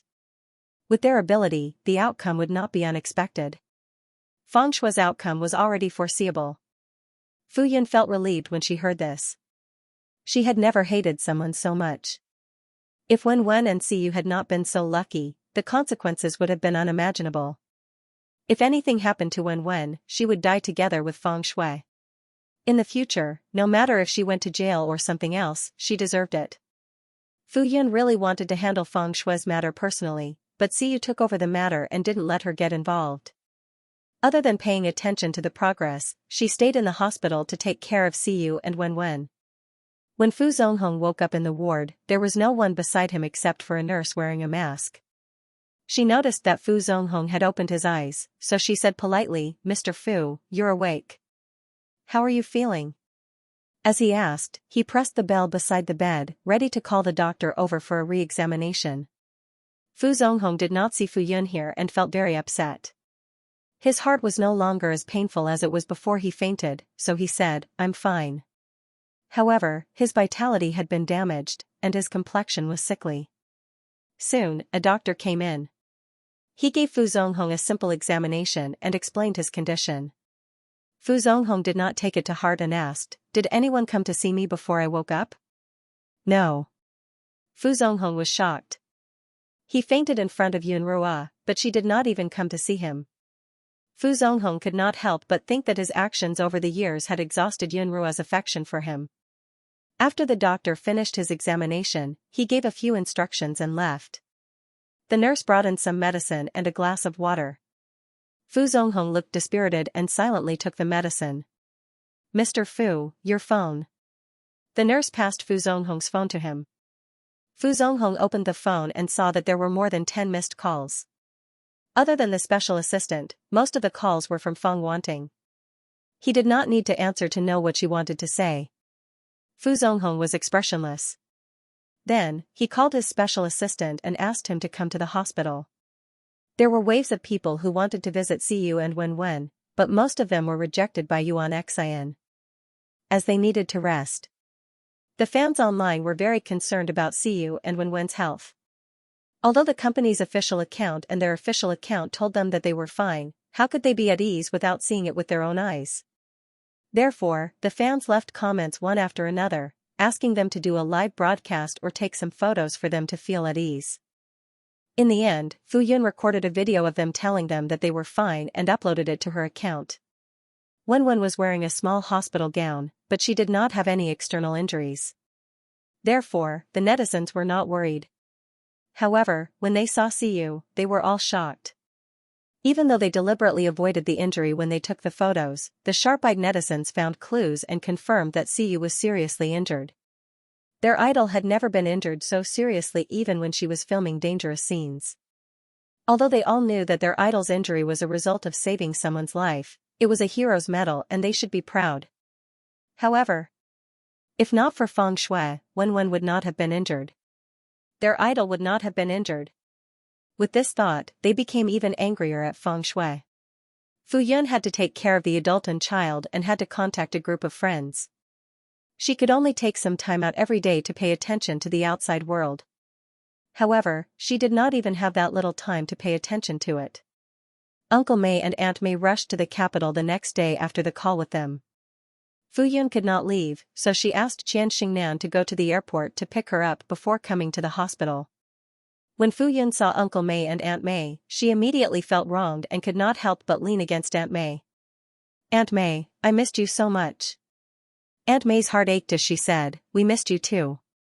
It had to be said that Uncle May and Aunt May's arrival made Fu Yun Rua feel much more relaxed.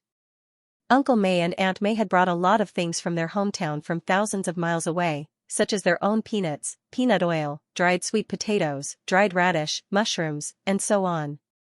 If it weren't for the fact that they didn't have enough people, they could have brought more. Wenwen was also very dependent on Uncle May and Aunt May, so he didn't stick to Fu Yun anymore.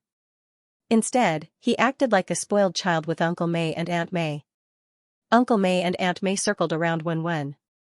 They were obedient to him in every way, and there was nothing they could not do. Fu Yun felt much more relaxed. Yuan Xian was in charge of everything outside, but there were also police officers who came to record their statements. The Fu family didn't do anything. Only the Chang family, or more specifically, Chang Zhuyu, tried to use his connections to get Feng Shui released. However, with solid evidence and Siyu's connections, the case continued to be investigated step by step. Feng Wanting didn't expect her daughter to be so stupid. Not only did she not tell her, but she was also caught with evidence. All these years of teaching were in vain. She was hopelessly stupid. No matter how angry Feng Wanting was, she still had to think of a way to get her out. No matter what, she only had one daughter. If she was convicted, she would also be affected. Feng Wanting had been Madame Fu for so many years, so she had a few good friends. She asked them for help. However, no matter how good their relationship was, when it came to benefits, they would all reject her. Some of them even avoided her. One of the ladies even reminded her vaguely that it was better to look for Fu Zonghong instead of them. Indeed, the reason why these noble ladies maintained contact with Feng Wanping was because of the Fu family. Most of their families had friendly business dealings with the Fu family, and they were business partners. Now that Feng Shui had been in the detention center for so many days, Fu Zonghong didn't do anything. These upper-class ladies were all shrewd people. They understood Fu Zonghong's intentions and naturally wouldn't help Feng Wanting. To put it bluntly, without the Fu family and Fu Zonghong, Feng Wanting was nothing. They wouldn't even look at him. Feng Wanting also realized that she had been looking in the wrong direction for the past few days. She should have gone straight to Fu Zonghong. She had schemed and plotted so much and had been hypnotizing Fu Zonghong for so many years. She had finally managed to make Fu Zonghong favor her and her mother, but in the end, it was all ruined by Feng Shuerua. No, Fu Zonghong's heart must still be with her. He was just angry before. As long as she explained herself properly, he would not ignore it. Feng Wanting started to look for Fu Zonghong, but she realized that he hadn't been home for a few days. He didn't even pick up her calls. She started to panic when she couldn't get through to him. She went to the company and realized that Fu Zonghong hadn't been to the company for a few days. The company's business was temporarily handled by the vice president. Even his personal assistant wasn't in the company. Feng Wanting asked the vice president. Although the vice president was polite to her, he didn't tell her about Fu Zonghong's whereabouts. Feng Wanting returned home disappointed. She didn't expect to find Fu Zonghong already at home when she got home. Feng Wanting was surprised and happy. "Old Fu, where have you been these past few days? I couldn't find you anywhere." Fu Zonghong's expression was calm. After a few days of rest, Fu Zonghong's complexion was much better. Nothing could be seen on his face anymore. Feng Wanting expressed her concern. Then, she looked sad and anxious. "Old Fu, your anger has subsided. Can you listen to my explanation? You've watched Shuerua grow up since she was young. Don't you understand her temperament? She doesn't even dare to step on an ant. How would she dare to lure others to hurt others? Moreover, Shuerua has always respected Yunrua since she was young. She secretly cried to me countless times. She wanted to be close sisters with her older sister. How could she do anything to hurt Yunrua and Wenwen? There must be some misunderstanding. You have to investigate further, in case someone maliciously misleads you." Feng Wanting's eyes were filled with tears. "Shuerua has been locked up in the detention center for a few days. Can you bear to see her being wronged and suffering like this?" Fu Zonghong's eyes flashed with pain. Although Feng Shuerua was not his biological daughter, a human's heart was made of flesh. His affection for her was no less than that for Yunrua. Under the circumstances where the evidence was conclusive, Fu Zonghong could not deceive himself no matter how hard he tried to find excuses for himself. Now, his biological daughter and stepdaughter were like fire and water. They could not coexist. He had to make a choice between the two. In the past, he had chosen Feng Wanting and Feng Shuerua. He had ignored the injustice that Yunrua had suffered. Now, he had chosen Yunrua and Wenwen. He hoped that he still had time to redeem himself. Fu Zonghong closed his eyes. When he opened them again, his expression was cold. He glanced at his assistant. The assistant stepped forward and took out a few documents from his briefcase. Then, he placed them in front of Feng Wanting. Feng Wanting lowered her head to take a look. The words "divorce agreement" were added on the front page. Her expression changed immediately. "Old Fu, you." She was dealt a huge blow. Her body was on the verge of collapsing. "You really want to divorce me?" Since Fu Zonghong had already made his decision, he did not hesitate anymore. He said coldly, "The reason why I chose you in the beginning was because I wanted you to take good care of Yunrua. I was wrong. You treat your own daughter well, but that does not mean that you will treat other people's daughters well. Since you can't do it, then there is no need for this marriage to continue." Fu Zonghong's heart was throbbing painfully. Even if he had already made his decision, even if his initial intentions were not pure, how could he not feel anything after being together for so many years? "Before we got married, I already said that everything in the Fu family belongs to Yunrua. But seeing that you have been devoted to me for so many years, I will give you a house and a sum of money. It will be enough for you to live the rest of your life without worrying about food or clothing. As for Shuerua, when she is released, I will send her abroad. It will be considered as completing our relationship as father and daughter." "Are you blaming me?" Feng Wanting looked at Fu Zonghong with tears in her eyes. "It has been so many years. Am I not worthy of your trust? Stepmother, I have been trying my best to make Yunrua accept me, but she has been unwilling to accept me. I have tried my best. Even if this is the case, is it still my fault?" Fu Zonghong's tone was complicated. "It is my fault. He should have stood his ground back then. If he did not remarry, nothing would have happened. Then, the situation would not have turned out like this, where the father and daughter were like enemies. Fang Wanting suddenly tightened her grip on the document. She suppressed her anger for a long time before she calmed down. Tears fell from the corners of her eyes. Must it be like this? Fang Wanting's eyes were blank and at a loss. I've thought about it a lot, old Fu. I thought that after we grew old, you'd be able to put down the heavy burden of your career and have more time to accompany me. I've been waiting for that day to come, but I never thought that we'd reach the stage of divorce. Fang Wanting's voice was calm, but her tears were heavy. Old Fu, what should I do in the future? If Fang Wanting had thrown a tantrum and made a fuss about not signing the document, Fu Zonghong would not have been so soft-hearted. But she was so calm and asked him in a weak and helpless voice what she should do. Fu Zonghong did not feel good about it either.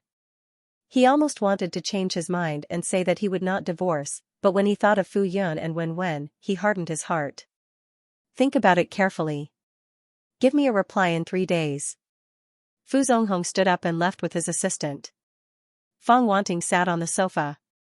Her back view was weak and lonely. The other helpers did not dare to go forward. They heard that Mr. and Mrs. Fu were going to divorce and felt that it was a pity. But they were just employees and could not say anything. Fang Wanting lowered her head.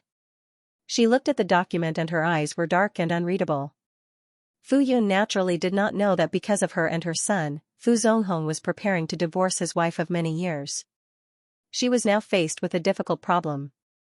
Because of Siyu and Wen's injuries, their popularity on the internet did not decrease.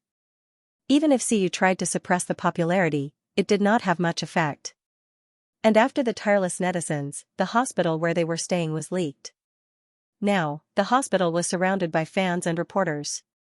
There were even people who pretended to be patients and tried to sneak in. They could not stay in the hospital any longer. And Fu Yun's neighborhood was no secret, so they could not go back. In the end, Siyu suggested that they go to another house to recuperate. His house was very confidential. Besides Yuan Xian, no one else knew about it. Fu Yun was a little hesitant. She and Wen were going to stay at Siyu's house? It felt strange. But it had been so many days and the hospital had not found a suitable nurse. If Siyu was at home, wouldn't it be even more inconvenient to find someone to help? But they could not stay in the hospital any longer. No matter how strict their security was, there would be a day when they would not be able to guard against the omnipresent reporters. But Fu Yun was still very concerned about Siyu's injuries. Could he go home to recuperate? Fu Yun thought about it and decided to ask the doctor first. The doctor's reply was that if he was careful, it would not be a problem to recuperate at home. His injuries were recovering very well. He would be able to fully recover after recuperating for a year or so. Moreover, Dr. Xiao Meng would often check on Siyu, so there was no need to worry at all. In the end, Fu Yun agreed. Uncle Mei and Aunt Mei had stayed in the hospital for a few days and had already understood Siyu and Wen's injuries. They felt that it would be inconvenient for them to move to Siyu's house with Fu Yun and the others, so they wanted to leave. When Fu Yun heard this, she was instantly stunned. Uncle Mei, Aunt Mei, you're leaving so soon? Aunt Mei could not bear to leave so soon. She had not kissed enough, so how could she bear to not see Wen and Yunrua so soon? But the two of them could not help much by staying here. They even had to trouble Rua to entertain them. There are a lot of things to do at home. But you don't have to be in such a hurry. The aunties next door will help, right? Fu Yun grabbed Aunt Mei's hand, afraid that she would leave immediately. Wen also went forward and hugged Aunt Mei. Her voice was soft and carried a strong sense of reluctance. She looked up with tears in her eyes. Grandma Mei, I can't bear to part with you. Aunt Mei's heart softened as she was hugged by the little girl. She hugged Wen and called her sweetheart a few times. However, not only could they not help, but they also needed Fu Yunrua to take care of them.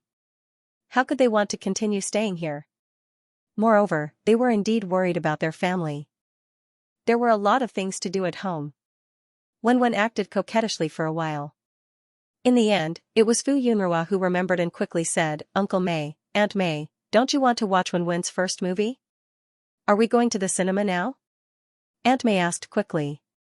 They often contacted Fu Yunrua and knew that Wen had filmed a big movie. They even wanted to go to the county city to watch it. There were no cinemas in the town, only in the county city. Fu Yunrua thought about the time and nodded. Yes, it's about to be released.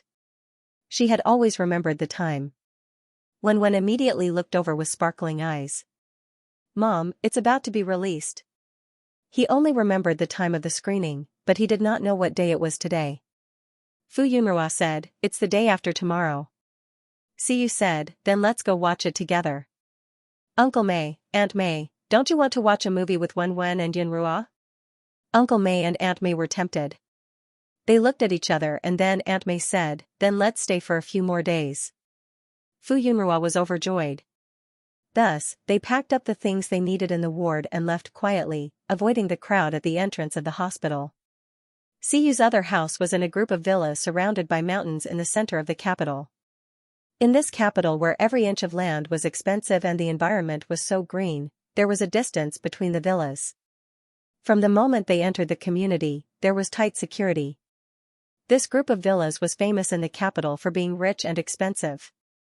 Even if you had money, you might not be able to buy it. The 3 cars drove up the mountain road and reached the top of the mountain in about 20 minutes. Then, they entered a villa area. After Fu Yunrua got out of the car, she carefully helped Siyu out. It was inconvenient for him to walk with his arm in a sling, but walking was not a problem. After Wen got off the car, he pinched Fu Yunrua's skirt with his chubby little hands and looked around. He had only heard of this legendary villa and had never been here before. The group of them entered the largest villa. Without Siyu saying anything, Yuan Xian had already assigned them rooms and instructed the bodyguards in black to move their luggage into the rooms. Fu Yun only found out later that the 2 villas nearby also belonged to Siyu. Usually, the bodyguards and servants lived in those 2 villas. This main villa belonged to the owner. Fu Yunrua's room was next to Siyu's, but Wen's room was further away, giving Wen a separate floor. Uncle May and Aunt May were in the guest room next to Wen's. Uncle May and Aunt May were very satisfied with this arrangement. Fu Yunrua thought that Siyu might need to be taken care of, so she had no objections. After the arrangements were made, Fu Yunrua recorded a video for Siyu and Wen. First, she thanked them for their concern. Then, she informed the fans and media that they had gone home to recuperate and were no longer in the hospital. She hoped that they would disperse and not disturb the doctors and patients in the hospital. Siyu also released another statement, telling the fans to calm down and not to cause trouble for others. He was fine. When the fans saw that Siyu and Wen had gone home to recuperate, it meant that they were fine. Although they had not seen them with their own eyes, they were relieved. Some reporters were unwilling to give up. They went to the entrance of Fu Yunrua's neighborhood to block them. However, they were not in the neighborhood at all, so their plans were foiled. Besides paying attention to the progress of the case, the fans' attention had shifted to the upcoming sci-fi movie starring Siyu. Even if they did not have high hopes for the domestic movie, the lead role was Siyu. Furthermore, it was Wen's first screen appearance. Even if the movie was a flop, they would watch it again and again. Therefore, when the online movie theater released the pre-sale of the movie, all the available tickets were booked in less than 10 minutes. Those who were a step behind complained endlessly on the internet. Why were these people so fast? Those who managed to buy tickets were showing off on the forum, provoking a group of people to attack them. Then, they left comments on the movie theater's official website, requesting to increase the shooting rate. The movie theater was not optimistic about the sci-fi movie, even if the premiere reviews were positive. This was because there had been sci-fi movies in the past where the premiere reviews were one-sided. The movie theater had increased the shooting rate because of this, but when it was actually released, it was a flop. Therefore, on account of Siyu, coupled with the fact that the main lead and important supporting roles in the movie had been constantly trending for many days, which had a great impact on the movie's publicity, the cinema finally relented and increased the shooting rate to 30%. However, not long after, all the tickets for the movie screening time were booked in the past 3 days, and a large group of people complained about not being able to buy tickets on the official website. The movie theater hurriedly called for an emergency meeting to reduce the number of screenings for some movies that were not watched by many people and increase the shooting rate of the sci-fi movie to 50%. Under the anticipation of many people, the day of the movie screening soon arrived. Xianxia and the others had already booked a VIP box in the nearest movie theater. Before leaving, Fu Yunrua looked at Siyu and asked worriedly, "Can you really do it? Why don't I bring Uncle May and Aunt May?" Fu Yunrua looked at the cast that had not been removed. This was very inconvenient. Could he really do it? Siyu said, "It's okay, I can do it." He did not want to miss out on watching a movie with Wen Wen and Rua Rua. Under Siyu's insistence, Fu Yunrua still brought Siyu along, but he also brought a lot of bodyguards with him.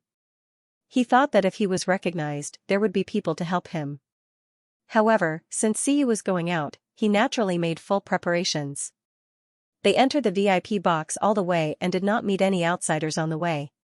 Fu Yunrua's phone kept ringing, and messages kept coming in. Those who came to watch the movie today did not know that they were a group of people.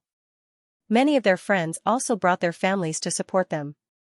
Some of them who had booked their own tickets were fine, but those who did not came to ask Fu Yunrua if there were any internal tickets or channels to buy tickets. Fu Yunrua asked Xianxia, and after getting the movie tickets, he entrusted this matter to Xianxia. At such an important moment, Fu Yunrua naturally brought Uncle Gua, Tian, and the others along. They could not sit in one box, but fortunately, they booked 2 boxes. After Fu Yunrua helped Siyu sit down, he started to prepare other things. Wen Wen was a little excited and nervous. She sat on the sofa and twisted from time to time as if there were needles under her butt. The others were eating fruits absent-mindedly. Uncle May and Aunt May looked at the big black screen in front of them and kept asking, "It hasn't started yet? When is it starting?" Fu Yunrua said, "It'll start soon. It starts at 7:10 p.m. It was only 6:55 p.m., and it was almost time for the screening. Uncle Gua came very often, but they did not live together, so it was inconvenient for him to go back and forth. Moreover, he needed to take care of the flower garden, so Fu Yunrua was worried about Uncle Gua at this moment, afraid that he would be tired out during this period of time. As they chatted and waited, at 7:07 p.m., the big screen lit up and started to play the advertisement. Fu Yunrua was also attracted. She sat beside Wen Wen and started to stare at the screen. Soon, the movie started. Everyone was watching the movie attentively. At the same time, the other cinemas were also watching it at the same time. Some of the audience members chatted with their companions before the movie started. They held a big bucket of popcorn in their hands and a cup of Coke beside them. Another companion was holding melon seeds in his hand. "If it weren't for Brother Yu, I wouldn't have come to watch this sci-fi movie. I hope the special effects are worth 80 cents. You're doing it for Brother Yu, but I'm not. I'm doing it for my child. Even if it hurts my eyes, I can watch it again." There were similar conversations in other places. They all bought a lot of snacks and drinks, thinking that if it was too boring, they would insist on sitting until the end. At this time, snacks and drinks would be very useful. However, less than 2 minutes after the movie started, some of the audience who were originally indifferent were quickly attracted by the plot. They only focused on watching the movie, and their hearts changed with the emotions of the characters in the movie. When the movie ended and the audience walked out of the theater, they still had buckets full of popcorn in their hands. Cola drinks, melon seeds, and other snacks were almost untouched. After a moment of silence, someone suddenly said excitedly, "I want to watch it a second time. It's too good. I want to watch it a third or fourth time." "Me too.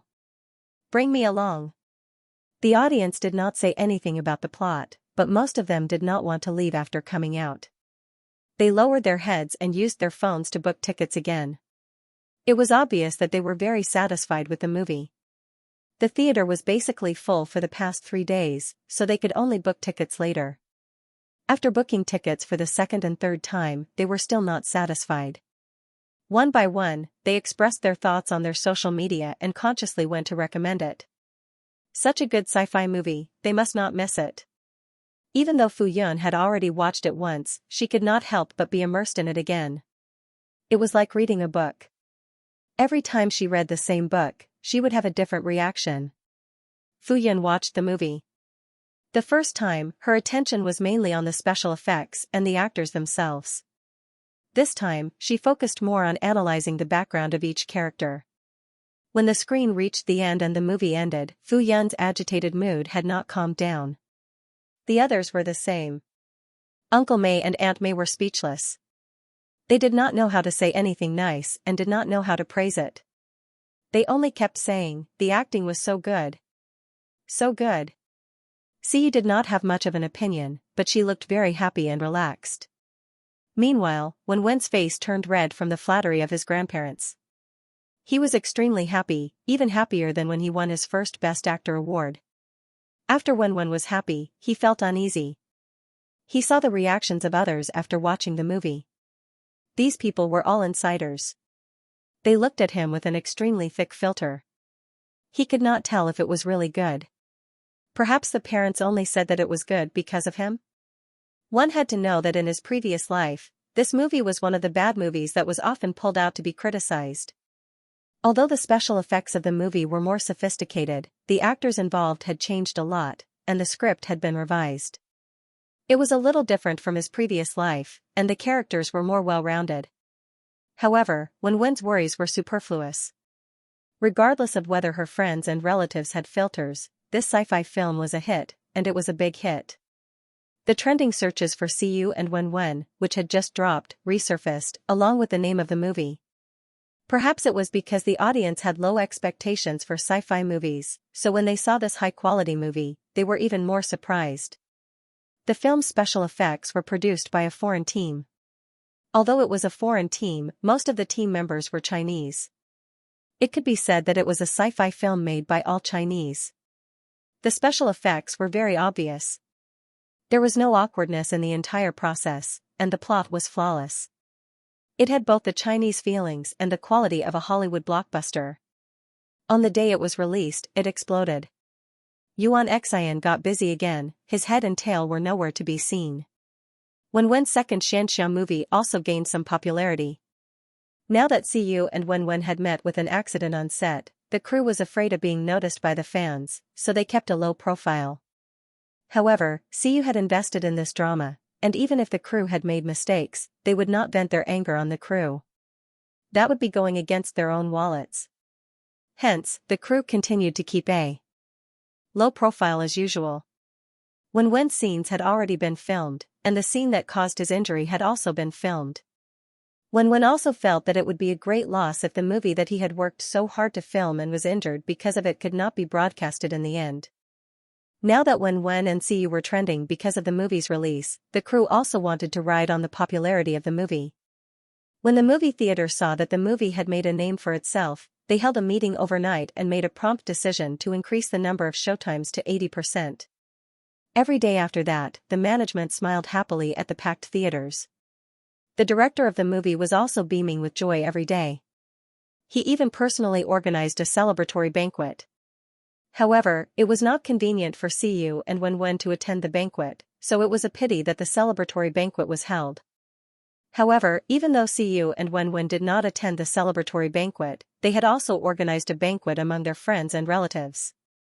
They used the celebratory banquet as an excuse to invite their relatives and friends over for a meal. Coincidentally, their relatives and friends had always wanted to visit Wen and Siyu after finding out that they were injured. However, they refused to visit because they wanted to recuperate in peace. Now, they wanted to take this opportunity to meet them so that they could rest assured. The popularity of the movie did not decrease by the day. Later on, the director was contacted by overseas countries, hoping to bring this sci-fi movie to their country. Not only other countries in Asia, but even Western countries also wanted to bring it in. Now, the movie was popular both domestically and overseas. While Siyu and Wen were trending online, they kept a low profile and stayed in the villa to recuperate. After nearly a month of recuperation, the doctor announced that there was no problem with his body after a checkup. Siyu was also in the prime of his life, so his body recovered quickly. After more than a month, he removed his cast and was undergoing recovery training. However, he still could not make any big movements. Fuyun Rua was finally relieved. After more than a month of buffer, Fu Yunrua was no longer alarmed and worried about personal gains and losses. However, he still kept a close eye on Wenwen. After Uncle May and Aunt May finished watching the movie, they returned to their hometown a week later. Even though Fu Yunrua and Wenwen Rua repeatedly urged them to stay, they still insisted on going back. After all, they had a lot of things to do at home. Fu Yunrua could only send them off personally. While they were having a peaceful time, Feng Shuirua's case was progressing step by step. Ever since Fu Zonghong proposed a divorce that day and asked her to consider it, Feng Shui left the house not long after. Perhaps she was worried that Fu Zonghong would come back one day and insist on her signature. She was on tenterhooks every day, afraid that Fu Zonghong would suddenly come looking for her. However, she did not know if Fu Zonghong had softened or if it was for other reasons, but he did not come looking for her. She heaved a sigh of relief, but at the same time, she was worried. No matter what, as long as she did not sign the papers, she was still Madame Fu, and others had to give her some face. For the time being, she could not care less about Feng Shuirua, who was still in the detention center. Her marriage, which she had painstakingly managed for many years, was ruined by her stupid daughter. She could not wait to stuff her daughter back into her stomach. Now, she was only thinking about how to save her marriage. As for Shuirua, there was still the Chong family's son. If even he could not get Shuirua out, then there was nothing she could do. Feng Shui wanted to think about how to save her marriage, but suddenly, she received a call from an unknown number. After she picked up the call, she heard a hoarse middle-aged man's voice. "Wanping, where are you? Let's meet up?" Feng Shui wanted to recognize this voice. She frowned and said coldly, "Didn't I tell you not to contact me again? Such a big thing has happened to our daughter, but you didn't tell me. I could only look for you. I'm in the capital now. Why do you have to be so fake? If you really cared about our daughter, why did you wait until now to look for me? There's no need to meet up. Just tell me, what do you want?" Feng Shui wanted to believe that her ex-husband, who had not contacted her for many years, called her out of concern for their daughter. It had been a month since Shuirua's accident, and he had checked the news online, so he had already known about it. "Look at what you're saying. I didn't look for you all this time because you didn't let me. She's my daughter too. How can I not care? Shut up. Shuirua has nothing to do with you," Feng Shuirua said angrily. "No matter how much you deny it, you can't change the fact that she's my daughter."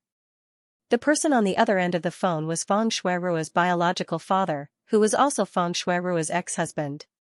If he had done anything wrong to Feng Shuirua and her mother, he really had not done anything wrong. However, Feng Shuirua's father was quite handsome, and he was considered a wealthy man in Feng Shui's hometown. Otherwise, Feng Shuirua would not have married him in the first place.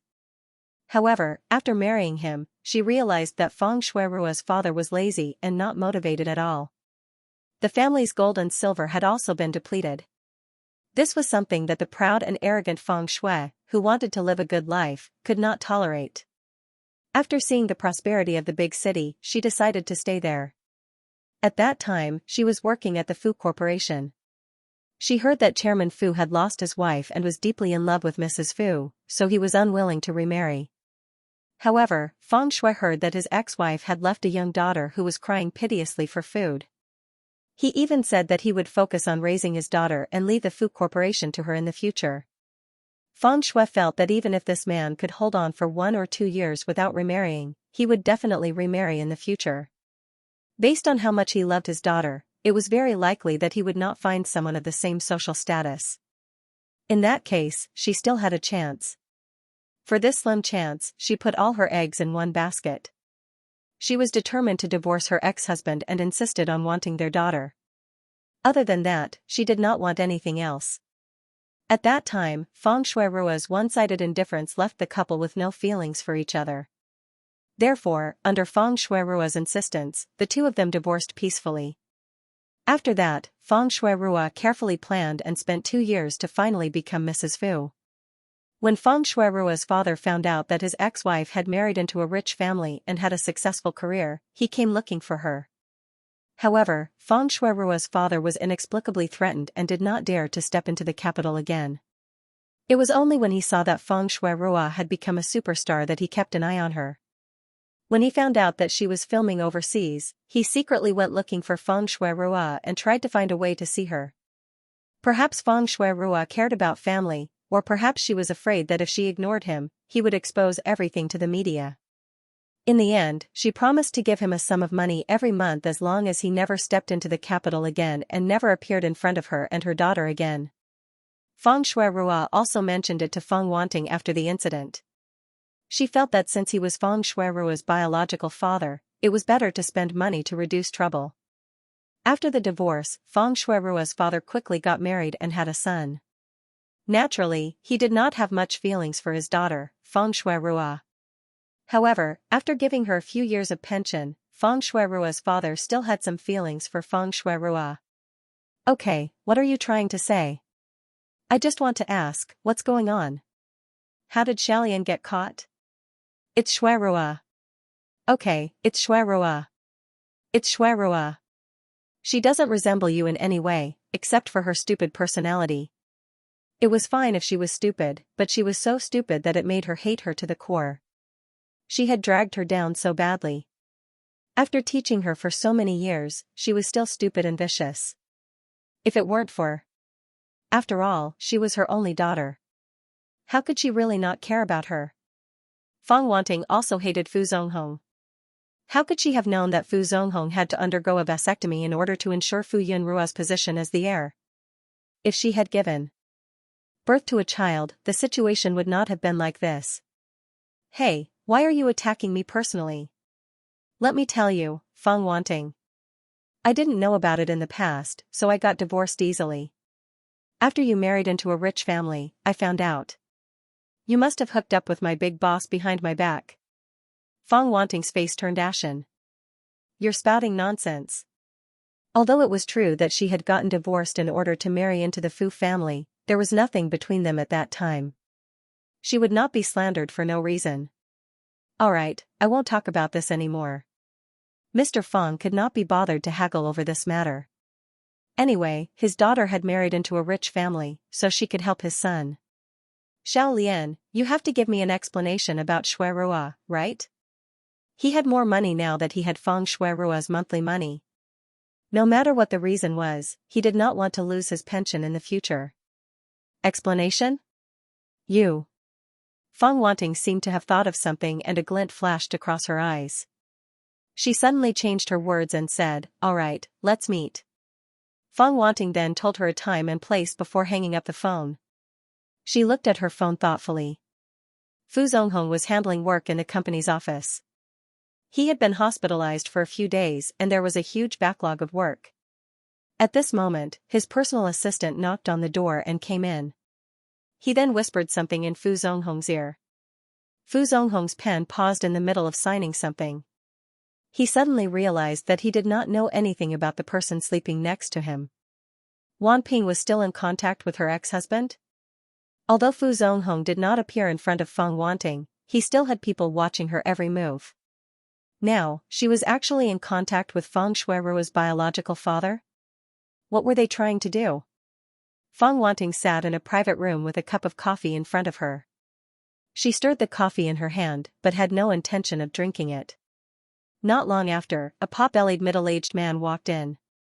When the man saw Feng Wanting, who had lived like a princess for so many years and had not changed at all, his eyes flashed with amazement and a greasy smile appeared on his face. Wan Ping. The man was Feng Shui's biological father, Guangji. He sat opposite Feng Wanting and looked her up and down openly. After so many years, not only had her appearance not changed, but her figure had also been maintained so well.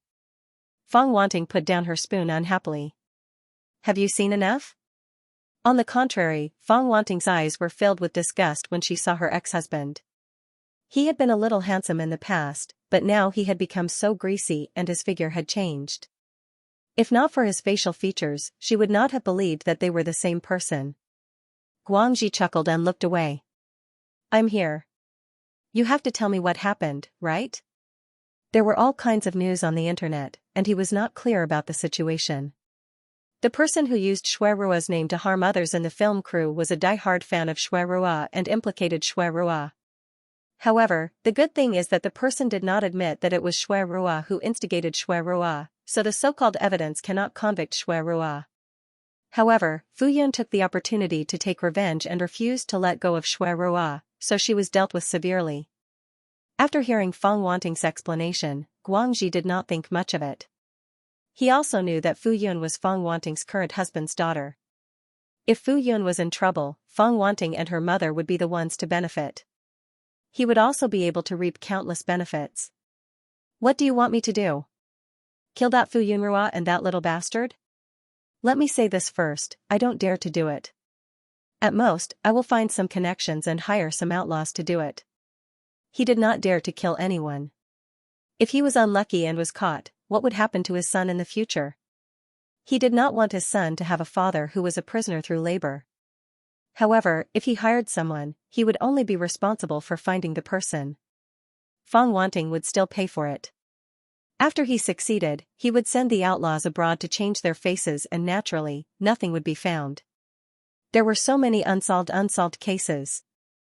As long as the case of thinking of this, Guangxi said impatiently, give me a sum of money. I'll go find someone. Feng Wanting's face was cold. Don't implicate me even if you want to die. They are all famous people now. If something happens to them, I'll be the first to be found. If it had been 4 or 5 years ago, or even 2 years ago, when Fu Yun had not appeared in front of the public and not been noticed, it would have been the best time to make a move. However, the timing was missed. She hated her for being so good at hiding. All these years, she had not found any traces of her, and she did not dare to make any unnecessary moves. Now, they had bodyguards everywhere they went. They were also public figures. Even if they succeeded in the end, hundreds of millions of fans would seek justice for them. How could the country not take this seriously? When the time came, any clues would be found. Feng Wanting's expression was cold. I won't ask you to kill anyone. I just want you to admit that you were the one who sent those messages. You've been quietly paying attention to your daughter for so many years. After you saw her become a big star, you joined her fan club. Later, when you saw that Shui Rua had been wronged because of Fu Yun and her mother and lost all their resources, you were angry and chatted with another fan to vent your anger. However, you didn't expect that the other party would take it seriously and take action. You felt guilty and uneasy. Seeing that you had implicated your poor daughter, after thinking for a long time, you came out and confessed. What? Then I have to go to jail? At best, you're guilty of instigating. At most, you'll be sentenced to 3 years. If you perform well, your sentence can be reduced. Feng Wanting looked at Guangxi and said word by word, I know what you want. Go to jail for 2 to 3 years. When you're out, I'll give you 5 million yuan. Moreover, that's your daughter. Can you bear to see her life ruined like this? Guangxi was tempted. He hesitated. If he could get 5 million yuan after a few years in jail, he wouldn't have to worry about the rest of his life. Moreover, if Feng Shui couldn't earn money after going to jail, it wouldn't be good for him either. Didn't you say that you have evidence that Shui Rua was the one who did it? Shui Rua has never admitted that it was her. As long as you agree, you don't have to worry about the rest. Of course, she had a way to replace Shui Rua because she still had allies. The Chong family's son would do his best to get it done. Guangxi hesitated for a moment. Then, he gritted his teeth and said, okay, I agree. But you have to keep your promise. Of course. If it was found out that Shui Rua had nothing to do with this matter and she was implicated, old Fu would feel extremely guilty. Then, they wouldn't get a divorce and Shui Rua would be able to turn the tables. Feng Wanting had a perfect plan. Then, the door of the private room was suddenly opened. Feng Wanting was displeased. Weren't private rooms prohibited in this cafe? Why didn't they knock on the door? However, when she saw who it was, Feng Wanting's expression changed. She stood up abruptly and said, Old Fu? What are you doing here? Feng Wanting looked flustered. She quickly walked out and said, Old Fu, let me explain. Fu Zonghong looked at Feng Wanting. His eyes were full of disappointment. He hoped that all of this wasn't true and that Fang Wanting was implicated by Shui Rua. However, he couldn't help but admit that perhaps this was her true colors. From the beginning to the end, he had never seen through the person who slept beside him. She could even casually talk about murdering someone and making someone else take the blame for her. He shuddered in fear. If Yin Rua and Wenwen were just ordinary people and not famous, would she really want to get rid of his daughter and grandchild? Is the recording done? Fu Zonghong asked his personal assistant beside him. The personal assistant went forward and took out a black device the size of a pinky from a hidden place under the table. Then, he replied, "It's done, Chairman Fu."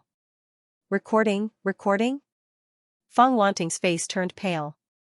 She grabbed Fu Zonghong's arm and said, "Old Fu, listen to me. It's not what you think." Fang Ji naturally recognized that. The person was Fang Wanting's husband. He looked at Fu Zonghong, who had a stern expression and a strong aura. Then, he looked at the tall and strong bodyguard at the door. He shrank his neck and said timidly, "It's not my fault. This was all her idea." After speaking, Fang Ji nimbly ran out of the room. The bodyguard at the door saw that the owner of the house didn't give any instructions and stood there motionlessly. Fang Ji shrank his neck and ran out of the door. He ran very far until he couldn't see the cafe anymore. Then, he shivered. He had been caught red-handed. There was nothing he could do. He would be lucky if they didn't take revenge on him. Fang Ji immediately rushed to the bus station and took the nearest train back to his hometown. It was not safe to stay in the unfamiliar capital. It was better to go back to his hometown.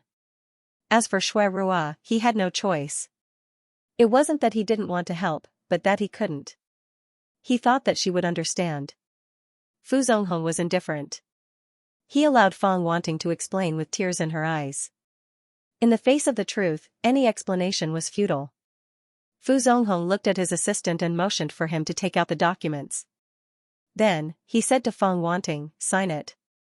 "Old Fu, we have been friends for so many years. How can you be so cruel?" Fang Wanting lowered her head and looked at the divorce agreement in front of her. Fu Zonghong said calmly, "Sign it before I go back on my word." Fang Wanting's lips trembled. She understood what he meant. She knew that she was at a disadvantage. If he insisted on a divorce, she had no say in it. He could even refuse to give her anything. The only thing she could do now was to sign the agreement. Otherwise, she wouldn't even have a house and relocation expenses. Fang Wanting picked up the fountain pen and signed the agreement with trembling hands. Fu Zonghong said, "You have to take responsibility for your mistakes. If you can't even do this, then don't come looking for me again." Fang Wanting's face turned ashen. Fu Zonghong walked out of the private room. After taking a few steps, his straight back suddenly bent down. His face turned pale. He had also done something wrong. If he apologized, would Yin Rua forgive him? Fu Zonghong's assistant supported him and asked with concern, "Chairman Fu, how are you? Do you want to go to the hospital?" Fu Zonghong had been hospitalized a while ago and had been discharged before he had recovered. Furthermore, he had been working hard. His assistant was very worried. Fu Zonghong calmed down and waved his hand. "I'm fine. Don't make a fuss." Fu Zonghong got into the car. "Yun Rua." He paused for a moment and then said, "Get someone to monitor the progress of the case. Don't let anyone interfere. Let the verdict be as it should be." The only person who was still unwilling to give up was the young man from the Chong family. Fu Zonghong's assistant understood what he meant and quickly agreed. Perhaps Yin Rua didn't need to be late to be fair. After failing to get Feng Shui out of the case several times, Chang Zhuyu also thought of finding the person involved. As long as Fu Yun stopped pursuing the case against Feng Shui and wrote a letter of apology, Shui'er would definitely be fine. However, even though he knew where Fu Yun lived, he couldn't enter. He was stopped before he could even meet her. Chang Zhuyu used his family's connections and finally persuaded a relative who also lived in the villa area. He gave up a lot of benefits and finally got the relative to introduce him to Fu Yun. As long as he met Fu Yun, he would definitely be able to get Shui'er out. Chang Zhuyu was about to leave the house in a hurry when he heard a shout behind him. "Stop right there. Chang Zhuyu turned around and saw Father Chang glaring at him with furrowed brows. Father? Look at what you've been doing all this time. You didn't even go to the company. Instead, you jumped up and down for that woman. You're a joke. Let me tell you, don't interfere in this matter in the future. The Chang family will never let someone with a criminal record be the madam of the Chang family. Chang Zhuyu said unhappily, Shuai was wronged. Regardless of whether she was wronged or not, she has been in jail. Have you ever seen any madam of the Chang family enter the detention center? Do you want the Chang family to become a joke in the industry? Anyway, listen to me. Break off the engagement with Feng Shui. Immediately. Your mother has been contacting her old friends recently. She'll find someone of equal social status. Chang Zhuyu frowned and said disappointedly, at the beginning of last year, you were so satisfied with Shuai that you couldn't wait to marry her. It hasn't been long and you've changed. His parents were actually such people. Back then, they kept calling her Shuai Rua and even said that they treated her like their own daughter. Now that Shuai was in trouble, they hit her when she was down. Shuai was so pitiful. The Fu family didn't care about her and her fans left her one by one. Even his parents were like that. Shuai only had him now. Thinking of this, Chang Zhuyu felt that he had a heavy responsibility. He looked coldly at Father Chang and announced, I only have one wife, and that is Feng Shui. No one can change that. Then, he turned and strode away with his head held high. You. Father Chang was so angry that he clutched his chest. You unfilial son. Of course, Fu Yun didn't know that Fu Zonghong and Feng Wanting had really divorced. Chang Zhuyu was trying his best to see her. They stayed in the villa and were protected by layers of bodyguards. No one could get close to Fu Yun Rua. Wen regained her lively personality. See, you got someone to find a children's version of a car from somewhere. It looked super cool and flashy. Boys, no matter their age, loved cars. Wen loved the car so much that she couldn't bear to part with it. Every day, she would drive the car around the yard a few times. Fu Yun Rua stood by the side and watched. Siyu also stood by the side and looked relaxed. Rua, do you want to go to the island to play? Won't you get tired of staying at home all day and not going anywhere? Although the family of three lived happily together, Siyu was still worried that Fu Yun Rua and Wen would get tired of staying at home all day. Fu Yun Rua hesitated for a moment. Wen is going to start school soon. Although the little boy was acting spoiled and didn't want to go to school, Fu Yun Rua still wanted him to go to school normally. Siyu said, don't worry about his studies. There will be teachers to guide him. Siyu thought for a while and said, my parents want to meet you. He could have kept it from her and lied to her first, but in the end, he chose to be honest and let Fu Yun Rua make the decision. Fu Yun Rua's face stiffened. Meet what? Siyu's parents? You don't have to be nervous. They already know about you and like you very much. They are especially looking forward to meeting you. Siyu didn't tell them about Fu Yun Rua and Wen because he was worried that they would run over excitedly when they found out that they suddenly had such a big grandson and such a beautiful daughter-in-law. It wasn't the right time to meet them. However, the news of his injury was all over the place. Siyu even used his family's connections, so naturally, he couldn't hide it from them. When they asked, Siyu told them the truth. As expected, they couldn't wait to come over, but Siyu stopped them. Based on his understanding of them, they were almost at the limit of their tolerance. Fu Yun Rua had taken care of him carefully for more than a month. At least Fu Yun Rua didn't reject his flirtatious behavior and would occasionally blush in front of him. The two of them only lacked a layer of paper. He felt that it wasn't too rushed to meet the parents now. After all, they already had a child. She wanted to meet the parents. Fu Yun Rua was nervous and even a little scared. Siyu looked at her resentfully. We are already in such a relationship. Don't tell me you still don't want to give me a status? Fu Yun Rua's gaze drifted. Don't talk nonsense. What relationship do we have? Siyu couldn't believe it. You saw me naked and touched me, yet you don't want to take responsibility for me? Siyu looked at Fu Yun Rua with eyes full of accusation, as if he was looking at a peerless scumbag. Fu Yun Rua was weak. I was just fulfilling my duty as a nurse. She had only helped him wipe his body a few times. If it weren't for the fact that they couldn't find a suitable nurse, didn't want the maids to help, and despised the bodyguards for being too rough, would she have helped him wipe his body? Wasn't she doing this for the sake of Wenwen's savior? Otherwise, she definitely wouldn't have cared about him. I knew it. You don't want to take responsibility for me. Siyu clasped his heart. Fu Yunrua. She actually didn't feel that it hurt her eyes at all. She even wanted to comfort him. He was indeed the king of acting. Just as Fu Yunrua was in a dilemma, Wenwen's car drove back and stopped beside Fu Yunrua. Then, she stuck her head out of the car roof and looked over with her big black eyes. What are you talking about? Without waiting for Fu Yunrua's reply, Siyu squatted down and took out a handkerchief to wipe the little chubby face that was flushed red from playing. I'll discuss with your mother whether we should bring you to the island to play. Wenwen's eyes lit up. His little mouth curved as he glanced at Fu Yunrua a few times. He asked expectantly, really? He remembered that his mother had always wanted him to go to school. If they went to the island to play, it would take at least 10 days to half a month, right? They would not be able to make it in time for school to start. Fu Yun pulled a long face. It's not true. Wenwen pouted and sat back in the car angrily. He looked like he was asking Fu Yun to coax him when he was angry. Siyu glanced at Fu Yunrua with a smile and teased, look, whose little mouth is pouting so hard you can hang an oil bottle on it. Wenwen pursed his lips and acted like a mature adult. Siyu looked at Fu Yun. Since the child wants to go, why don't we let the child go?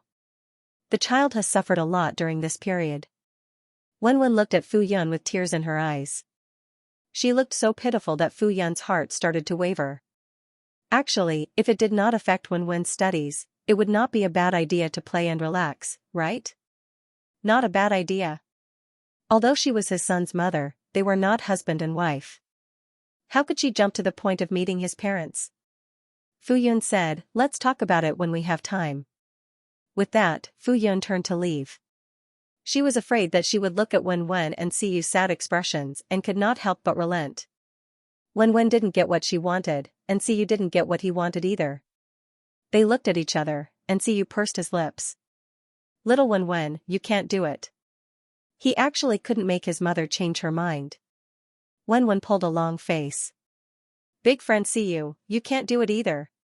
Siyu, nonsense, it's all because you didn't do your best. It's clearly your own problem, yet you want to push the blame to a child. Doesn't your conscience hurt? Wenwen looked at Siyu with dissatisfaction and suddenly said, do you have any ulterior motives? You're not planning to do something bad behind my back, are you? Otherwise, why would he be so kind as to take them out to play so that he didn't have to go to school? Siyu was speechless. He calmly changed the topic. When are you going to call me Dad? When? He grabbed the steering wheel and drove the car. With a turn, he quickly drove away. Siyu didn't know whether to laugh or cry. Was it that difficult to change her name? For the next 2 days, Fu Yunrua basically avoided them as she was afraid that they would pester her and make her change her mind. However, Wenwen and Siyu didn't pester Fu Yunrua all day long.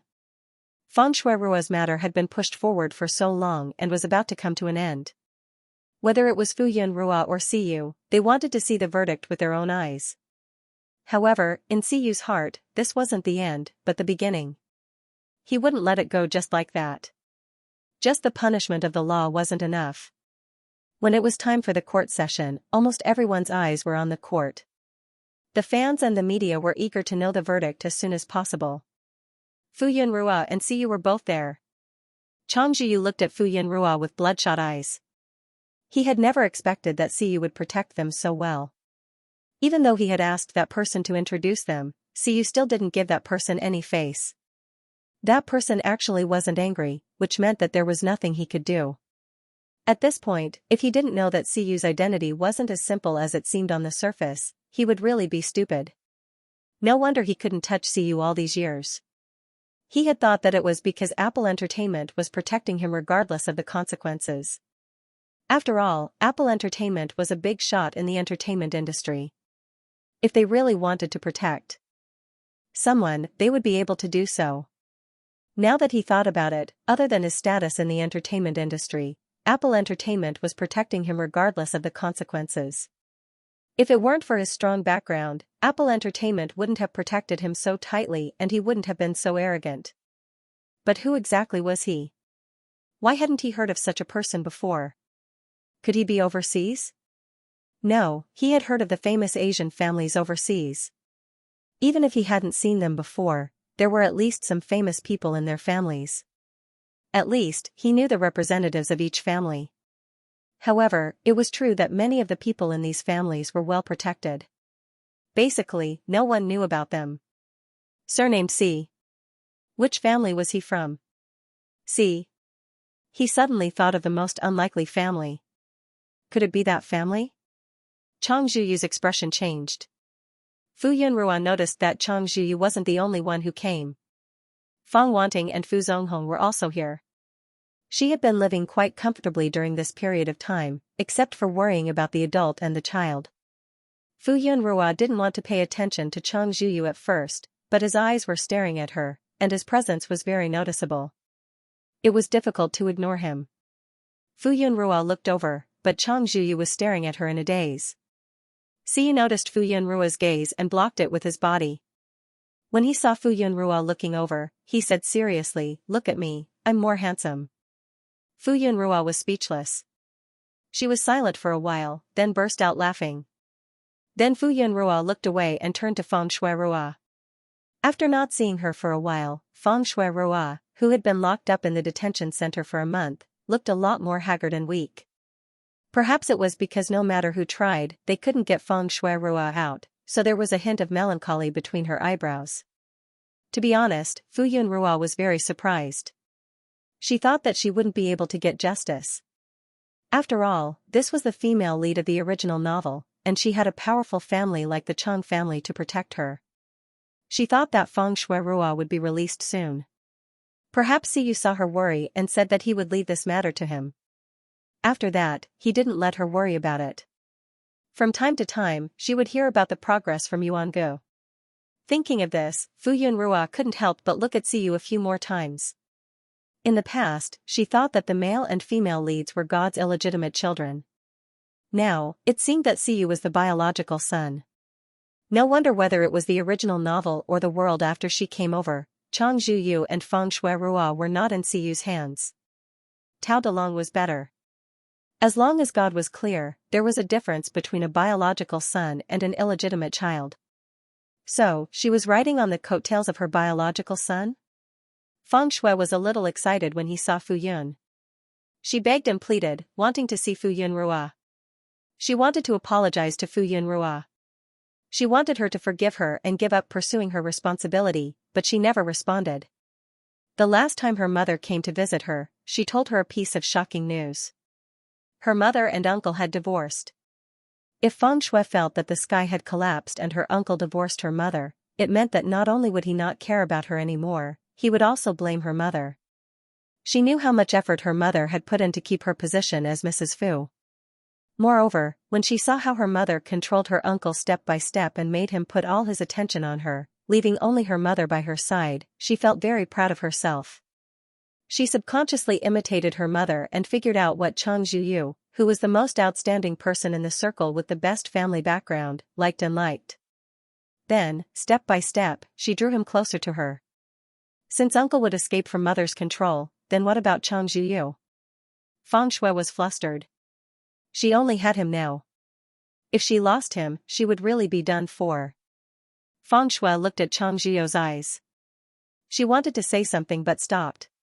She was about to cry and felt very wronged. Chang Zhuyu's heart ached. He wanted to immediately hug Feng Shui and comfort her. Unfortunately, he could only sit in the audience at this moment. Even the slightest movement would be noticed. Soon, the judge announced that the court was in session. Everyone was silent as the process went on. Siyu hired a team of lawyers. Every one of them was the best of the best. They basically led the other team by the nose throughout the entire process. The team of lawyers that Chang Zhuyu had hired with a lot of money could not fight back. It was obvious who was better. Chang Zhiyou's face turned uglier with every passing minute. Feng Shui's face turned ashen as well. At this moment, regardless of whether she pleaded guilty or not, the outcome was already set. Moreover, she could not refute. However, she still could not figure out where the evidence came from. She had clearly destroyed it completely. The person who was on the other side of the internet would not know whether she was a human or a ghost. The IP address would not be traced back to her either. Naturally, Feng Shuerua didn't know that this piece of evidence was half real and half fake. Siyu had directly pinned Feng Shuerua as the murderer and then investigated some clues. Based on these clues, they created a flawless piece of evidence. Even Feng Shuerua didn't dare to say that this piece of evidence was fake because it was exactly the same as the real thing. The trial entered the climax. Then, the judge announced a 30-minute recess to discuss the outcome of the trial. Chang Zhiyu finally found an opportunity to stand in front of Fu Yun. At this moment, he had a favor to ask of her, so he deliberately lowered his attitude. Fu Yun, what do you want in order for you to let Shuer go? However, he was used to being high and mighty, so his tone was unconsciously cold. Feng Wanting also walked over. She looked haggard and looked a lot older. She looked like she had a lot on her mind and was depressed. Yun Rua, if you hate me, then come at me. Shuer is still so young. I beg you to let her go. I beg you. Feng Wanting pleaded. Just as she was about to kneel down, someone beside her stopped her in time. Yuan Xian said, "You're an old person, kneeling down to a young person. Do you want to shorten her lifespan?" Feng Wanting's face turned pale. Fu Yun looked at them expressionlessly. You should be asking, what do you want in order for you to let me go? She had never taken the initiative to provoke them. She only wanted to live her life well. They were the ones who repeatedly came in front of her to show their existence. They even did things to hurt when. If there was anything wrong with them, they could just come at her. To lay a hand on a child, the word vicious could no longer be used to describe Feng Shui. She was simply heartless. Chang Zhiyu said harshly, Shuer has been locked up in the detention center for so long. Her reputation is also ruined. She has already been abandoned by everyone. Isn't this punishment enough? Why don't we reconcile? Anyway, the child is fine, right? Reconcile? Impossible. Fu Yun sneered. Even if I have to go bankrupt, I will seek justice. Fu Yun did not know how Chang Zhiyu could be so shameless as to say the word reconcile so casually. He even dared to say that the child was fine? Did that mean that all crimes would not be punished as long as the victim was not dead? Fortunately, the child was fine. Otherwise, why would Fu Yun want to use legal means to seek justice for herself? She would drag them to hell even if she had to. You two grew up together. Don't say that. You two grew up together. Don't confuse me with the two of you. After a pause, Fu Yun stabbed back. Moreover, she is not dead. What's wrong with just going to jail to atone for her crimes? Fu Yun could not wait for this scourge to stay in jail until the end of time. However, she also knew that Feng Shui was at most charged with inducing a crime and other charges that were neither light nor heavy. No matter how she was sentenced, it would only be a short jail term and her life would not be in danger. Her Wen had walked around the gates of hell. Feng Shui said bitterly, your father has already divorced me. Shuer and I will stay far away from you in the future. Fu Yun did not expect that they had already divorced. She was surprised for a moment, then said indifferently, whether you divorce or not has nothing to do with me. She thought that after hearing this news, this body would instinctively express happiness. However, there were no emotions at all. The memories of the original body could no longer affect her. Shuer has nothing left, but you have everything. Chang Zhiyu gritted his teeth and said reluctantly, as long as you are willing to let Shuer off, I am willing to marry you.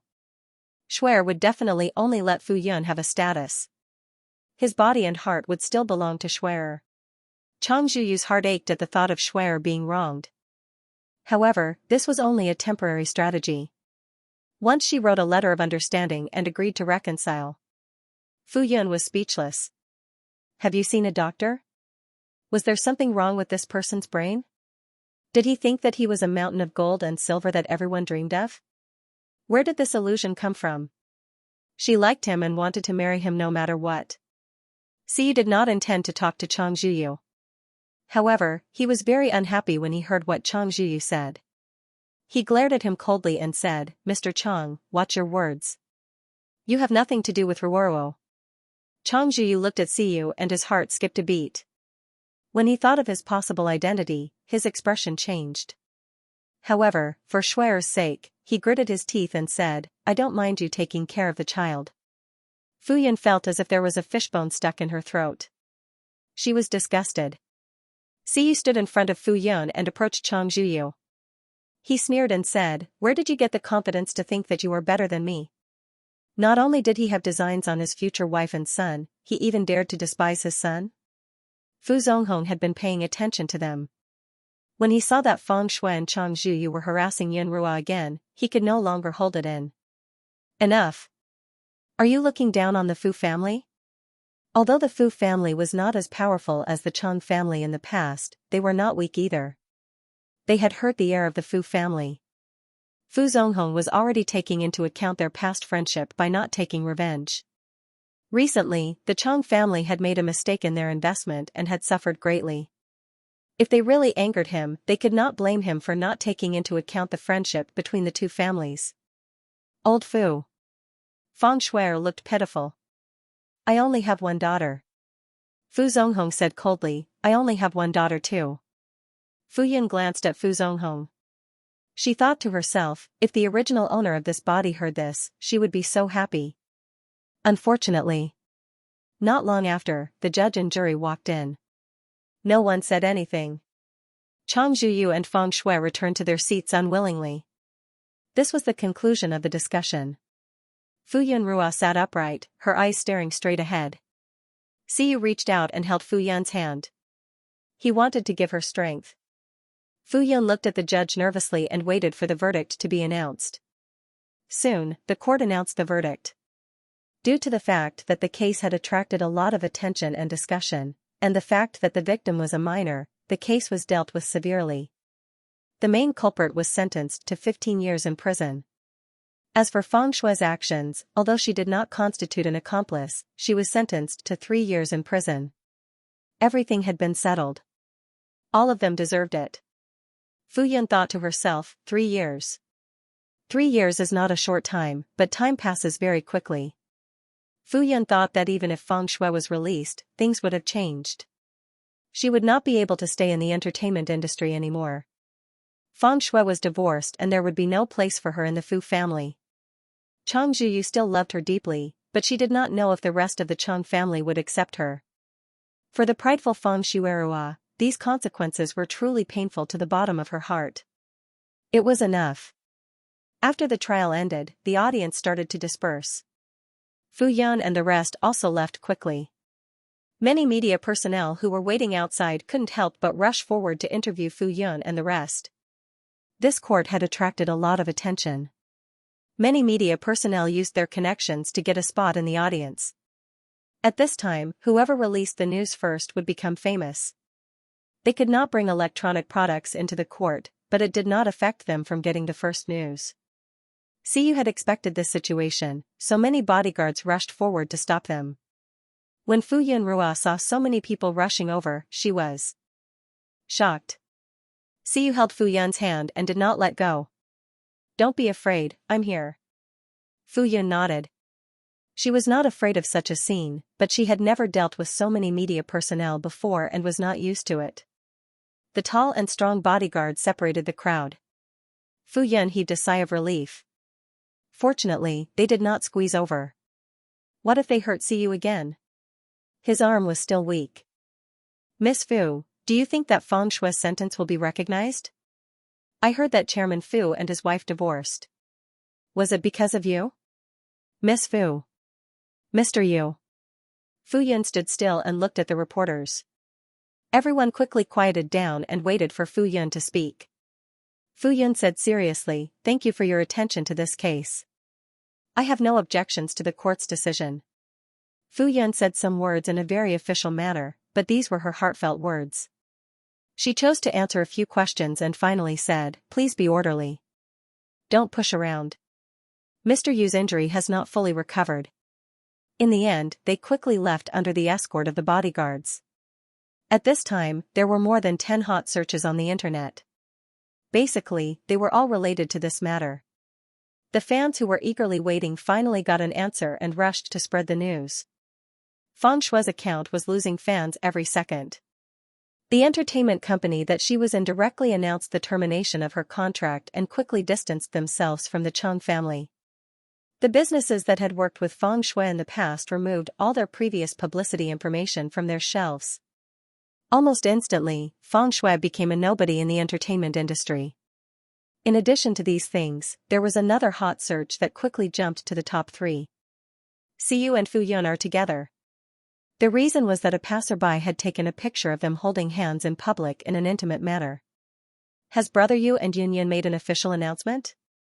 But don't you think that Brother Yu is too good to Wen? It was indeed premeditated. It turns out that he has taken a liking to the child's mother. I've always wanted to say that Brother Yu has bad intentions towards Wen and Yun Yun. So, we've really hit the nail on the head? I've moved the Civil Affairs Bureau here. Please get married on the spot. Thank you. It wasn't that Fu Yun didn't deserve Xiyu when she gave birth to a child out of wedlock. However, it had long been drowned in the sea of public opinion and didn't stir up a single wave.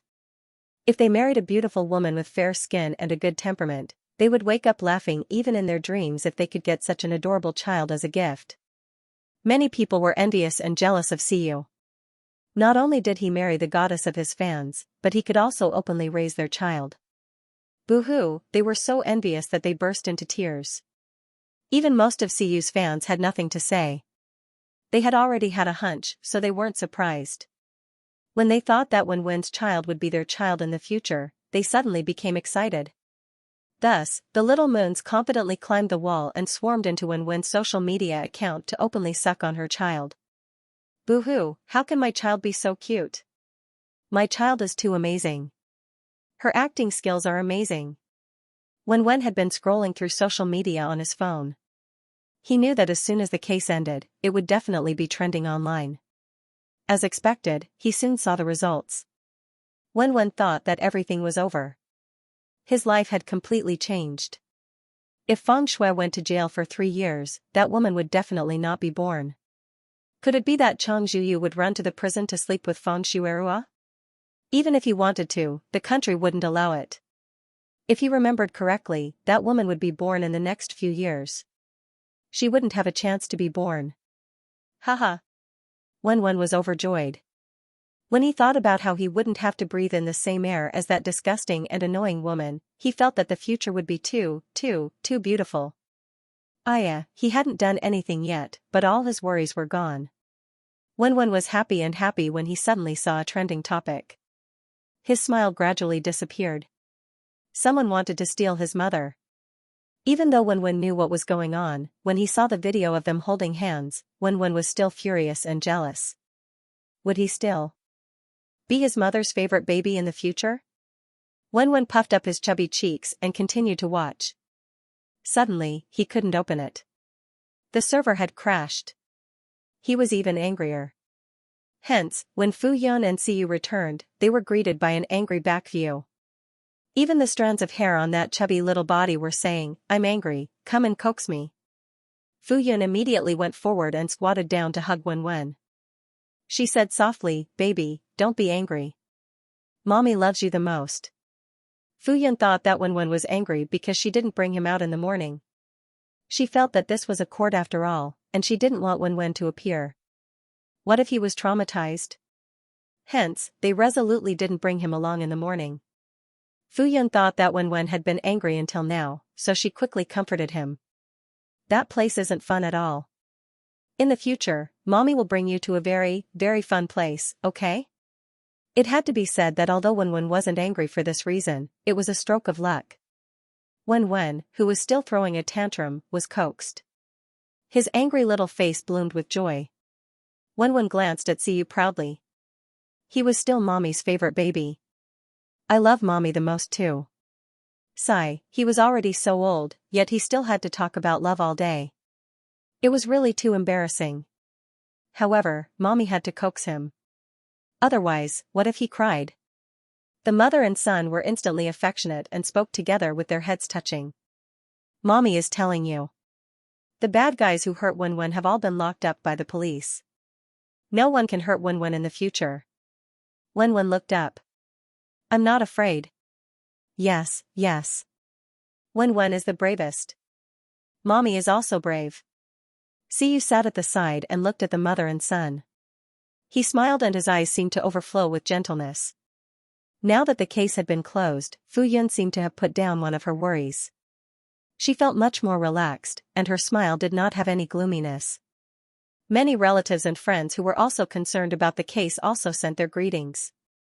Fu Yunrua responded to them one by one. However, other than that, there were also many people who teased her for hiding it so well. When would she invite them to the wedding banquet? Fu Yun was baffled. What did she mean by attending the wedding banquet? She was still single. Fu Yun opened the platform and instantly saw the trending topic that was already at the top. What was going on? Her? Mr. Hiyu? Did they hold hands after they came out? Why didn't she have any impression of it? Fu Yun recalled that the only time she had held hands with Siyu was when they were seated in the audience. Could it be that they had been holding hands for so long that she had gotten used to it and did not realize it? She casually flipped through a few comments under the trending searches and was flustered. Fu Yunrua hurriedly contacted Tian Tian and asked her to quickly remove the trending searches. Tian Tian quickly responded and said that the trending topic was exploding and could not be suppressed. Indeed, Siyu had debuted for more than 10 years and had never been involved in any scandals. This was the first time in many years that she had been tied to the opposite sex so openly. There were more and more excited fans. Before Fu Yunrua clicked on it, the servers of the two major social media platforms, whether it was the entertainment industry or the live broadcast industry, had already crashed twice. Fu Yunrua was able to open it because the great programmer had just rescued the server. However, in less than 3 minutes, it crashed again. The server had crashed more than 3 times in just 2 hours. It was really unique. At this rate, it would probably crash a few more times. This kind of popularity could only be achieved by Siyu. Of course, Fu Yunrua also contributed a lot to the popularity. Fu Yunrua heaved a sigh of relief when she saw that the web page could no longer be accessed.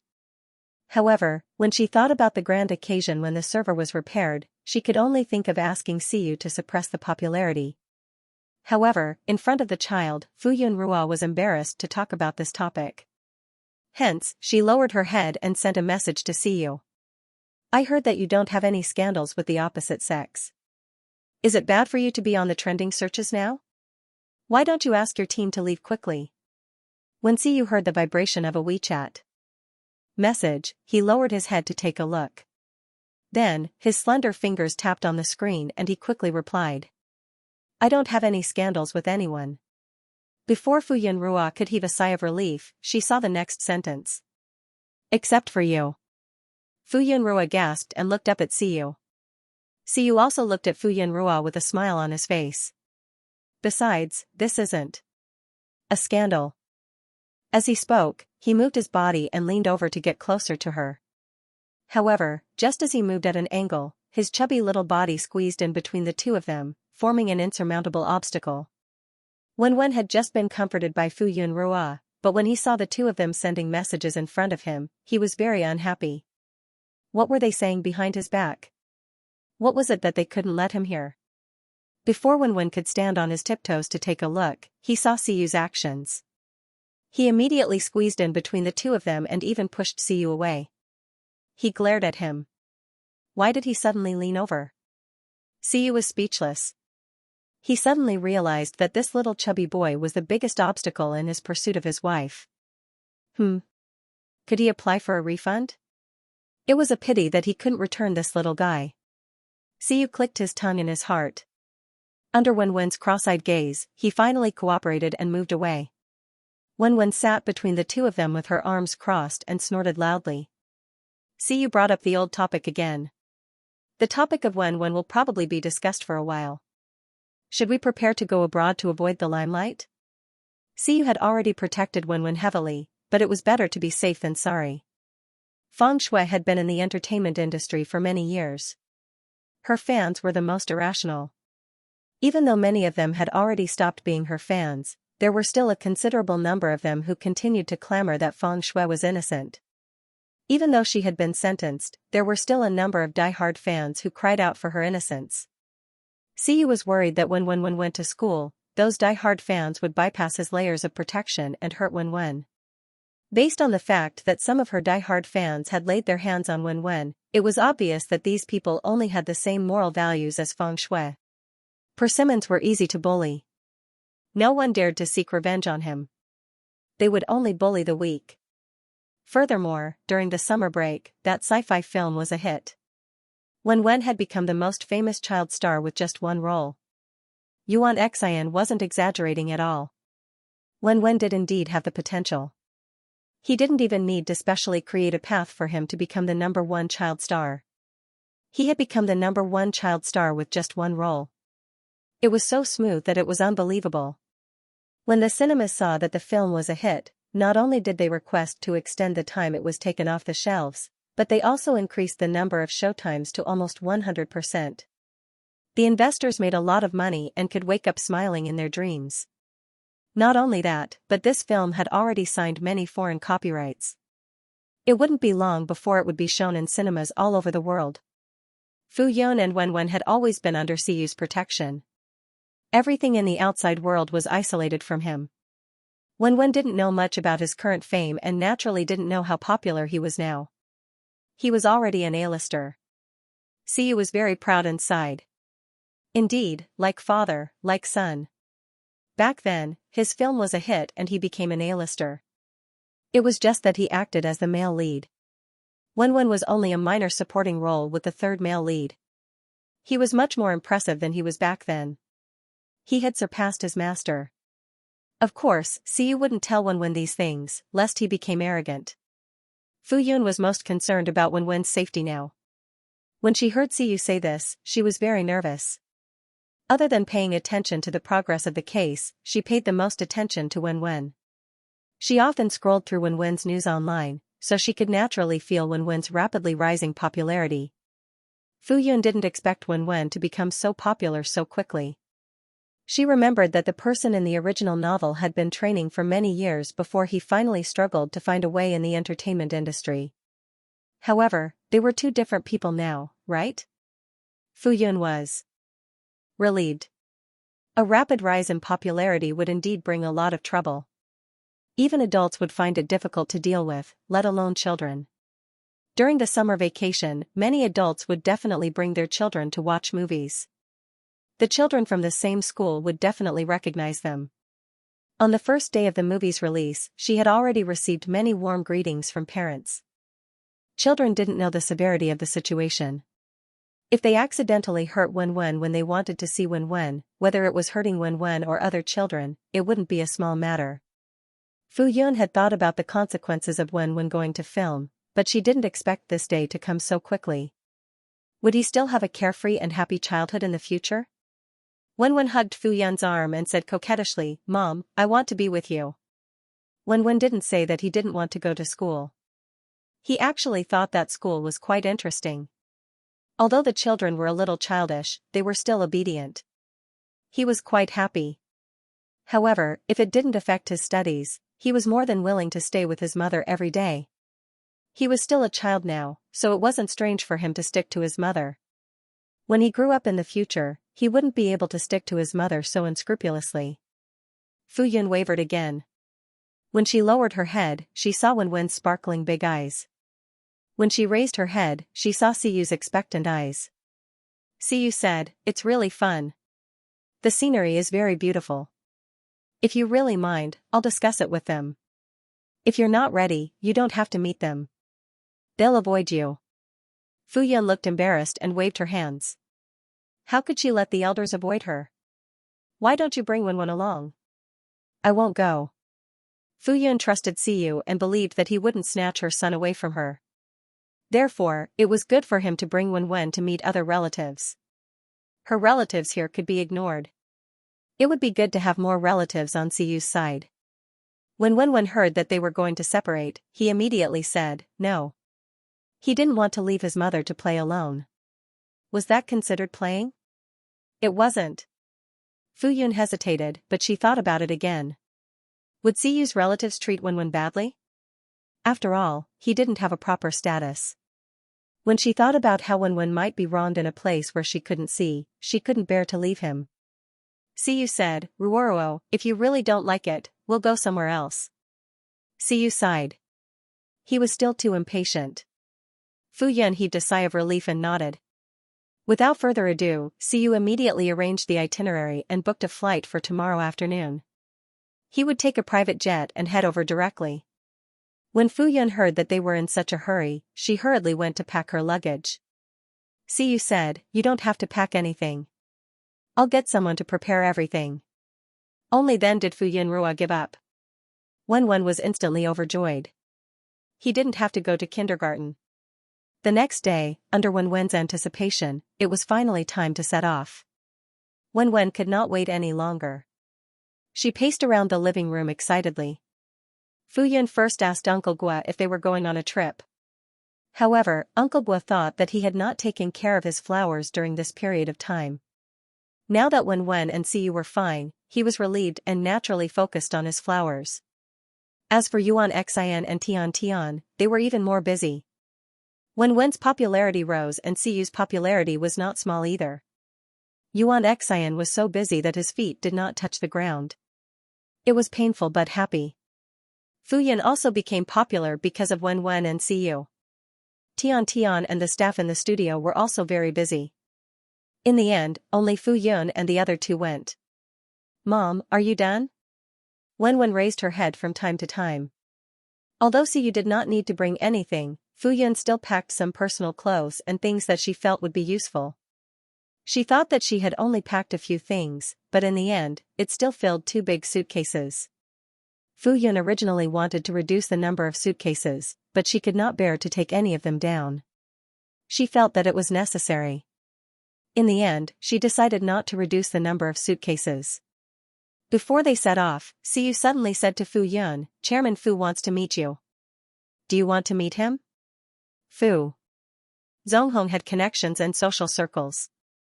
If he wanted to find out where Fu Yun and the others were staying, he would definitely be able to find out. In the end, he contacted his people and requested to meet him. For people like Cheng Zhuyu and Feng Shui, Siyu knew that Fu Yun had been impatient to deal with them, so he directly rejected them. However, this Chairman Fu's identity was a little special. Siyu could not make a decision on his own, so he asked Fu Yun. This time, they were going abroad for at least half a month before coming back. It might even be longer. Siyu asked Fu Zonghong to wait outside today. If Fu Yunrua wanted to see him, she could see him directly. If she didn't want to see him, she could just avoid him. No. Fu Yun's first reaction was to reject him. However, after she thought about how Feng Shui was caught, Fu Zonghong had not helped her and even wanted to divorce Feng Shui. Fu Yun did not know if his decision to divorce had anything to do with her. After all, from what she knew, Feng Shui and her mother had a much more important position in his heart than her. Fu Yun hesitated for a moment and changed her mind. Forget it, let's meet him. Hence, Siyu brought Fu Yun to meet him. Wenwen, who was listening at the side, quickly said, I want to go too. Fu Yun patted his little head and said gently, Wenwen, can you stay here and help mommy look after my luggage? Wenwen looked unhappy. I'll bring you there. Let Uncle Yu look after my luggage at home. As Wenwen spoke, she ran forward in small steps and held Fu Yunrua's hand, indicating that she was determined to follow. SCU. This little brat was becoming less and less adorable. In the end, Fu Yun could not dissuade the little coquettish boy and brought Wenwen along. However, before they went to meet him, Fu Yun asked Wenwen to follow Siyu. The two of them went somewhere else to wait while she went to meet him alone. They met at a pavilion not far from the villa. It had only been a day, but Fu Zonghong seemed to have aged a lot. It was obvious that he was old. There were more wrinkles on his face and more white hair. When Fu Zonghong saw Fu Yun walking over, he opened his mouth but did not know what to say. For the past 20 years, whenever the father and daughter pair saw each other, their anger would naturally rise. Every time they met, they would quarrel until the sky fell and the earth cracked. There were very few times when they were calm. Now that the father and daughter were facing each other, they were in an awkward situation where they had nothing to say. When Fu Zonghong thought about how he had neglected his daughter all these years and caused her to suffer, he felt guilty and blamed himself. He could not understand why he did not ask about his daughter after she went missing for so many years. It was as if he had forgotten about his daughter. Fu Zonghong felt as if he had been bewitched. However, no matter what the reason was, he was the one who had neglected her. Any explanation would be useless. In the end, Fu Yun was the first to break the silence. "Why are you looking for me?" Fu Zonghong was silent. He only looked at Fu Yun and did not say anything. Fu Yun said calmly, "If there is nothing else, I will leave first." Fu Yun turned around and was about to leave. Fu Zonghong quickly called out to her, "Yun Rua." He opened his mouth and finally said in a low voice, "Rua Rua. I was wrong in the past. I was wrong. Will you forgive me? Will you still acknowledge me as your father?" Fu Yun stopped in her tracks. If the original owner heard this apology, how would she react? Would she forgive him? Or would her heart have already turned cold and she did not care anymore? Unfortunately, she was not the original owner and had no way of knowing what the original owner was thinking. In the end, she said lightly, "The person who has the right to say whether or not she will forgive you is no longer around." After saying that, Fu Yun Rua took a step forward and left. Fu Zonghong bent down a little. He was the one who had let her down. Fu Yun walked for a while and saw an adult and a child squatting by the side of the road staring at each other. Her originally heavy heart suddenly became much brighter. The two of them immediately noticed Fu Yun walking over. Wen took the lead and ran over to Fu Yun's side. She shouted softly, "Mummy." Siyu stood up and walked over to her unhurriedly. Fu Yun revealed a smile and bent down to pick up her little darling. Let's go, let's go." Siyu carefully observed Fu Yun. Seeing that her mood was not affected, he felt relieved. Wen put one hand around Fu Yun's neck and waved her hand in high spirits. "Let's go." The group of people left in the limousine.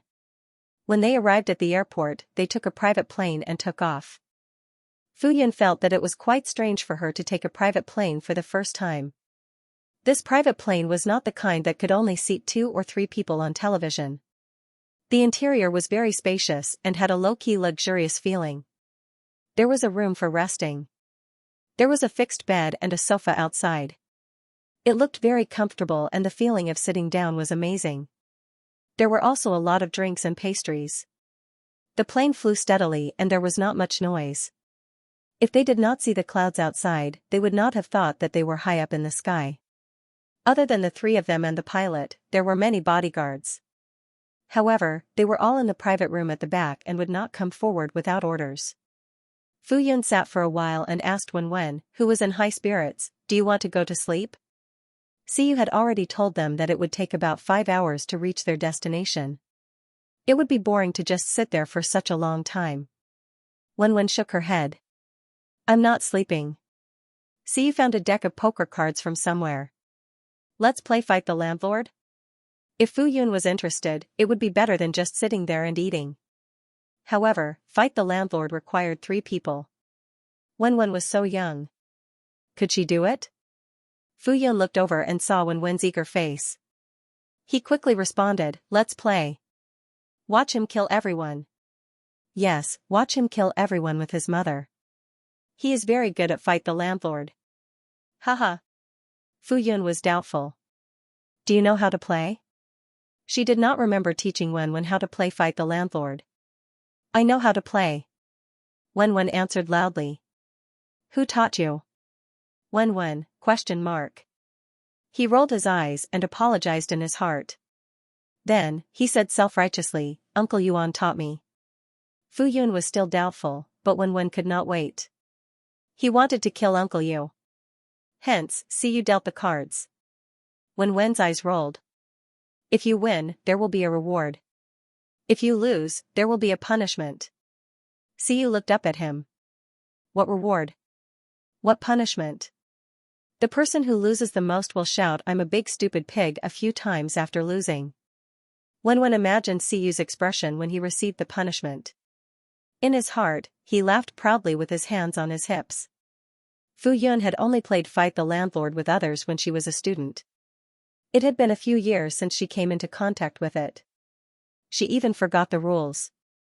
She was a little hesitant and felt that she would definitely lose. Siyu glanced at Wen and shrugged. Sure. Wen turned to look at Fu Yun with sparkling eyes. How could Fu Yun not see that the little guy was trying his best to play tricks and make Siyu look bad? But where did his confidence come from? Did he think that he would definitely win? In the end, Fu Yun agreed. She wanted to see if the little guy was really that good. When Wen saw that Fu Yun agreed, he beamed with joy. Then, he picked up his deck of cards. When he saw the style of the cards, he smiled happily. When he saw that Siyu was the landlord, he was even happier. He and his mother would definitely win. Siyu had basically lost all the previous rounds. Even Fu Yun had won a few rounds after she got the hang of the game. When Wen's cheeks were red from laughing. He could already foresee the scene that was about to unfold. However, very soon, when Wen's smile gradually faded, because he kept losing and never won a single round. Fu Yun looked at Wen sympathetically. She was either won by Wen or by Siyu, so she won the most rounds. Wen could no longer turn the tables against Siyu. In the end, the outcome was decided. Wen lost 15 rounds. They decided on the number of rounds they played. Wen lost half of the rounds. Wen was speechless. He couldn't believe it. What happened to never losing a round of Fight the Landlord? Siyu smiled and said regretfully, "You lost." Wen's head drooped. He actually lost. When he thought about having to shout "I'm a stupid pig" 15 times, Wen's tears almost fell. Siyu covered his mouth with his cards and said pretentiously, "If you don't want to be punished, then the loser should give a reward to the winner?" Wen looked up. "What reward?" "We have to decide for ourselves." Siyu looked at Fu Yun.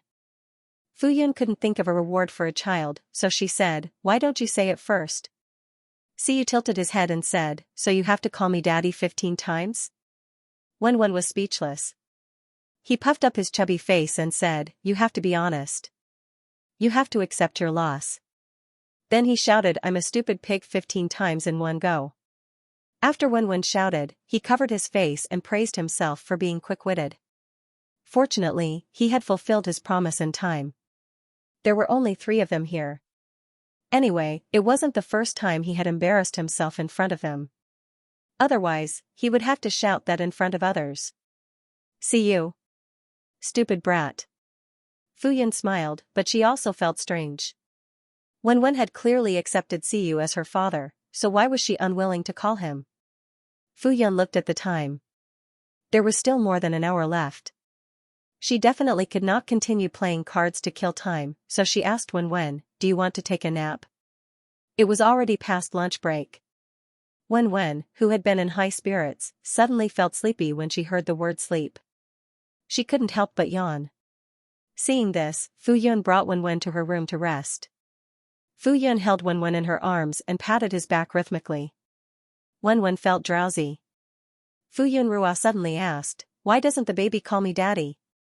Wen's eyelids, which were about to close, suddenly opened.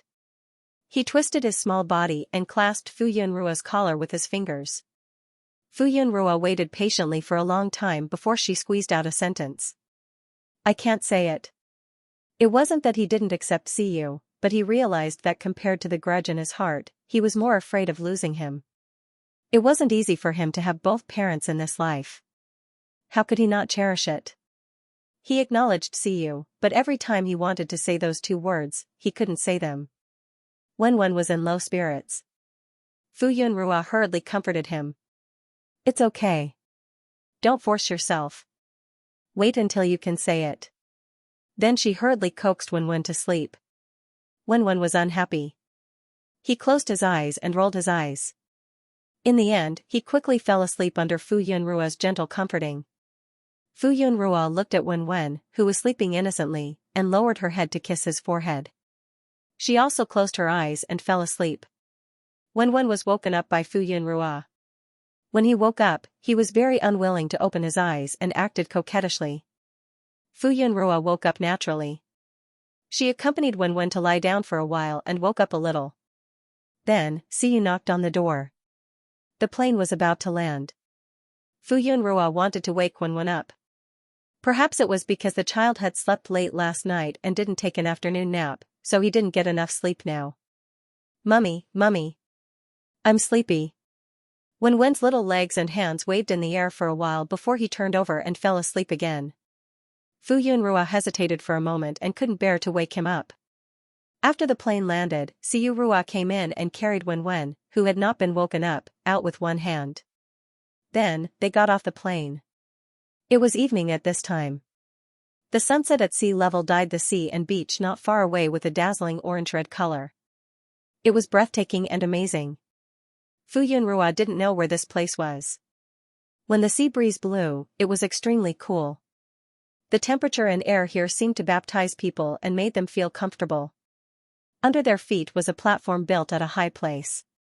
It was specially built for landing and taking off private planes. The place was very big, and there were 3 private planes parked as far as the eye could see. It would take a long time for them to walk out of the airport with just their 2 legs. However, Fu Yunrua noticed that there was a limousine parked not far away from them. There were also many handsome young men wearing sunglasses and white uniforms. The moment Fu Yunrua and the others got off the car, the young men went forward respectfully. Sir. Then, they greeted Fu Yunrua in unison. Fu Yunrua looked at the tall young men. She looked very calm on the surface and nodded with a smile. However, she was panicking inside. What was going on? What kind of family background did Siyu have? Why were there so many bodyguards just to pick them up? Then, the limousine slowly drove in front of them. The young men opened the door and invited them to get in. The limousine was very tall and spacious. After Fu Yunrua got in, she first looked at Wenwen. He might have just been woken up. He was lying on Siyu's shoulder and rubbing his eyes with his chubby hands. He opened his eyes slightly and after seeing Fu Yunrua, he closed his eyes in relief. Fu Yunrua couldn't help but ask, "Is this your home? Could it be that they were tricked into coming here?" Siyu said, "No, this is my private island. I come here for a vacation when I'm free." This was his private territory. Other than his family, no one could come here without his permission.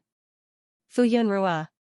She finally realized how powerful this man's background was. This was a man who owned a private island. The terrain of the island was cone-shaped. The most central area was also the highest geographical position. After driving for more than 10 minutes, they saw a European-style castle embedded in the mountains and green forests. The owner's residence was the largest castle in the middle. Fu Yunrua thought that she was experienced and knowledgeable. However, at this moment, she felt like she was a country bumpkin who had just entered the city. Everything she saw was strange and amazing. Siyu placed Wenwen in a room and let him continue sleeping on the bed. This room was obviously specially tidied up. It was very big and was divided into several rooms. It was filled with a childish atmosphere.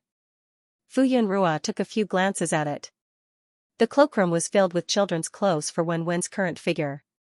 There were casual and formal clothes for all 4 seasons. Fu Yunrua felt that it was too exaggerated. When it was autumn and winter, Wenwen should grow a little taller. Even if he didn't grow taller, his small body would become rounder. These clothes wouldn't fit him well. There was also a bathroom. There was a very big bathtub. Fu Yunrua could even swim in it. If no one was watching, she definitely wouldn't dare to let Wenwen go into the water alone. Other than these, there was also a leisure game room for Wenwen to play. Fu Yunrua wanted to wake Wenwen up. Children slept too much in the afternoon and wouldn't be able to sleep at night. However, she was stopped by Siyu. It was fine to sleep a little more occasionally. Anyway, children slept a lot. Sleeping more was good for their health. Siyu said, "Your room is just next door. Do you want to take a look?" Fu Yunrua thought for a while and nodded. Although it was next door, it was still a distance away. Fu Yunrua went in to take a look. Her 2 suitcases were placed quietly at the conspicuous side of the room. Siyu asked, "Do you want to rest for a while?" Once one took a vehicle for a long time, their body would feel tired even if they didn't do anything, whether they were lying down or sitting. Fu Yunrua felt that she needed to tidy up and familiarize herself with the environment. Siyu Rua left first. Fu Yunrua walked around the room. There was also a special cloakroom and a bathroom for bathing. The cloakroom was even bigger than Wenwen's room. There were clothes, shoes, bags, all kinds of high-end custom-made brands. She casually opened a drawer and there were actually jewelry inside. Fu Yunrua was stunned. Perhaps this kind of cloakroom was the dream of all girls. Although Fu Yunrua wasn't a materialistic person, when she saw this, her mood became very good. Even if she didn't accept it, it was good to look at it. After looking at it, Fu Yunrua was a little nervous. Previously, she only wanted Wenwen to have more family members who doted on her. Now that she saw that Siyu's family background was so good that it was beyond her imagination. It was just like those super aristocratic families that were written in novels. Oh, she forgot again. This was a novel world. Such an aristocratic family was very particular about matching families, right? Would Wenwen not be accepted? However, Siyu had always assured her that his parents liked Wenwen very much. A man's mouth was a ghost that lied. What if it wasn't true? Forget it, forget it. She would pay more attention when the time came. If Wenwen was really wronged, then she wouldn't come. Anyway, she would take care of the child. On the other side, Siyu also encountered a neither big nor small problem. As soon as he came out, a housekeeper came to report that his parents had arrived before him. Although Siyu now had full control of the family, his father was the previous head of the family. If he really wanted to hide something from him, he could hide it for a few hours. Furthermore, he wouldn't monitor his parents. If it wasn't necessary, he wouldn't investigate their whereabouts either. In the end, they actually acted first and came over without asking. Siyu's parents considered that their daughter-in-law and grandson weren't prepared, so they didn't stay here. Instead, they stayed in another castle. When Siyu went over, his parents were sitting on the sofa intimately leaning against each other and talking to their cell phones. "I think this angle looks good. Let's make a photo and hang it on the wall. Let's make a few more. My grandson is so good-looking. He's so cute. He doesn't even need to be refined. Hey, look, look. The fan club posted a clip of my grandson. Let me see. Wow, he's so good. So many fans are praising. Wait, is this an anti-fan?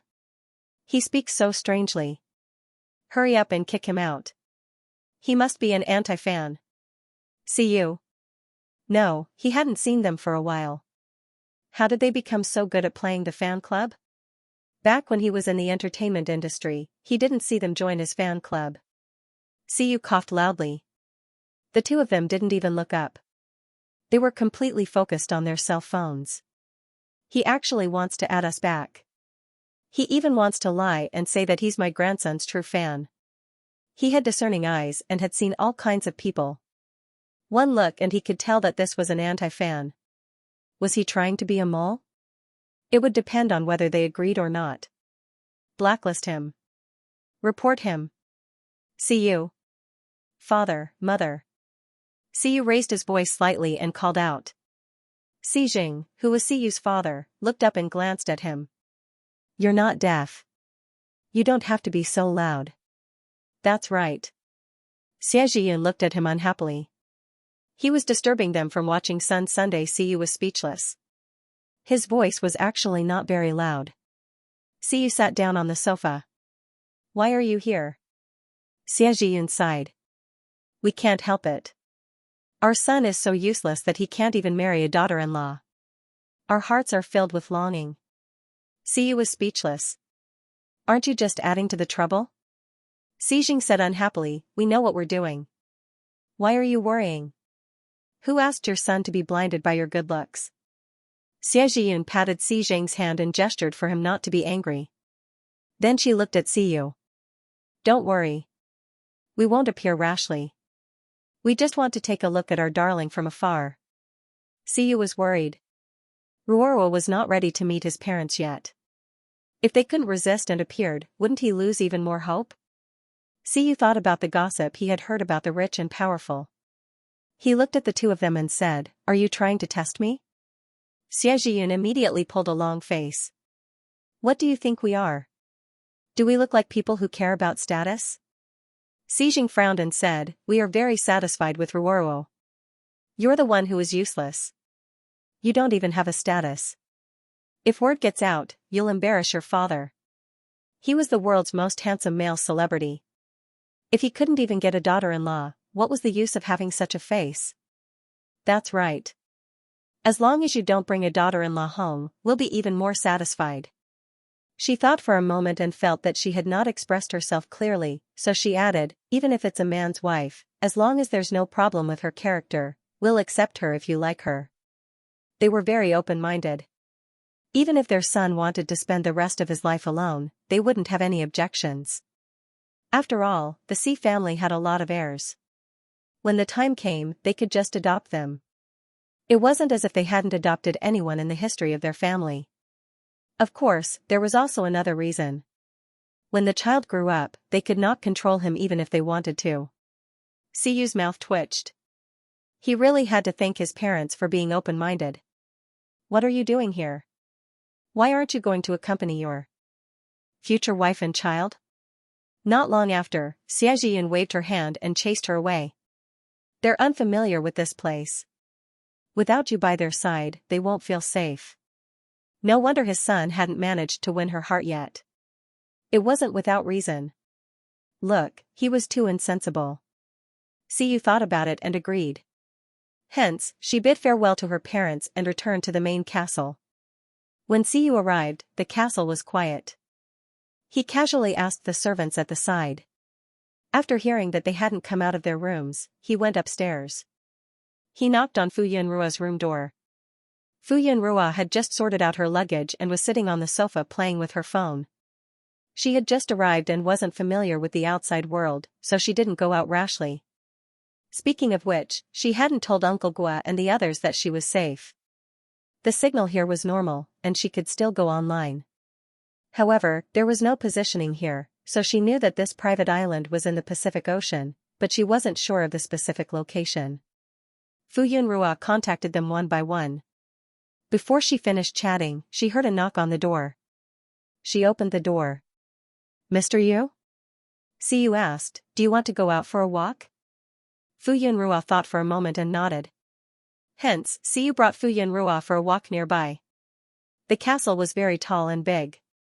There was a big garden outside, just like a palace. Along the way, they met many people wearing several kinds of uniforms. Some of them were wearing maid outfits. Fu Yunrua observed them for a while.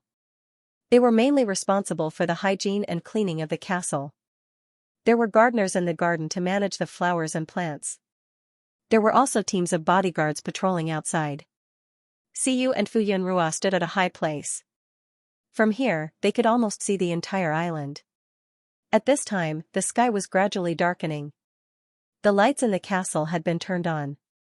Under the dim sky, it was dazzling. Fu Yunrua sighed. There were so many people taking care of everything on the island every day. The owner might not even stay here for a month in a year. There are many interesting projects on the island. When the time comes, we will bring Wenwen along and have fun. Fu Yunrua nodded. The biggest reason why she agreed to come on a trip was because she wanted Wenwen to be happy. She did not want to be traumatized by the previous incident. The sea breeze was very strong. After a while, Fu Yunrua felt that it was too cool. Siyu immediately shielded Fu Yunrua from the wind and said, "Let's go back." Okay. They did not walk far, but the place was big and there was still a distance. In the end, they took a car back to the castle. As soon as they walked into the house, they heard a lot of movement in front. "Young master, run slowly. Don't fall. Young master. Young master." Fu Yunrua looked up and saw Wenwen running in front. Behind him was a group of young maids. His short legs ran very fast. A group of people followed behind him and did not dare to stop him. They only chased after him, afraid that he would accidentally fall. When Wenwen saw Fu Yunrua, his eyes lit up. He changed his direction and ran towards Fu Yunrua. Mother, where did you go? Wenwen woke up in an unfamiliar place. He was originally sleepy because he had slept for a long time. However, when he saw his surroundings, he instantly woke up. Before he could do anything, 2 rows of maids came in one after another. They were all smiles and wanted to help him get up. When? He was shocked. He slipped off the bed, passed through the crowd, and quickly ran out. When came out of the room and saw the unfamiliar corridor, he almost thought that he had transmigrated. The maids behind him had already chased after him. When was so shocked that his short legs ran very fast. Oh my God! What was going on? After running for a while, When saw Fu Yunrua walking towards him. He immediately felt relieved. He did not transmigrate to a strange world. Fu Yunrua said apologetically, "Mother went out for a walk." When the maids saw Siyu and the rest, they all stopped and stood a distance away. Teacher. When hugged Fu Yunrua and turned his head to look at them. Siyu glanced at the maids and waved his hand to dismiss them. Yes. The maids looked at Wenrua and reluctantly left. When immediately patted his small chest exaggeratedly and looked relieved. Mother, where is this? I was wondering where I was when I woke up. The moment they woke up, they were in a different place. It was as if they were in a different world. We are in the castle on the island where we are on vacation. This is your Uncle Yu's home. Fu Yunrua was also shocked when she saw it. She felt that it was not the same as her world. Siyu said, "Dinner is ready." It was already so late. Fu Yunrua also felt hungry, so she nodded. Then, Siyu brought them to the dining room. The dining room was a little big and the tables and chairs were made of expensive materials. Everything else was fine. The dinner was the Chinese dishes they were familiar with, but the taste was much better. Because they were not used to being served, after the dishes were served, the housekeeper left with the others. Fu Yunrua and Wen were more at ease. Their appetites were good and they ate until they were full. He looked up from the empty children's bowl and said, "Mother, I'm done eating." "Are you full?" Wenrua rubbed her round belly and said, "I'm full." Wenrua sat on the special children's chair. Her short legs were hanging in the air and swinging around. He looked around the spacious dining room.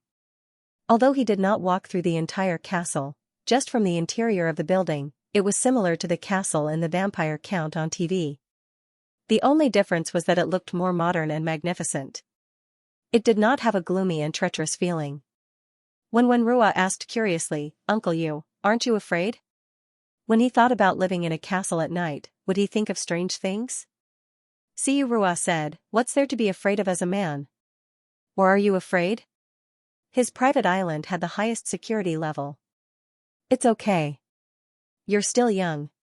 When you grow up, you won't be afraid." The entire island was monitored by all signals. There were also shielding devices to prevent detection from the outside world. There were maids and servants inside and countless bodyguards patrolling outside 24 hours a day. Wenrua immediately puffed out her chest and said, "I'm not afraid." "You're the one who's afraid, right?" There were people everywhere. How could he be afraid? Fu Yunrua looked at the big and small arguing and held back her laughter. After dinner, Wenrua was very energetic. Then, they began their exploration of the castle. Every time Wenrua walked for a while, he would encounter many maids and servants.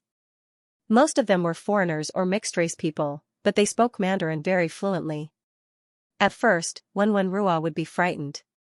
When he was at his richest, he had never hired a nanny, let alone such a scene. However, he quickly got used to it. When Siyu Rua saw this scene, she only raised her eyebrows. In the past, when their family came here, these servants would all perform their duties. When they didn't have to work, they wouldn't take the initiative to appear in front of them. What was going on today? One by one, they all came out to make their presence known.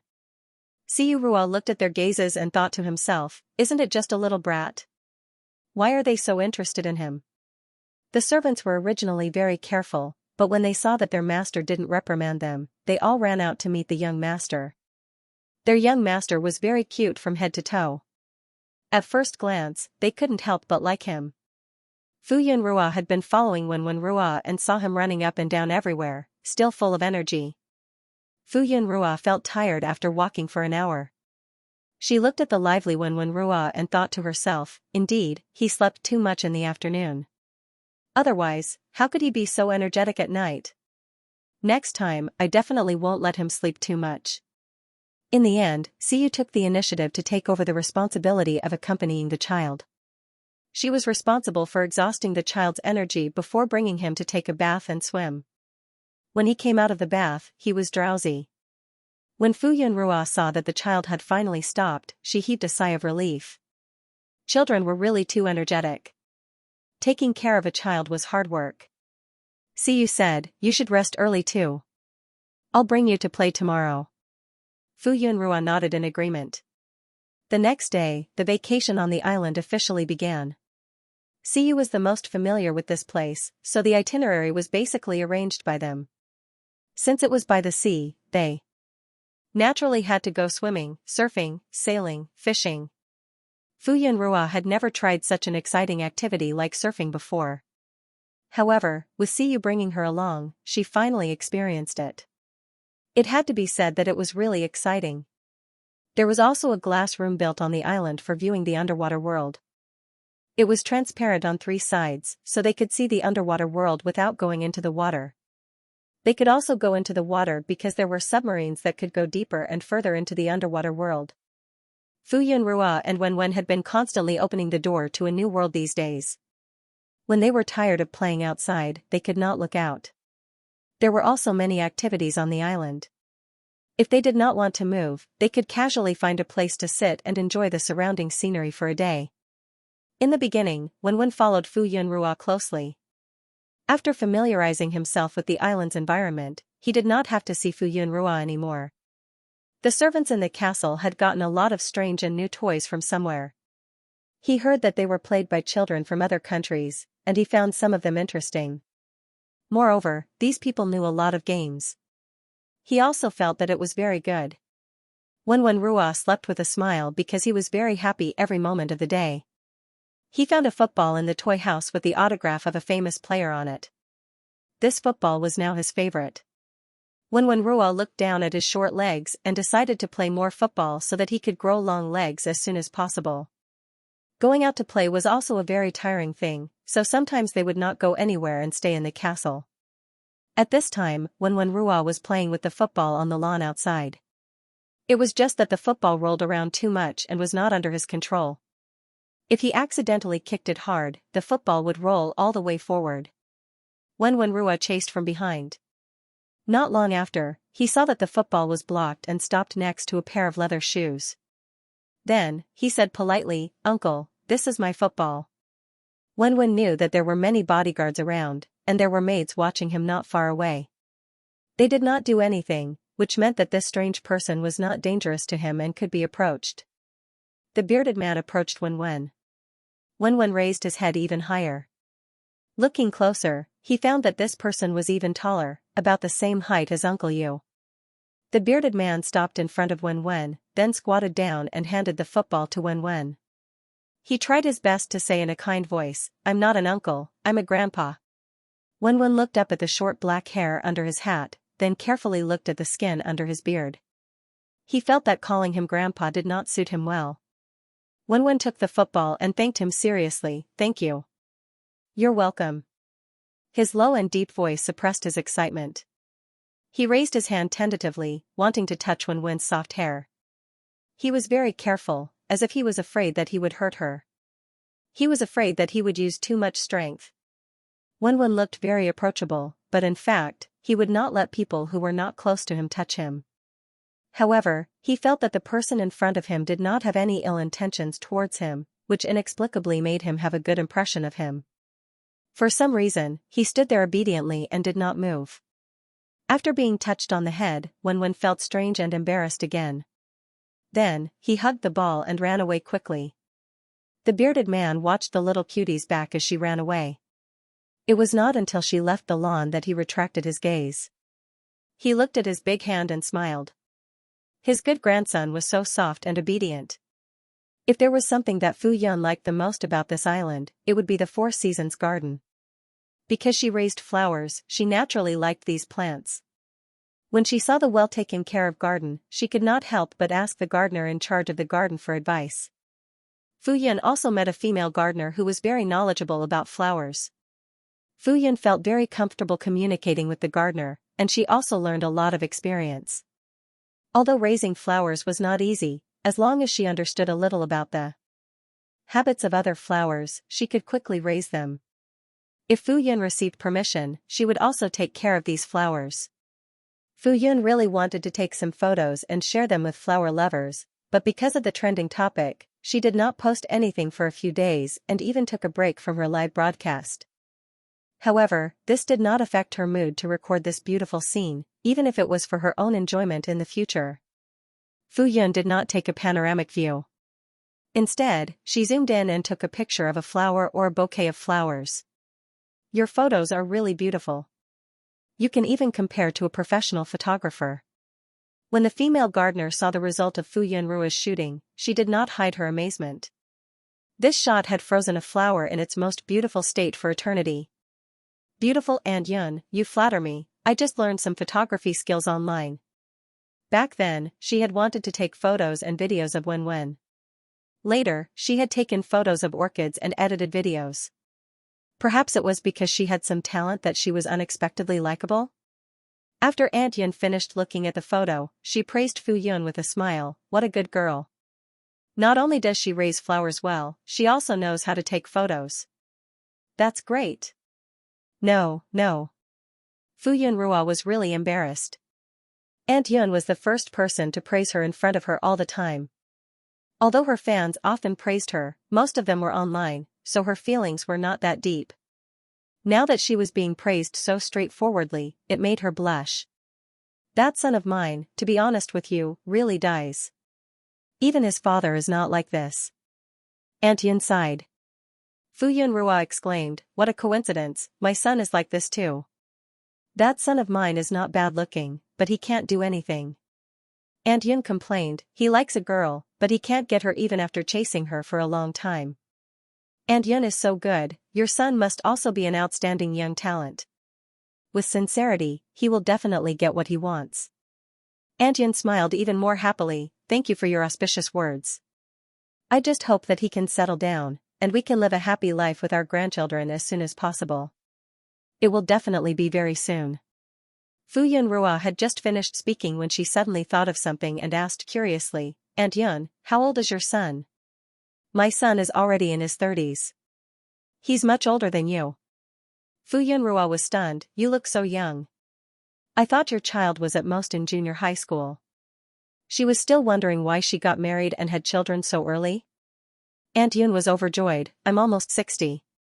Fu Yunrua exclaimed, you look at most 40 years old. Fu Yunrua felt that it would be great if she could be in this state when she was 60 years old. She must ask Aunt Yun for her beauty tips. Fu Yunrua did not put on makeup often, but it did not mean that she did not like to be beautiful.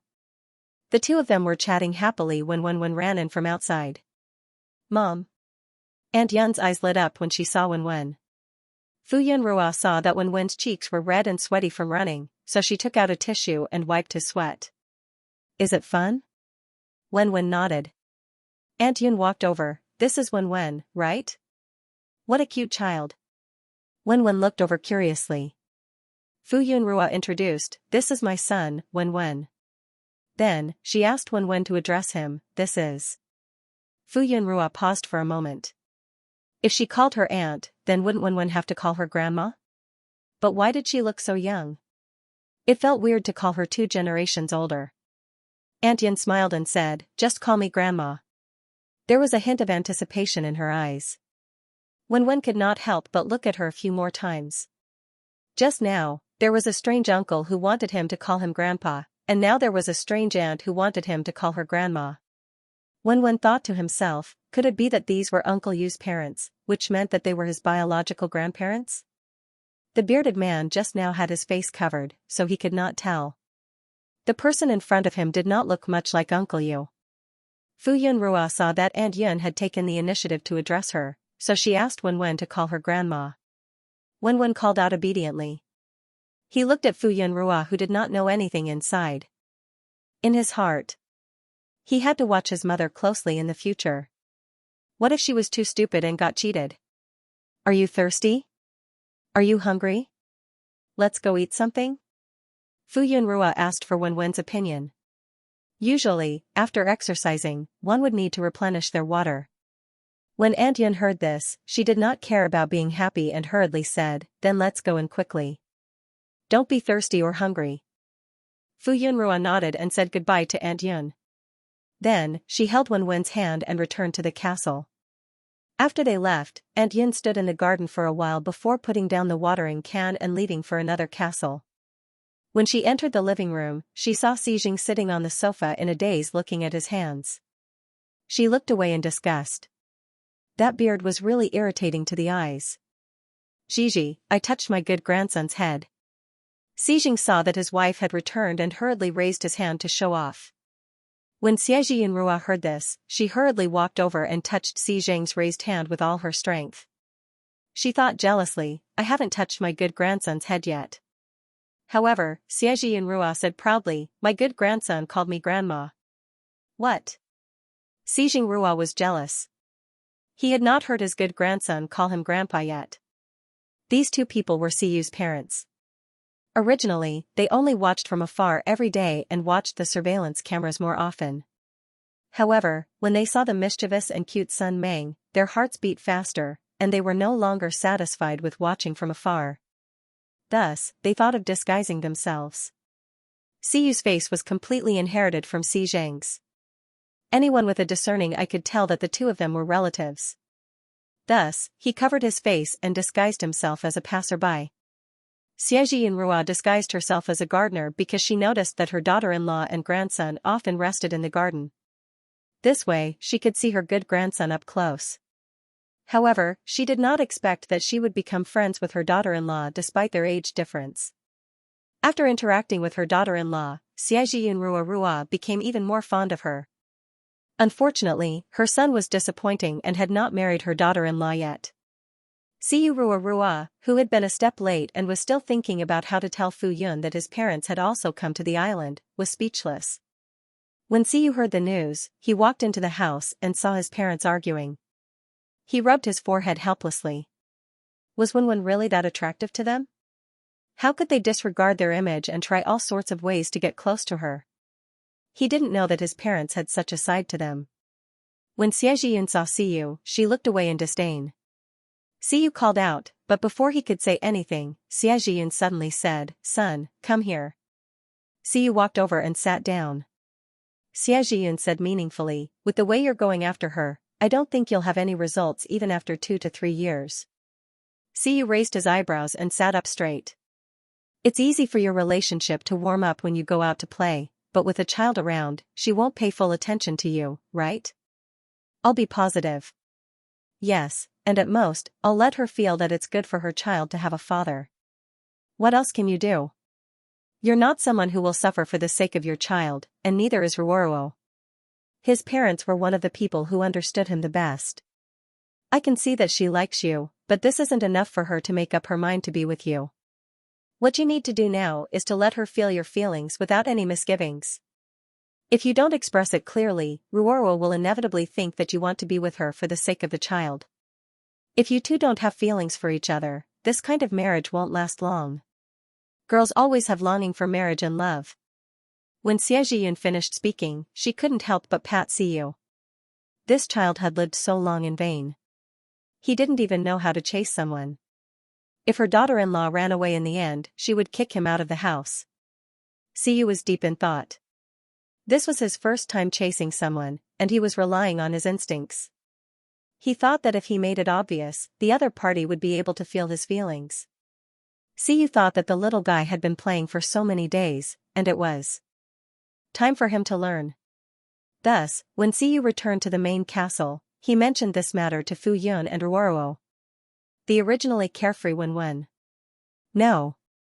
He had not had enough fun yet. Fu Yun felt that it made sense. Wen had been playing for more than a week. The children in China had already started school, so Wen couldn't play anymore. Therefore, she ignored Wen's protest and agreed to Wen's lessons. Under the merciless suppression of the two mountains, Wen could only stay at home and follow the teacher to class. When Fuyun saw that Wen's class was on the right track, she did not accompany him all the time to avoid disturbing him. Siyu could finally enjoy the couple's world with Fuyun Rua. He took advantage of the fact that the child was not paying attention and took Fuyun Rua out. "I'll take you somewhere." The island was actually very big. Previously, they had mostly played at the beach and in the castle.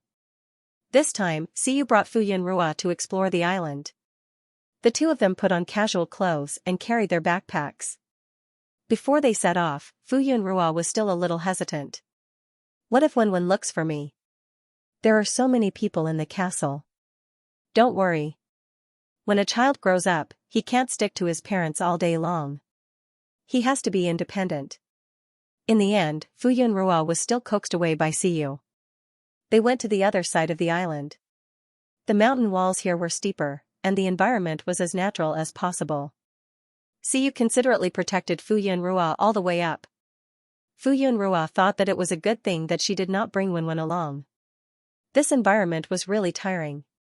However, it was good to climb the mountain occasionally. The two of them walked for about an hour before Si said, "We're here." Fuyun Rua was supported on a big rock. Standing on it, she could see the endless sea. Not far below her feet, the waves hit the submerged reef. The sea on the other side of the island was calm and beautiful. The waves here were turbulent and more dangerous. Siyu Rua sat next to Fuyun Rua. Fuyun Rua looked around. She did not understand why Siyu brought her here. Although they could see a corner of the island and the scenery was quite beautiful, there was nothing breathtaking about it. Siyu Rua was the first to break the silence. "Rua Rua." "Yes?" "Let me introduce myself." Siyu Rua said seriously. Fuyun Rua was confused. They had known each other for so long. Why did he have to introduce himself? "It's not just about knowing each other. It's about knowing me completely. I'm the current head of the Si family. You might not have an impression of the Si family. It's actually the Xianxia financial group." Fuyun Rua heard this and immediately had an impression of it. The top aristocratic families all knew of the existence of this financial group. However, the financial group was very low-key and did not appear in front of others. The history of this financial group could be traced back to the East Jin dynasty. It was rumored that a group of people left to escape the chaos of war. It was said that they were the bloodline of the royal Sima family. Among this group of people, some went overseas and slowly accumulated wealth and status. Until now, no one knew how much wealth they had because they had never appeared in front of others. There were many legends about them. For example, they were the descendants of the royal family. Although they were of Chinese descent, they were the only people who had multiple nationalities. It was said that they actually controlled several small countries and had armies in their hands. It was said that the descendants of this family were involved in various industries in various countries and had a certain status. There was no such setting in the novel. It seemed that the world had automatically filled in the gaps in order to allow Siyu's bug to exist. Fuyun Rua thought that only such a powerful existence could resist the protagonist's halo, right? The original owner of the body had only heard of such people. Even the aristocratic families were divided into different circles. Such people were obviously not people that ordinary people could come into contact with. This time, Siyu talked about his family background. Fuyun Rua had an idea in her heart. Fuyun Rua thought that with such a background, Wen would have Siyu to protect her in the future. She would be able to live a happy life without any worries. After introducing his background, Siyu introduced himself. He talked about his height, weight, hobbies, and personality. Finally, he said, "This is the first time I like someone and it's also the first time I'm wooing someone. I know that my performance is very poor." Siyu looked at Fuyun Rua's smiling eyes. His rare reserved expression froze. The two of them looked at each other and then couldn't help but laugh. At this moment, the distance between the two of them seemed to have shortened. Fu Yunruo felt that Siyu was much more real. In the past, Fu Yunruo always had some estrangement with him. This estrangement was perhaps because she didn't understand him as a person. Fu Yun could tell that Siyu was a meticulous person. Few people could get close to his heart. Even if Siyu treated them well, she could not understand Siyu. However, when she looked at Siyu, she felt a little more at ease. It turned out that he would feel uneasy because of her. Rainbow. Fu Yunruo's eyes inadvertently looked behind her, and immediately exclaimed in surprise. Siyu turned around and smiled.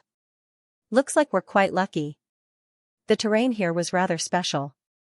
When the sunlight shone at a certain angle, it would occasionally refract a rainbow. The timing was also uncertain. If one wanted to see it, it would depend on luck. Fu Yun did not see the rainbow many times, so she could not help but feel happy. However, the rainbow didn't hang there for long. In less than 5 minutes, it disappeared. Fu Yun enjoyed her eyes to the fullest. Do you like it? I like it. Fu Yun nodded. There's something I need to confess to you, Siyu suddenly said. Fu Yunruo, ? My parents came here without my permission. Fu Yunruo widened her eyes in shock. Then? They didn't want to disturb us. They just wanted to take a peek, but... Siyu Ruo looked at Fu Yunruo meaningfully. Fu Yunruo had a bad premonition. But what? Looking at Siyu Ruo's expression, it meant that she had already come into contact with them without knowing. Fu Yunruo immediately thought about the people she had come into contact with here. Other than the servants in the castle and the gardener in the garden, she did not come into contact with many people. Fu Yunruo quickly filtered through the list and quickly thought of someone. Fu Yunruo asked tentatively, "And Yun?" Siyu Ruo nodded. Fu Yunruo looked at him blankly for a while, then covered her face. She did not do anything embarrassing, right? She had a good impression of Aunt Yun, but she did not expect. Siyu Ruo smiled and said, "She didn't approach you on purpose. First, she likes to play with flowers and plants like you. She just wanted to see Wen. Fu Yunruo covered her face and said sullenly, "I know. She was the one who took the initiative to approach her. Why didn't she think of it?" Now that she thought about it, Aunt Yun was obviously not an ordinary gardener. How could a gardener have such a good temperament, be so beautiful, and take such good care of herself? Mother likes you very much. She even told me that if I couldn't make you agree to marry into the Si family, she would kick me out of the house. Siyu Ruo looked pitiful and aggrieved. Whether I can marry into the family or not depends on your decision. Fu Yunruo's face turned red. Don't talk nonsense. Fu Yunruo stood up in a panic. It's getting late. Let's go back early. Otherwise, if Wen doesn't see me, she will make a fuss. Siyu saw that she was walking in a hurry, so she hurried after her and said, "Walk slowly. Don't fall." Fu Yunruo slowed down her steps. They walked slowly down the mountain. When they returned to the castle, they saw Wen standing in the middle of the gate with her hands on her hips. She looked angry. As soon as he saw Fu Yun, he asked angrily, "Where did you go behind my back?" Wen glared at Siyu. It must be him. Otherwise, his mother wouldn't have left him to play. As long as Wen thought about how she was studying hard under the supervision of 2 or 3 teachers, and how he took the opportunity to kidnap her mother to play, she felt extremely unbalanced. They actually didn't bring him along. End of chapter 125. Don't forget to subscribe, like, and share the video to support the channel.